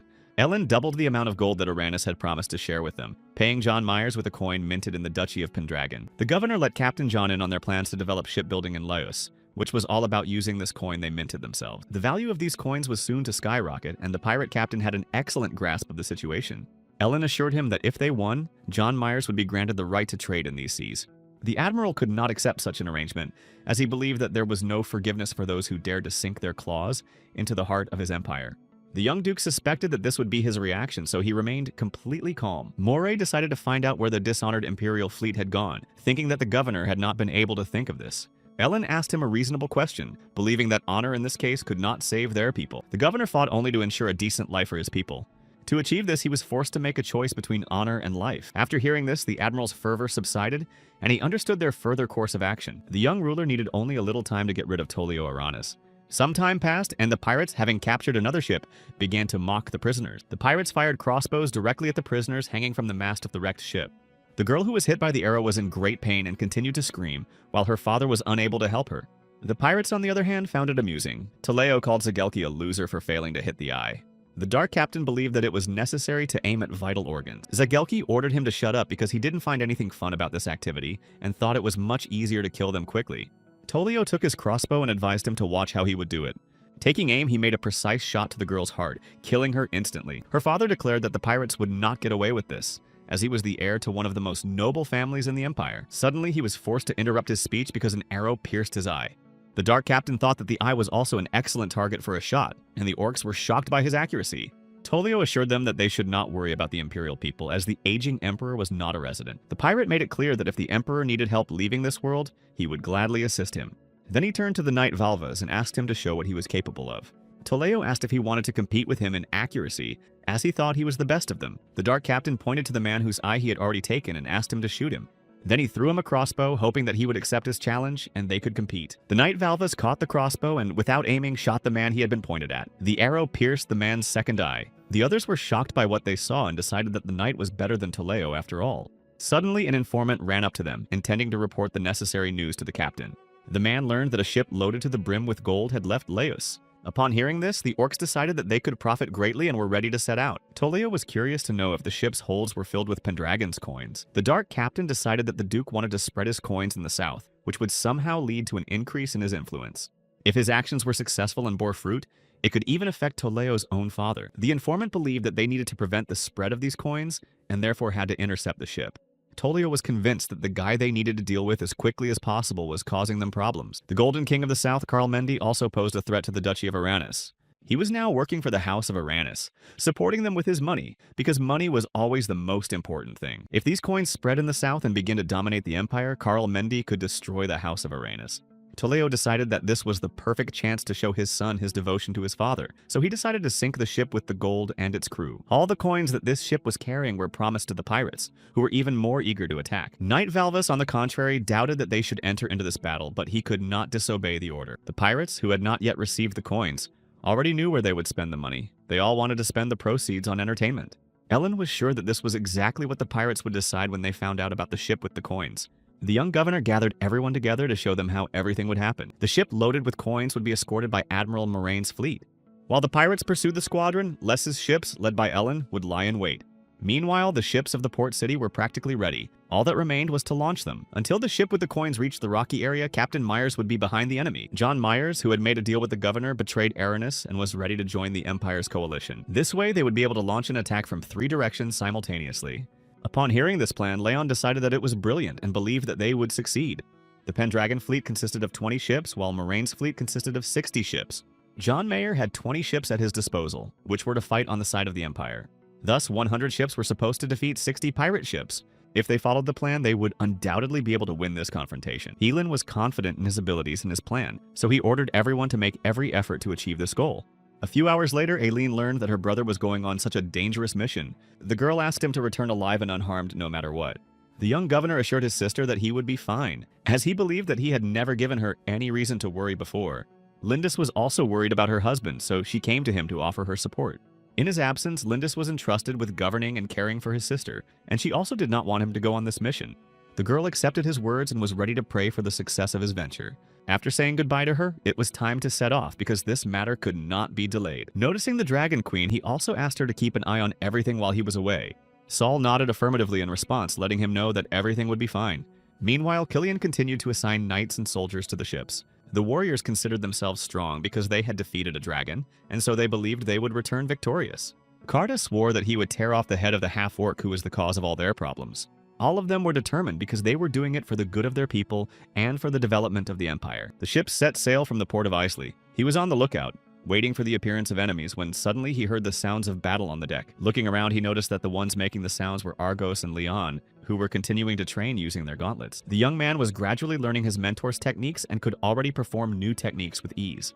Argos was still more experienced than him, however, and so, seizing the moment, he managed to throw the young man into the air. Leon took advantage of this situation and grabbed the rope that led to the ship's mast. This allowed him to climb onto the sail, from which he intended to attack his master. Jumping off the mast, he was sure that Argos would not be able to dodge this attack in time. The master did not dodge, but simply grabbed him by the leg and stopped his actions. Argos was convinced that during this time, his student had already learned how to fight on a ship. Leon was upset that during the entire battle, he had not been able to strike his mentor even once. The man advised him to stop shouting when striking, because there was no point in attacking the enemy in the blind spot if his shout warned them. The mentor assured him that in a real battle, such nonsense could cost him his life. Argos made it clear that as long as Leon was still alive, he might still be able to strike him someday. Unexpectedly, the teacher gave him the gauntlets he had used in real battles. The young man was very happy to be given the opportunity to hold such a legendary item. The Divine Fist of Tiramisu, the Gauntlets of the Dragon of Justice, were given to Leon. Tomorrow, Leon's first full-fledged battle was to take place, and as Argos, his teacher who had taught him his first techniques, he could not disgrace him in this battle. Argos ordered his student not to disgrace him and Alina in this battle against the pirates. Leon took off his bracers and put on his teachers, vowing not to let them down in his first battle. Meanwhile, the pirate ships were also heading towards their goal, unaware that a trap was waiting for them. Toleo hired a warrior for whom this would be his first battle. An unknown man in a mask fought on the side of the pirates. Saul sensed that this battle would not be easy for Ellen, who was unaware of the danger. The sun rose, and by this time the pirates had managed to catch up with the Imperial ships, which they believed were fleeing with their tails between their legs. The pirates considered the Imperial fleet not only weak but also cowardly, but Moraine knew that this was not the case. As soon as the Imperial ships passed through the rocks, the pirates were to attack from 3 directions. It was the perfect setup to bring order to the Imperial seas. Isaac doubted that they could completely trust John Myers because they had no guarantee that he would not betray them. The Admiral was surprised by his words, but he understood that there was some truth in his doubts. Governor Pendragon said that he had doubled the amount promised to Myers by Toleon. Isaac suggested that after talking to Ellen, Myers might have gone to Toleo and tried to get more money out of him. The assistant suggested that they could not rule out the possibility that John would sell them for a large sum. If John Myers saw only profit everywhere, he couldn't pass up such an opportunity. Isaac, the Admiral, and the other soldiers had been fighting people like Myers for years. Therefore, they understood better than the governor how despicable and cunning pirates could be. The assistant asked if the Admiral could trust such people with their lives. Suddenly, their conversation was interrupted by the appearance of a pirate flag, above which they had hung the bodies of dead people from the Empire. The banner proclaimed that the old emperor had outlived his allotted time, which greatly angered the Imperial army. Toleo wanted exactly this reaction from the Imperial soldiers because he believed that in this state it would be easier to defeat them. One of the sailors of the Imperial fleet saw his dead father hanging from the mast of the pirate's ship. The young man had no intention of forgiving the pirates for this despicable act and almost rushed towards them alone. One of the officers informed the Admiral that there were also prisoners on Myers' ship. Admiral Moraine saw this for himself and now did not know what to do because his trust in this man had been destroyed. Isaac found confirmation of his words and continued to insist that they should not trust the pirates. They needed to signal the start of the battle. The fleet was larger than the Imperial one, but this situation was about to change. The assistant believed that if they took Myers out of the battle, their chances would be equal. If they managed to deal with the pirates before they reached the key position, they would be able to join forces with Pendragon's fleet, which was waiting for them at the rocks. Isaac believed that only then would they have an advantage over the pirates. The Imperial soldiers were more skilled than the pirates, so they tried to convince the Admiral not to trust Myers. The men considered themselves the Empire's chosen warriors and believed there was no chance they would lose the battle to these pirates. The sailors asked the Admiral to order the signal to start the battle, but he hesitated. Toleo, noticing their actions, decided that the Admiral was so confident. Therefore, the Dark King ordered the Knights of Valvas to demonstrate their power to the Imperial fleet. One of the Valvas knights, following orders, tore up the flag bearing the image of the Emperor and killed the hostages. No one in the Imperial fleet expected such cruelty from their opponents, and they were stunned with horror. Toleo considered that the Knight of Valvas had created a masterpiece, but the pirate, on the contrary, was amused by the situation. The Dark King declared that they could do whatever they wanted with their opponents, since they had not even fired back. Based on the inaction of the Imperial fleet, the pirates decided that they were completely exhausted. Toleo could only sympathize with them. The Imperial fleet had been caring for the decrepit emperor, who had long since outlived his usefulness, and the pirate captain considered this a difficult task. After this incident, the Admiral could no longer contain his rage and ordered his subordinates to signal the start of the battle. The sailors began to carry out the Admiral's order and immediately lit the signal fires. The other ships lying in ambush saw this signal but did not understand why they had entered the battle, deviating from the plan. When he saw the signal, Cart assumed that the Imperial ships had already started the battle. Killian couldn't believe it.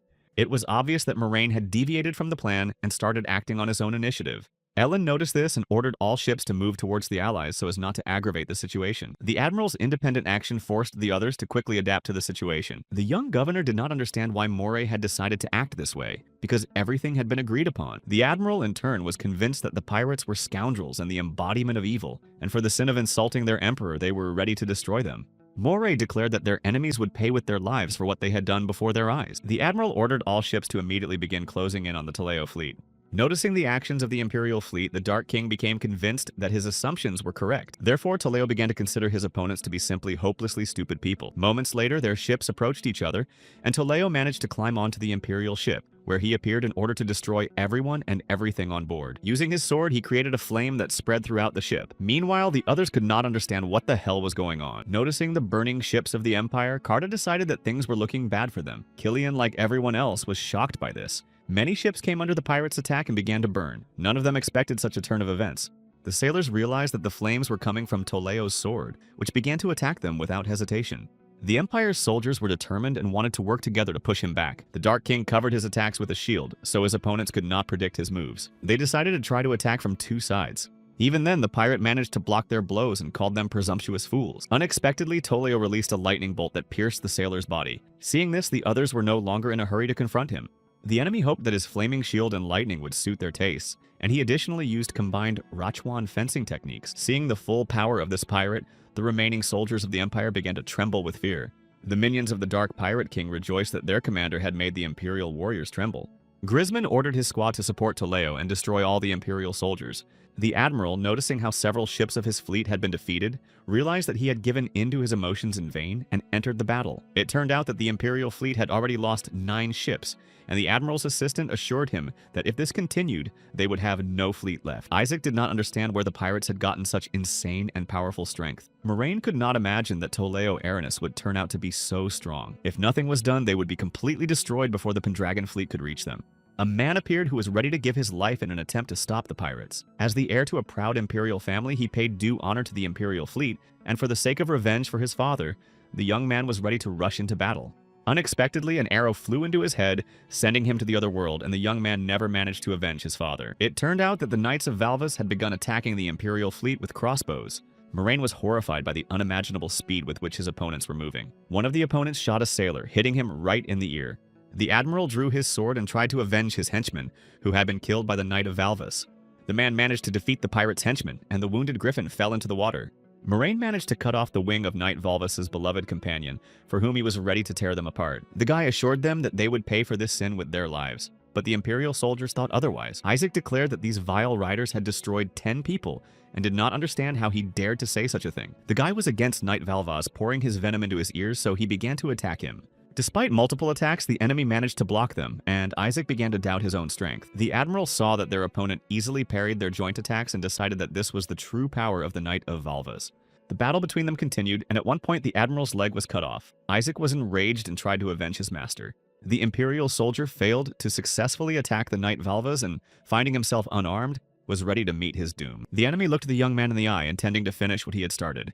Unexpectedly, the Admiral shouted and asked his opponent to stop and not do it. Knight Valvas had no intention of listening to him, so without hesitation, he cut off Isaac Moraine's head and called him a soulless monster. The Knight's henchmen believed that such statements were meaningless, as a swordsman who cannot fight has no value in the world of the living. The Knight of Valvas intended to finish off the Admiral, but then Ellen appeared and prevented him from doing so. Only now was Pendragon's fleet able to come to their aid, and this happened because Moraine had stopped following their common plan. Noticing the dead Isaac and the wounded Admiral, the young governor was overcome with rage. His aura was released, and he was ready to avenge his comrades. Knight Valvas, noticing his strength, realized that this duke was not as simple as the rumors said. A desperate battle ensued between them, with the opponent trying with all his might to resist Ellen. With a powerful movement, the governor managed to knock his opponent away, increasing the distance between them. The battle continued to heat up. Moraine watched, but due to his leg injury, he was unable to help his ally. Ellen almost managed to reach his enemy, but the latter dodged the impending blow in time.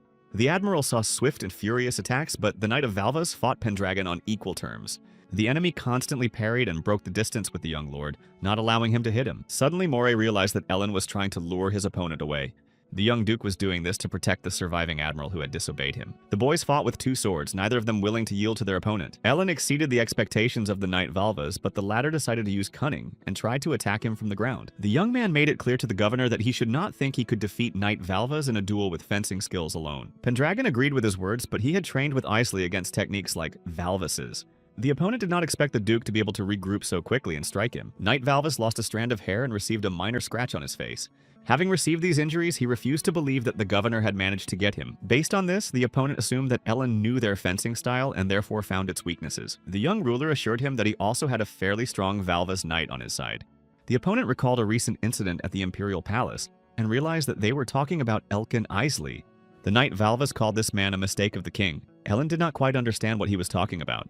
Suddenly, more griffins with warriors began to flock to their ships, and the admiral decided that in this case, the governor would not be able to resist them all. His opponent made it clear that their days were numbered as they would be overwhelmed by sheer numbers. Finding himself in a hopeless situation, Ellen did not know who he could count on in such a case. Suddenly, a huge killer whale appeared from the depths of the sea, pulling a sled. The governor and the admiral did not understand what these monsters were, but looking a little further, they saw a boat from which these monsters were being controlled.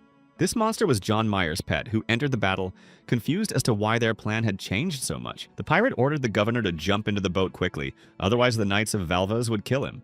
The admiral was shocked by the appearance of this pirate, thinking that he would betray them. Ellen grabbed the wounded Moray and hurried to the rescue boat. John Myers, noticing that he was being pursued by the Knight Valvas, tried to stop him with shots from his crossbow. The pirate told the governor that they needed to retreat immediately while they still had the chance. John Myers' appearance surprised Ellen because he could not imagine that the pirate would so openly show his side to the others. The young duke also couldn't believe that the pirate had thought to harness a real underwater monster to the boat. It was difficult for the admiral to imagine that a human being was capable of taming a creature from the depths. John picked up this monster when it was small, wounded, and exhausted, and so it happened that they had been together ever since. The pirate suggested that they got along because they were well suited to each other, since both pirates and underwater monsters were outcasts. The ally assured the duke that everything had gone according to his plan, and that the Imperial fleet had been virtually destroyed. John Myers blamed Pendragon because everything turned out completely differently than he had promised him when they made the deal. Moray said that it was his actions that destroyed their plan. The pirate believed that the whole idea was bad anyway, because they had been fighting the Imperial fleet for years and the idea of cooperation and collaboration was doomed to failure from the start. Ellen assured him that it was his fault because he commanded the combined forces, and it was his responsibility to ensure that the plan was followed and orders were properly carried out. Therefore, the governor considered himself responsible for this defeat, and Moray's patterns of thinking were destroyed by these words. The admiral tried to justify the governor as he considered himself solely responsible for this. Ellen assured him that John Myers had fulfilled his part of the agreement, and therefore the promised money would be paid to him in full. The pirate decided to find out how things stood with the rest of the deal, since the governor had promised to give them the right to trade in these seas. Money alone was not enough for their children to live a normal life. The money was useless since Ellen had lost the battle for the sea. Unexpectedly, the admiral of the Imperial fleet intervened in their conversation and wanted to find out something from John Myers. The bodies of the nobles were hung on the pirate's ship, and Moray wanted to know what had happened to them. The pirate reported that these people had been killed by Toleo Uranus, and they had been hung on the mast according to plan. He did not like to destroy for fun because he believed that it should be for a purpose. Hearing his answer, the man realized that he had been wrong to doubt him and abandoned his original plan. Moraine had thought of pirates as insane criminals who had sunk their dirty claws into the body of the Empire, but now he realized he was wrong. Ellen assured him that all criminals were human beings, and unfortunately, sometimes some of them had to walk the dark path in order to survive. The young duke recalled the moments he had experienced with Argos, who was driven by a thirst for revenge. In his past life as Raven Valte, the young man had been falsely accused. Based on this, the governor asked the admiral what they wanted to save, assuming that if not people, then the emperor. Therefore, as the ruler of Laos, he considered himself more pitiful than Segunda, who worked for Uranus. Ellen doubted that the emperor wanted exactly that from them, and upon hearing his words, the admiral shed tears. Moraine realized he had made a mistake and asked the young governor for forgiveness. After this incident, they returned, and the governor was ready to hear a report on the losses they had suffered. The Griffin riders and orcs fought in the thick of battle, and thanks to their selflessness, they managed to save most of the ships that were loaded with coins from the Duchy of Pendragon. Half of the Imperial fleet had been destroyed, and Killian did not know what to do in such a situation. John Myers believed that by the time the Pendragon ships arrived, the Imperial fleet had been sunk. The loss of the Imperial ships put them in an even more difficult position, and now their chances of winning this war had fallen sharply. Isley couldn't take it anymore, and grabbing the admiral by the collar, decided to find out what he was thinking when he disobeyed the duke's orders. The admiral said nothing, knowing that he had no excuse. However, the young duke assured them that they still had a way out and could turn the situation to their advantage. Those present were surprised by this because they could not understand what the governor had come up with this time. Ellen made it clear that to do this, they would all have to trust him completely without any objections. Killian doubted that he had a plan that would allow them to win with such a difference in the number of ships. By working together, they could deliver a decisive blow to the bay of this island, where most of the pirates were located. Red Cliff Island in the west had Tatsuchi Bay, where Ellen planned to gather all their ships and connect them with chains so that the current would not carry them away. The captain of the Knights believed that this was a trap into which they would drive themselves because, in case of danger, they would not be able to leave quickly. The bay would not allow them to maneuver because there was little space there.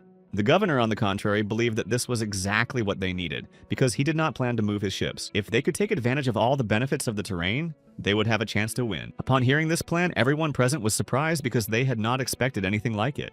Argos decided that they had an opportunity to set a trap for the pirates. Leon assured him that his master could not simply leave the ships to be destroyed. Carta asked Pendragon not to keep them in suspense and to reveal his plan.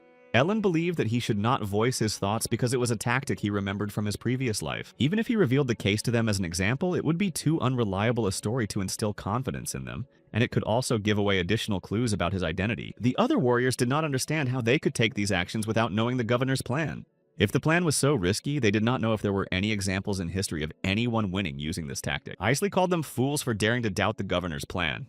The warriors under the admiral's command could not understand why they should take such a risk, but then Moraine intervened, no longer willing to doubt Elena. The old man understood that the governor had ideas on how best to carry out such an action. Moraine suggested that there were certain circumstances that would prevent Ellen from revealing the example and asked him to simply tell them the details. The old man assured him that in that case they would do everything they could to believe in his idea. The admiral did not know the essence of his plan, but he trusted the man standing before him and unexpectedly knelt before the governor. Moraine asked if there were any doubters among his ranks, but after that, none of the men had any doubts. The governor was a great ruler who tried to protect the lives of his citizens, and Moraine was obliged to trust him, so he agreed to the plan. The admiral also hoped that his subordinates would trust the young governor as he did. After these words, the military decided to follow the Viscount and trust Pendragon's plan. Carta did not understand how he had managed to get so close to this old fox. Faith in their commander sounded very inspiring to Leon, who was ready to fight. The young man believed that this was the path of a knight that Kylan had told him about, and the captain assured him that their duke was the greatest ruler of all. Isley always trusted Ellen and stood behind him, making it clear that he was ready to continue fighting for him. The governor asked him not to push him in the back so hard next time, but now he had decided to join the brothers in their cause. Noticing their attitude, John Myers was convinced that his eyes had not deceived him and that he had taken the right side. Therefore, he also trusted Pendragon, who was going to turn the dire situation to his advantage. Ellen thanked the admiral for his words, which had united them all once again. Moray, in turn, believed that it was all thanks to the young ruler, and they shook hands. After that, the governor intended to announce his order to everyone present. Meanwhile, the pirates managed to reach their destination. They believed that doom was already knocking on their enemies' doors. Tolio ordered his subordinates not to forget about the traitor Myers, who had to be punished. The Dark King was going to take all their gold and cut off the head of Ellen Pendragon to finish him off once and for all. The leader intended to feast on the bones of his enemies, as he was still unaware of the governor's new plan. Meanwhile, Ellen and his team hurried to prepare for the plan, and many of the men began to chain the ships together. His subordinates listened carefully to what was required of them, and hurried to carry out the orders as quickly as possible. Tolio learned that the enemies had decided to concentrate all their forces in Tatsumi Bay. The pirate leader thought that their fleet would be easy to spot there, so he figured the enemies were trying to trap them. The Dark King assumed that Pendragon's fleet was simply waiting for reinforcements in that location, but he knew that they did not have that many forces. Tolio dismissed all doubts because he believed that their knights, the Valvas, would solve all problems, so he thought that his opponent's plans were of little importance. The pirates were going to bury all their opponent's plans, and he wanted to catch and crush Pendragon. John Myers believed that tomorrow he would be able to understand why Ellen wanted to follow this plan. He decided to find out if it was really because of the contract with the dragon that he could see the future. The pirate himself believed that if this were really the case, their protracted war with Toleo would be a mere walk in the park. The man admitted that he was not very confident in the governor's plan, but noted that his subordinates believed in it. John Myers, without realizing it, was slowly becoming just like them. The pirate liked the taste of Pendragon Dutchy beer, but Ellen asked him not to drink too much because they had a battle ahead of them. The guy asked him not to complain because when they won, the governor would have to pay up. John Myers noticed that there were far fewer of them now, but he liked that the remaining sailors had grown closer. Many of them had long defended their lands from the villain Toleo. If they had joined him, they would have gained glory and money, so Ellen did not understand why they had not done so.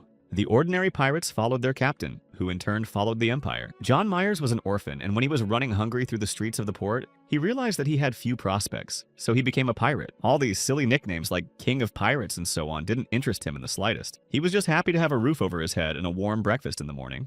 That's why John couldn't get along with the management principles that had become established at Toleo.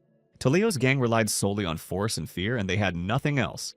For people like John Myers, being free and sailing the seas wherever his eyes took him without going hungry was enough. The pirate hoped that the young governor Ellen Pendragon would be able to give them that freedom. The Duke thought this was the right decision, so everyone agreed with him.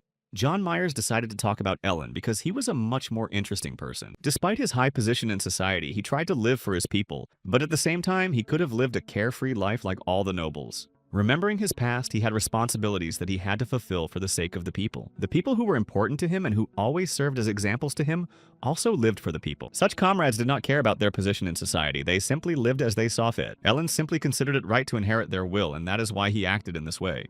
John Myers was convinced that this governor had a strange entourage that was different from most. Therefore, the reasons why Ellen could not get along with Toleo were exactly the same as John's. Ellen decided that they needed to try to eradicate evil in this area for the prosperity of ordinary people. The pirate was surprised by his words and wanted to see Toleo Aranis's crying face as soon as possible. The young governor hoped that soon they would have the honor of witnessing this spectacle. Meanwhile, in the south of the empire, in the lands of the Duchy of Aranis, the ruler did not understand what the hell was going on. His assistant himself did not believe in what was happening because there was not a single sign of such a thing, because they always knew everything about the ocean, but they did not know where this giant storm came from. The man assumed that in such bad weather, the fleet of the young Lord Toleo might suffer losses. Meanwhile, Toleo, sailing the open seas, was furious at the powerful storm that was ruining their plans.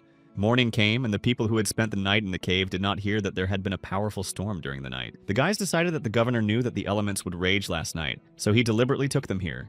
The sailors, who had spent their entire lives at sea, saw no signs of an impending storm, so they decided that Ellen had the gift of navigation. After that, Ellen Pendragon came out to them, dressed in his armor. Earlier in Raven's past life, when the demon troops headed south, they encountered an unprecedented storm that plunged the entire region into chaos. The future of this world was constantly changing, so he took a risk and did not lose. Ellen thanked everyone for believing in him, and the guys were grateful to him too. After some time, Aisley and his team returned from flying over the coastal areas. The governor was pleased and asked him to report on the condition of the enemy fleet. Ellen reported that the pirate fleet had been virtually wiped out by the storm. If they could finish off the remaining orcs and Toleo, they would win the battle. The Duke was pleased to hear this news, and he and Myers took on the orcs themselves to reduce possible losses. John assured him that he and his team could handle them on their own, but he was grateful to him for caring about his men. Jody, Gus, and Skyle were ordered to go with John Myers' team, who was surprised to learn that these guys were spies. The guys did not object to their master's order, but Jody felt bad for deceiving John. Only then did the pirate commander learn that these guys were working for the Duke. He had treated them with all his heart, and they turned out to be spies. Ellen ordered Killian to hold Toleo until he could get there, and Killian assured him that they could handle the task. Carta believed that the governor might not have the opportunity to meet this pirate in person. Today, the sky was supposed to be their ally. Ellen believed that victory was just ahead and therefore they had to take it. Meanwhile, Toleo was furious that reinforcements had not arrived, and their opponents had already advanced. The Knights of Valvas and their griffins were partially disabled, and the pirates had problems communicating with Duke Aranis. Zagelki advised Toleo to look ahead as the ships of the Empire were becoming visible. The Pendragon fleet was heading towards them, and the Dark Captain did not understand why the enemy ships had not been damaged in the storm. Suddenly, he remembered that they had concentrated their forces in Tatsumi Bay before the storm. Toleo realized that the scoundrel governor had managed to outsmart him by taking advantage of the bad weather. Argos and Leon were among the first to attack the pirate ships. John Myers also sank the boats of the fleeing pirates with his pet sea monster. Ellen, along with everyone else, set about destroying the pirates who had not yet recovered from the night storm and were already under attack by the Empire. The informer Toleo, noticing what was happening, decided that all was lost and that it was time to flee. Suddenly, the pirate captain beheaded the informer who was trying to escape, declaring that they would not suffer defeat. Toleo assured the other pirates that if they tried to escape, they would suffer the same fate as the short man. The orcs had no choice but to obey their captain's orders, and they began to attack the Imperial fleet. The Dark Captain believed that if he could get rid of Pendragon, he would be able to win this battle. Once on the enemy ship, the pirate leader encountered Killian and Cart, who intended to destroy him. Toleo was furious that some scum dared to stand in his way. His opponents made it clear that they would not allow him to reach their lord. Killian was the first to engage in battle and realized that he would not be able to defeat this pirate alone. Toleo advised the man to think over his words again, as he considered him unworthy of being his opponent. Noticing this, Carta decided that Killian was enough for now and decided to join the battle as well. The pirate knew that the orc would be stronger than the man, but he was sure that this orc would not be able to defeat him. Being both a human and an orc meant possessing the strengths of both races. Therefore, it was not particularly difficult for Toleo to throw Carta away from him. Carta assured his opponent that he would have big problems if he looked down on everyone. The orc had also been taught martial arts by humans, so he managed to attack the pirate again, who this time covered himself with his shield. Carta considered himself the pinnacle of the fusion between the human world and the world of orcs because Toleo was only half orc. The pirate was enraged by these words, so he used his magical powers to defeat the orc. Lightning struck Karada, who lost consciousness as a result. Noticing what was happening, Killian rushed to his comrade's aid. The captain of the knights began to fight the enemy to give his friend time to recover. Unexpectedly, in the heat of battle, Killian's sword broke. Toleo assured them that small fry had no place here, as they only annoyed him. The pirate believed that it was high time for them to understand that they would have to follow him for another 100 years to match his strength. The Dark Captain struck the man who had managed to stop his sword with his bare hands. Killian believed that his opponent's contempt was his greatest weakness. Toleo noticed that he couldn't pull out his sword, and by that time Carta had already regained consciousness and was striking from behind. Noticing the orc behind him in time, the pirate managed to dodge him without letting go of his sword. Using his fiery power, he easily scattered both opponents, who had no intention of retreating. The pirate commander decided to simply avoid them and summoned a griffin. Toleo wanted to use the griffin of these useless Valvas knights to attack Pendragon's flagship.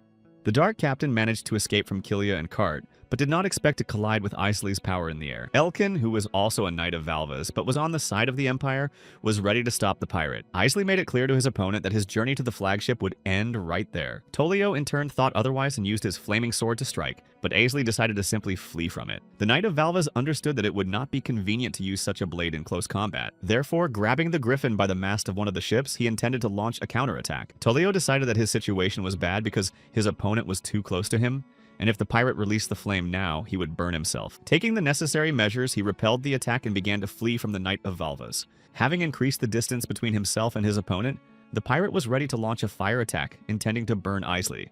Despite the power of the fire attack, the Knight of Valva's managed to disperse it with his weapon and continued to close the distance. The pirate could not believe that his opponent had forced the griffin to dive and fly upside down to save its wings. Toleo ordered his griffin to attack the rider, but Isley managed to dodge the blow in time.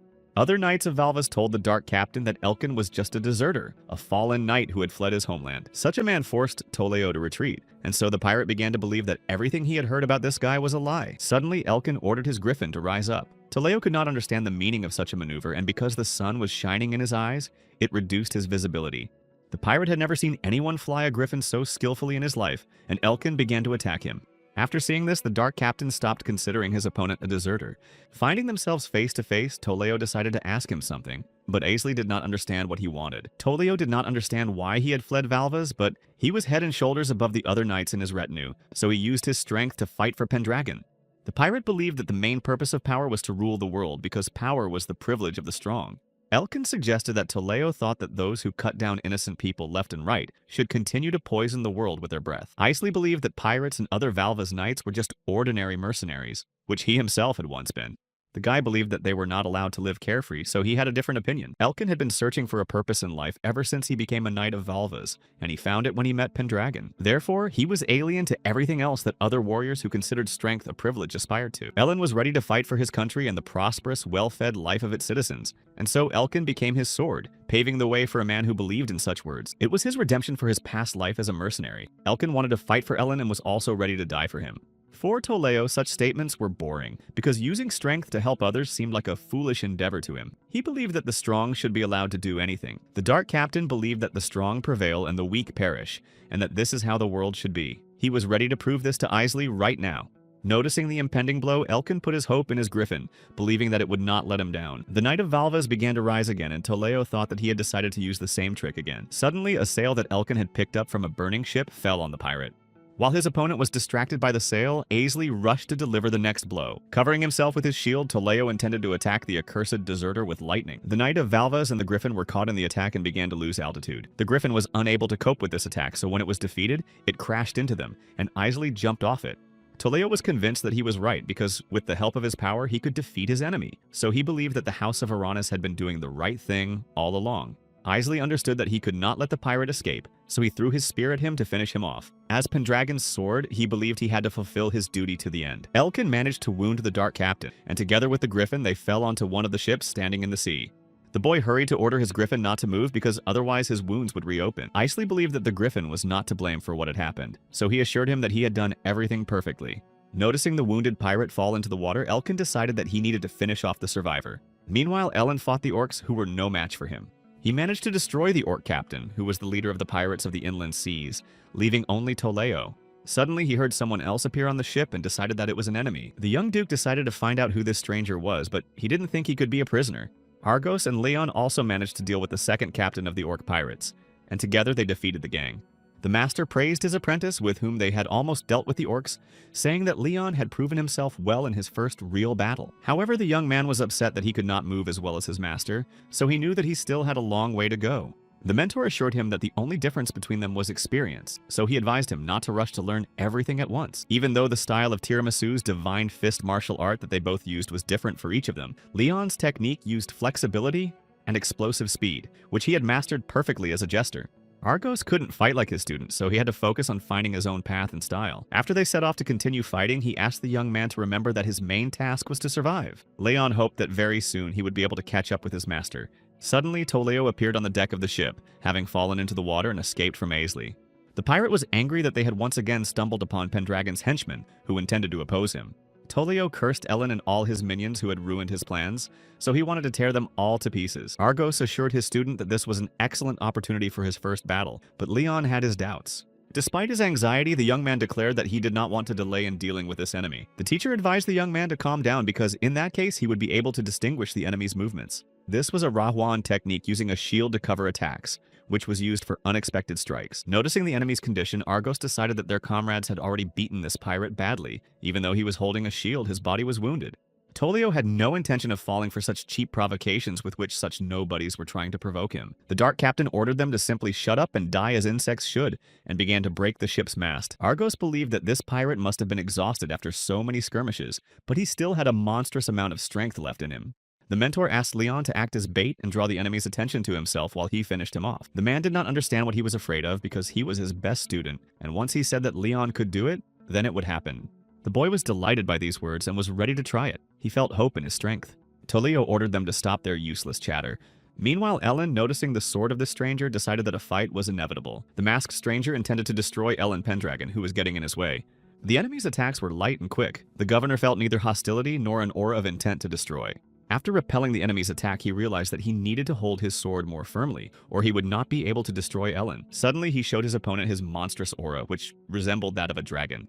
The opponent put as much power as possible into his attack to inflict noticeable damage on the Duke. Ellen realized that this blow was much heavier, and the aura reminded him of Yana and the Emperor's aura. Such a powerful aura was inherent only to the Emperor, so Pendragon compared it to hers. The young man believed that he should know this opponent, at least from his past life, and began to strike at the mask.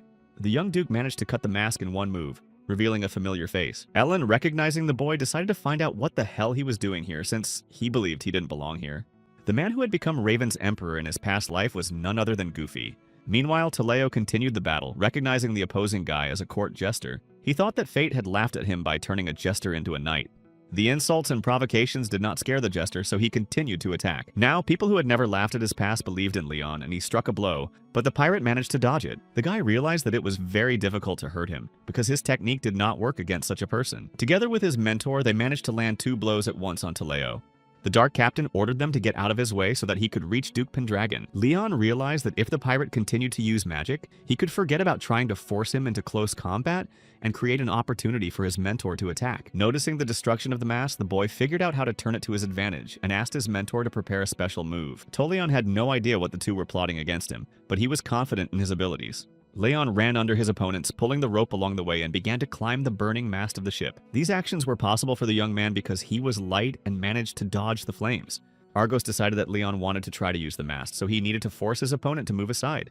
Leon managed to tie the rope to the mast and noticed that his mentor was busy fighting at that moment. Jumping off the mast, which began to collapse, everything fell on Toleo, who did not understand what had happened. The pirate decided not to let this happen, so he began to fight off the debris, but Argos continued to attack him. His comrades began to attack him with their combined attacks, and if their plan worked, it would be difficult for the pirate to defend himself. Argos and Leon managed to launch attacks in time that Toleo was unable to dodge. The guy managed to catch the right moment and began to finish him off, first passing a rope between the pirate's legs.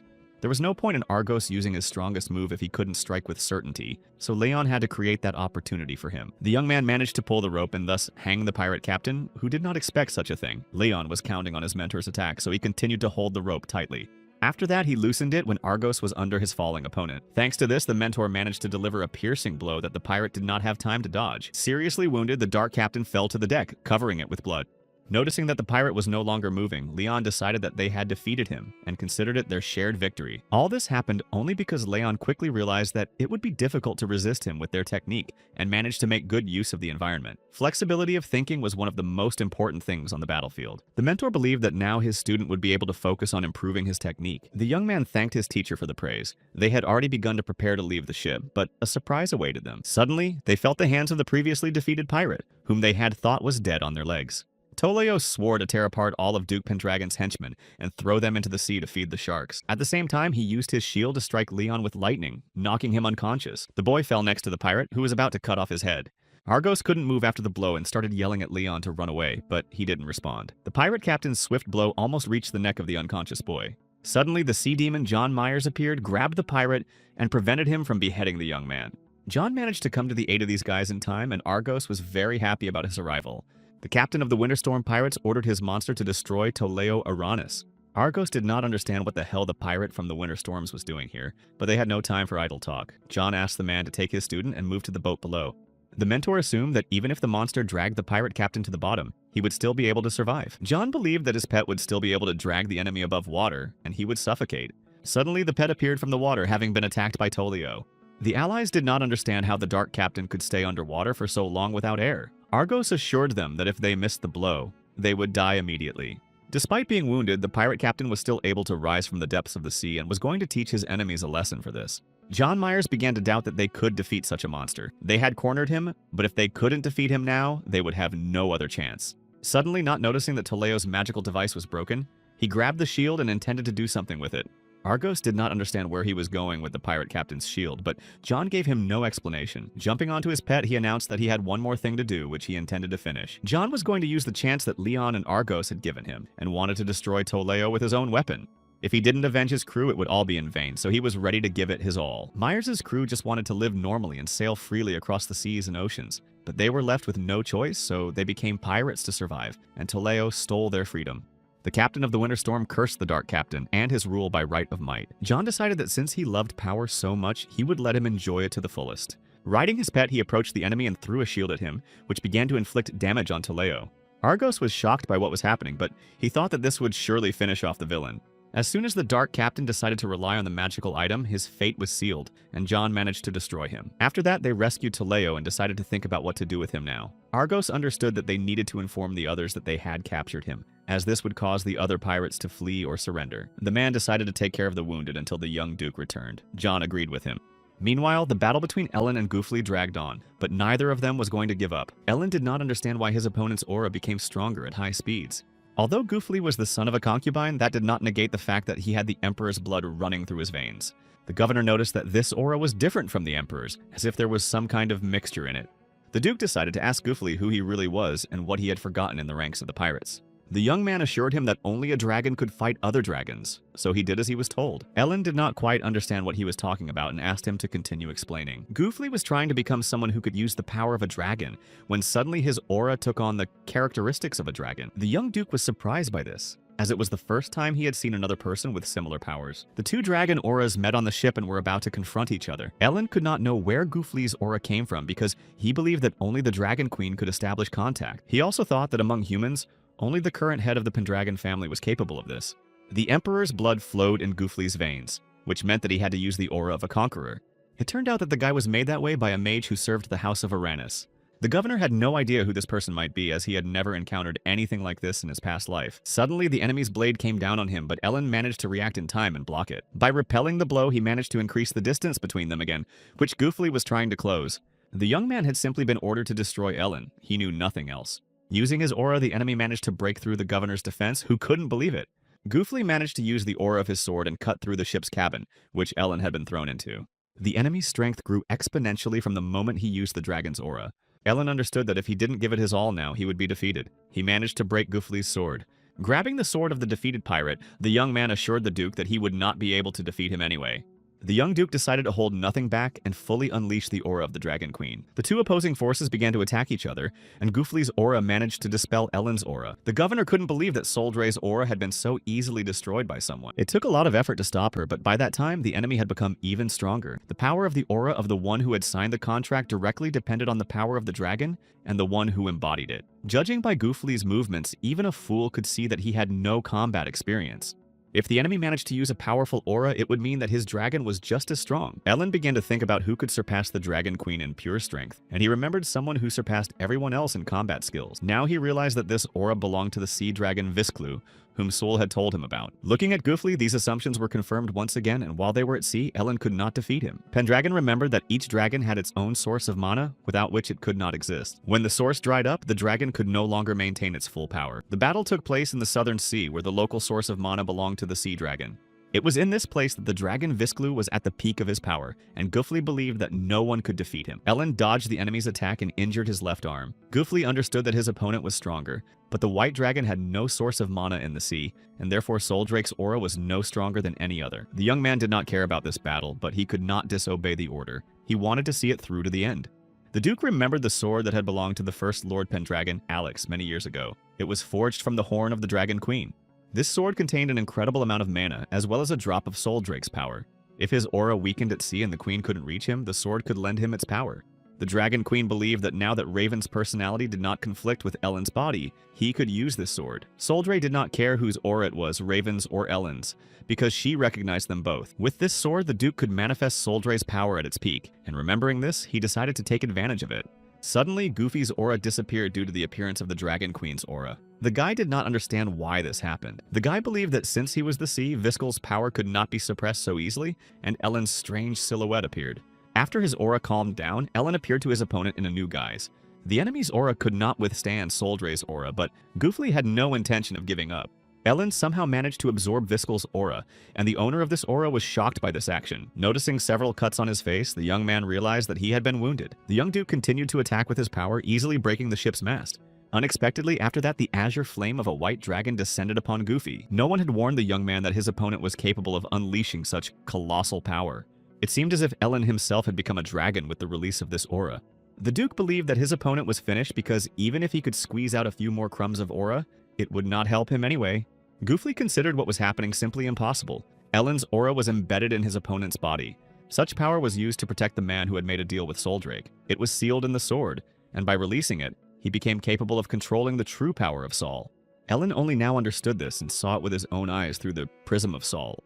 Goofy's connection with Viscla was nothing more than a curse created with ordinary magic. The young man did not care about such information, believing that it did not negate the fact that the power of the sea dragon was his power. Considering himself chosen, he believed that he had made a contract with the strongest dragon, Viskel. Ellen managed to destroy his opponent's aura and intended to find out what Goofy knew about this dragon. The Duke made it clear that dragons should not be considered tools as they have their own feelings and judgments. Pendragon knew why Soul Drake had entrusted him with her power earlier. Before she had given him the sword, they had had a conversation. The day of the decisive battle at sea was approaching, and Soul just wanted to make sure that the sword's magic had not weakened. The Dragon Queen considered Ellen to be strong and could not get used to the idea of leaving him alone.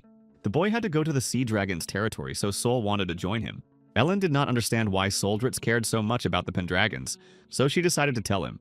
This duty had been placed on her many centuries ago by the man who saved her life. He died young, but he was special to her. Before his death, this man asked her to look after his descendants, which meant that no matter how many millennia passed, she had no right to leave them alone.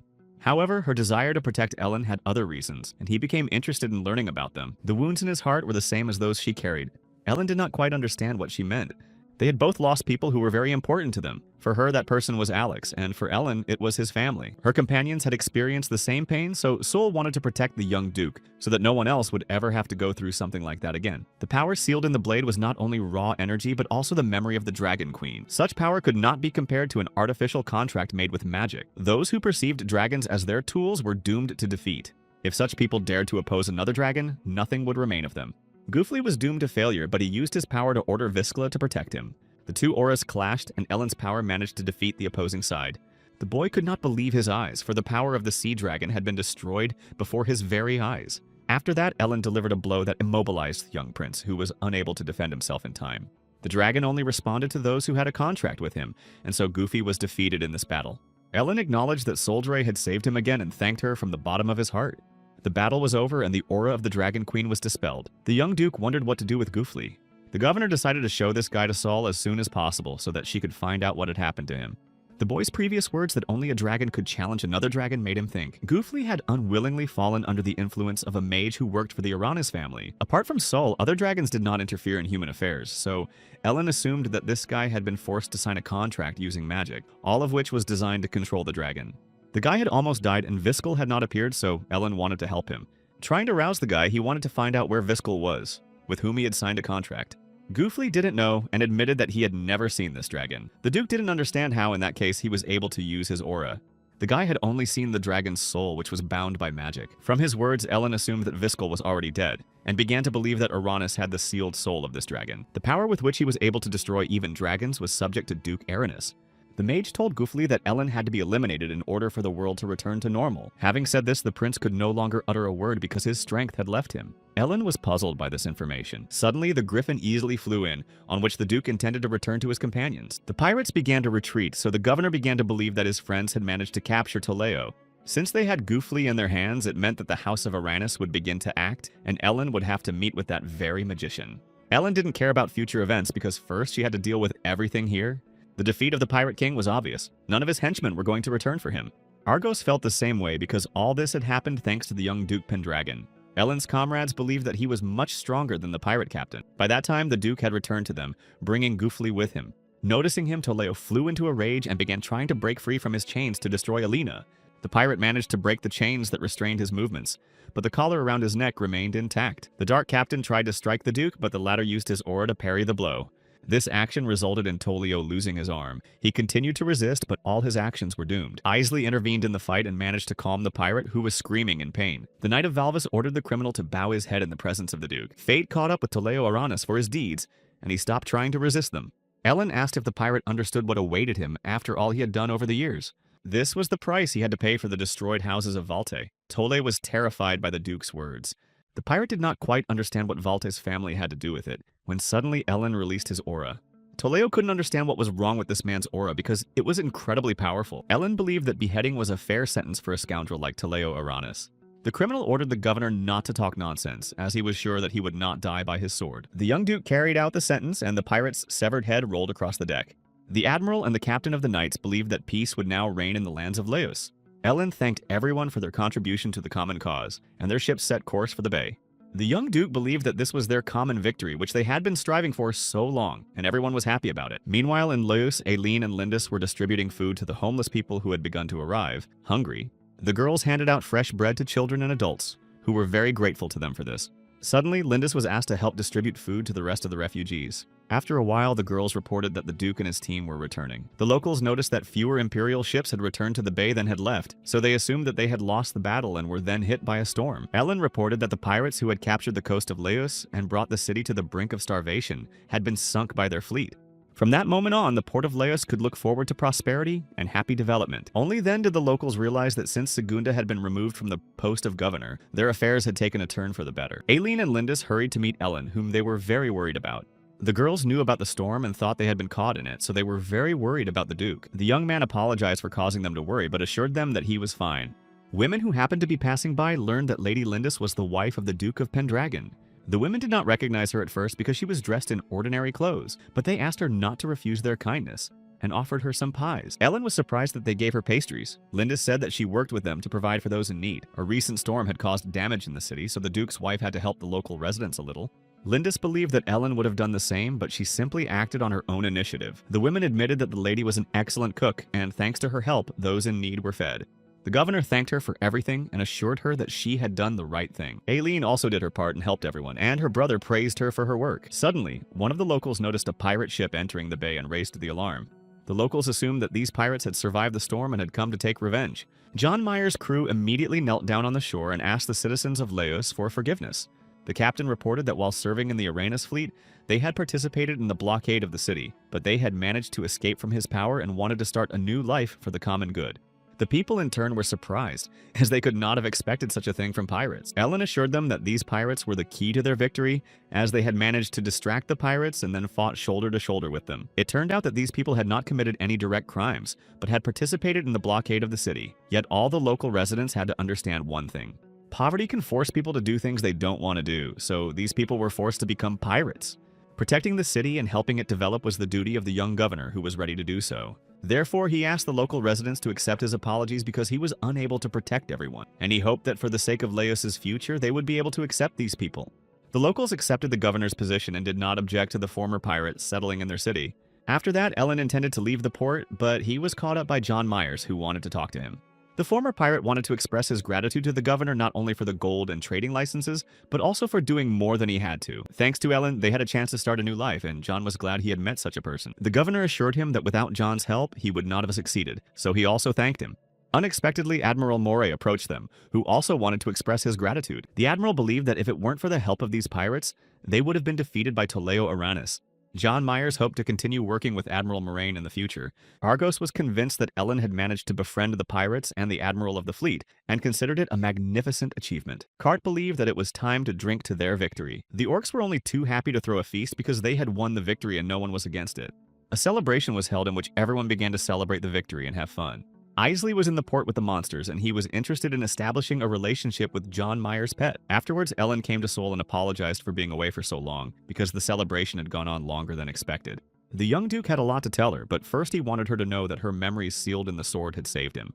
Ellen expressed his deep gratitude to the Dragon Queen for the sword that had saved his life. Saul was glad that he was all right and also welcomed him back home. After that, there were many fireworks, proving that the locals were happy.